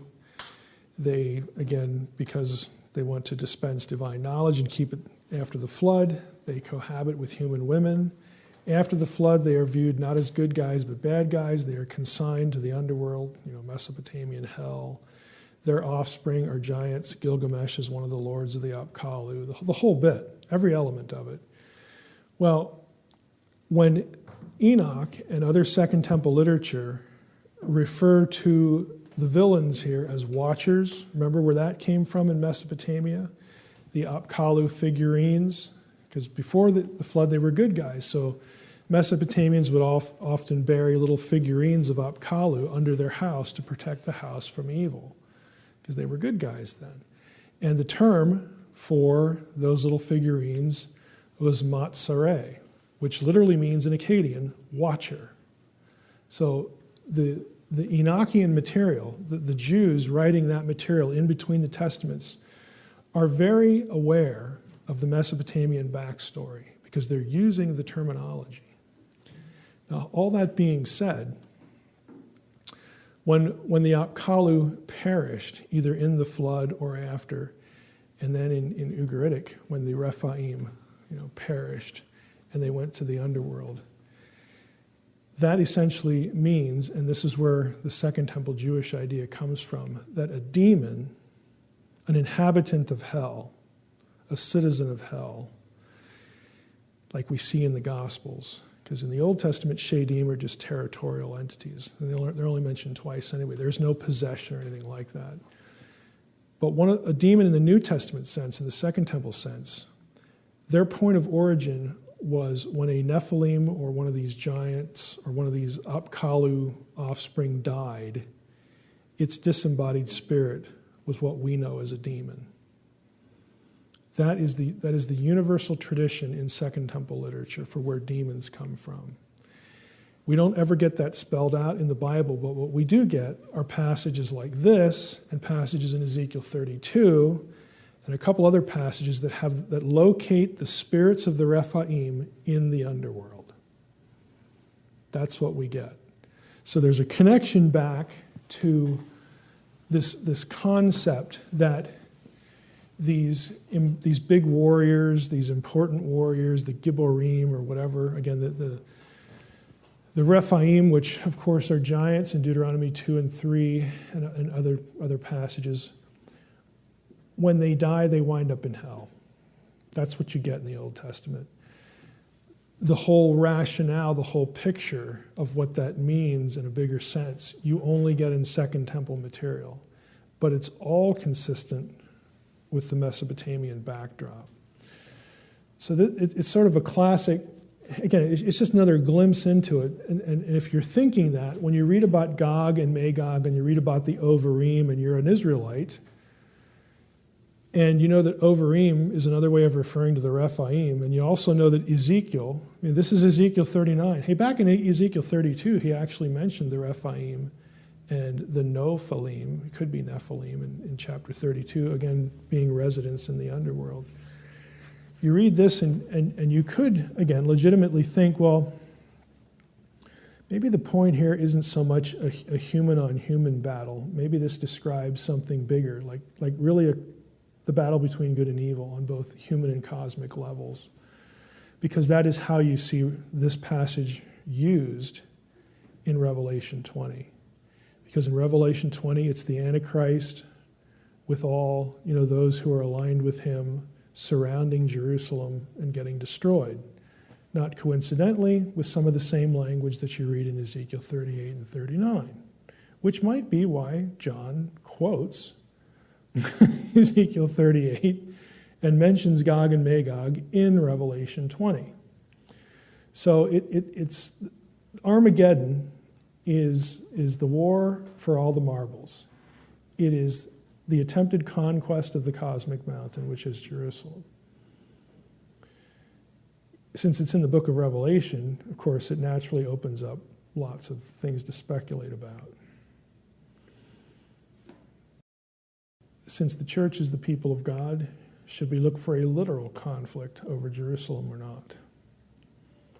Church isn't really equated with Jerusalem, so maybe Zion, though, the heavenly Zion in the book of Hebrew, you just don't know. You don't really know how to read what should we look at or look for, if anything, sort of in the events of the future. Should we not look for anything at all? Is this just about a final conflict between good and evil and nothing more? I don't think we're told. But for the ancient person, they would have included that in the way they thought about it. This is not just a sort of a normal war. There's something lurking in the background that's supernatural. This is good and evil. It's more than just people who don't like each other and want to kill each other. It's bigger than that. And again, that's the way it gets cast in Revelation 20. But I like this one because, again, it's another reference that you'd never think twice about it if you just read over it as you're reading through Ezekiel. But it's a term that an Israelite would have made their ears perk up and go, oh, I wonder. I wonder if it's bigger than that, just people walking around. I wonder if the Overeem here are those Overeem, the ones that kind of scare us because they're from hell. Again, the underworld in Israelite thinking. So it's hard to know, but there's just a lot there. When Armageddon gets talked about, we sort of miss the fact, many people miss the fact that John tells you that this term, Armageddon, this is in the Hebrew tongue.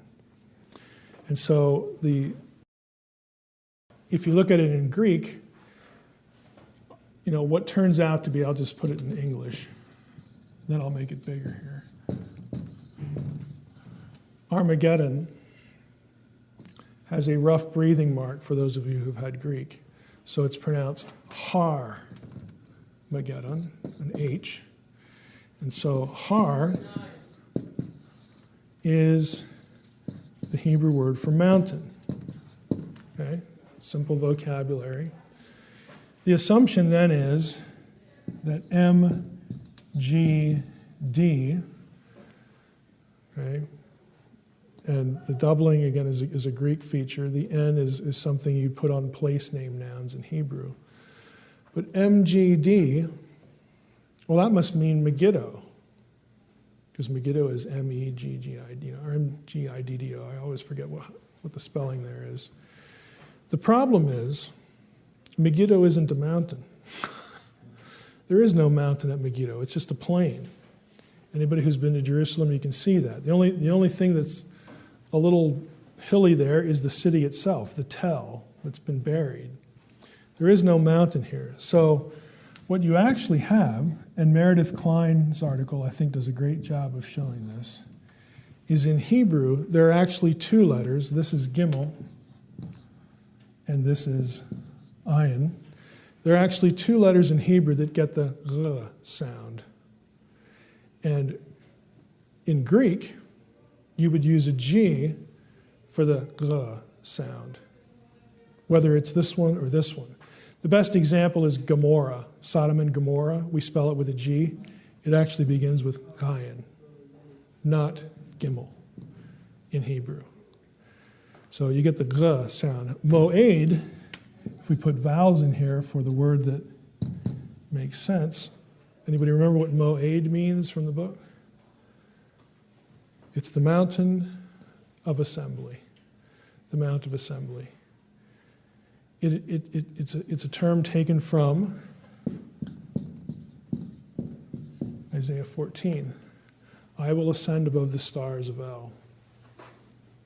Okay, I will. I'm trying to remember the exact phrase. It's basically, the usurping of the cosmic mountain.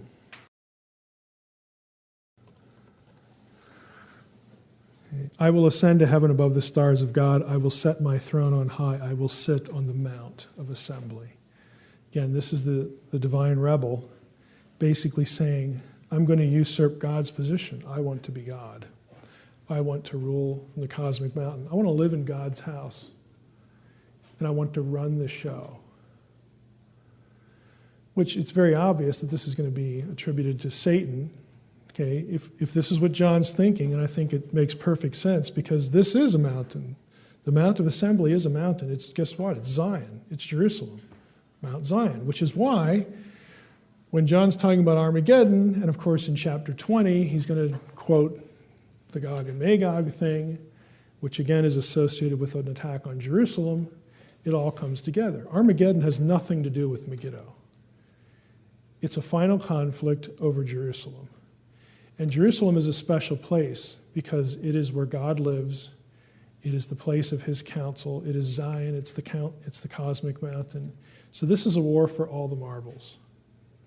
It's an assault on the kingdom of God at the capital, if you want to put it that way. And if you look at it that way, again, it fits right in line with what is being described in Revelation. You don't have this, again, pop eschatology. Just fails at this point. Now, I'll caution you, again, I'm not committed to any eschatological system. I don't like any of them. They all have points of clarity, and they all have places where they cheat. So I'm sort of indifferent. But if you read Klein's article, Klein uses this information, does a really nice job of laying it out, but he argues that a premillennial system is impossible in light of it. I don't really buy that.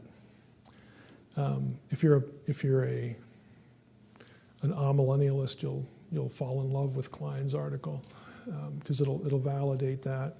If you're a premillennialist, you might be able to think about some holes, or at least different ways to address some of the things that Klein makes up. So that's my little disclaimer there. But Klein's article is really nice.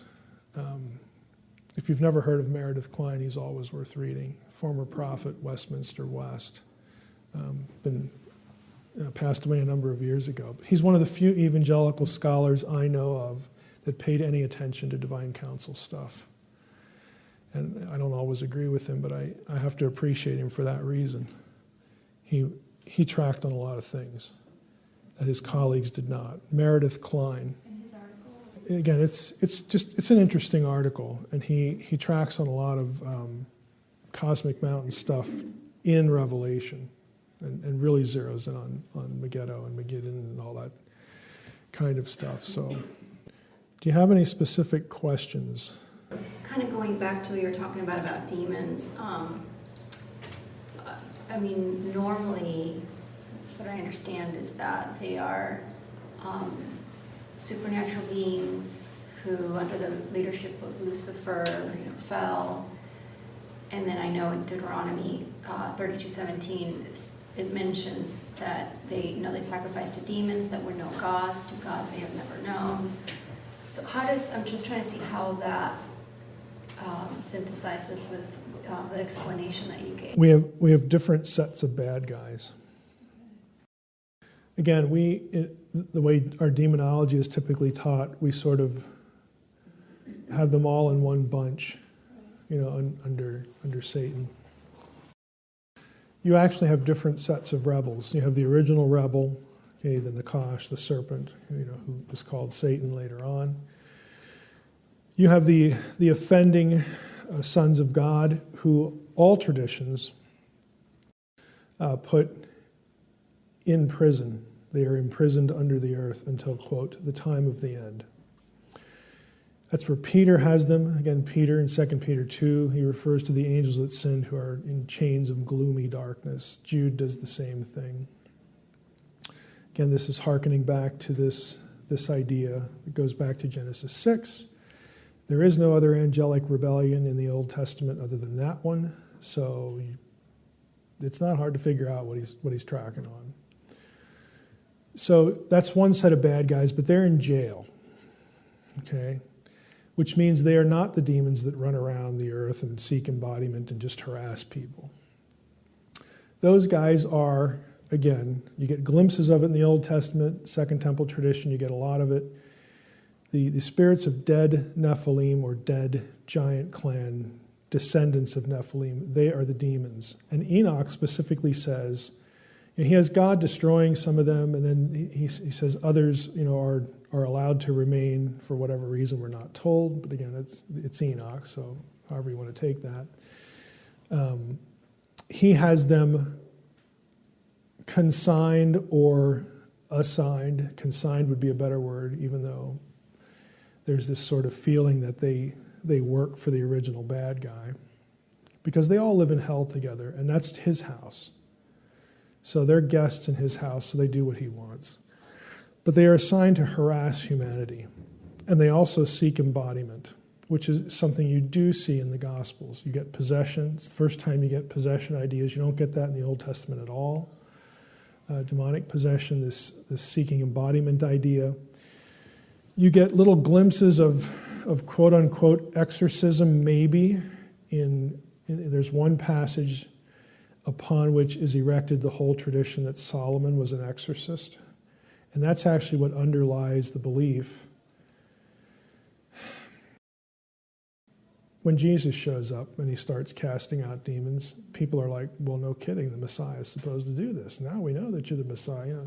Hey, where's the Old Testament passage that has the Messiah casting out demons? Answer, there isn't one. So why did they expect that? Well, they expect it because of the way Second Temple literature interpreted a reference in the Old Testament to Solomon, something Solomon says and does. And so by the time you get to the New Testament, that was taken as the language of control over spirits. So Solomon, of course, being in the Messianic line, that gets associated with Messiah. The whole binding and loosing terminology of the Gospels.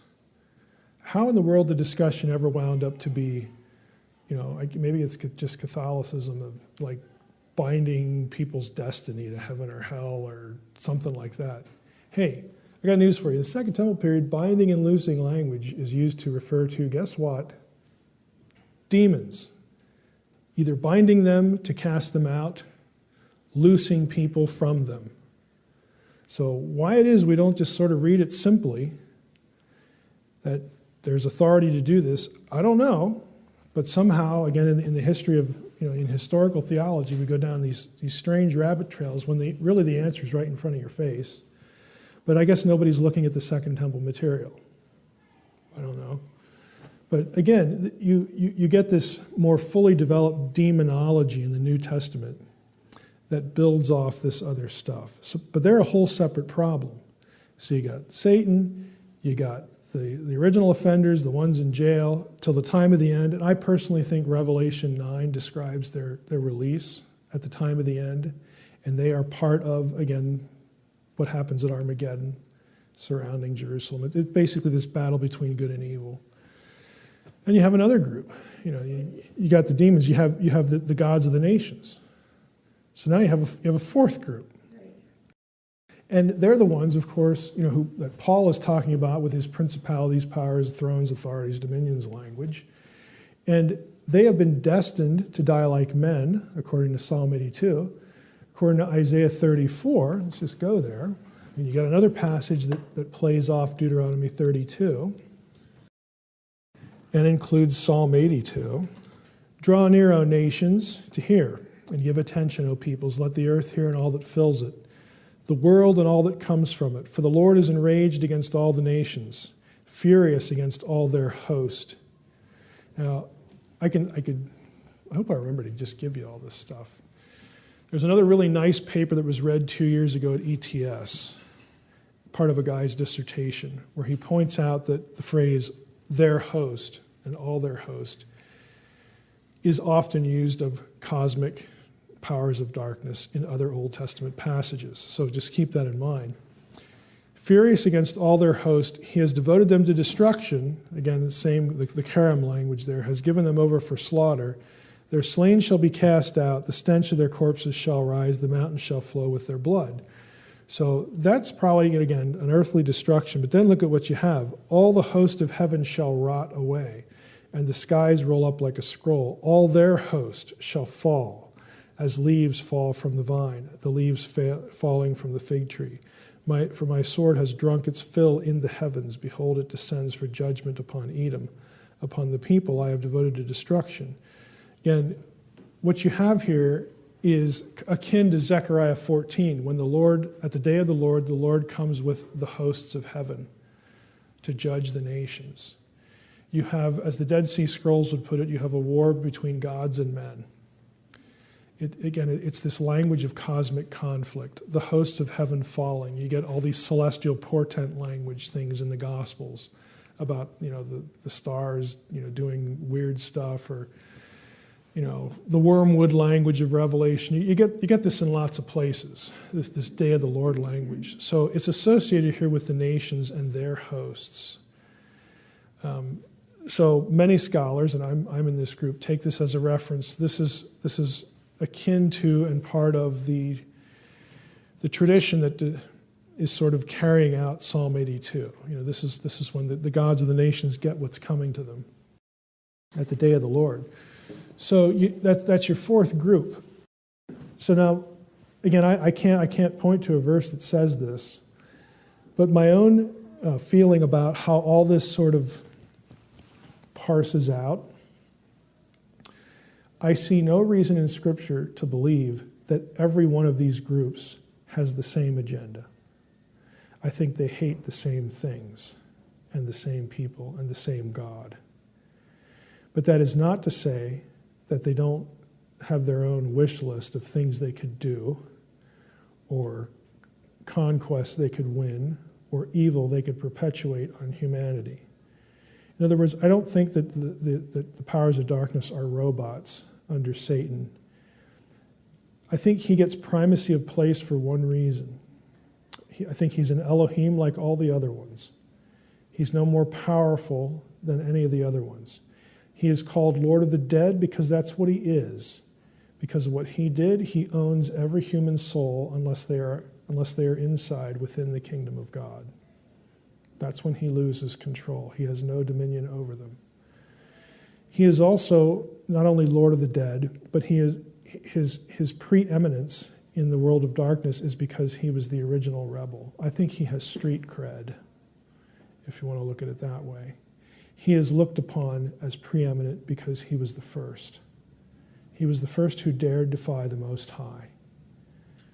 And he is cast to the earth, to the eretz in Hebrew, which is a word for the underworld, but also the word for the earth. And so in some sense, he has primacy of place because he was the original rebellion, and he has taken the earth as his domain. Nevertheless, God, who is the real authority, divided up the nations according to the other sons of God. Whether he had a role in corrupting them, we're never told that. Whether that happened all on their own, we're never told that either. We're not really told anything. We're just told that in some way they have this symbiotic relationship. They hate the same things. They give him honor because of who he is. I think when Satan and Jesus have their conversation, now keep in mind, what's the plan? The demons know who, and Satan knows who Jesus is when he gets here. They're the only ones, in fact, that call him Son of the Most High. Nobody else does. They're the only ones that use the right title. So he shows up, and again, they know who he is, and so the thought process isn't that complicated. Okay, the Son of God's here. Son of the Most High. There's only one reason he'd show up. And that reason is, here God is at it again. He wants to reinstall, reignite, kickstart this silly Edenic kingdom thing. This is our turf now. So what should we do? Let's kill him. Okay, they don't know that that is absolutely the thing that needs to happen. I take very seriously what Paul says in 1 Corinthians 2. Had the rulers of this world known, they never would have crucified the Lord of glory, because they're hanging themselves. Because it's the key to the resurrection. You can't have a resurrection without the death. You can't have victory over death without a resurrection. I mean, it's just everything. Everything hinges on this. So when all of it leads to the reclaiming of the nations through the advance of the gospel, the kingdom of God, the people who are the presence of God, all of it hinges on this. So Jesus has this conversation with Satan. And what does Satan say? I'll give you all the kingdoms of the world. Because he thinks that, I mean, he knows that's the end game. He just doesn't know the pathway that God has chosen.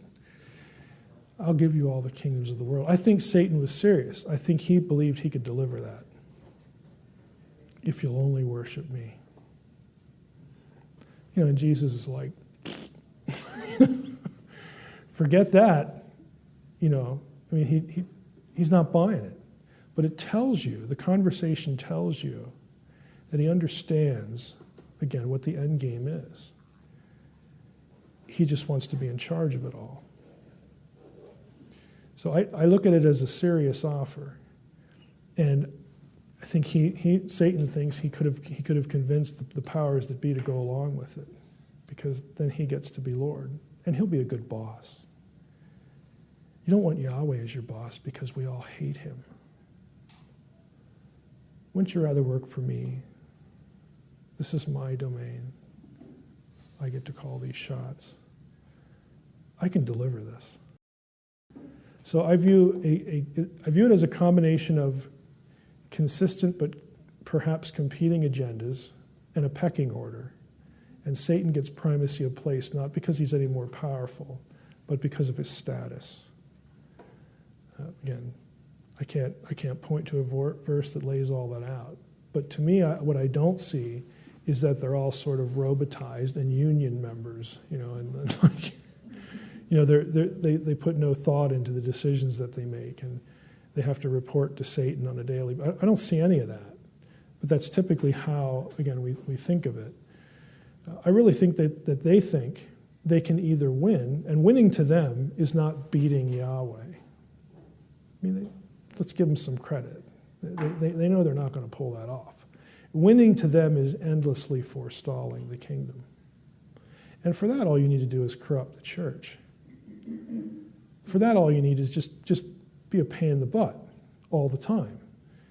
You know, you make the thing that God is using to advance the kingdom, because silly Yahweh has to have his plan work through these dumb humans.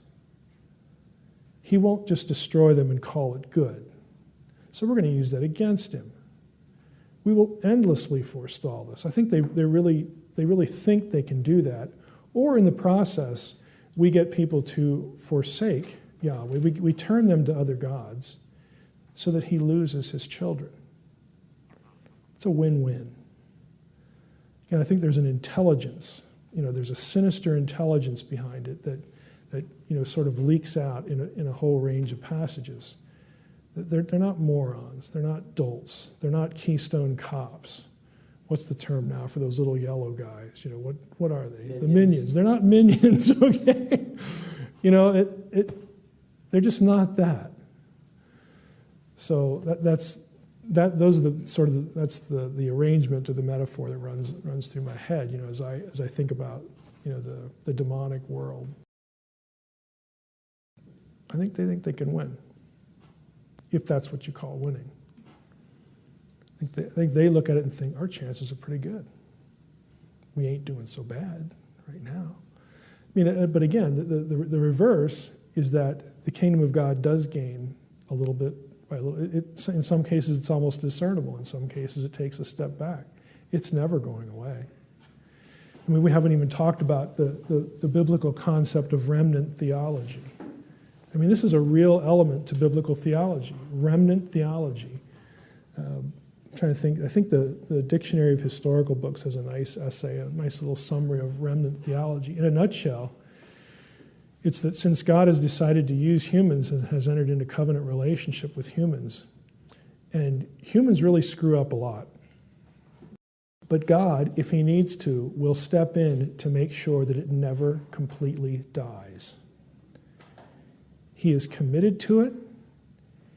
He will not let it die, because then he fails. And he won't kill them off himself. He won't, why doesn't God end evil? Well, he could do that if he just destroyed all humans. Okay, that would be easy.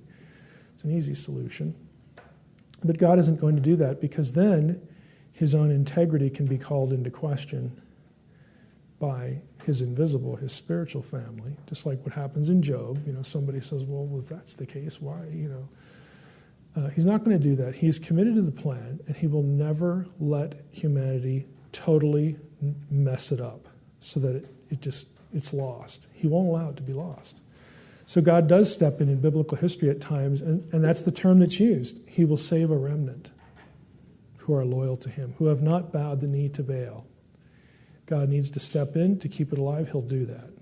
But he's committed to having human participation throughout the whole thing. So that's what God knows.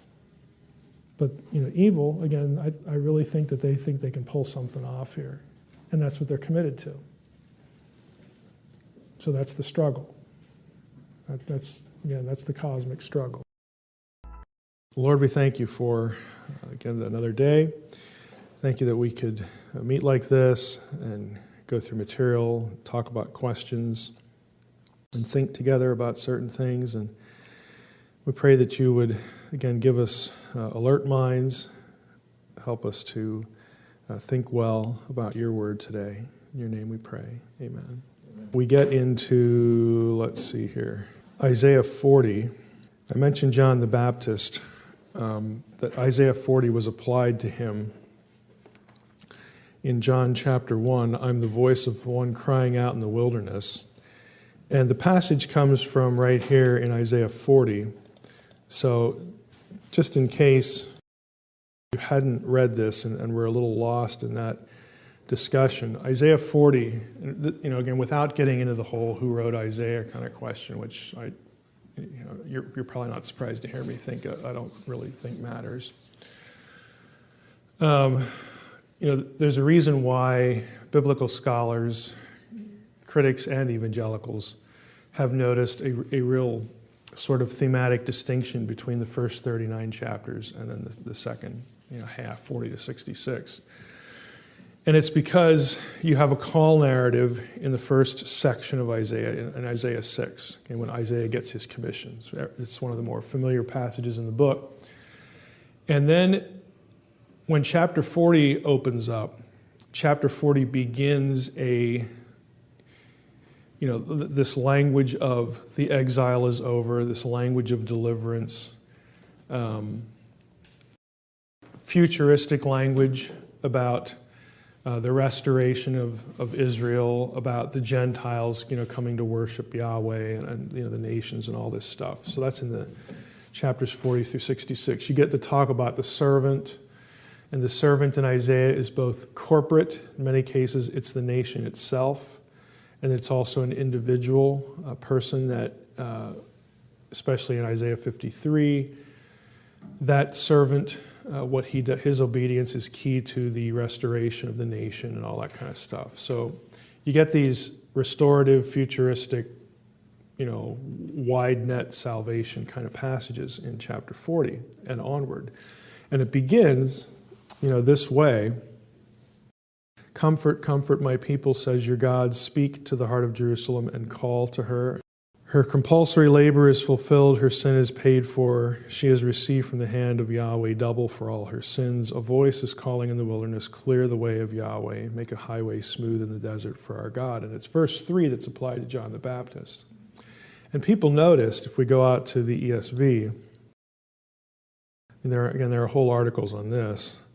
But all the verbs, comfort, you'll notice, are plural, masculine plural in morphology. Comfort, comfort, again, masculine plural, speak, masculine plural, so on and so forth. So you have these plural commands. And so the question, it's obvious, says your God in verse 1 that God is the speaker. So who's he speaking to? Who's his audience? He's not speaking to Jerusalem. He's commanding someone else, a group, or he's saying it to a group, to speak to Jerusalem. If it was commanded to Jerusalem, the imperatives would be singular and feminine, of course, because city names get grammatically feminine gender and all that sort of stuff. And so Frank Cross from Harvard in the 70s had a famous article on arguing that this is a divine council scene that mirrors Isaiah 6. Because in Isaiah 6, there's Isaiah in the throne room of God with the heavenly entourage, the heavenly host, the seraphim. Isaiah is being commissioned to, preach to the people. Basically, God tells them this is going to be useless because their hearts are hard, and blah, blah, blah. And then when Israel's going to be let go, the council again is in session, and someone is commissioned to give them the message that, your iniquity is pardoned. Now, we typically think as evangelicals that the exile ended with the return from exile by Judah. Yet this passage, by virtue of verse 3, is applied to John the Baptist. That's not an error, that's not a contradiction, it's not an inconsistency, because in biblical thinking, the exile was not over. Because all of the restoration passages that mention the tribes, Ezekiel has 2 or 3 of them that are very clear that the definition of the end of the exile was all the tribes, not just 2. And if that's the case, and again it's telegraphed in a variety of ways with what Jesus does at his first coming, and it begins here with John the Baptist, that it was the coming of the Messiah that was the key to the restoration of all the tribes, not this 2-tribe return of Judah and Benjamin in the Old Testament. So when Jesus shows up, Israel is still in exile, is the point. And he's the Messiah, and his mission is to give them the message that your iniquity is pardoned and so on. Basically, it's, okay, now it's time to restore the kingdom of God. You're out of exile, your punishment is over, and here I am. Of course, they end up rejecting that, and then we have a problem. But the offer of the kingdom is still there and is actually, again, lived out in the crucifixion, the resurrection, and of course what happens at Pentecost and thereafter, because we're going to talk about Pentecost today. You go through all that, and what happens at Pentecost is you have Jews that were scattered all over the known world, in exile, come to Jerusalem, hear and embrace the message of the Messiah. They go back to those countries, and so they become little plants, little cell groups, if you will, for the truth about the coming of the Messiah, what happened with Jesus, who is this Jesus of Nazareth, and so on and so forth. So they plant the seed, and in that picture, you don't have a limit to 2 tribes. Someone from every tribe, and even Jews that wind up in different places, like Ethiopia, the Ethiopian eunuch, Acts chapter 8, through a set of historical circumstances that we aren't really given in the New Testament, but we are given in secular history. Even there, you have an effort that God providentially makes sure, and the New Testament writers make sure that we know that nothing was missed. The gospel goes to the Jew in all these places, all the tribes, and then you get a turn in the book of Acts, chapter 9, chapter 10, toward the Gentile. And then the rest of the story is really Paul's story as the apostle to the Gentiles. But it begins at Pentecost, and this is why the return from exile is cast the way it is in the New Testament.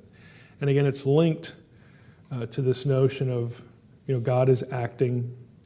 And there's this, again, announcement to his council. So there's this sort of participatory thing. If you're a Christian and you're reading the Septuagint, of course, in Isaiah 9, the messenger, the great council, this is like plain as day. Who this is, linking Jesus back, to Psalm 82. I mean, it's a complete picture that's easy, again, for people to parse. But I wanted to say something about that in case my reference to plural imperatives was not clear from yesterday. So that's what I was alluding to. And I want to get to some of the things. Again, we've flirted with all these things, but today's the day to sort of go through everything. So let's talk about, real briefly, the genealogy issue. Richter's dissertation, if you want to read it. You don't have to. Just, if you're interested, you have it. But again, what she's arguing is that there are things in the genealogy, specifically with the women, that the arrival of Jesus, the genealogy of Jesus, for a close reader telegraphs the fact that this person with this genealogy, this person who of course turns out to be the Messiah, their coming was, at least in part, an effort to reverse the proliferation of evil brought on by the Watchers. Again, this is very Jewish in flavor. In Second Temple, and she's arguing that it shows up. It's either encrypted or, again, there's enough in there to suggest that this is why certain names are in there. So if you look at the two sides here, the Watcher story, again, that we're familiar with, we have rebellious sons of God. Again, they are divine and immortal. They're punished, to be in the abyss until the time of the end when they're going to get destroyed. But they're known for, in Enochian literature, they give, people divine knowledge, their divination, spells, lust, of course, violence, astrological secrets. And on the other side, all of these things are sort of addressed with the coming of the Spirit as far as individual persons, fruit of the Spirit. And then we're going to talk about this astrological messaging today, because that's sort of a special element that emerges from the birth of the Messiah. She goes on and she argues, again, sort of broadly thematically. We have council members who lost their status, again, the rebellious sons of God, and the reversal would be council outsiders, humans, who gain that status through faith in Christ, glorification at the eschaton, we're put over the nations, we rule over angels, that kind of thing. Left-hand side, earth, to be ruled by many quasi-divine offspring produced by divine fathers and human mothers, or at least they threaten the people of God. The reversal, earth is ruled by one fully divine offspring born only of a human woman. Again, offspring are supposed to inhabit the abyss and die. God's offspring on the right-hand side to inhabit glory. They replace the sons of God. The whole point is that there are elements of New Testament theology that reverse all this stuff. Again, just in a broadly thematic way. And so in Richter's dissertation, her focus are the four women. And this is sort of a summary. This is kind of a condensed version of a chart she has at one point in the dissertation. She goes through the Enochic template. Sort of the four columns from left to right are, again, themes of the Enoch story. So the Watchers leave their heavenly station, have sexual relations with women. They teach illicit things to humans.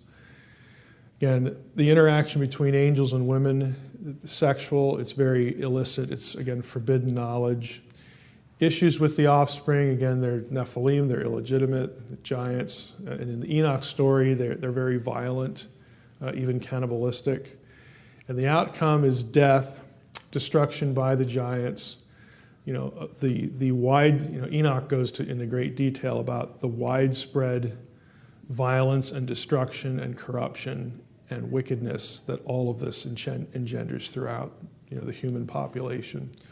So Enoch, again, lays the blame for how wicked people are on this event. And again, that's standard Second Temple Jewish hamartiology.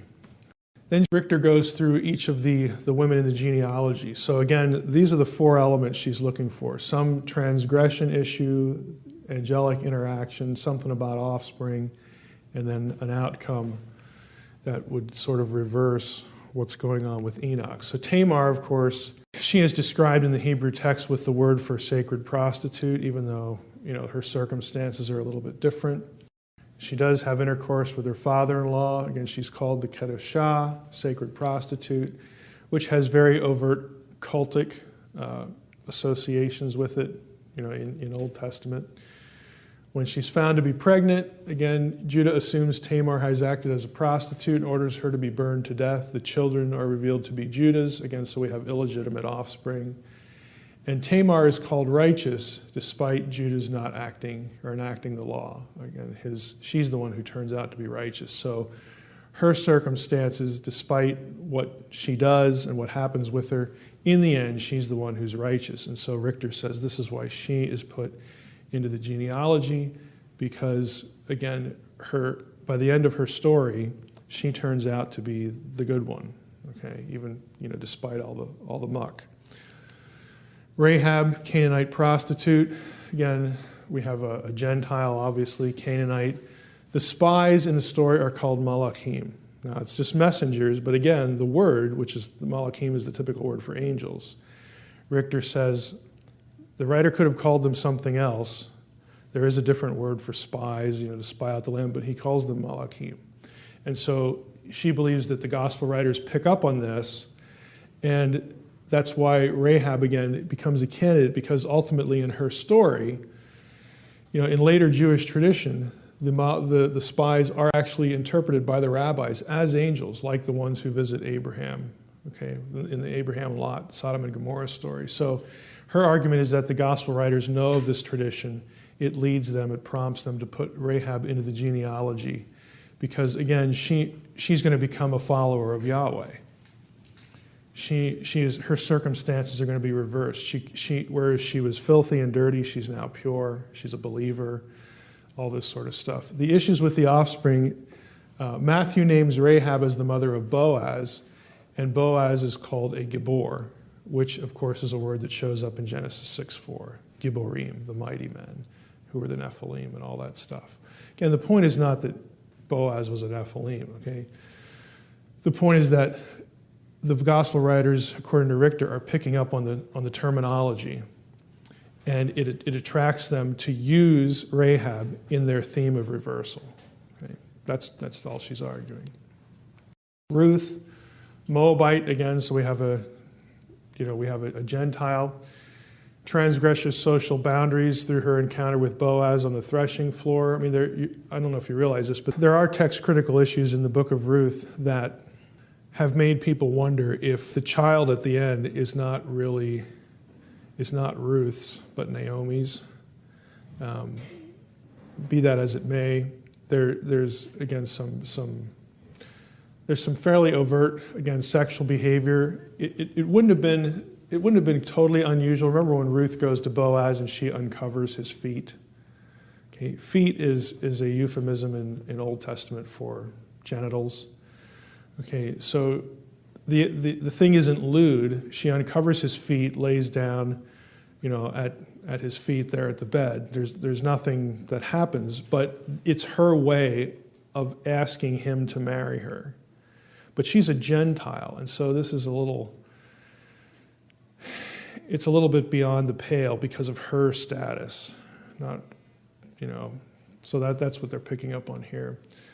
Again, in later traditions, the rabbis taught Ruth was aided by angels. There's nothing really to establish that other than rabbinic tradition. But again, the argument is that the gospel writers are going to know that. And so that leads them again to target Ruth. Ruth is the wife of Boaz, a Gibor. Later, her sister-in-law Orpah is the mother of 4 Giborim, according again to Second Temple tradition. As a Moabite, her ancestral home was the former residence of a race of giants, the Amim in the Old Testament, Deuteronomy 2 and 3. Again, the marriage of Ruth and Boaz, which results in the birth of Obed, can only take place after certain legal issues are resolved, but they do have a child, of course, and they become the grandparents of David. So again, her circumstances are reversed in a really big way because she's now in the Davidic bloodline. And Bathsheba, David, of course, has sex with her while she is yet the wife of Uriah, making her an adulteress. Adultery leads to David's decision to have Uriah killed. We know the story.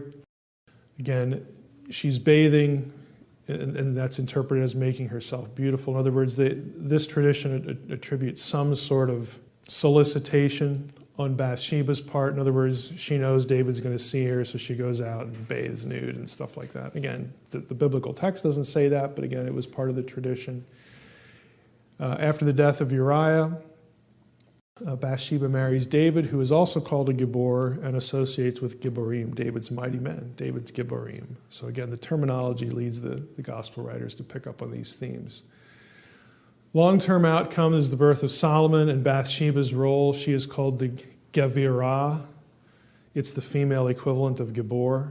So that's a word the writer uses of her.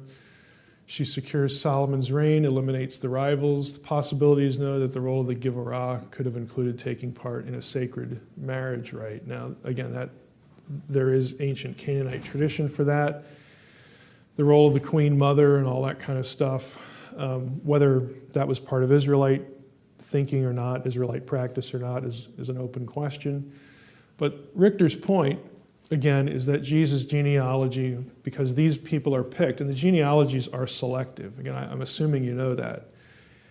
If you compare Jesus' genealogy, 14, 14, 14, 3 segments of 14 names, you compare it to other genealogies in the Old Testament, people are skipped. The writer wanted a certain number in each section. That's probably gematria, because there's a way to look at the different sections of the genealogy, and because of how they're ordered and arranged. You take the numbers of the names with the 3 columns. You do math to it, and it spells out the numeric equivalent of the name of David in gematria. That's the short version of it. So a lot of people think that's why Matthew's genealogies are ordered the way they are numerically, to telegraph to people that this is the son of David. Again, biblical writers do use gematria. The obvious one is 666, but there are other gematric things, mostly in John. I mean, this would be outside of John, but it's a possibility. So she's just angling toward why is the genealogy the way it is when it's selective, and specifically zeroing in on the women here. So it's a point of interest. It's something to think about. I myself, I'm not married to the view. I think it's interesting. I consider it on the possibility. So for me, it's sort of one of those things that's on the table to think about. There might be something going on here. Let's move on to something I think is a little better, at least in terms of security. I do think there's really, really something here, and that is with the birth of Jesus. Now, again, just in broad strokes, the birth of Jesus is one of these open but secret sort of things. I mean, it's sort of an event that's off the radar. Only a few people know about it, but it wasn't deliberately necessarily secret. At least the circumstances of Mary's pregnancy, you could say, were hush-hush. But as far as the set of circumstances, they're not hiding. They have to go and take part of the census. There's no room for them where they want to stay and all that sort of stuff. But at a different level, the arrival of the king, had to be sort of shielded a little bit. We talked yesterday about, had the rulers of this world known, they never would have crucified the Lord of glory. So there is that element, the precise plan. The end game, again, the forces of darkness know, but the sort of the plan to get there is what they don't know. But when he comes, he's supposed to defeat death, again, because we have to overturn the claim of the Lord of the dead, who is Satan, on humanity. We have to inaugurate the kingdom, again, to initiate the reclaiming of the nations and also the restoration from exile of all the tribes. And of course, the last one we sort of kind of missed, but it would have been really on the Jewish consciousness, the healing the transgressions of heaven and earth. So the arrival of the Messiah isn't just about Genesis 3, is the point. To a Second Temple Jew, the arrival of the Messiah is about dealing with Genesis 3, dealing with Genesis 6, and dealing with Genesis 11. Those are the issues. There's 3 issues, not just one. Again, which is why the Second Temple, Jewish, teaching about the proliferation of sin, that's a big deal to help our understanding, because there's more, again, to what's happening in New Testament theology than just, we got to take care of the fall. Yeah, we do, but there's these other things out there too. So we talked about Romans 10. We'll just jump back in here. Again, I'm not going to rehearse the whole passage, but here in verse 14, we pick up, how then will they call on him in whom they have not believed? And how are they to believe in him of whom they have never heard? And how are they to hear without someone preaching? Then Paul asks, but I ask, have they not heard? And you expect him to say, well, no, they haven't, and that's the problem, and so we need to do evangelism. But instead, Paul says, indeed they have, which is really a curveball. And then he quotes Psalm 19. Their voice, that's the Septuagint reading, has gone out to all the earth, and their words to the ends of the world. So this is Paul's proof text that, of course they've heard. And you wonder, well, what in the world's going on there? We went to Psalm 19. The heavens declare the glory of God. The sky above proclaims his handiwork. Again, the sky communicates something. Day to day pours out speech. Night to night reveals knowledge. So there's something to learn there. And according to Psalm 19, there's no speech. Nor are there words whose voice is not heard. Again, the heavens communicate. Their voice, and in the Masoretic text it reads, their line goes out through all the earth, and their words to the end of the world. So either, in terms of the interpretation of the passage, either their line or their voice accomplishes the same thing. Basically, there's something communicated here. And we talked about sort of the presumptions that go into this, that, for a Jew, this is not about, astrology as we think of it. This is not about how celestial objects determine individual destiny. That was a blasphemy, because only God determines individual destiny. And that is why Jews and Christians basically unanimously rejected the pagan notion of astrology, and like we do today, and we should. But what they were thinking of is that, well, since God created these objects, and again, the belief was that they either are divine beings or they are moved around, they're energized by divine beings, then this is a window into the fact that God is up to something. And if we can figure out sort of what's going on, then maybe we can discern some sort of communication, that God wants us to know something. This is the way he's telegraphing something. And he's doing it this way because to some degree it needs to be encrypted because of the circumstances. So those are the suppositions. There's no specific message here. The point here would be that the heavens can communicate something and do. And that would be, which is why Paul, when he asked the question, well, have they not heard? And of course they have. This is his proof text. Of course they've heard. They should have been able to look at the heavens and figure something out. And specifically, Paul's talking about the Messiah. Now, again, there have been famous sort of evangelicals or scholars that, evangelicals might be not a good term because of we're talking about 19th century, early 20th century. You could use evangelical. Bullinger, E.W. Bullinger has a very famous book called The Gospel and the Stars. I mean, he believes you could actually interpret the constellations of the zodiac that essentially goes through the Romans road. Seiss, I can't remember his first name, has another book that argues the same thing. Dr. Kennedy was, pardon the pun, in this orbit. I don't think you can get that much out of it. I'm skeptical that the zodiac constellations take us through the Romans road. I don't believe that. I'm going to tell you what I do believe, though, what I think was floating around in Paul's head, at least. Okay. What I think Paul is thinking of is what John writes here years later, because this is Revelation, the last New Testament book. I think this is what Paul would have been thinking. But I can't prove it, but I think this is it. I'm in a minority of scholars that takes Romans or Revelation 12 to mean exactly what it says. When John, throughout the book, says, I looked up at the sky and saw, I think he actually means what he says. And this is a case where he's narrating one of these visionary things, and he gets to Revelation 12, and we read, a great sign appeared in heaven, a woman clothed with the sun, with the moon under her feet, and on her head a crown of 12 stars. She was pregnant and was crying out in birth pains and the agony of giving birth. And another sign appeared in heaven. Behold, a great red dragon with 7 heads and 10 horns, and on his heads 7 diadems. His tail swept down a third of the stars of heaven and cast them to the earth. And the dragon stood before the woman who was about to give birth, so that when she bore her child, he might devour it. Who's the child? Well, right here. She gave birth to a male child, one who is to rule all the nations with a rod of iron. But her child was caught up to God and to his throne. This is very clearly messianic language. This is borrowed from Psalm 2. I'm going to shut this light off because it might help you see the next couple slides.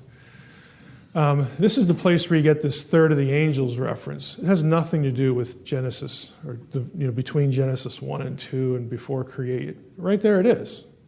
It's clearly associated with the first coming. I mean, what could be more plain as day?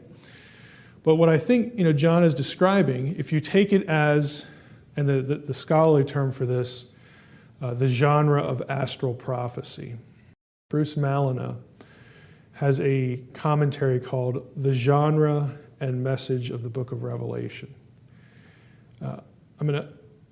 He's a New Testament scholar. His focus is social science commentary on the New Testament. I don't even know if he's a believer, but he takes Revelation. He takes basically all of Revelation as being astral theological genre. I think he takes it a bit too far. I think his commentary neglects the Old Testament too much. I think he'd actually build a better case if he's thinking astronomically in light of certain Old Testament quotations, but he doesn't really do that. He's fixated on Greco-Roman astronomy and, again, broadly speaking, astrological texts. If you're interested in this, it's worth getting. It's kind of a unique book. It's still in print. Hendrickson did it. But here's what I think's going on. This is just a picture of a zodiac mosaic in a Jewish synagogue. There are 8, 9, 10 of these that archaeologists have uncovered. Again, we're not saying that the Jews were secretly pagans. We're saying that they believed that the God of Israel, the God of heaven, was Sol Invictus here at the center. Basically the high God with the enthroned on the four-horse chariot and all that stuff. And he's the one who rules the heavens. It's a faith statement. It's not a statement of paganism. They would play off the psalm that says Yahweh is the sun.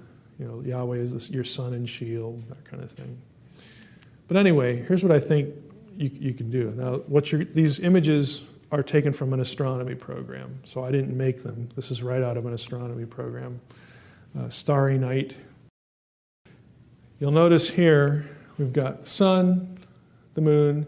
The line here, their line from Psalm 19, is the ecliptic. This is the imaginary ecliptic on which the zodiac constellations move throughout the night sky. This is the Milky Way.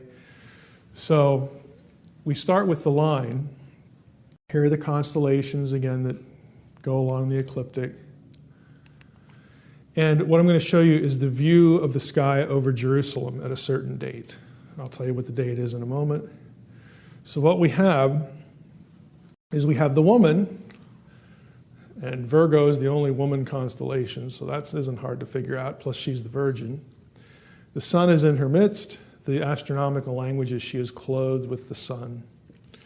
The moon is at her feet, Revelation 12. Up here, this is a detail not listed in Revelation 12, but at this particular time, there was a conjunction of Regulus and Jupiter. Now that's important because most astronomers who have looked at the Magi account believe that the quote-unquote movement of the star is probably Jupiter. The star language in Greco-Roman times could be applied to either what we think of as stars or what they thought, or what we think of as planets. It's just a celestial object.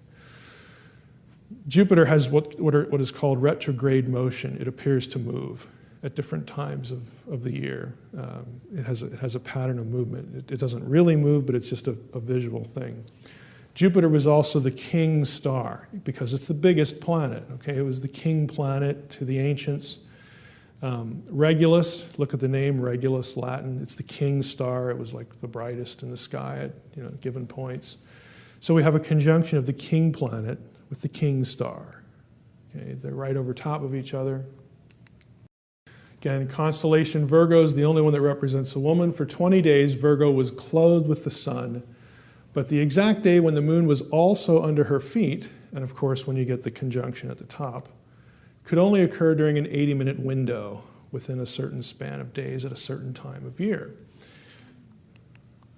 Here are the stick figures. We've got, this is Virgo in the actual, again, stick figure thing. Jupiter and Regulus. What is the constellation right above Virgo's head in which the king star and the king planet appear in conjunction? Anybody know their constellations? This is Leo, the lion. And the lion is the symbol of Judah, the tribe of Judah, the Messianic tribe. Underneath here in antiquity, this was Scorpio, and today, for us today, it's Scorpio and Libra. In antiquity, they were thought to be one constellation. This was like Pinchers. Okay, this was called the dragon. Notice the dragon is ready to devour the child and all this kind of stuff. Now there's another dragon off the ecliptic. Here you see the artwork. Serpens over here is off. It's very clearly a dragon, but most people who think about this kind of stuff like to stay on the ecliptic. So either way, whatever makes you happy.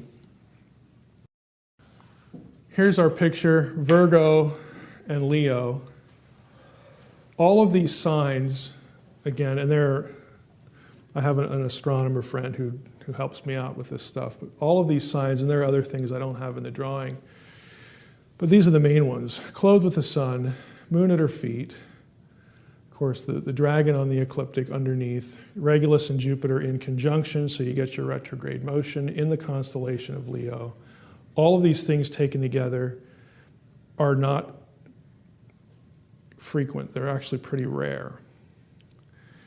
And again, my astronomer friend would argue that the last time they occurred was the date I'm going to show you, and they will repeat at some point.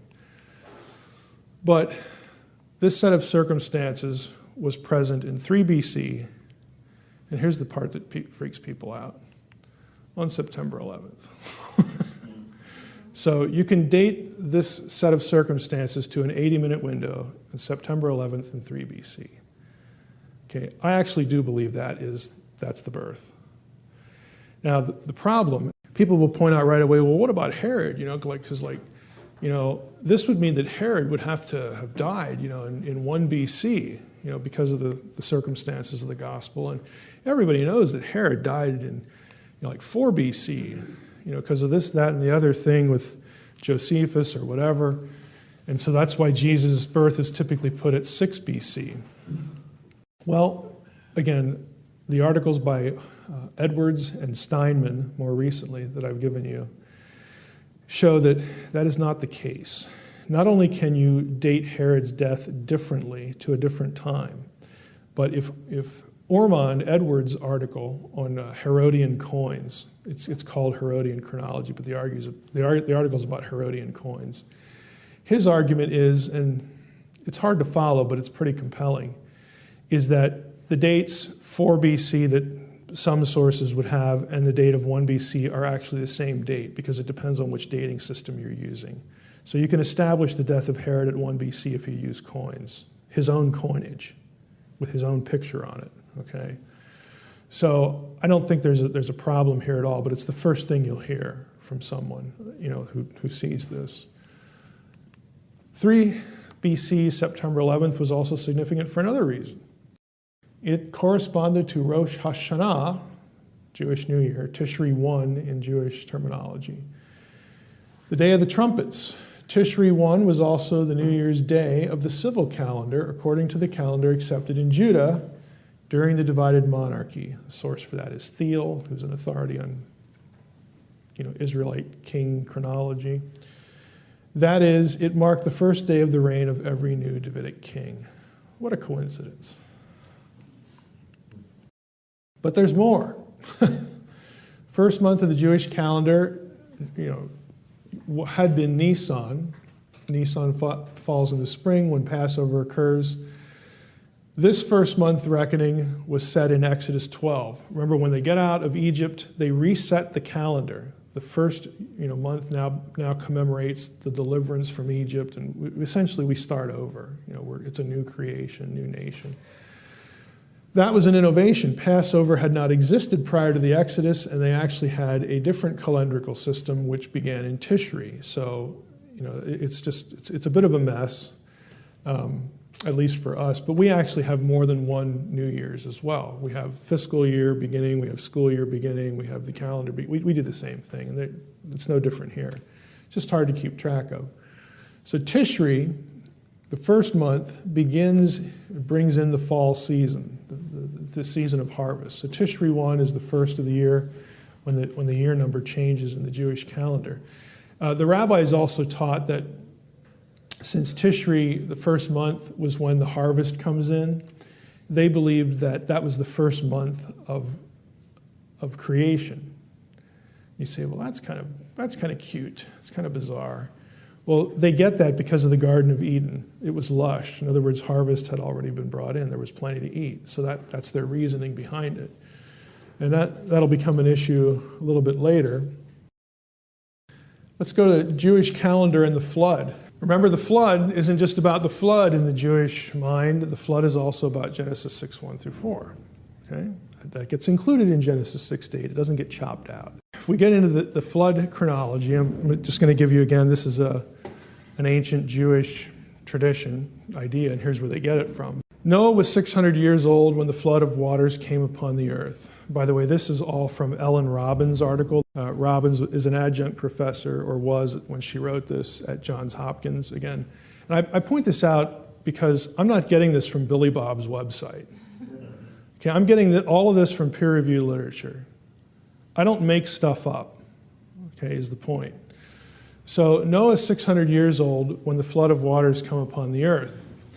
5 verses later, in the 600th year of Noah's life, in the second month, on the 17th day of the month, on that day all the fountains of the great deep burst forth, and the windows of the heavens were opened. So Noah was 600 years old when the flood began, a month after Tishri, in the second month.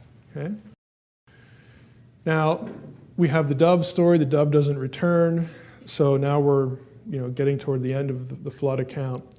In the 601st year, in the first month, so just about a year later, the first day of the month, Tishri 1 again, the waters were dried from off the earth. And Noah removed the covering of the ark and looked, behold, the face of the ground was dry. In the second month, so a little bit later, on the 27th day of the month, the earth had dried out. So the first drying, again, was on Tishri 1. Tishri 1 was considered to be the beginning of the drying up period, and it's done a little bit later. So basically a year since the flood began. So the flood, again, you can find this anywhere, but I'm just putting the month names in here for a reason. The flood lasted just a little over a year. Noah had therefore turned another year old. He turned 601 sometime before the earth had dried out, just right before everything was done. Early Judaism took this to mean that Noah's birthday was Tishri 1. So for a Jew, if he's reading Revelation and doing the astral stuff and figures out or heard that the Messiah had been born on Tishri 1, Noah and Jesus shared a birthday. Again, that's significant because it would create a mental and spiritual link in the Jewish mind between Jesus and Noah. What did the flood signal? Both the end and a beginning, the end of all this wickedness, the end of the Nephilim, okay? God is cleaning house. And so, again, in the Jewish mind, Jesus, the Messiah, now is here for the same reason. He's going to reverse the effects of the proliferation of evil. It would have been very easy for them to connect those dots because of the chronology.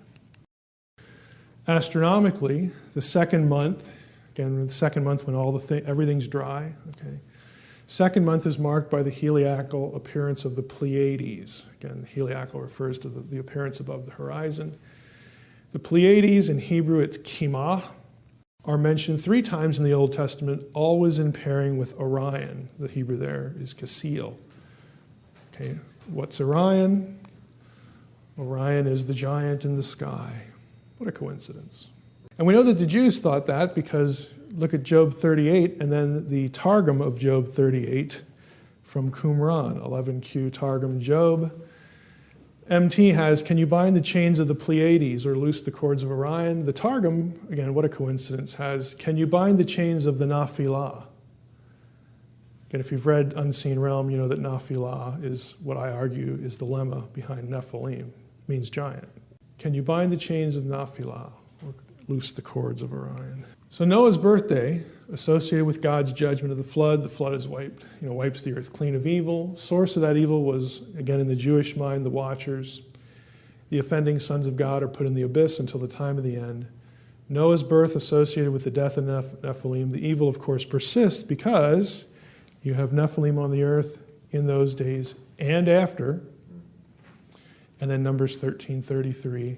And that's why we need Jesus' birth. Jesus, the Messiah, is the only one who can really wipe all this out. His birth signals the same thing to a Jew, reversal of the evil of the sons of God, the Nephilim.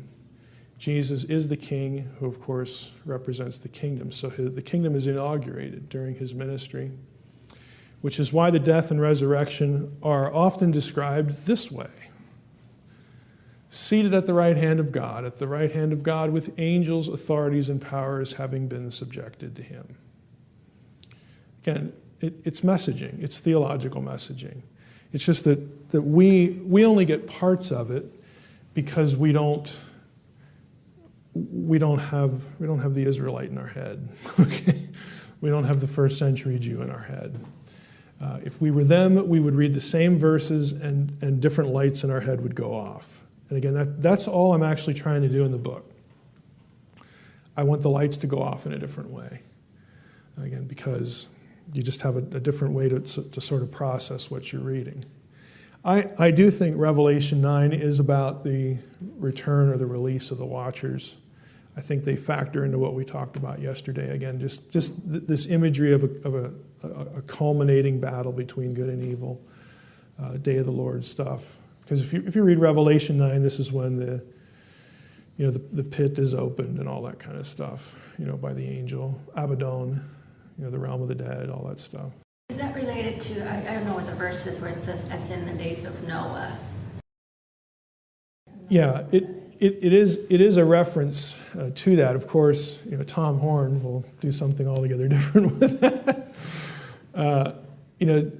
Tom is very much into pop eschatology, and lots of people are, and they'll look at that verse and say, oh, well, the Nephilim have to come back before Jesus returns. Okay. I don't think that at all. I think that's kind of special pleading because if you read the whole Matthew 24, I think that's around verse 33 or something. There are a number of activities described as in the days of Noah. There are 3 or 4 of them. All of them can safely be ascribed to humans. The only one that might not is the marrying and giving in marriage. But the problem is, I would be thinking that if the Greek terminology there was found in Genesis 6. It is not. Because what New Testament writers will often do is they'll put hooks into passages. And you don't have the hooks there. So I don't put any credence into it at all. Now, if you connect the second coming with the day of the Lord, well, then you have a connection. Again, but the connection isn't that the government is raising up armies of new Nephilim through genetic engineering. Okay, then your connection is, this is talk about, again, the forces of darkness having it out with the forces of light, Qumran kind of language there, sons of light, sons of darkness. It becomes this cataclysmic battle for Jerusalem that is for all the marbles, that kind of thing. So you'll see my version and you'll see his version on the internet. It's kind of what it comes down to. Again, I would think a little bit differently about it. I would wonder about it, is probably the best way to say it, if there were hooks into the passage, but there just aren't any. And it seems kind of cheating to say, oh, well, these 4 things that are described, I'm going to zero in on this one that I can sort of link back to Genesis 6. I just need more than that. I got to have something more secure than that. Let's talk a little bit about the exorcist Messiah. This is another one of these things where we sort of can kind of read over and not stop and think about them. The way I asked it yesterday was, why is it that when Jesus shows up and he starts casting out demons, that this is not only from his words, telegraphing the inauguration of the kingdom. And the inauguration of the kingdom is linked with the expulsion of demonic forces. Again, what a coincidence that is. But why did people sort of say, well, of course, this is what the Messiah would do. He would cast out demons. Well, part of it is, the Deuteronomy 32 worldview, for sure. But this became, or is presented as something kind of normative for the Messiah. And the question that arises then is, well, is that really part of the messianic profile from the Old Testament? And you can make a case for that because, again, not surprisingly, Jews during the Second Temple period did make a case for it. So where does the idea come from? So here's the problem. Title, Son of David, found in the Synoptic Gospels only, again, at least in the phrase. You get it telegraphed in other ways, in other passages. The title is associated with a figure who heals and exorcises demons. While healing is a clear part of the messianic profile, exorcising demons is not so clear. Some Aramaic incantation bowls refer to Solomon as son of David and attribute to him the ability to exorcise demons. And there are a lot of these. So what Aramaic incantation bowls tell you is that lots of Jews at the time believed that Solomon was an exorcist and that this is something, again, Messiah, the king, the son of David, is supposed to be able to do. Again, they believed he had divine powers over demons. Some texts have him, with the Batman decoder ring, that binds them, so on and so forth. Now, all of those are post-New Testament. But again, it tells you that this is a real part of their consciousness. So where did it actually come from? If you look at 1 Kings 4, 29 through 34, we have, God gave Solomon wisdom and understanding beyond measure, the breadth of mind like the sand on the seashore, so that Solomon's wisdom surpassed the wisdom of all the people of the east, all the wisdom of Egypt. He also spoke 3,000 proverbs, and his songs were 1,005. He spoke of trees from the cedar, the Lebanon, the hyssop, so on and so forth. So the reference to the proverbs and the songs is going to become important. In the Septuagint, the Lord gave understanding to Solomon and very much wisdom and enlargement of heart as the sand of the seashore. And Solomon abounded greatly beyond the wisdom of all the ancients and beyond all the wise men of Egypt. And Solomon spoke 3,000 proverbs, Greek parabolos, and his songs, Odai, were 5,000.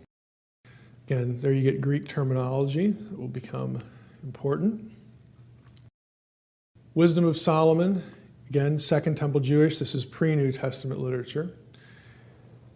Solomon is the speaker, and Solomon says, God hath given me an unerring knowledge of the things that are, to know the constitution of the world and the operation of elements. So now Solomon is sort of an alchemist, okay, in Jewish thinking. Now, the parables and the odes and the songs, depending on which term you prefer, some of those were considered to be utterances or spells, is where we're going. And here we have Solomon has command over the elements. He also knows the beginning and the end and middle of times, the alternations of the solstices, the changes of seasons, the circuits of years, the position of stars. So now he's the astral prophet. natures of living creatures and ragings of wild beasts, the powers of spirits and the thoughts of men, the diversities of plants and virtues of roots. So now he's a spellcaster and he can make potions. You see the portrait that's emerging here. All things that are either secret or manifest I learned. For she, that is the artificer of all things, taught me even wisdom. So I learned this from wisdom. In some Qumran texts, we read, let not Satan rule over me, nor an evil spirit, let neither pain nor evil purpose. Part of that Qumran psalm is in the Septuagint as Psalm 151.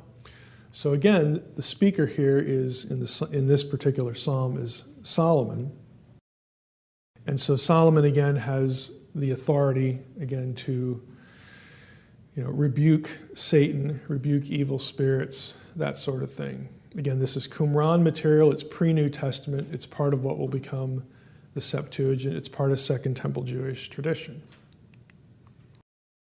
Going on, David, son of Jesse, was wise and a light like the light of the sun, so on and so forth. And all the songs, now we're into the son of David again, which is Solomon. All the songs which he spoke were 446. The songs to perform over the possessed, 4. The total was 4,050. Now, again, what you have here is you have a statement from 1 Kings that is sort of altered in this extra psalm. And one of the alterations is songs or utterances that you would pronounce over someone demon-possessed. And this is attributed to the son of David, i.e. Solomon. So again, this isn't canonical material, but it's Second Temple Jewish material that tells you, and this is all pre-Jesus, that when Jesus shows up and part of his healing, okay, which is very clearly messianic, Isaiah 61, part of his healing is also to cast out demons. They wouldn't have batted an eye. This is sort of what they expected. In Psalm 91, in the Qumran version of it, he who dwells in the shelter of the Most High will abide in the shadow of the Almighty. I will say to the Lord, my refuge and my fortress, my God in whom I trust, for he will deliver you from the snare of the fowler, from the deadly pestilence.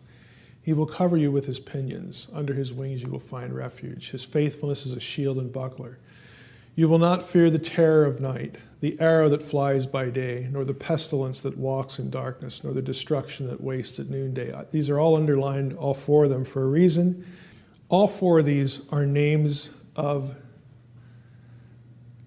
minor gods in Canaanite religion that the Septuagint casts as demons. Okay, all 4 of them. So, Dever, Ketev, Resheph, these are names, again, well known in Canaanite material, again, in the Solomonic era, as minor deities in the Canaanite pantheon. And the way they're cast in the Septuagint, in the Psalm,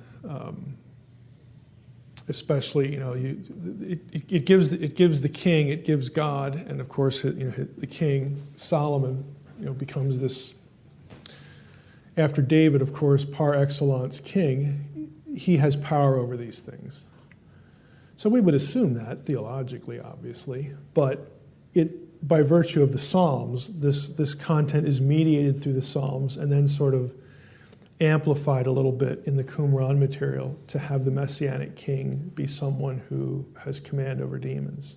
It's a very normal thought. I mean, well, of course Yahweh has command over everything else, and Yahweh is the Messiah. The Messiah is Yahweh incarnate.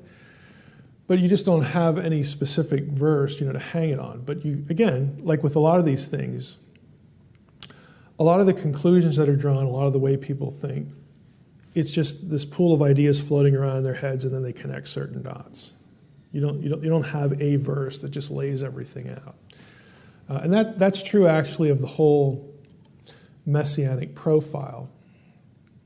Not reference to Josephus there. Again, God enabling Solomon to have power over demons and whatnot.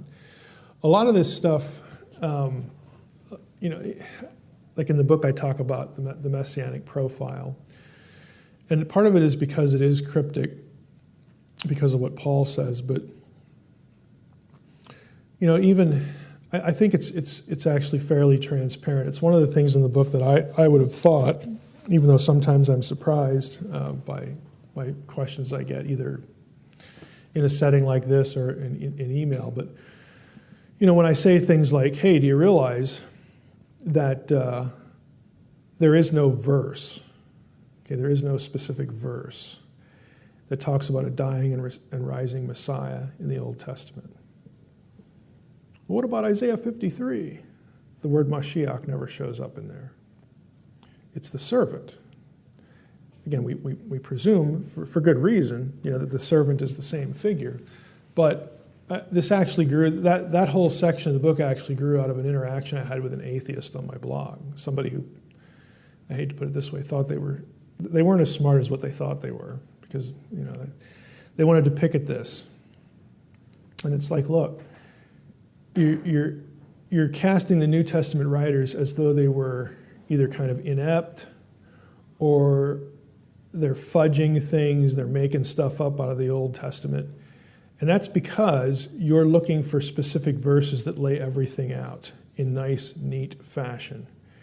Try reading the Gospels, okay? Even after the resurrection. Okay, there's Jesus, the resurrected Christ, standing in the room, and it says he had to open their minds.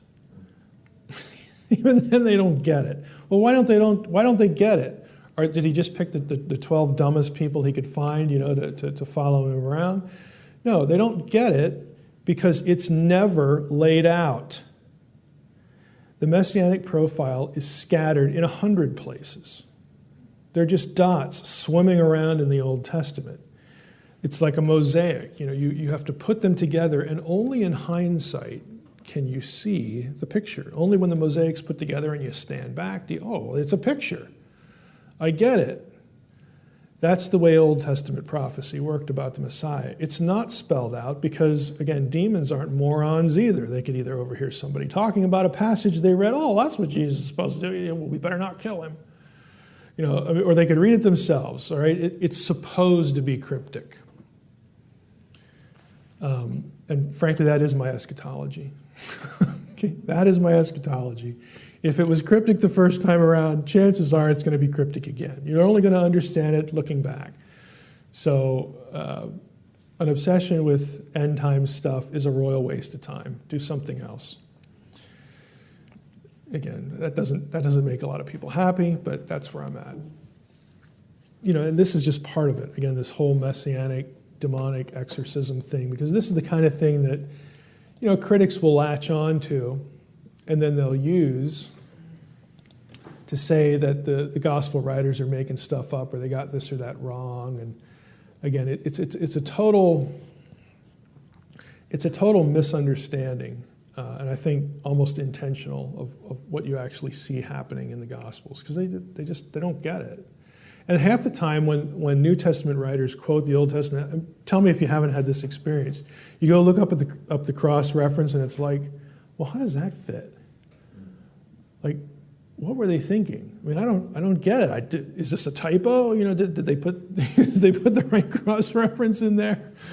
It's supposed to be that way. It's just the way it is.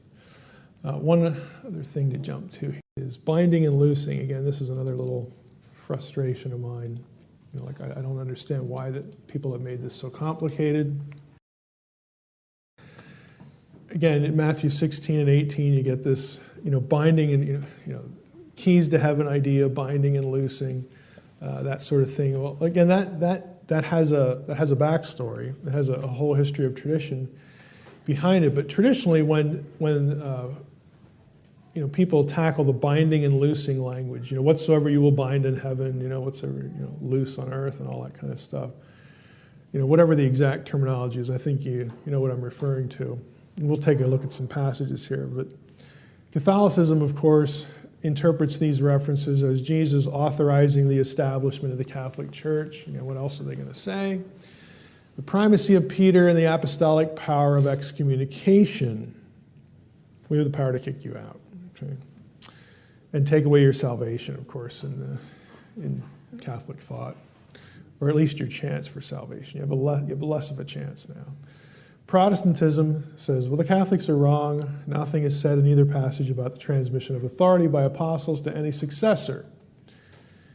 The rabbis, again, by analogy,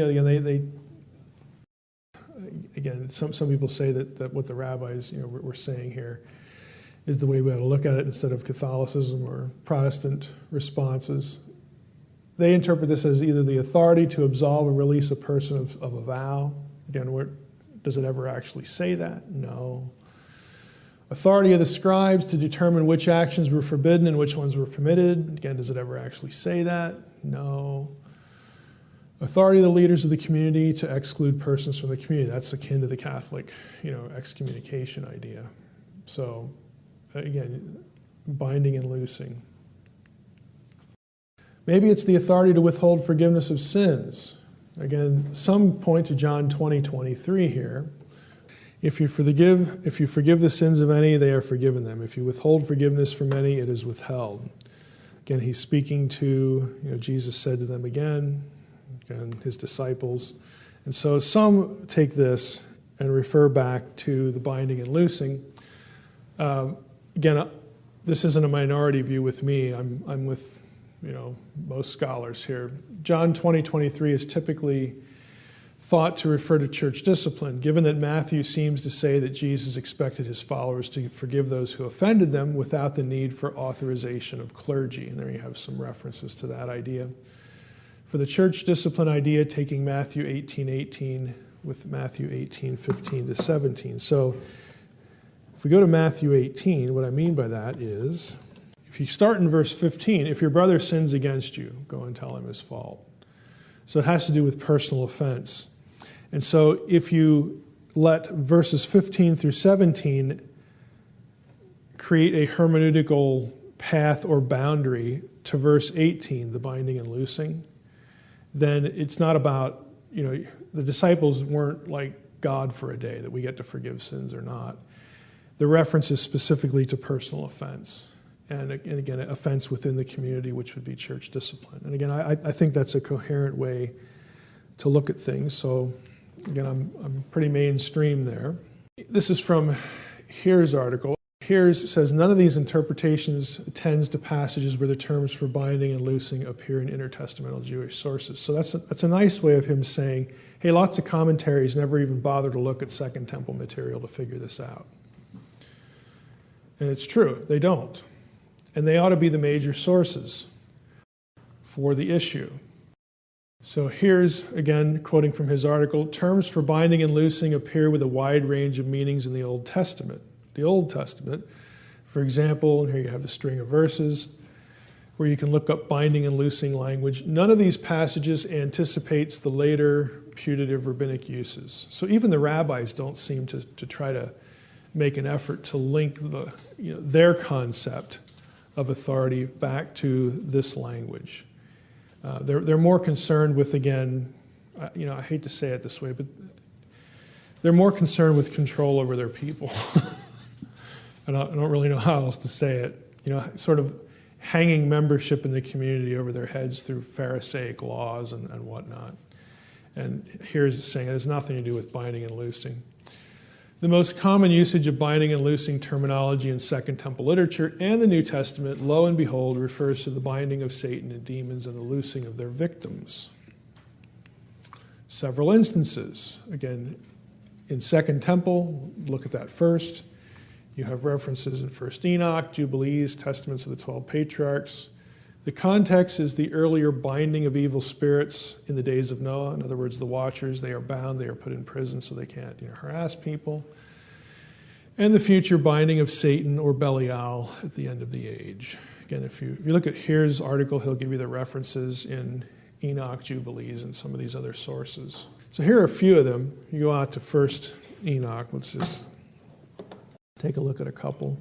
Let's see here. The deluge is about to come upon all the earth, and all that is in it will be destroyed. And now instruct him in order that he may flee, and his seed will be preserved for all generations. Secondly, the Lord said to Raphael, bind Azazel hand and foot, and throw him into the darkness. And he made a hole in the desert, which was in Duda-El, and cast him there. So bind Azazel, again, binding and loosing language is the point. We'll just look up a couple of these quickly. Go down to verse 11. And to Michael, God said, make known to Shem Yazah and the others who are with him. Again, these are names of some of the watchers that do the Genesis 6 thing. Shem Yazah and others who are with him who fornicated with the women, that they will die together with them in all their defilement. And when they and all their children have battled with each other, and when they have seen the destruction of their beloved ones, bind them for 70 generations underneath the rocks of the ground until the day of their judgment and of their consummation, until the eternal judgment is concluded. Again, other texts will just say the day of the Lord or something like that. Again, these are the spirits in prison, in chains of gloomy darkness, in New Testament language. 1 Enoch 88, 1. Let's just go there. I then saw one of those four who had come out earlier seizing that first star, binding his hands and feet and throwing him into an abyss. This abyss was narrow and deep, empty and dark, so on and so forth. So again, just samples of binding and loosing language in Second Temple material that clearly refers to, divine beings in rebellion, demons, again, whatever you prefer to call them. So here's is simply arguing that, hey, this kind of stuff is the source or tradition for binding and loosing language in the Gospels. And as I put a note here at the bottom, it's also part of the tradition about, as we read in the book of Revelation, that the lake of fire is for the devil and his angels. Again, that's also, there's a lot of Second Temple stuff going on there as well. Testaments of the 12 patriarchs, again, Testament of Levi, we're not going to click out to it, but refers to the activities of the new priest whom God would raise up as king in the era to come. Again, you have this binding and loosing terminology there. So again, the new priest, it's messianic language. And of course, in the Gospels, you have the Messiah granting this authority, this power to his disciples. New Testament usage parallels. Let's just go to Revelation 20. Sorry, learning here. Then I saw an angel coming down from heaven, holding in his hand the key to the bottomless pit and a great chain. And he seized the dragon, that ancient serpent who is the devil and Satan, and bound him for 1,000 years. Okay, so you have binding language there. You also have key language there. Again, you get the idea. Mark 3:27. This is the strong man passage. Again, if Satan has risen up against himself and is divided, he cannot stand, but is coming to an end. But no one can enter a strong man's house and plunder his goods unless he first binds the strong man. Then indeed he may plunder his house. Of course, he had just exorcised the demon, loosed or freed the person, being possessed. So again, the point is that binding and loosing language in a lot of places in the New Testament refers to what you do with demons and what you do with their victims.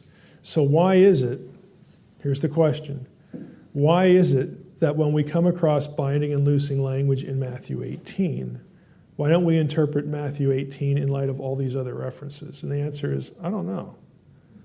I don't know why tradition doesn't do that. It just seems kind of obvious to me. But instead of doing that, we have traditions about, who we can excommunicate and who we can't. Again, it just, to me, it's a real disconnect in the way we approach things, or at least the way mainstream Christianity has approached things. The book goes into the backdrop of Bashan a lot. Of course, there's Bashan. And Bashan in Old Testament context, of course, this is the first place where Moses and Joshua, of course, encounter giant clans. And again, I don't think it's a coincidence that the conquest, again, is always framed by this. They fail launching into the 40 years of wandering, and their failure is, again, because they feared the Anakim. After the 40 years, they come up through the Transjordan, and we are specifically told in Deuteronomy 2 and 3, again, the Transjordan here, down here is Edom and Moab. We're specifically told in Deuteronomy 2 and 3 that, hey, God had already eliminated the Amim and the Zamzumim, the giant clans, the vestiges of the Rephaim and the Transjordan. The descendants of Esau had already driven them out, already gotten rid of them. But there are still some left. And so again, I think we need to track with the conquest accounts, and the way they track is you got to go up here. Og is the last of the Rephaim here in the Transjordan, and you got to deal with him. Again, I just don't think this is coincidental or accidental. It's not random. So they have to go up to Bashan and confront Og and Sihon, the two Amorite kings. And of course, the Amorite, when Amos the prophet gives his little summary of how the conquest was, he uses the term Amorite, which of course shows up a lot in Deuteronomy 2 and 3, and he describes the Amorites as very tall. Again, it's just not coincidental. It's very consistent language. They go up and defeat Og and Sihon, and two places are mentioned, of course, Ashtaroth and Edrei, and in Ugaritic texts, Canaanite texts, you can find this in DDD.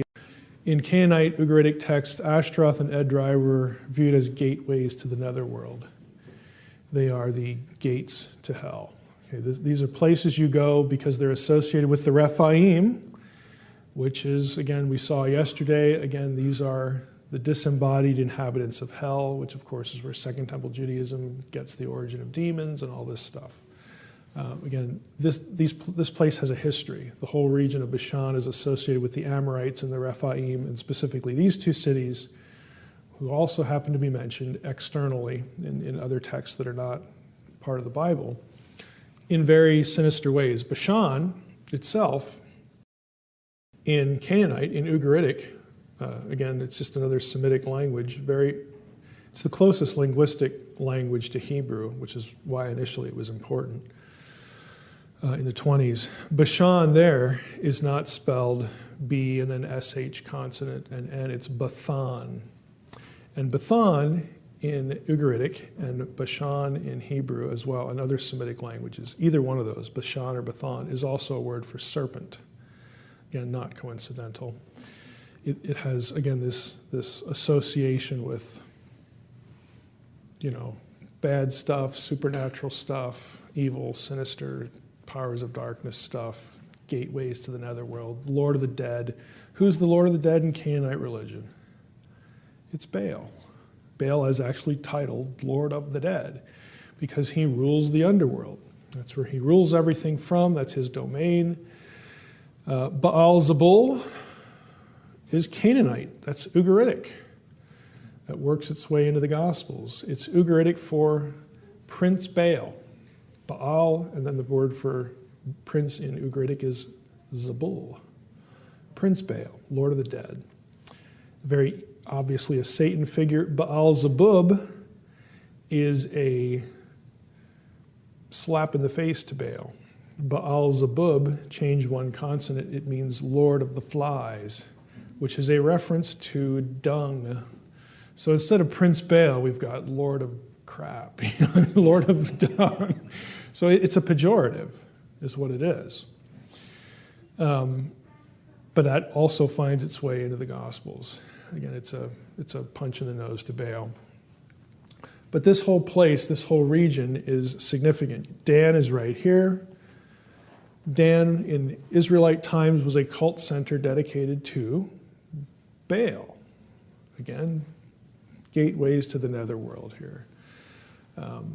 In New Testament times, it's it's a few miles from Caesarea Philippi. It becomes known as Banyas or Panias. It was a cult center dedicated to Zeus and also the god Pan. So it has, again, lots of occultic feel to it. Now, a little bit larger view, you'll notice, of course, again, here's our part of our region, Bashan. If we go back, Sea of Galilee, Lake Hula, right here. And Jesus has part of his ministry. He goes into what would be called the Transjordan. And the key place that we want to focus on, that I focus on in the book, is Caesarea Philippi, Panias. Again, very close to the old cult center dedicated to Baal. And this is the new cult center dedicated to Zeus, who, again, most scholars would say Zeus and Baal. Zeus is sort of the Greco-Roman equivalent of Baal, and there are good reasons to say that, because it's pretty clear that was the case. It's how they were viewed. Now, you'll notice here with Caesarea Philippi, Ponius, there's a mountain just to the north, and that mountain is Hermon. Okay, anybody know what Hermon is? If you read the book, this should be right on the tip of your tongue. Mount Hermon was the place where what? Think Enoch, Enochian literature, Second Temple Judaism. Hermon was the place where the Watchers descend and they hatch their plot. It's the precursor to the Genesis 6 thing. Hermon in Hebrew also has the same consonants as Herem. Again, devote to destruction. Nice wordplay there. Again, scarcely coincidental. So let's talk about Caesarea Philippi and Banias, because Jesus is going to go to Caesarea, and we'll just take it from there. So this is Matthew 16, Mark 8. This is where you get Peter's confession. Okay? Who do men say that I am? And Peter says, thou art the Christ, the Son of the living God. And Jesus says, good job, but don't get a big head because the Spirit had to reveal this to you. I mean, so they have this conversation, and Jesus says to Peter, thou art Peter, and upon this rock I will build my church. So, of course, Roman Catholicism says, well, the rock has to be Peter, because he says, thou art Peter, upon this rock I will build my church. So this is, again, Peter is the first pope, the church is founded on Peter, and you should all be Catholic. Protestants, of course, say, well, the Catholics can't be right. They argue that the rock is God or Christ based on 1 Corinthians 10:4. I don't think either of them are correct. I think when Jesus says, thou art Peter, and upon this rock I will build my church, and the gates of hell will not be able to withstand it, I think the rock is where they're standing. They are standing right next to Hermon. They are standing in Bashan. They are standing at a place known in Old Testament times as, hey, you got a number of like escalators to hell here. In Bashan, the place of the serpent. I think all of those things, factor into the statement. So he's saying right here is where we're going to get things started. Because what he's going to do here is he's going to provoke the powers of darkness so that they kill him. And there's a lot of telegraphing that goes on in this passage. Gates of hell, you often see it translated, the gates of, thou art Peter, and upon this rock, so on and so forth. The gates of hell shall not prevail against it. Here's your reverse interlinear, and logos. Against has no Greek word. Okay, it's a poor translation, and it's also with the verb form. You need to translate it, again, without the use of the preposition, because the preposition doesn't really exist there. I would suggest, and other translations go this direction, that we should translate, the gates of hell will not be able to withstand it. They will not withstand it. Gates of hell will not prevail against it makes it sound like the church is cowering the corner and taking a beating. Oh, God's on our side. We'll be able to hold up. We won't quite be killed off. Ouch, ouch, this sort of thing. When what it's really talking about is the church is the one administering the beating. Okay, the gates of hell will not be able to withstand it. And Jesus, again, is going to be saying, look, on this rock I will build my church. The gates of hell will not be able to withstand it. Here's the messaging. I'm standing at the gates of hell, or at least one of the places associated with the gates of hell. This is the place of the serpent. We all know what this place is associated with. All you guys know the backstory because you're Jews. You're familiar with the traditions, the literature, and whatnot. And he's basically saying, this is where it begins. I am going to turn the Lord of the Dead's home into his tomb. And you guys are going to be with me. You guys are going to help me accomplish that. And the gates of hell will not be able to withstand you. It will not be able to withstand the kingdom of God. And then later, just like it says here, after 6 days, Jesus took with him Peter and James and John, led them up to a high mountain. There's only one mountain there. It's Hermon. What happens when they go up into this mountain? What's the next event in the chronology of Jesus' life? The Transfiguration. So he picks Hermon to go up and be transfigured. Again, if you're a Jew reading this, you don't miss this. It's like, okay, I'm here. This is who I really am. I'm here. Do something about it. He's picking a fight. Because right after the transfiguration event, I think it's Mark that says, from this point on, Jesus began to teach his disciples that he had to go up to Jerusalem and die. Okay, this is the beginning of his teaching to them that, okay, hey, you probably thought this was cool. You know, we go to the gates of hell, we poke Satan in the eye. We go up to Hermon, and we poke at the watchers and sort of make fun of them. But I just want you to know that we're going to go to Jerusalem now, and I'm going to die. And Peter's like, what? What's up with that? Again, he has to teach them that this is the whole point. And a week later, they have the triumphal entry. There they are. And a week after that, he's dead. So you read through the gospel concatenation of events. He goes to these places. These are the two places in Jewish thinking that are essentially ground zero for the forces of darkness. He goes to both places and he picks a fight. I'm here, do something about it. Because he knows they don't. He knows he needs to die. And so we got to get the show on the road. We got to get it, move it along. We got to get things started here. It's not the end, it's the beginning. And that's what he does. There's another event that some of the Gospels add into the mix here, and that is the sending of the 70 or 72. Again, different translations are going to refer to different things. It doesn't matter what the number is because they both numbers refer to the same thing.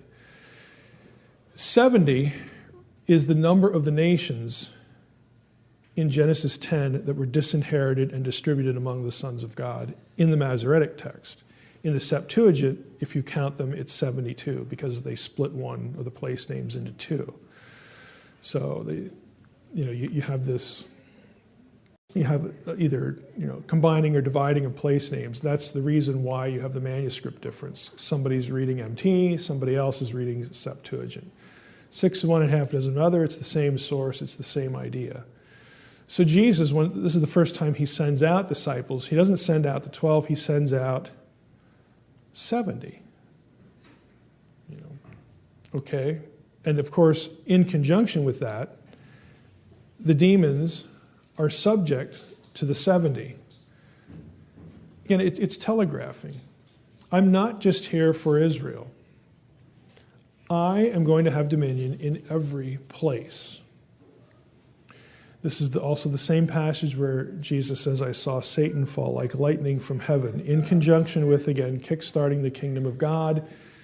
This gesture is about reclaiming the nations, asserting his authority over every place and not just Israel. Why does he say this? Again, Satan, the Lucifer character, the Knox, the serpent, the original divine rebel, is cast down at the very beginning. He's cast down. After the episode in Eden, he's cast down to the Eretz, to the earth. It's also a term for the underworld. Again, we've been through that territory yesterday. What I think Jesus means here, he falls like lightning from heaven. I think this is a reference to the Lord of the dead losing the merit of his case, losing the ability to go to God or remind God and say, look, all of these people belong to me. Okay, by your own curse, they were driven from your presence. You got rid of the Eden thing. You left Earth.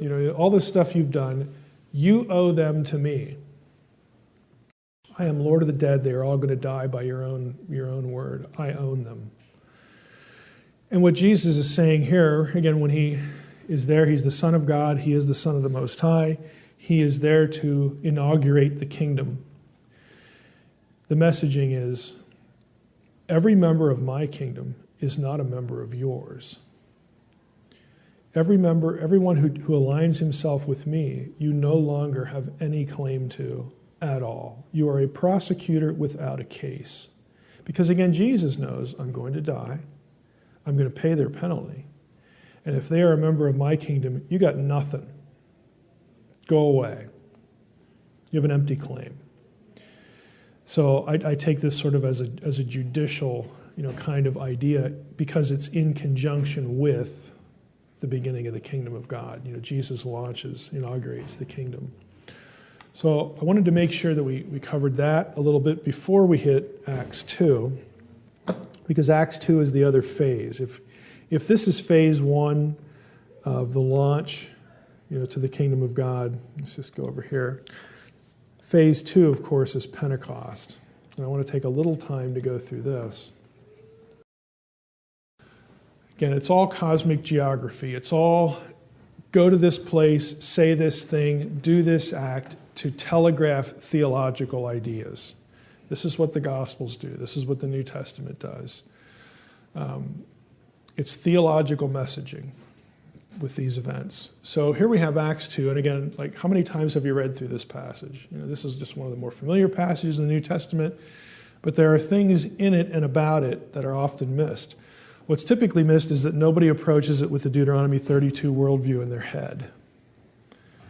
Okay, that's the first problem. But if you go to it with that in your head, again, with your Old Testament theology of the spiritual world in your head, you read in Acts 2, when the day of Pentecost arrived, they were all together in one place. And suddenly there came from heaven a sound like a mighty rushing wind, and it filled the entire house where they were sitting. And divided tongues as of fire, so on and so forth. I have the word divided here highlighted in the reverse interlinear. It's diamorizo. And if you search for that term in the Septuagint, okay, Greek translation of the Old Testament, guess where it shows up? Deuteronomy 32:8. What a coincidence. When the Most High divided up the nations, it's the same lemma. It's from the Septuagint. You say, well, that's just one, Mike. It's kind of maybe it's just a lucky stab. You keep reading. Now there were dwelling in Jerusalem Jews, devout men from every nation under heaven. And at this sound the multitude came together, and they were bewildered, because each one was hearing them speak in his own language. Bewildered, highlighted in the reverse interlinear. Sunkeo is the lemma. Guess where that shows up in the Septuagint? Genesis 11, the Tower of Babel story. What a coincidence. Okay, what Luke's doing is he's putting hooks into the Deuteronomy 32 world passages, the two significant passages, Tower of Babel event. Because he wants, again, literate readers, when they come across these terms, again, the assumption is that ding, ding, ding, the lights are going to go off in their head. Oh, okay. So the nations that we get here have something to do with what happened in the past. And they do. This is from the Logos software. I actually had them change this for the book because this is a little crowded. Maybe I should have used the one from the book and updated the slide here. But the names in the red caps, are the names that show up in the list of countries in Acts 2. And if you read the list, as you're going through Acts 2, they proceed from east to west. So the easternmost point, and again, these are all Jews that have been scattered through the empire, beginning in the east. Well, why would we find Jews in Parthia and Media and Elam, basically eastern Mesopotamia? Why would we find Jews there? The answer is the exile. Okay, yeah, they're exiled in Babylon. Babylon, of course, falls to Persia, Media, Persia, Elam. This is the region, Parthia. Parts of the Persian Empire. When they return under Ezra and Zerubbabel, not every Jew comes back. Only 50,000 it was come back. A lot of the Jews stay. So there's a Jewish presence there. We get that from the book of Esther, which post-dates the return from exile.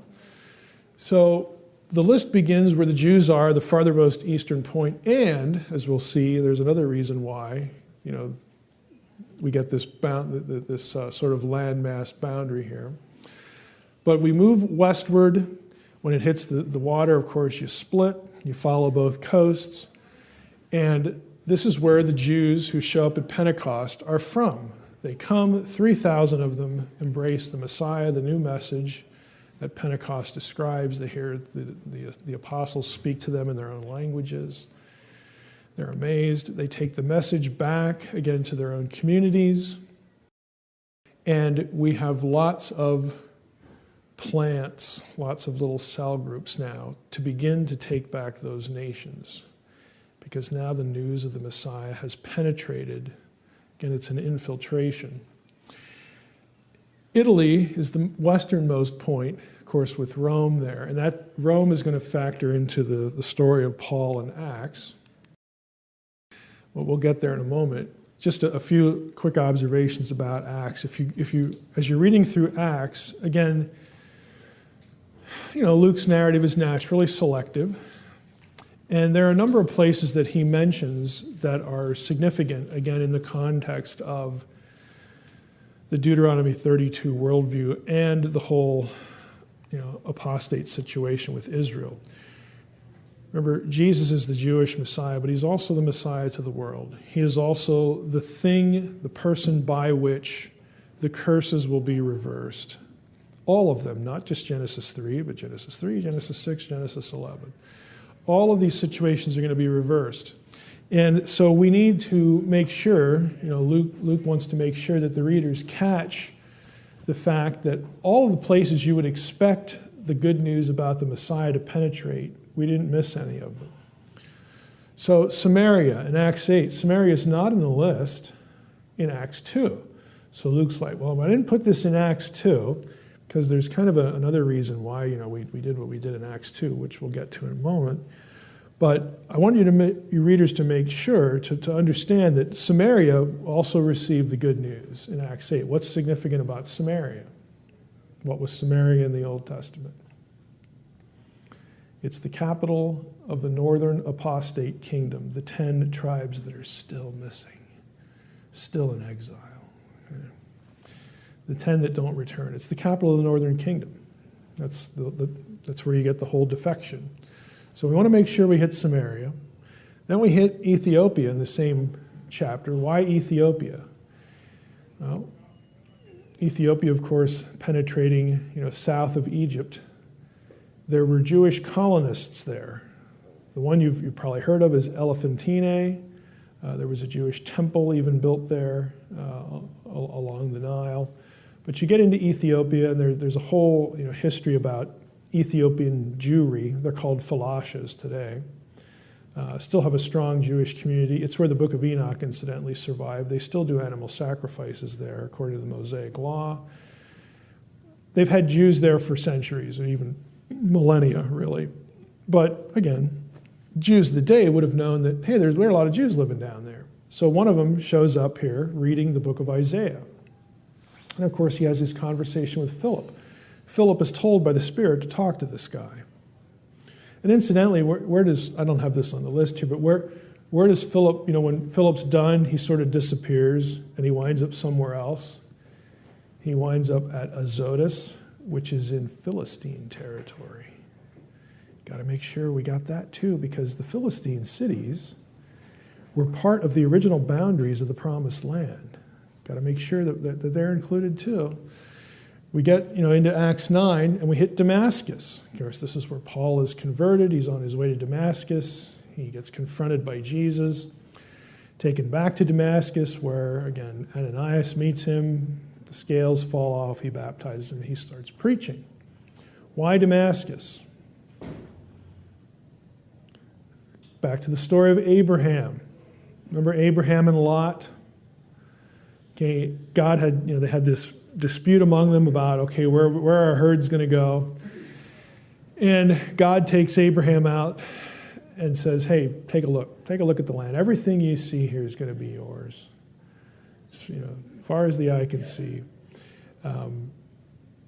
That scene or that promise is sort of echoed later on to other patriarchs, and including Moses, where the phrase, every place upon which your foot treads, I will give you this land. If you go back to the Abraham story, Lot gets kidnapped. Abraham gathers up some men and pursues Lot's captors, overtakes them, rescues Lot where? Damascus. So Abraham, again, exerted authority in the biblical mind. His foot reached Damascus. And so that is Abrahamic turf in the land promise thinking. So we have Damascus. We get Paul converted. God has to tell Peter, hey, just a reminder, what happened here with Jesus is not just for Jews, it's also for Gentiles. So we have the Cornelius vision. We know what happens there. And then Paul comes along, and he begins his ministry. He's sent out. He's the apostle to the Gentiles. So the rest of the story after Acts 10 is really Paul's missionary journeys. We know all about them. He goes to lots of these places, okay? Asia Minor, Greece, all these places. He's evangelizing there. And then we start to get toward the end of, what will be the end in Acts of what happens to Paul. In Acts 20, Paul says, now behold, I'm going to Jerusalem. This is his last trip. Constrained by the Spirit, not knowing what will happen to me there, except that the Holy Spirit testifies to me in every city that imprisonment and afflictions await me. So basically, hey, we're taking a trip to Jerusalem. Everywhere we stop, the Spirit's telling him now, you're going to go to Jerusalem, but you're going to suffer there. So Paul's like, I know bad things are going to happen, but I know I need to go there. It's not going to be pleasant, but I'm supposed to go there, so we're going. Get to Acts 21. They seek out some disciples. We stay for 7 days. Through the Spirit, the disciples, these people that they meet, were telling Paul not to go to Jerusalem. Well, why? Because Agabus is among the number. Though he takes Paul's belt, says, thus says the Holy Spirit, this is how the Jews at Jerusalem are going to treat the person to whom these things belong. And the disciples there are saying, don't go down to Jerusalem. We're afraid for you. And Paul's like, yeah, I know. I know. I'm not doubting any of this. Bad things are going to happen. But I just know I'm supposed to go. Why did Paul think this way? Well, earlier, prior to Acts 20, we read in Acts 19, after these events, Paul resolved in the Spirit to pass through Macedonia and Achaia and go to Jerusalem, saying, after I've been there, I must go to Rome. So in Paul's mind, again, I'm not saying he knew he had a precognition of where everything that was going to happen. I don't think he did. But he knows, I got to go to Jerusalem, and after I'm at Jerusalem, I need to go to Rome. I'm going to get to Rome. So he doesn't necessarily know all the chain of events that are going to happen there, but look what happens. He goes to Jerusalem. Of course, he causes a riot. He gets arrested. He gets put on trial. Eventually, he has to appeal to Caesar. So, hey, lo and behold, I got to Jerusalem. Bad stuff happened. I got beat up, got arrested, got thrown in jail unjustly. But guess what? I'm on the way to Rome. Now, he's never been to Rome. So while he's in prison, again, Romans is one of the letters he either writes in prison or on the way to Rome. He writes in Romans 15, thus I make it my ambition to preach the gospel, not where Christ has already been named. I've been there, done that. Right? Been there, done that. Lest I build on someone else's foundation. But now, since I no longer have any room for work in these regions, and since I have longed for many years to come to you, I hope to see you in passing as I go to Spain. So Paul's like, man, I can't wait to meet you guys. Can't wait to get to Rome. I've really wanted to do this. I'm excited. Can't wait to meet you. If you read Romans 1, he goes, I desire to come to you so that I can impart unto you some spiritual gift through the laying on of hands, because this is how the Spirit and spiritual gifts were transmitted in the apostolic period. He doesn't know, because he doesn't know that any of the other disciples have been there. He's never been there. He wants to know that, okay, you're all taken care of. Everything is functioning here like it should and whatnot. But I just want to tell you, I'm just going to stop. I'm only going to be there a little while because I need to get to Spain. It's like, what's that? What's that? When therefore I've completed this, when I hit Rome and have delivered to them what has been collected, again, I will leave for Spain by way of you. So Jerusalem reference in his letter here, and also the reference to Rome and also Spain. So what's the big deal with Spain? So here's your Acts 2 map. It only goes as far as Italy, proceeding from east to west. This covers all of the landmass. Okay, here's Italy.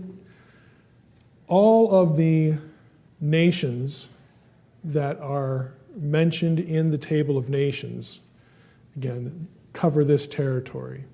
And so by the time you get to Paul's journey with Rome, the gospel has penetrated from east to west and north to south, covering this range. Now we know from Isaiah 66 that a lot of these places in Africa and whatnot are mentioned, again, as nations that will come back to Yahweh and worship at Jerusalem and all this kind of stuff.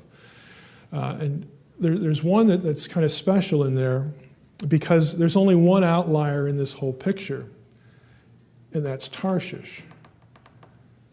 Okay, look at where Tarshish is. If you know your geography, it's Spain. Why does Paul want to get to Spain? Because that's the last place associated with the disinheritance of the nations that he had not gotten to. That he knew or he sensed the gospel had not penetrated that territory. So again, I believe, and again, I'm not alone here. Like I said, the dirty little secret of the book is nothing in the book's original to me. That Paul viewed himself as the living embodiment of the living catalyst to reclaim the disinherited nations. That was his job. I believe, again, I can't prove it, but I believe that Paul believed he would not die until he had reached Spain. Because if he dies before he gets to Spain, he fails.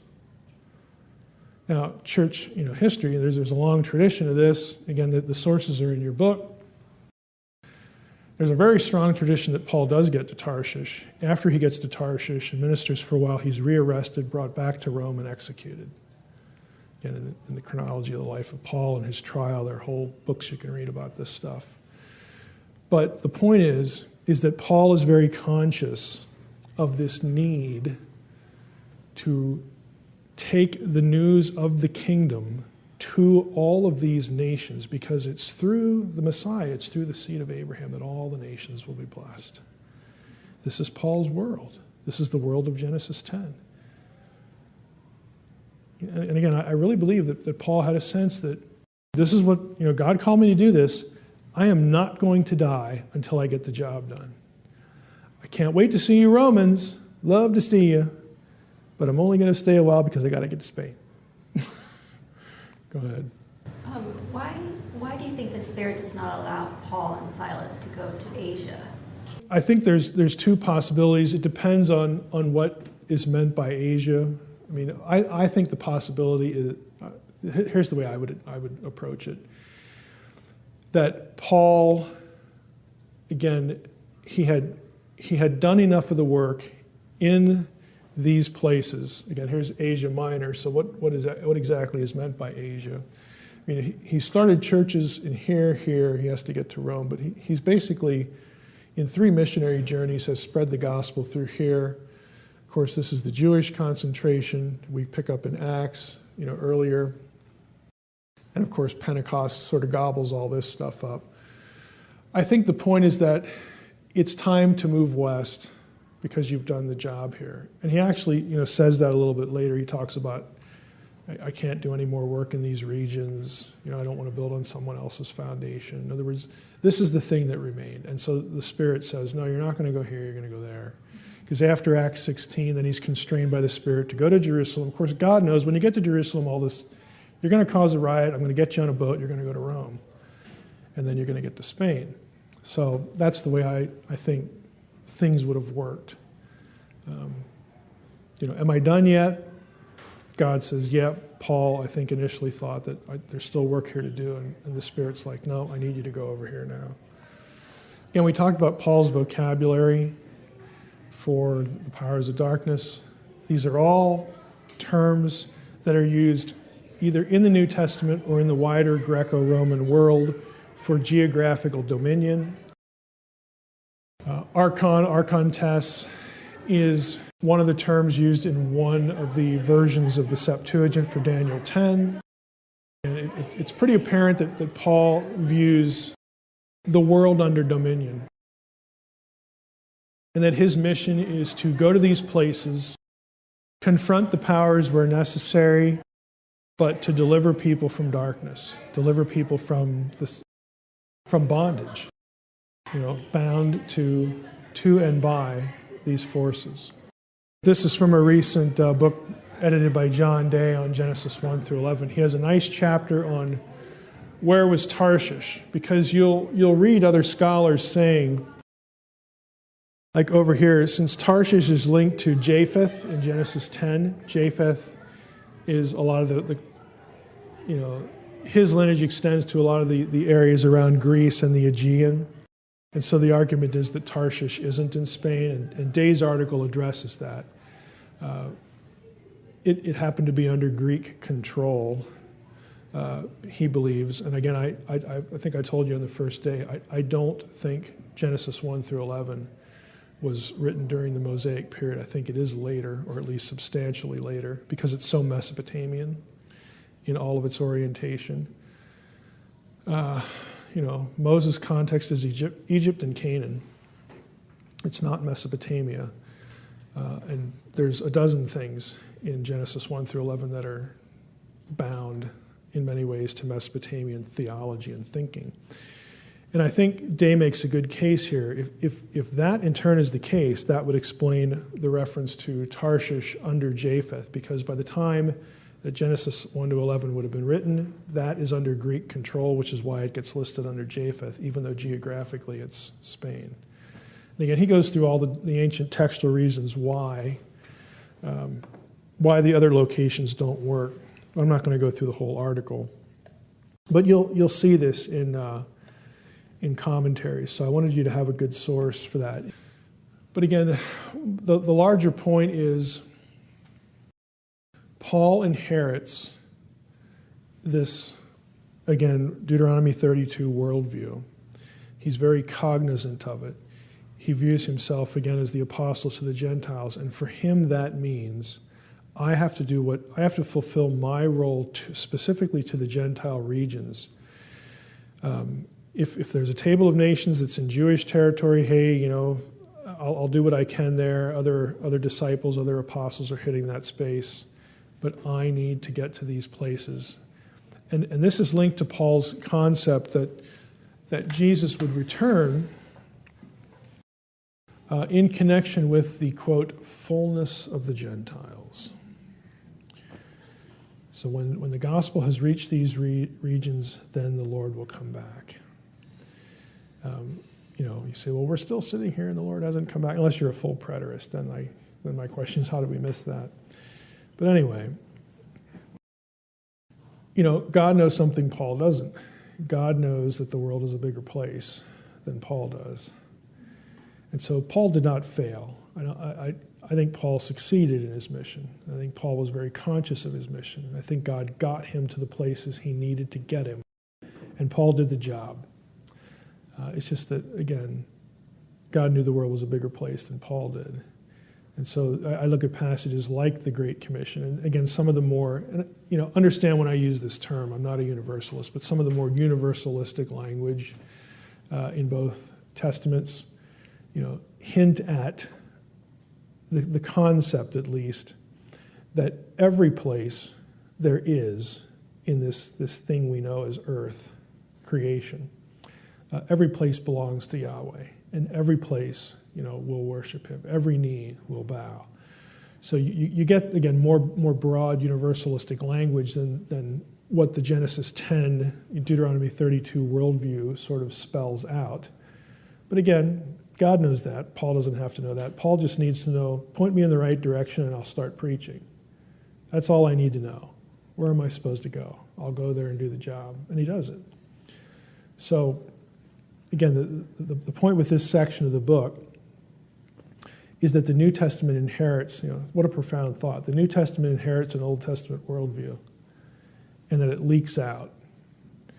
And that's kind of a silly thing on the surface to say, but look, you spend any time in New Testament commentaries, I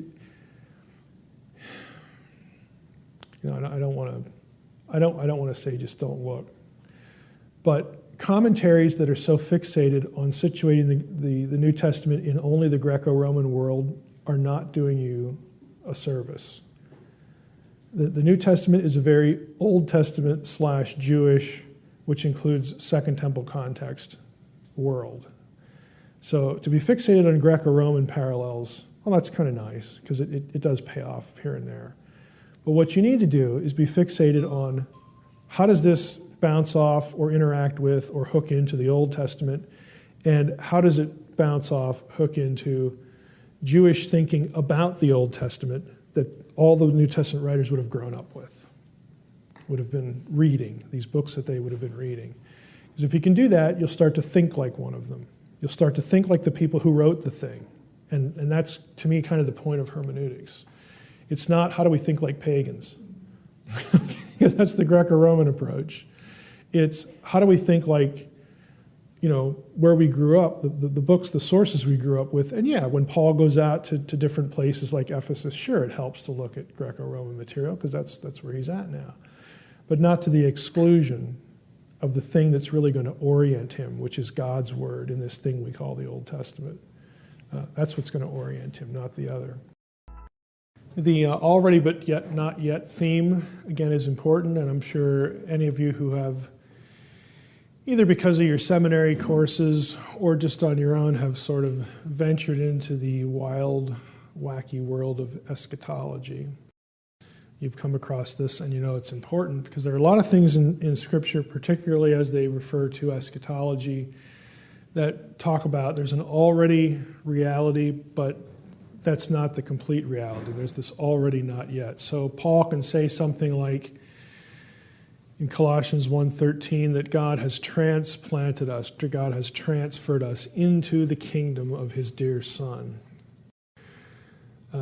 So we are the kingdom. The kingdom is here in some sense, but it's also not yet here in its fullest sense. We can say when Jesus walked around and said, the kingdom of God is among you, or the kingdom of God is at hand, he actually meant what he said. But again, that's not the end of the story. So there are a lot of things in Scripture like this within and alongside eschatology. We're justified. The whole thing, the whole relationship between salvation and sanctification. Behold what manner of love the Father has bestowed upon us, that we should be called the sons of God, the children of God. And John says, and that's what we are. But, there's coming a day when we shall be like him. We shall see him as he is.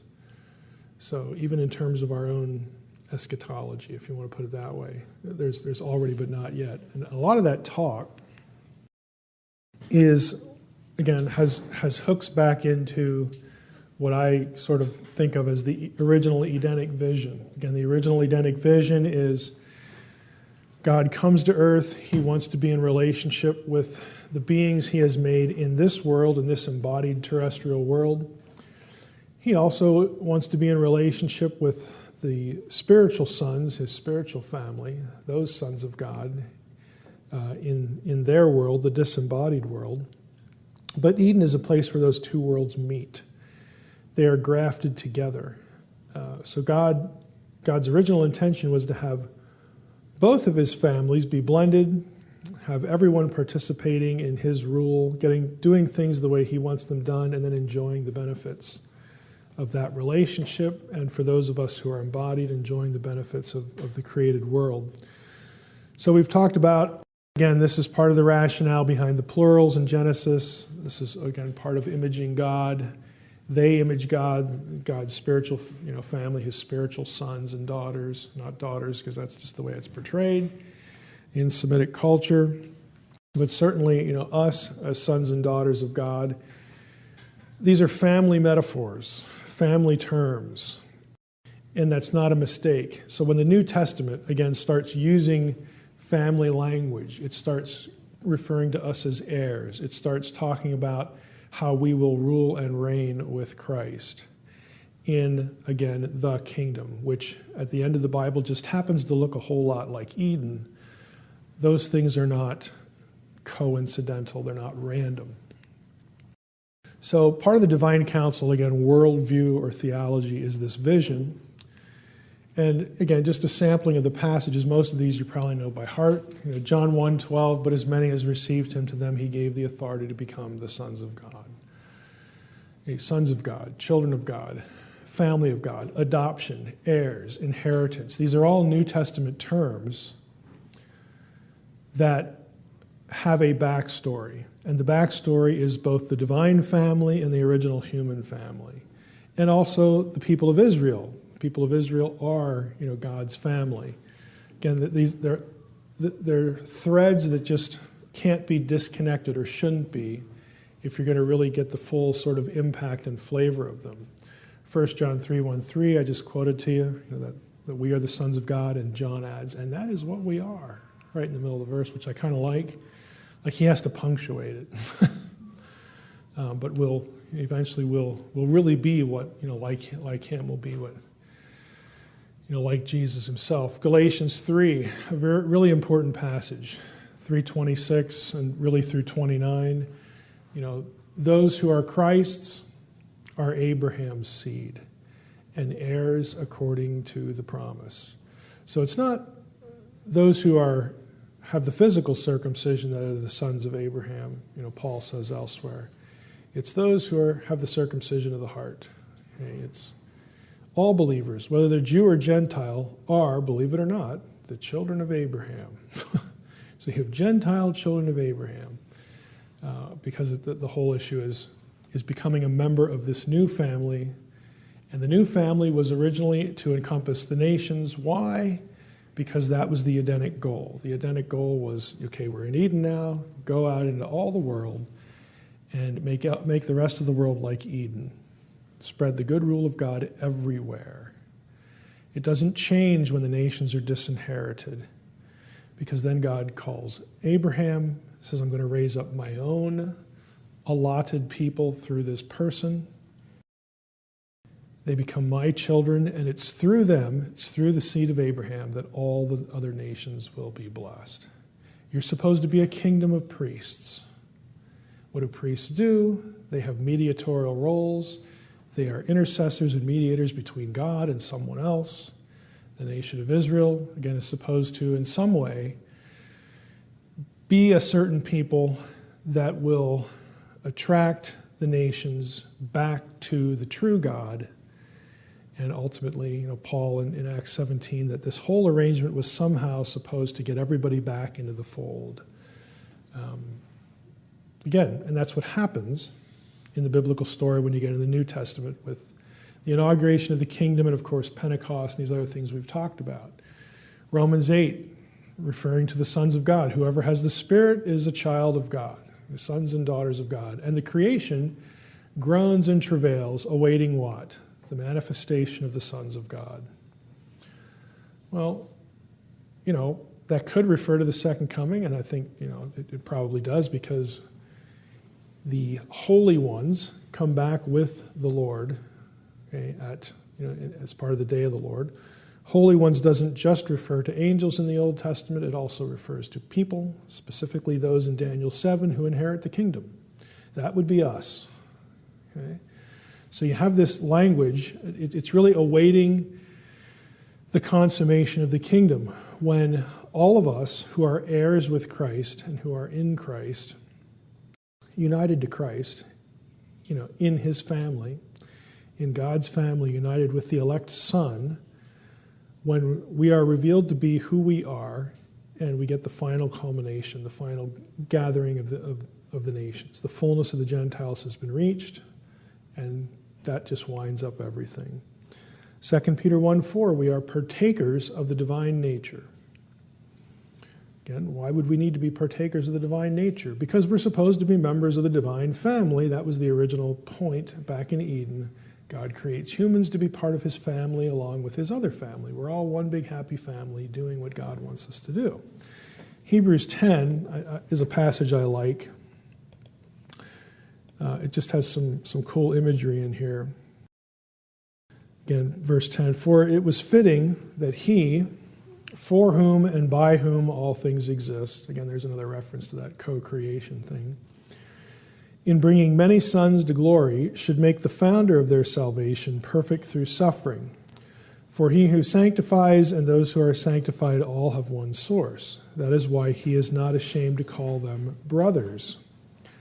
Again, Jesus has become man. We talked about the necessity of why we need the incarnation, again, to fulfill the covenants. because the covenants were originally made with humans, with people, and you can't either eliminate the people or you can't cheat on the covenant. You can't do that, so God has to become a man to make sure all of this works, and lumped in with that is the necessity, because we have to take care of what happened at Eden with both divine and human failure. We have to take care of that problem, because otherwise, the Lord of the dead has rightful claim to everyone. So we need a man who will fulfill the covenants. He will have to die to take care of what happens in the fall.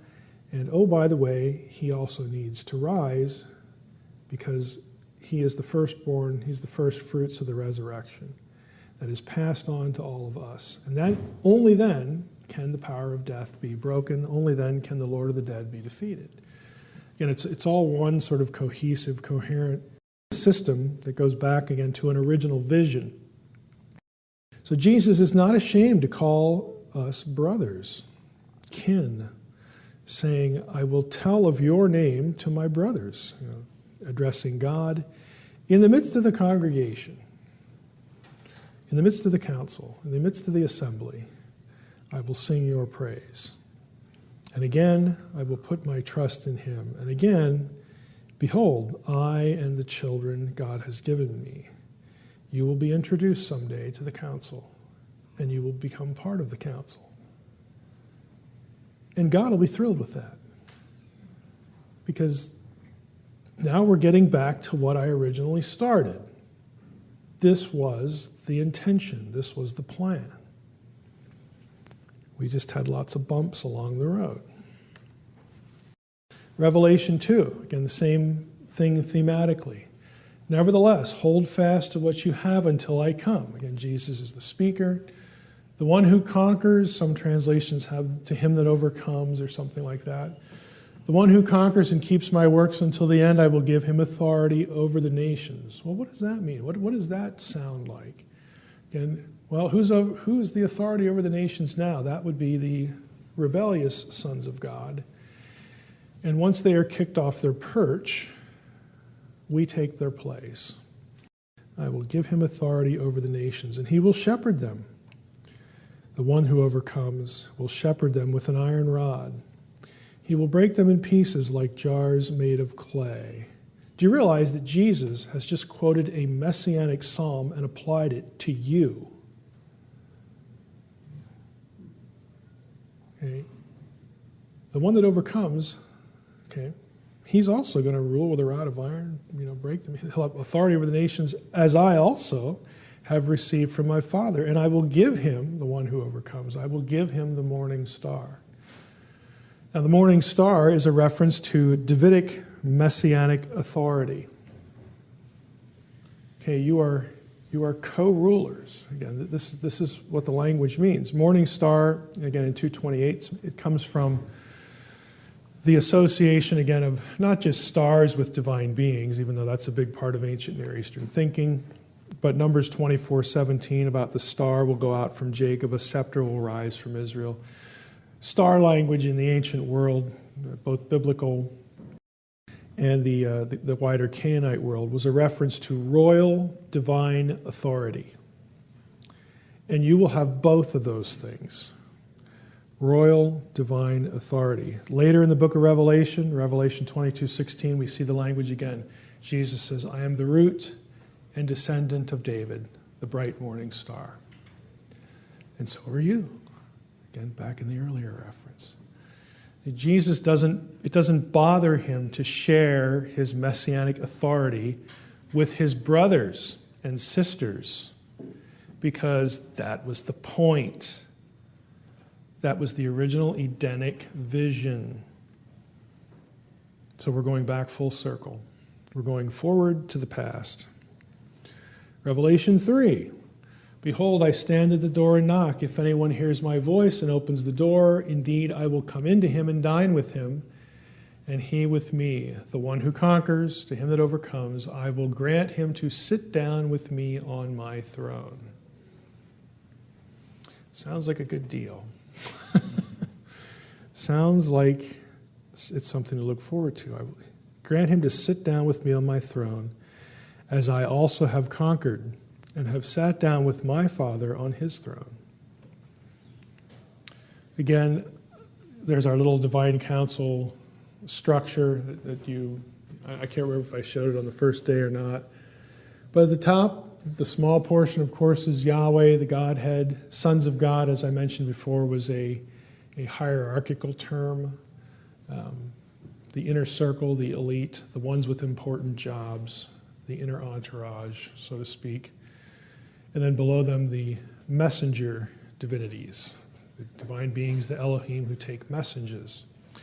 And Paul says in 1 Corinthians 6, again, the language, if you don't have this worldview in your head, the language doesn't make any sense. It's like, what in the world is he talking about?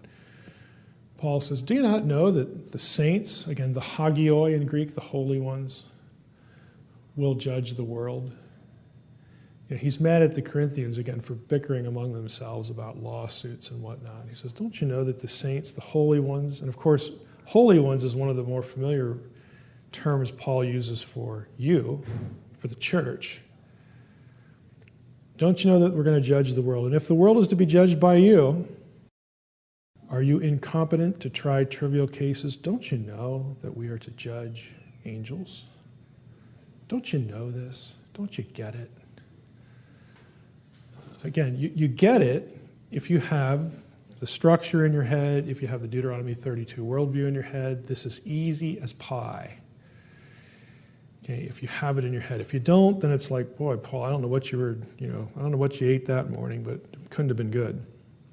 I mean, you just don't know what in the world he's talking about.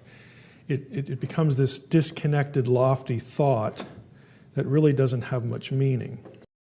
I want to take you through a little bit of Burnett's paper. Again, this has now since become a thesis. I was David's, one of his outside readers for his thesis at Criswell. So I could actually send you the thesis now. It's a little significantly longer than his SBL paper, but the notes are taken from the paper.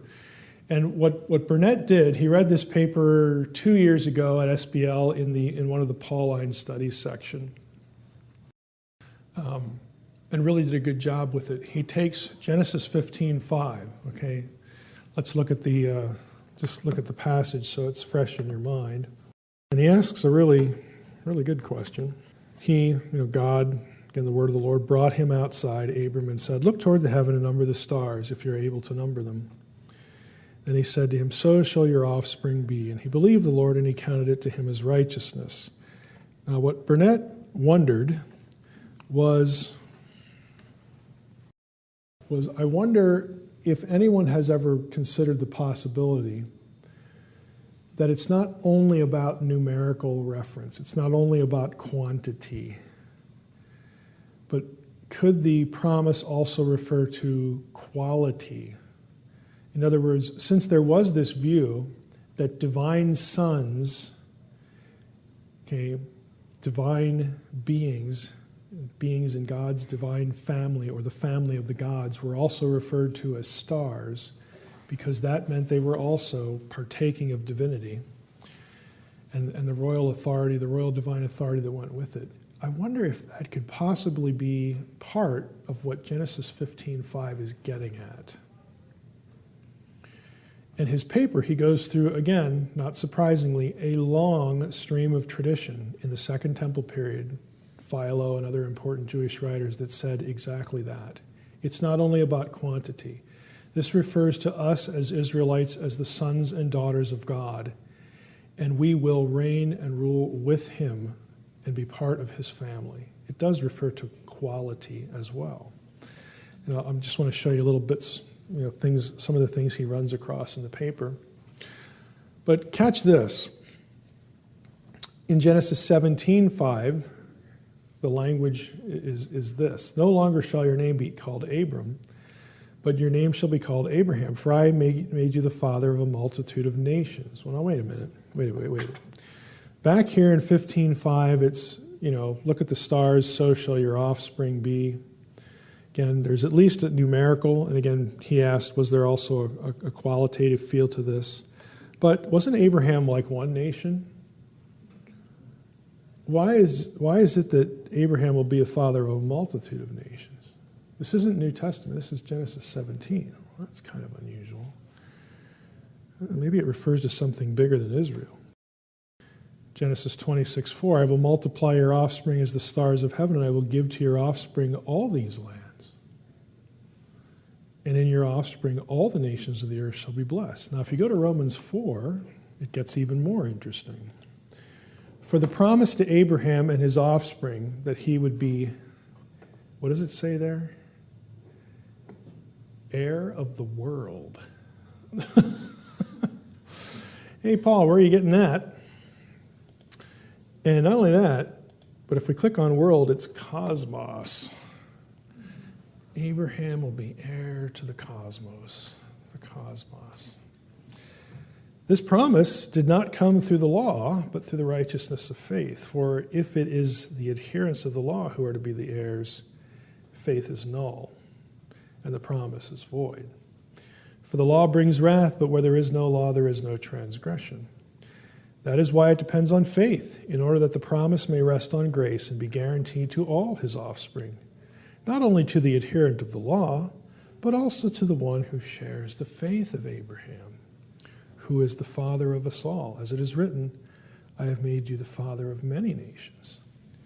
In the presence of the God in whom he believed, who gives life to the dead and calls into existence the things that do not exist. In hope, he believed against hope that he should become the father of many nations, as he had been told, so shall your offspring be. And how in the world do you get Abraham as the inheriting the cosmos? I mean, how do you get that? And the whole world, and then again, cosmos sort of implies, again, even something a little more, pardon the pun, cosmic. Again, we looked at Romans 4:18. Here's the issue, again, in Burnett's paper. In Romans 4:18, Paul cites the promise to Abraham by means of the LXX, the Septuagint, of Genesis 15, which says, so shall your seed be. He cites that in relation to what it means to become the father of many nations. So what Paul does in that passage we just read, Romans 4, is he combines elements of Genesis 15:5 with elements of Genesis 17:5.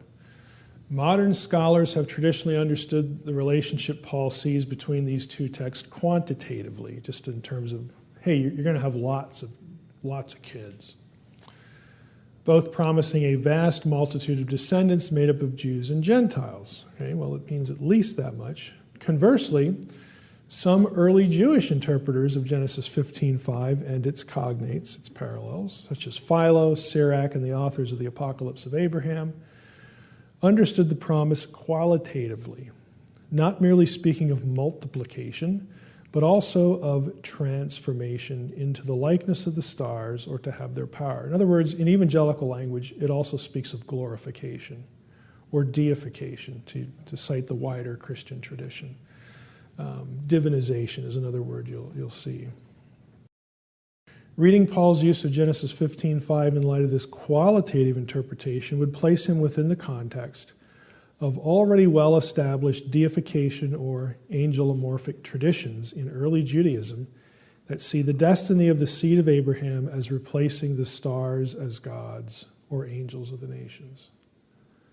See, the divine beings who were called stars, Job 38, Isaiah 14,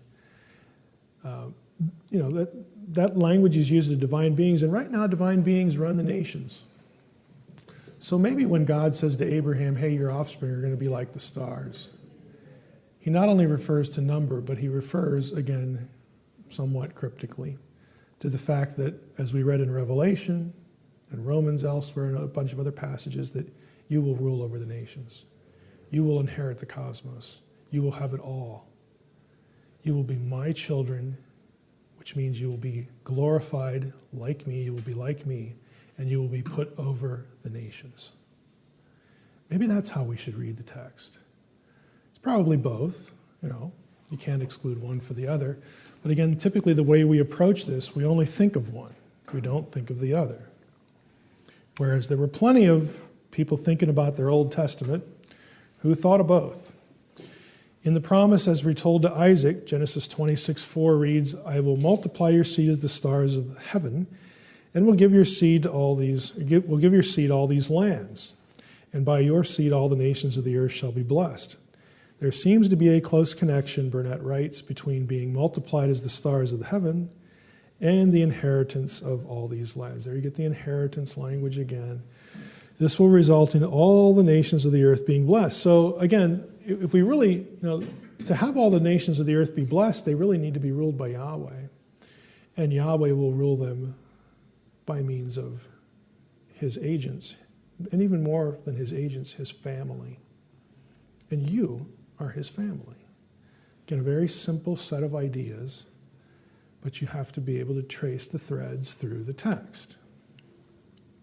But the words, "it was counted to him," were not written for his sake alone, but also ours. It will be counted to us who believe in him who raised from the dead Jesus our Lord. Again, this has nothing to do with physical descent from Abraham, as Paul says here, Galatians 3. Those who are Christ's are Abraham's seed. It is not those who are of the circumcision that are Abraham's seed, but those who are, have the circumcision of the heart. I mean, all this biblical phrasing, again, it refers to the fact that this transcends one nation. It transcends one little piece of turf on the earth. It transcends one ethnic people. It refers to humans of all nations, all tribes. They are the children of Abraham if they believe. And they are the ones who will be put over the nations. Again, all of this is familiar. I mean, there's nothing new here that I'm giving you, except, encouraging you to sort of, read it with different spectacles on. Again, just what people writing before the New Testament, who Paul and other people are going to read, and who those people are going to lead, the apostles, the disciples, and New Testament writers to be thinking in certain ways about their Old Testament, and that's going to leak out in the New Testament. The idea of becoming heir of the cosmos, a father of many nations, and the hope of the resurrection are not separate promises, but are understood by Paul as constituent parts of one promise made to Abraham in Genesis 15, in becoming as the stars of heaven. In other words, what Burnett's arguing here is that the original promise included the idea of glorification, resurrection and glorification, because you have to be made divine, to really finally, consummatively, if that's a word, be in the family of God. That's your destiny as a believer. You will be, as Peter said, we read it a few minutes ago, you are partakers of the divine nature. You are the sons of God, Romans 8. So a couple examples. Again, I just pulled out a few texts that Burnett cites. Philo of Alexandria and the saying, "So shall your seed be." So in Philo's commentary in Who is the Heir of Divine Things, he's writing on Genesis 15:5. Philo says, "The ideas of becoming heir of the cosmos, a father of many nations." Wait, that's a repeated. I repeated the slide here. When the Lord led him, Abraham, outside, he said, "Look up into the heaven and count the stars. If thou canst count their sum, so shall be thy seed." Well does the text say so, not so many. That is, of equal number to the stars. For he, God, Philo writes, wishes to suggest not number merely, but a multitude of other things, such as tend to happiness, perfect and complete. The seed shall be, he says, as the ethereal sight spread out before him, celestial, that is, full of light, unshadowed, and pure as that is. For night is banished from heaven and darkness from ether. It shall be the very likeness of the stars. So basically, Philo is saying, when God says, "So shall thy seed be," and comparing it to the stars, Philo says, we're going to be the likeness of the stars. And that means we're going to be non-terrestrial. We're going to be divine. We're going to be up there in the heavens. We're going to be with God and part of his family. So it's not just number, it's nature, it's quality. Sirach, for this reason God promised him, Abraham, with an oath, to bless the nations through his seed, to make him numerous as the grains of dust, exalt his seed as the stars, giving them an inheritance from sea to sea and from the river to the ends of the earth. And in this case, it's kind of interesting. Sirach, when he's thinking number, he's thinking of the dust of the ground part, that wording that you'll find elsewhere in the Old Testament about the promise. But when he thinks of the stars, he's thinking of, again, exaltation. Again, we're familiar with the Old Testament backdrop. Some of these, though, James 1:17, God is called the Father of lights. Okay. Again, it's astral language, the star language, the Father of lights. I mentioned that verse in a footnote in the book because it ties into some other things in Deuteronomy 32, specifically where it's part of it's conceptually part of the passage in James where it talks about what the demons believe and then they tremble. And what we always sort of reflexively think is that the passage says, and this is how apologists, I've heard them use it. So even the demons believe in God and it scares them. That's not actually what the text says. It says that the demons believe that God is one. That's what scares them. God is one. Well, what does that mean? Well, if again, you're processing it through what we've been talking about, then, well, if God is one, that means there's no room for us. It also means that, hey, wait a minute. What about the guys over here that are the gods of the nations? This is their turf, right? No. God is one. It means that God will rule everything, which means that those guys are going to be displaced. And yes, you're correct. There is no room for you anymore. So that's what scares them. It speaks the oneness of God, the completeness and the totality of God's rule suggests that at some point we're going to be in trouble. And so that's not a comforting thought. And we looked at Revelation. In evangelical circles, we talk about resurrection, and we use the word glorification. In the ancient world, both in terms of Israelite thinking, Canaanite thinking, Second Temple Jewish thinking, they associated, that they would use terms that, or that their concept would be a little more blunt. I mean, it all means becoming like God or becoming like Jesus. So glorification is a fine word. But you'll see scholars refer to it as deification, divinization, exaltation, angelification. In other words, how will humans, the theology of humans becoming more than human, humans becoming divine, that sort of thing. And it's not that you cease to become human, because you're all familiar with these passages. We still get resurrection bodies, and there's still the idea of embodiment. We talked about that. But you're human, but you're more than that. You have celestial flesh. Okay, your body is going to be like the body that the Lord had after the resurrection. You won't be him, but you'll be like him. You'll be made divine, but yet you'll still be a glorified human. Okay, all this sort of complex of ideas. In the ancient world, one of the ways of describing that circumstance or that trajectory was language like becoming like the stars. And so again, Burnett's saying people knew that, and so when they read Genesis 15, they would have thought that the star reference very naturally refers to glorification. It's not just number, it's glorification. It's becoming divine. And Daniel 12 is sort of kind of a go-to passage in the Old Testament for this. And it's not the only one, but it's probably the most, blunt one. Those who are wise shall shine like the brightness of the sky above, and those who turn many to righteousness like the stars forever and ever. Again, this is a day of the Lord sort of thinking. There shall be a time of trouble such as was never been since there was a nation till that time. But at that time your people shall be delivered, everyone whose name shall be found written in the book. And again, many of those who sleep, He shall awake some to everlasting life, some to contempt, everlasting contempt. Those who are wise, the righteous, again, will shine like the brightness of the sky. And those who turn many to righteousness like the stars. So again, it's very clear astral language. And so Burnett's argument is that, hey, this was part of their complex of thinking just like it was anywhere else in the ancient world. Part of the way you describe glorification was that someday we'll be like the stars. And you understood that to mean we'll be with God. We'll be like him. We'll be in his house, in his domain, because we're part of his family.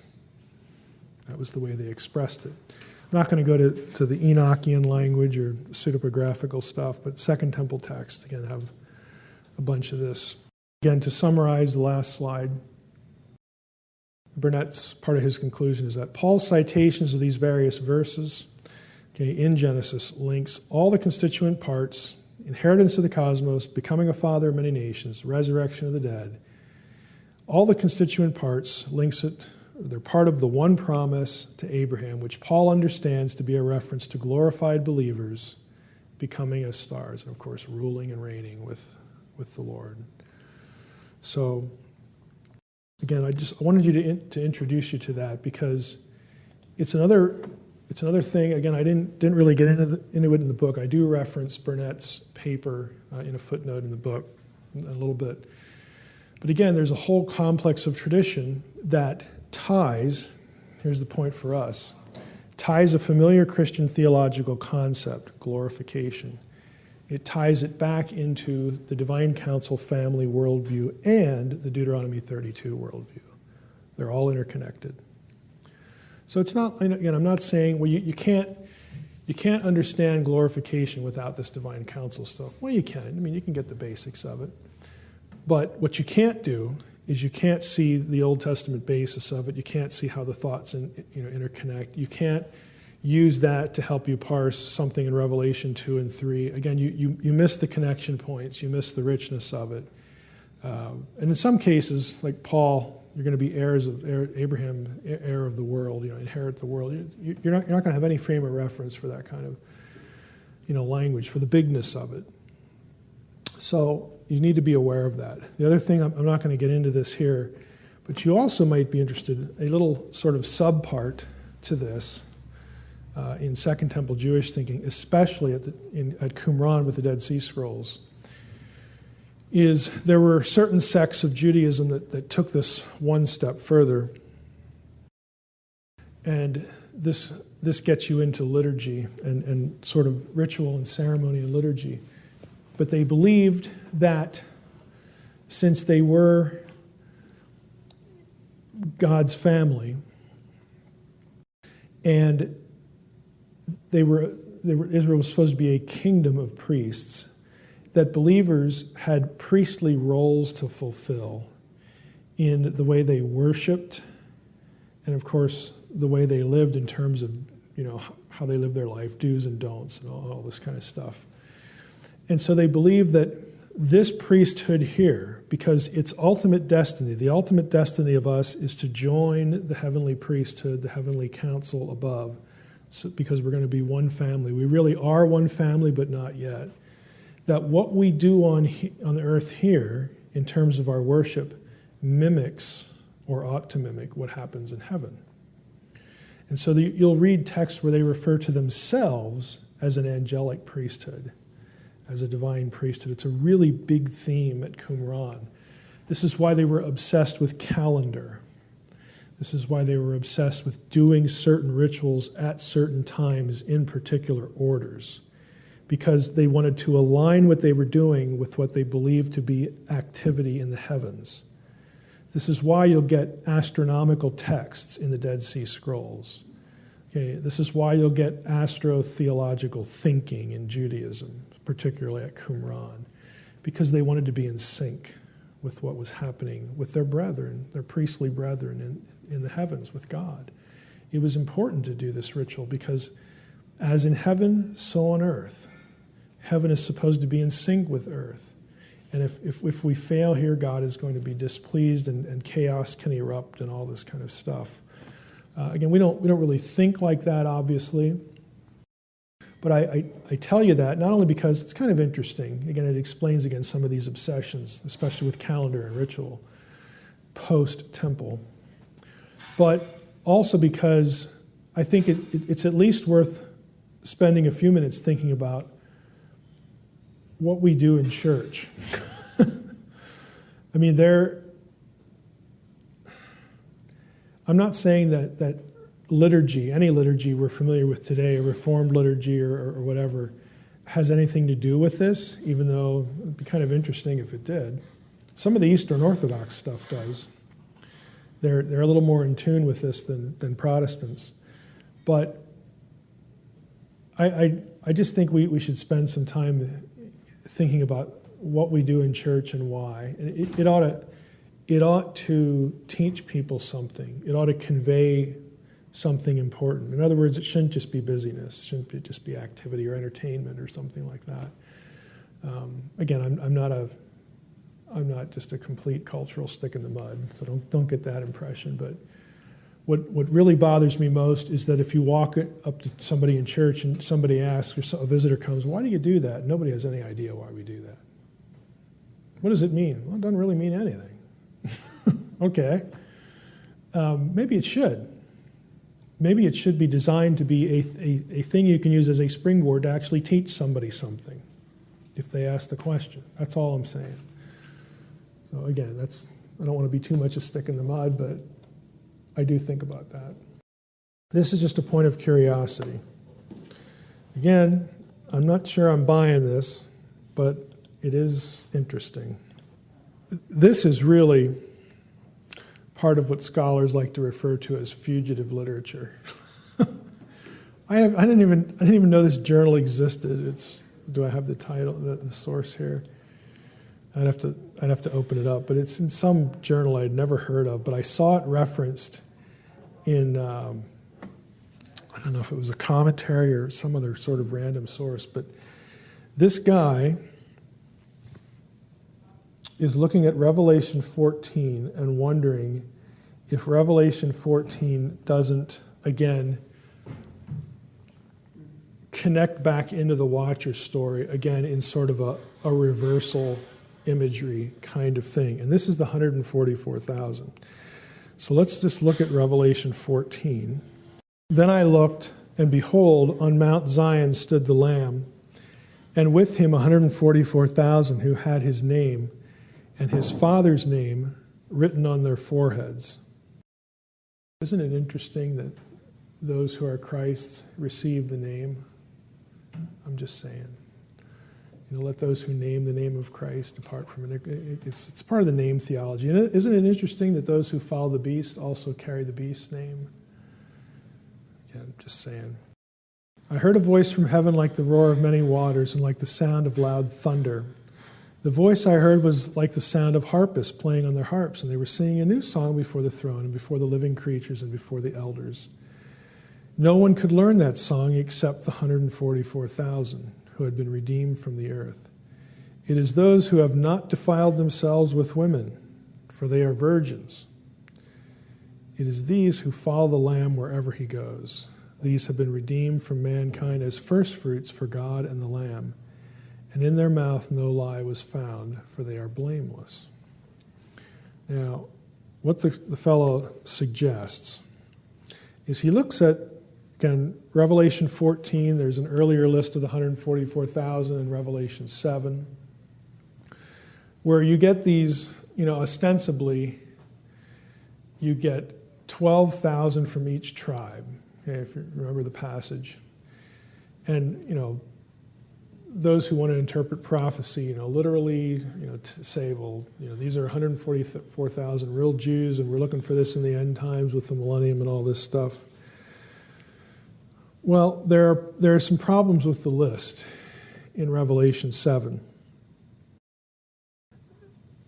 Problems with the list just in general. If you go back in the Old Testament, there are more than 20 listings of the tribes, and they're just almost never the same.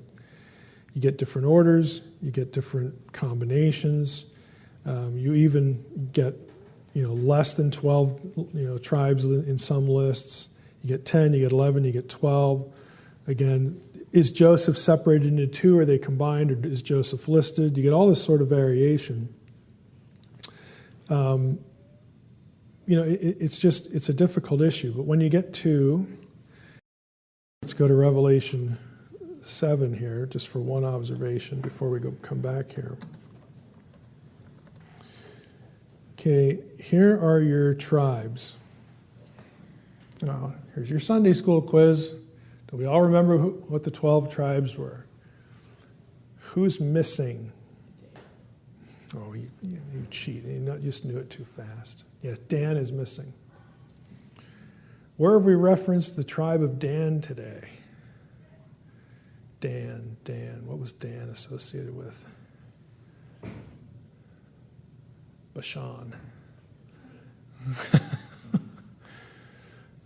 Dan is like a serpent, it says in Jacob's blessing / condemnation. There's actually an interesting church historical tradition, and again, Irenaeus, this is why we love Irenaeus. He's always thinking. He taught that, he doesn't use this terminology, but he sort of favored the view, so it was kind of a pet view of his, that the Antichrist would come from the tribe of Dan because of the Bashan references, which he connected back to the Watcher story. Now, again, that's his idea. It's kind of interesting. The Antichrist is referred to, I'm trying to remember what text it is. It's not a direct reference, but he viewed the Antichrist as a tyrant, and he happened to notice, again, this is Irenaeus, like I said, he's always thinking. One of the words for tyrant was teitan, which was also a Greek term used of the Titans, who were there's two versions of the Titan story in classical Greek. In one story, they are the divine ones, the sons of God. In the other story, they're actually giants. It didn't matter for Irenaeus. He just liked the connection. So he just thought, I wonder. Again, this is why we like him. Now, the tribe was originally a tribe in the south. This is another reason why Dan gets a bad reputation. Dan is the only tribe that forsakes its inheritance. Because their original tribal allotment in Joshua was in the south, but they failed to conquer, they failed to get the job done, and then they migrate north. So that by the time you get to the end of the book of Judges, they are now located in the north. And then during the divided monarchy, you have the cult center to Baal. Dan is one of the cities that Jeroboam, creates an idol for alternative Yahweh worship, and that becomes a cult center to Baal. So Dan has a very checkered reputation in the Old Testament, and it's one of the reasons why they're not blessed. They have all this other baggage, and then all this other history, and in part of the statement they're described as a serpent ready to spring, and an adder by the road. So you have different interpreters, again, especially in the early church. And again, Irenaeus is always the one that sort of comes to mind because he seems to see more things and get more mileage out of things, than most anybody else. But there are whole articles, again, in the bibliography on Dan and the Antichrist tradition, and a lot of it interacts with Irenaeus. Go ahead. Just because maybe my familiarity is wrong, but there were 12 tribes, so Dan's out. You have not included. You have Ephraim and Manasseh. It's Joseph. Yep.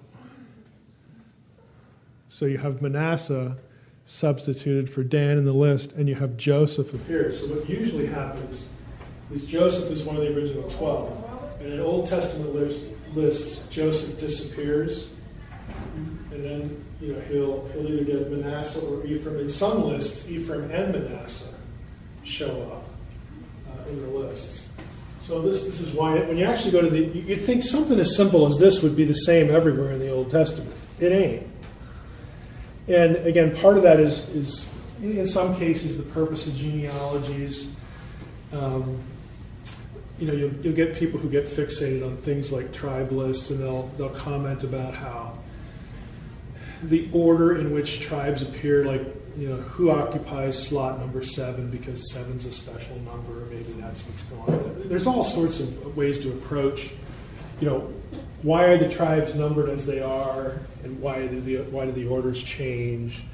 Manikim's article here, it's a very sort of long and convoluted article, but he compares what's done in Revelation 7 and 14 with the exclusion of Dan. And he argues that Dan would normally have been, at least in most of the lists, and he'll argue for why there are outliers and why they're still consistent, but he'll say Dan, typically occupied X, Y, Z position, and then he'll go to the list of the disciples, which are also 12, what could be easier? But again, it's not always consistent, and he'll say, well, this is where Judas tends to get listed, in the same numerical slot. And so he speculates, he wonders, well, I wonder if John is trying to align Judas with where Dan should be, which again would feed into this whole, what happened? It would feed into this whole Antichrist tradition. That because you have Judas now, and there's some sort of relationship to Dan, and of course Dan's the big bad you get all these, again, concatenation of ideas. So what Manikim tries to do in this article is he sort of just wonders out loud. But he's arguing his larger point really isn't about Dan. The article's not about Dan. It's, why the reference to only men in Revelation 14, and why virgins. He talks about Dan a little bit, but this is where he wants to focus. And there's different interpretations, the 144,000. You got the Tim LaHaye literalism, 144,000 of the ethnic Jews, and different figurative views right here. Again, the number points to complete number, the totality of the redeemed, those who are in opposition to the beast, and all that sort of stuff. So he goes through different common interpretations, but he really is sort of fixated on the omissions and the virgin men. So what he argues, here's his alternative, is that the redeemed virgins, the 144,000 are virgins, and he's like, why? Who cares?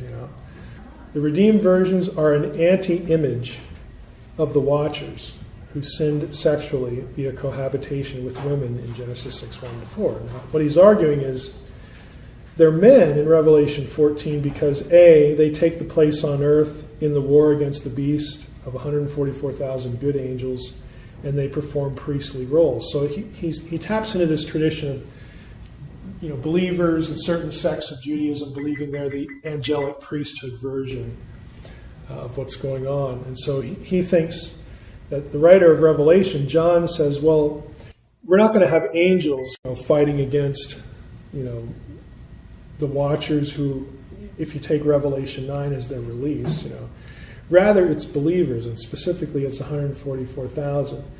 And the reason that they're cast as virgins is not because they need to be virgins or they are virgins, but it's to show that they are the antithesis of the watchers and their ilk.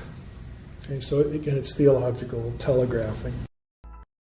Beale's commentary, and I'm not just saying this because he's in the Reformed tradition or anything like that, but Beale's commentary on Revelation in the New International Greek Text series is wonderful, and it's because it's about the only thing you'll find that just spends an amazing amount of time and devotes an amazing amount of space to taking what Revelation says and interacting with Second Temple Jewish literature in light of all of it. It's really, really, it's I don't know, it's like 1,200 pages or whatever. It's huge, but nobody has spent more time trying to do that than Beale. So it's really worthwhile. Now, what I wish somebody would do in a follow-up volume is take the Second Temple literature and then go back into the ancient Near Eastern connections. That's what really needs to happen. But Beale has done easily half the job, and I think even more, because he does rabbit trail a little bit back into ancient Near Eastern stuff, but not a whole lot. But it's just awesome. It's a great resource, again, to try to tap into primary sources in their thinking. If you were the ancient author writing Genesis 15, and like you said, the inheritance of the whole world, and that you'd have all the nations. Was the Jewish mentality that they would overtake all the land and everyone would be Jewish? And I guess at that time they didn't have many people married into their group. So their idea at the end of all of this, with the promises, it's all run by Jews. Everybody becomes a worshiper of Yahweh. Everyone joins the community. Okay. You align yourself with the true God, with Yahweh. And at the time, that meant becoming part of the community. Now, they're going to know, though, that you still have people, you have Gentile salvation, you have different examples of it. Like Rahab, who's a woman, but she nevertheless joins the community and marries into Israel. But then you have somebody like Naaman, who just professes that now I know that Yahweh is the God of gods. Please let me take some dirt back to Syria, because I'm going to have to go into the temple of Rimmon, and I want holy ground with me. I want dirt from Israel. It's very evident that he believes, but he's not going to join the nation and become an Israelite. He goes back to Syria, and Elisha says, yeah, that'll work. Go ahead. Take all you can carry. So you have, again, the issue of the heart. The circumcision of the heart idea is actually in the Old Testament. It's not something Paul comes up with to argue for Gentile inclusion. The issue is always, who are you aligned with? Not, did you do this physical ceremony? Now, the flip side of that is if you know you should do it, you can't reject it and be a member in good standing. But again, the Gentiles are not, necessarily under that obligation. You have, in the Torah, you have rules for Gentiles living among the people. They're not supposed to intermarry, although there are even exceptions to that. It's not quite completely off limits.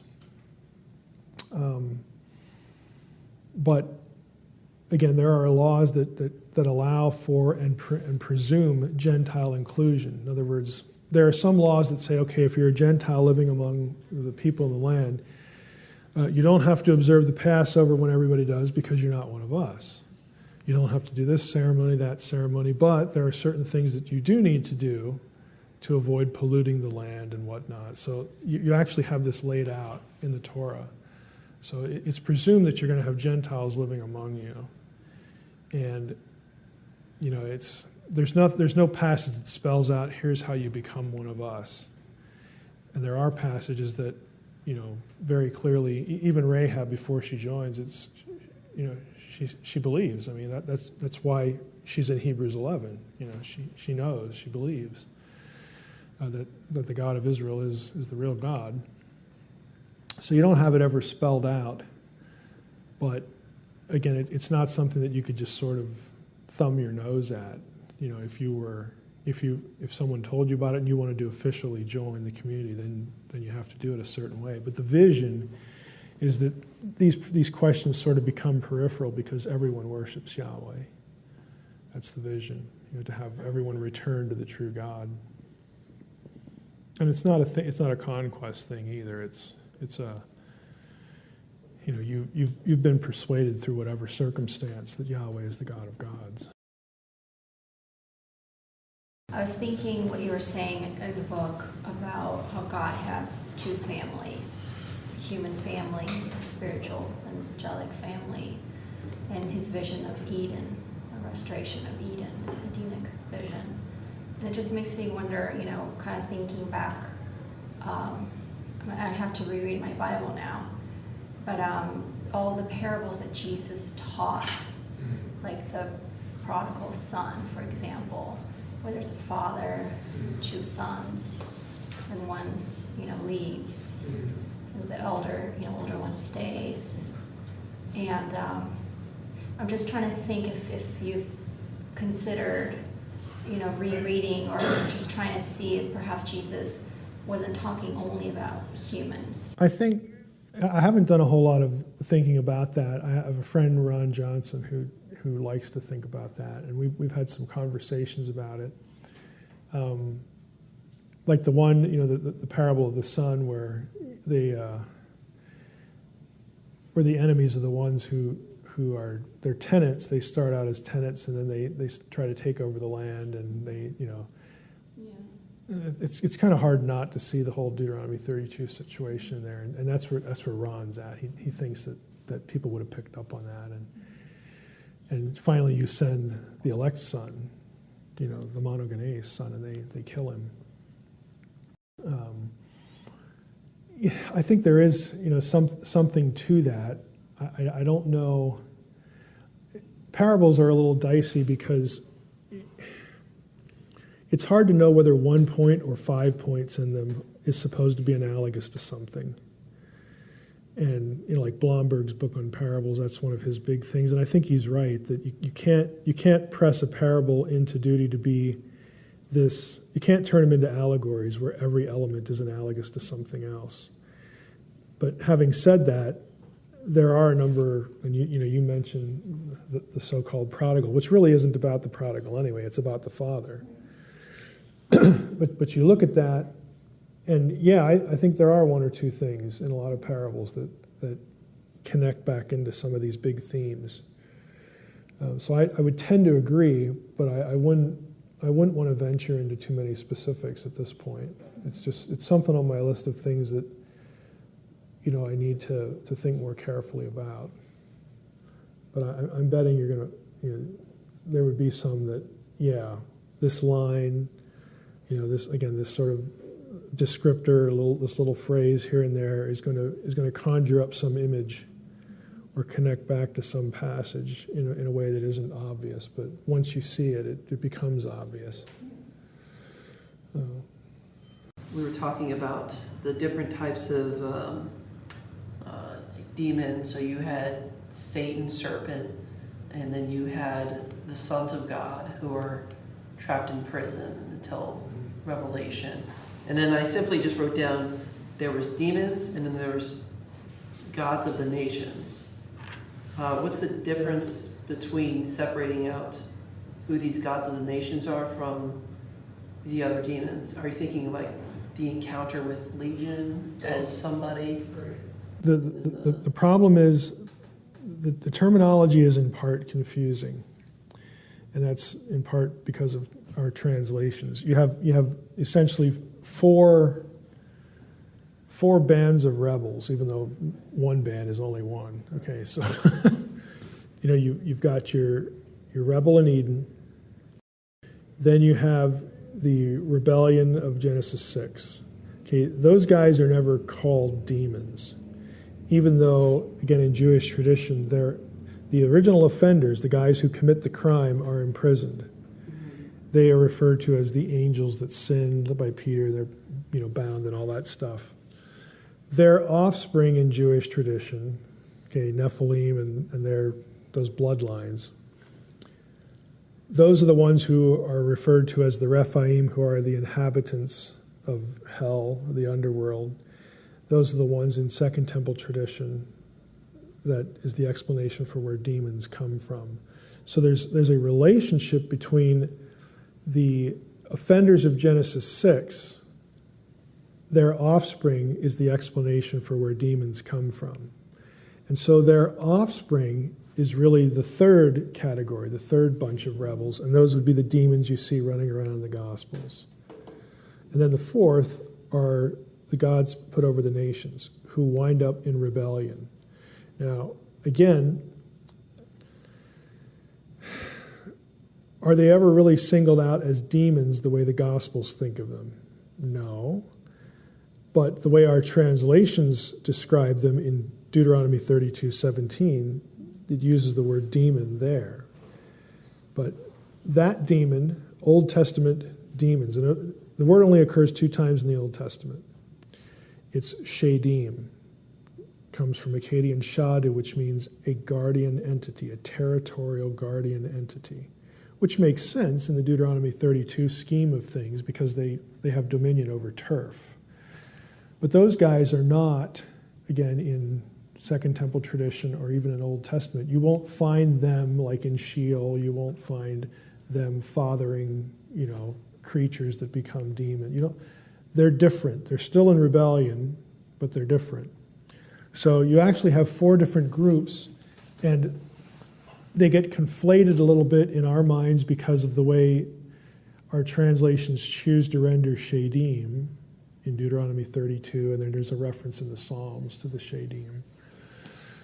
But they're actually different in both the way they get described in biblical terms and the way they're thought of in Second Temple Jewish terms from the demons in the Gospels. Okay, they're different in that respect. I think that this is why I refer to all of them as divine beings in rebellion, so that I don't have to use the word demon because it gets confusing. And, I might say it in a context where I'm not thinking carefully and say it where I don't really want to say it because I've inherited the same way of talking about them as anybody else has. But, having had my head in the material a while, I sort of have opted for just calling them divine rebels because that's what they all are, so that I don't have to necessarily worry about the term. But I don't know that it helps. It helps me, but I don't know that it helps anybody else because a lot of the, it's new. It's new to people to think about demonology the way, they would have, back in the original context, as opposed to what our translations give us. Did the Watchers have human bodies? I think, the best way I think to answer this is the pattern is that when a divine being shows up to interact with other divine beings, they have flesh. Okay, if they indeed are able to produce offspring, it would be human flesh.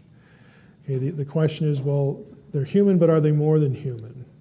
Because angels are described as men. Okay, well, they're not really men, but they're embodied, they eat, they have meals, they fight, all this kind of thing. We never get a parsing or an explanation of how this works. So what we do is we get a vague assessment like, well, if they're in human flesh, then human flesh can do what human flesh does. They don't need it. They can occupy it and use it. You also, again, get the sense that, even when angels, it almost depends on the encounter because even if they are embodied, it seems that they can abandon the embodiment at will. In other words, they can disappear. Now, Jesus could do that. Jesus' body was human, but yet it was more than human. It transcends normal humanity. It's still him, but it isn't him because it's something amped up. So you get into this whole discussion about what is celestial flesh. That's the phrase Paul uses, the pneumatic body, the spiritual body. Well, isn't that an oxymoron? Well, to Paul it wasn't. And to people in Paul's world, it wasn't either. That was actually, it was a different kind of human flesh, other than the one you're born into, but it was still flesh, again, in their thinking. Because you actually get other texts that get into this in Greek philosophers, for instance. We'll do this. So what we have is we have data points, like what they're called, okay? We have embodiment with its abilities, but we have embodiment with more than normal embodiment. So what does that mean in our modern parlance? I don't know. Okay, we're just not told. And they're not thinking about modern terms. They're not thinking about, well, I wonder how many chromosomes they have. None of that's even part of the discussion because they're totally unaware of it. And if they were, who knows if they'd even be interested. But they just don't have that vocabulary, a vocabulary that would satisfy us. And so I have to make a decision. I can speculate, probably make money doing that, or I can just sort of let it alone.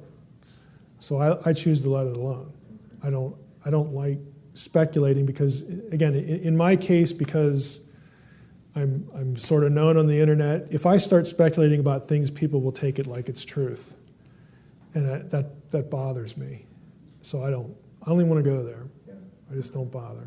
Also, yesterday, we read that paragraph, and it was helpful to see in the ancient Israel mind of how can I distinguish the Word of God speaking to Yahweh, so they're using the word memra.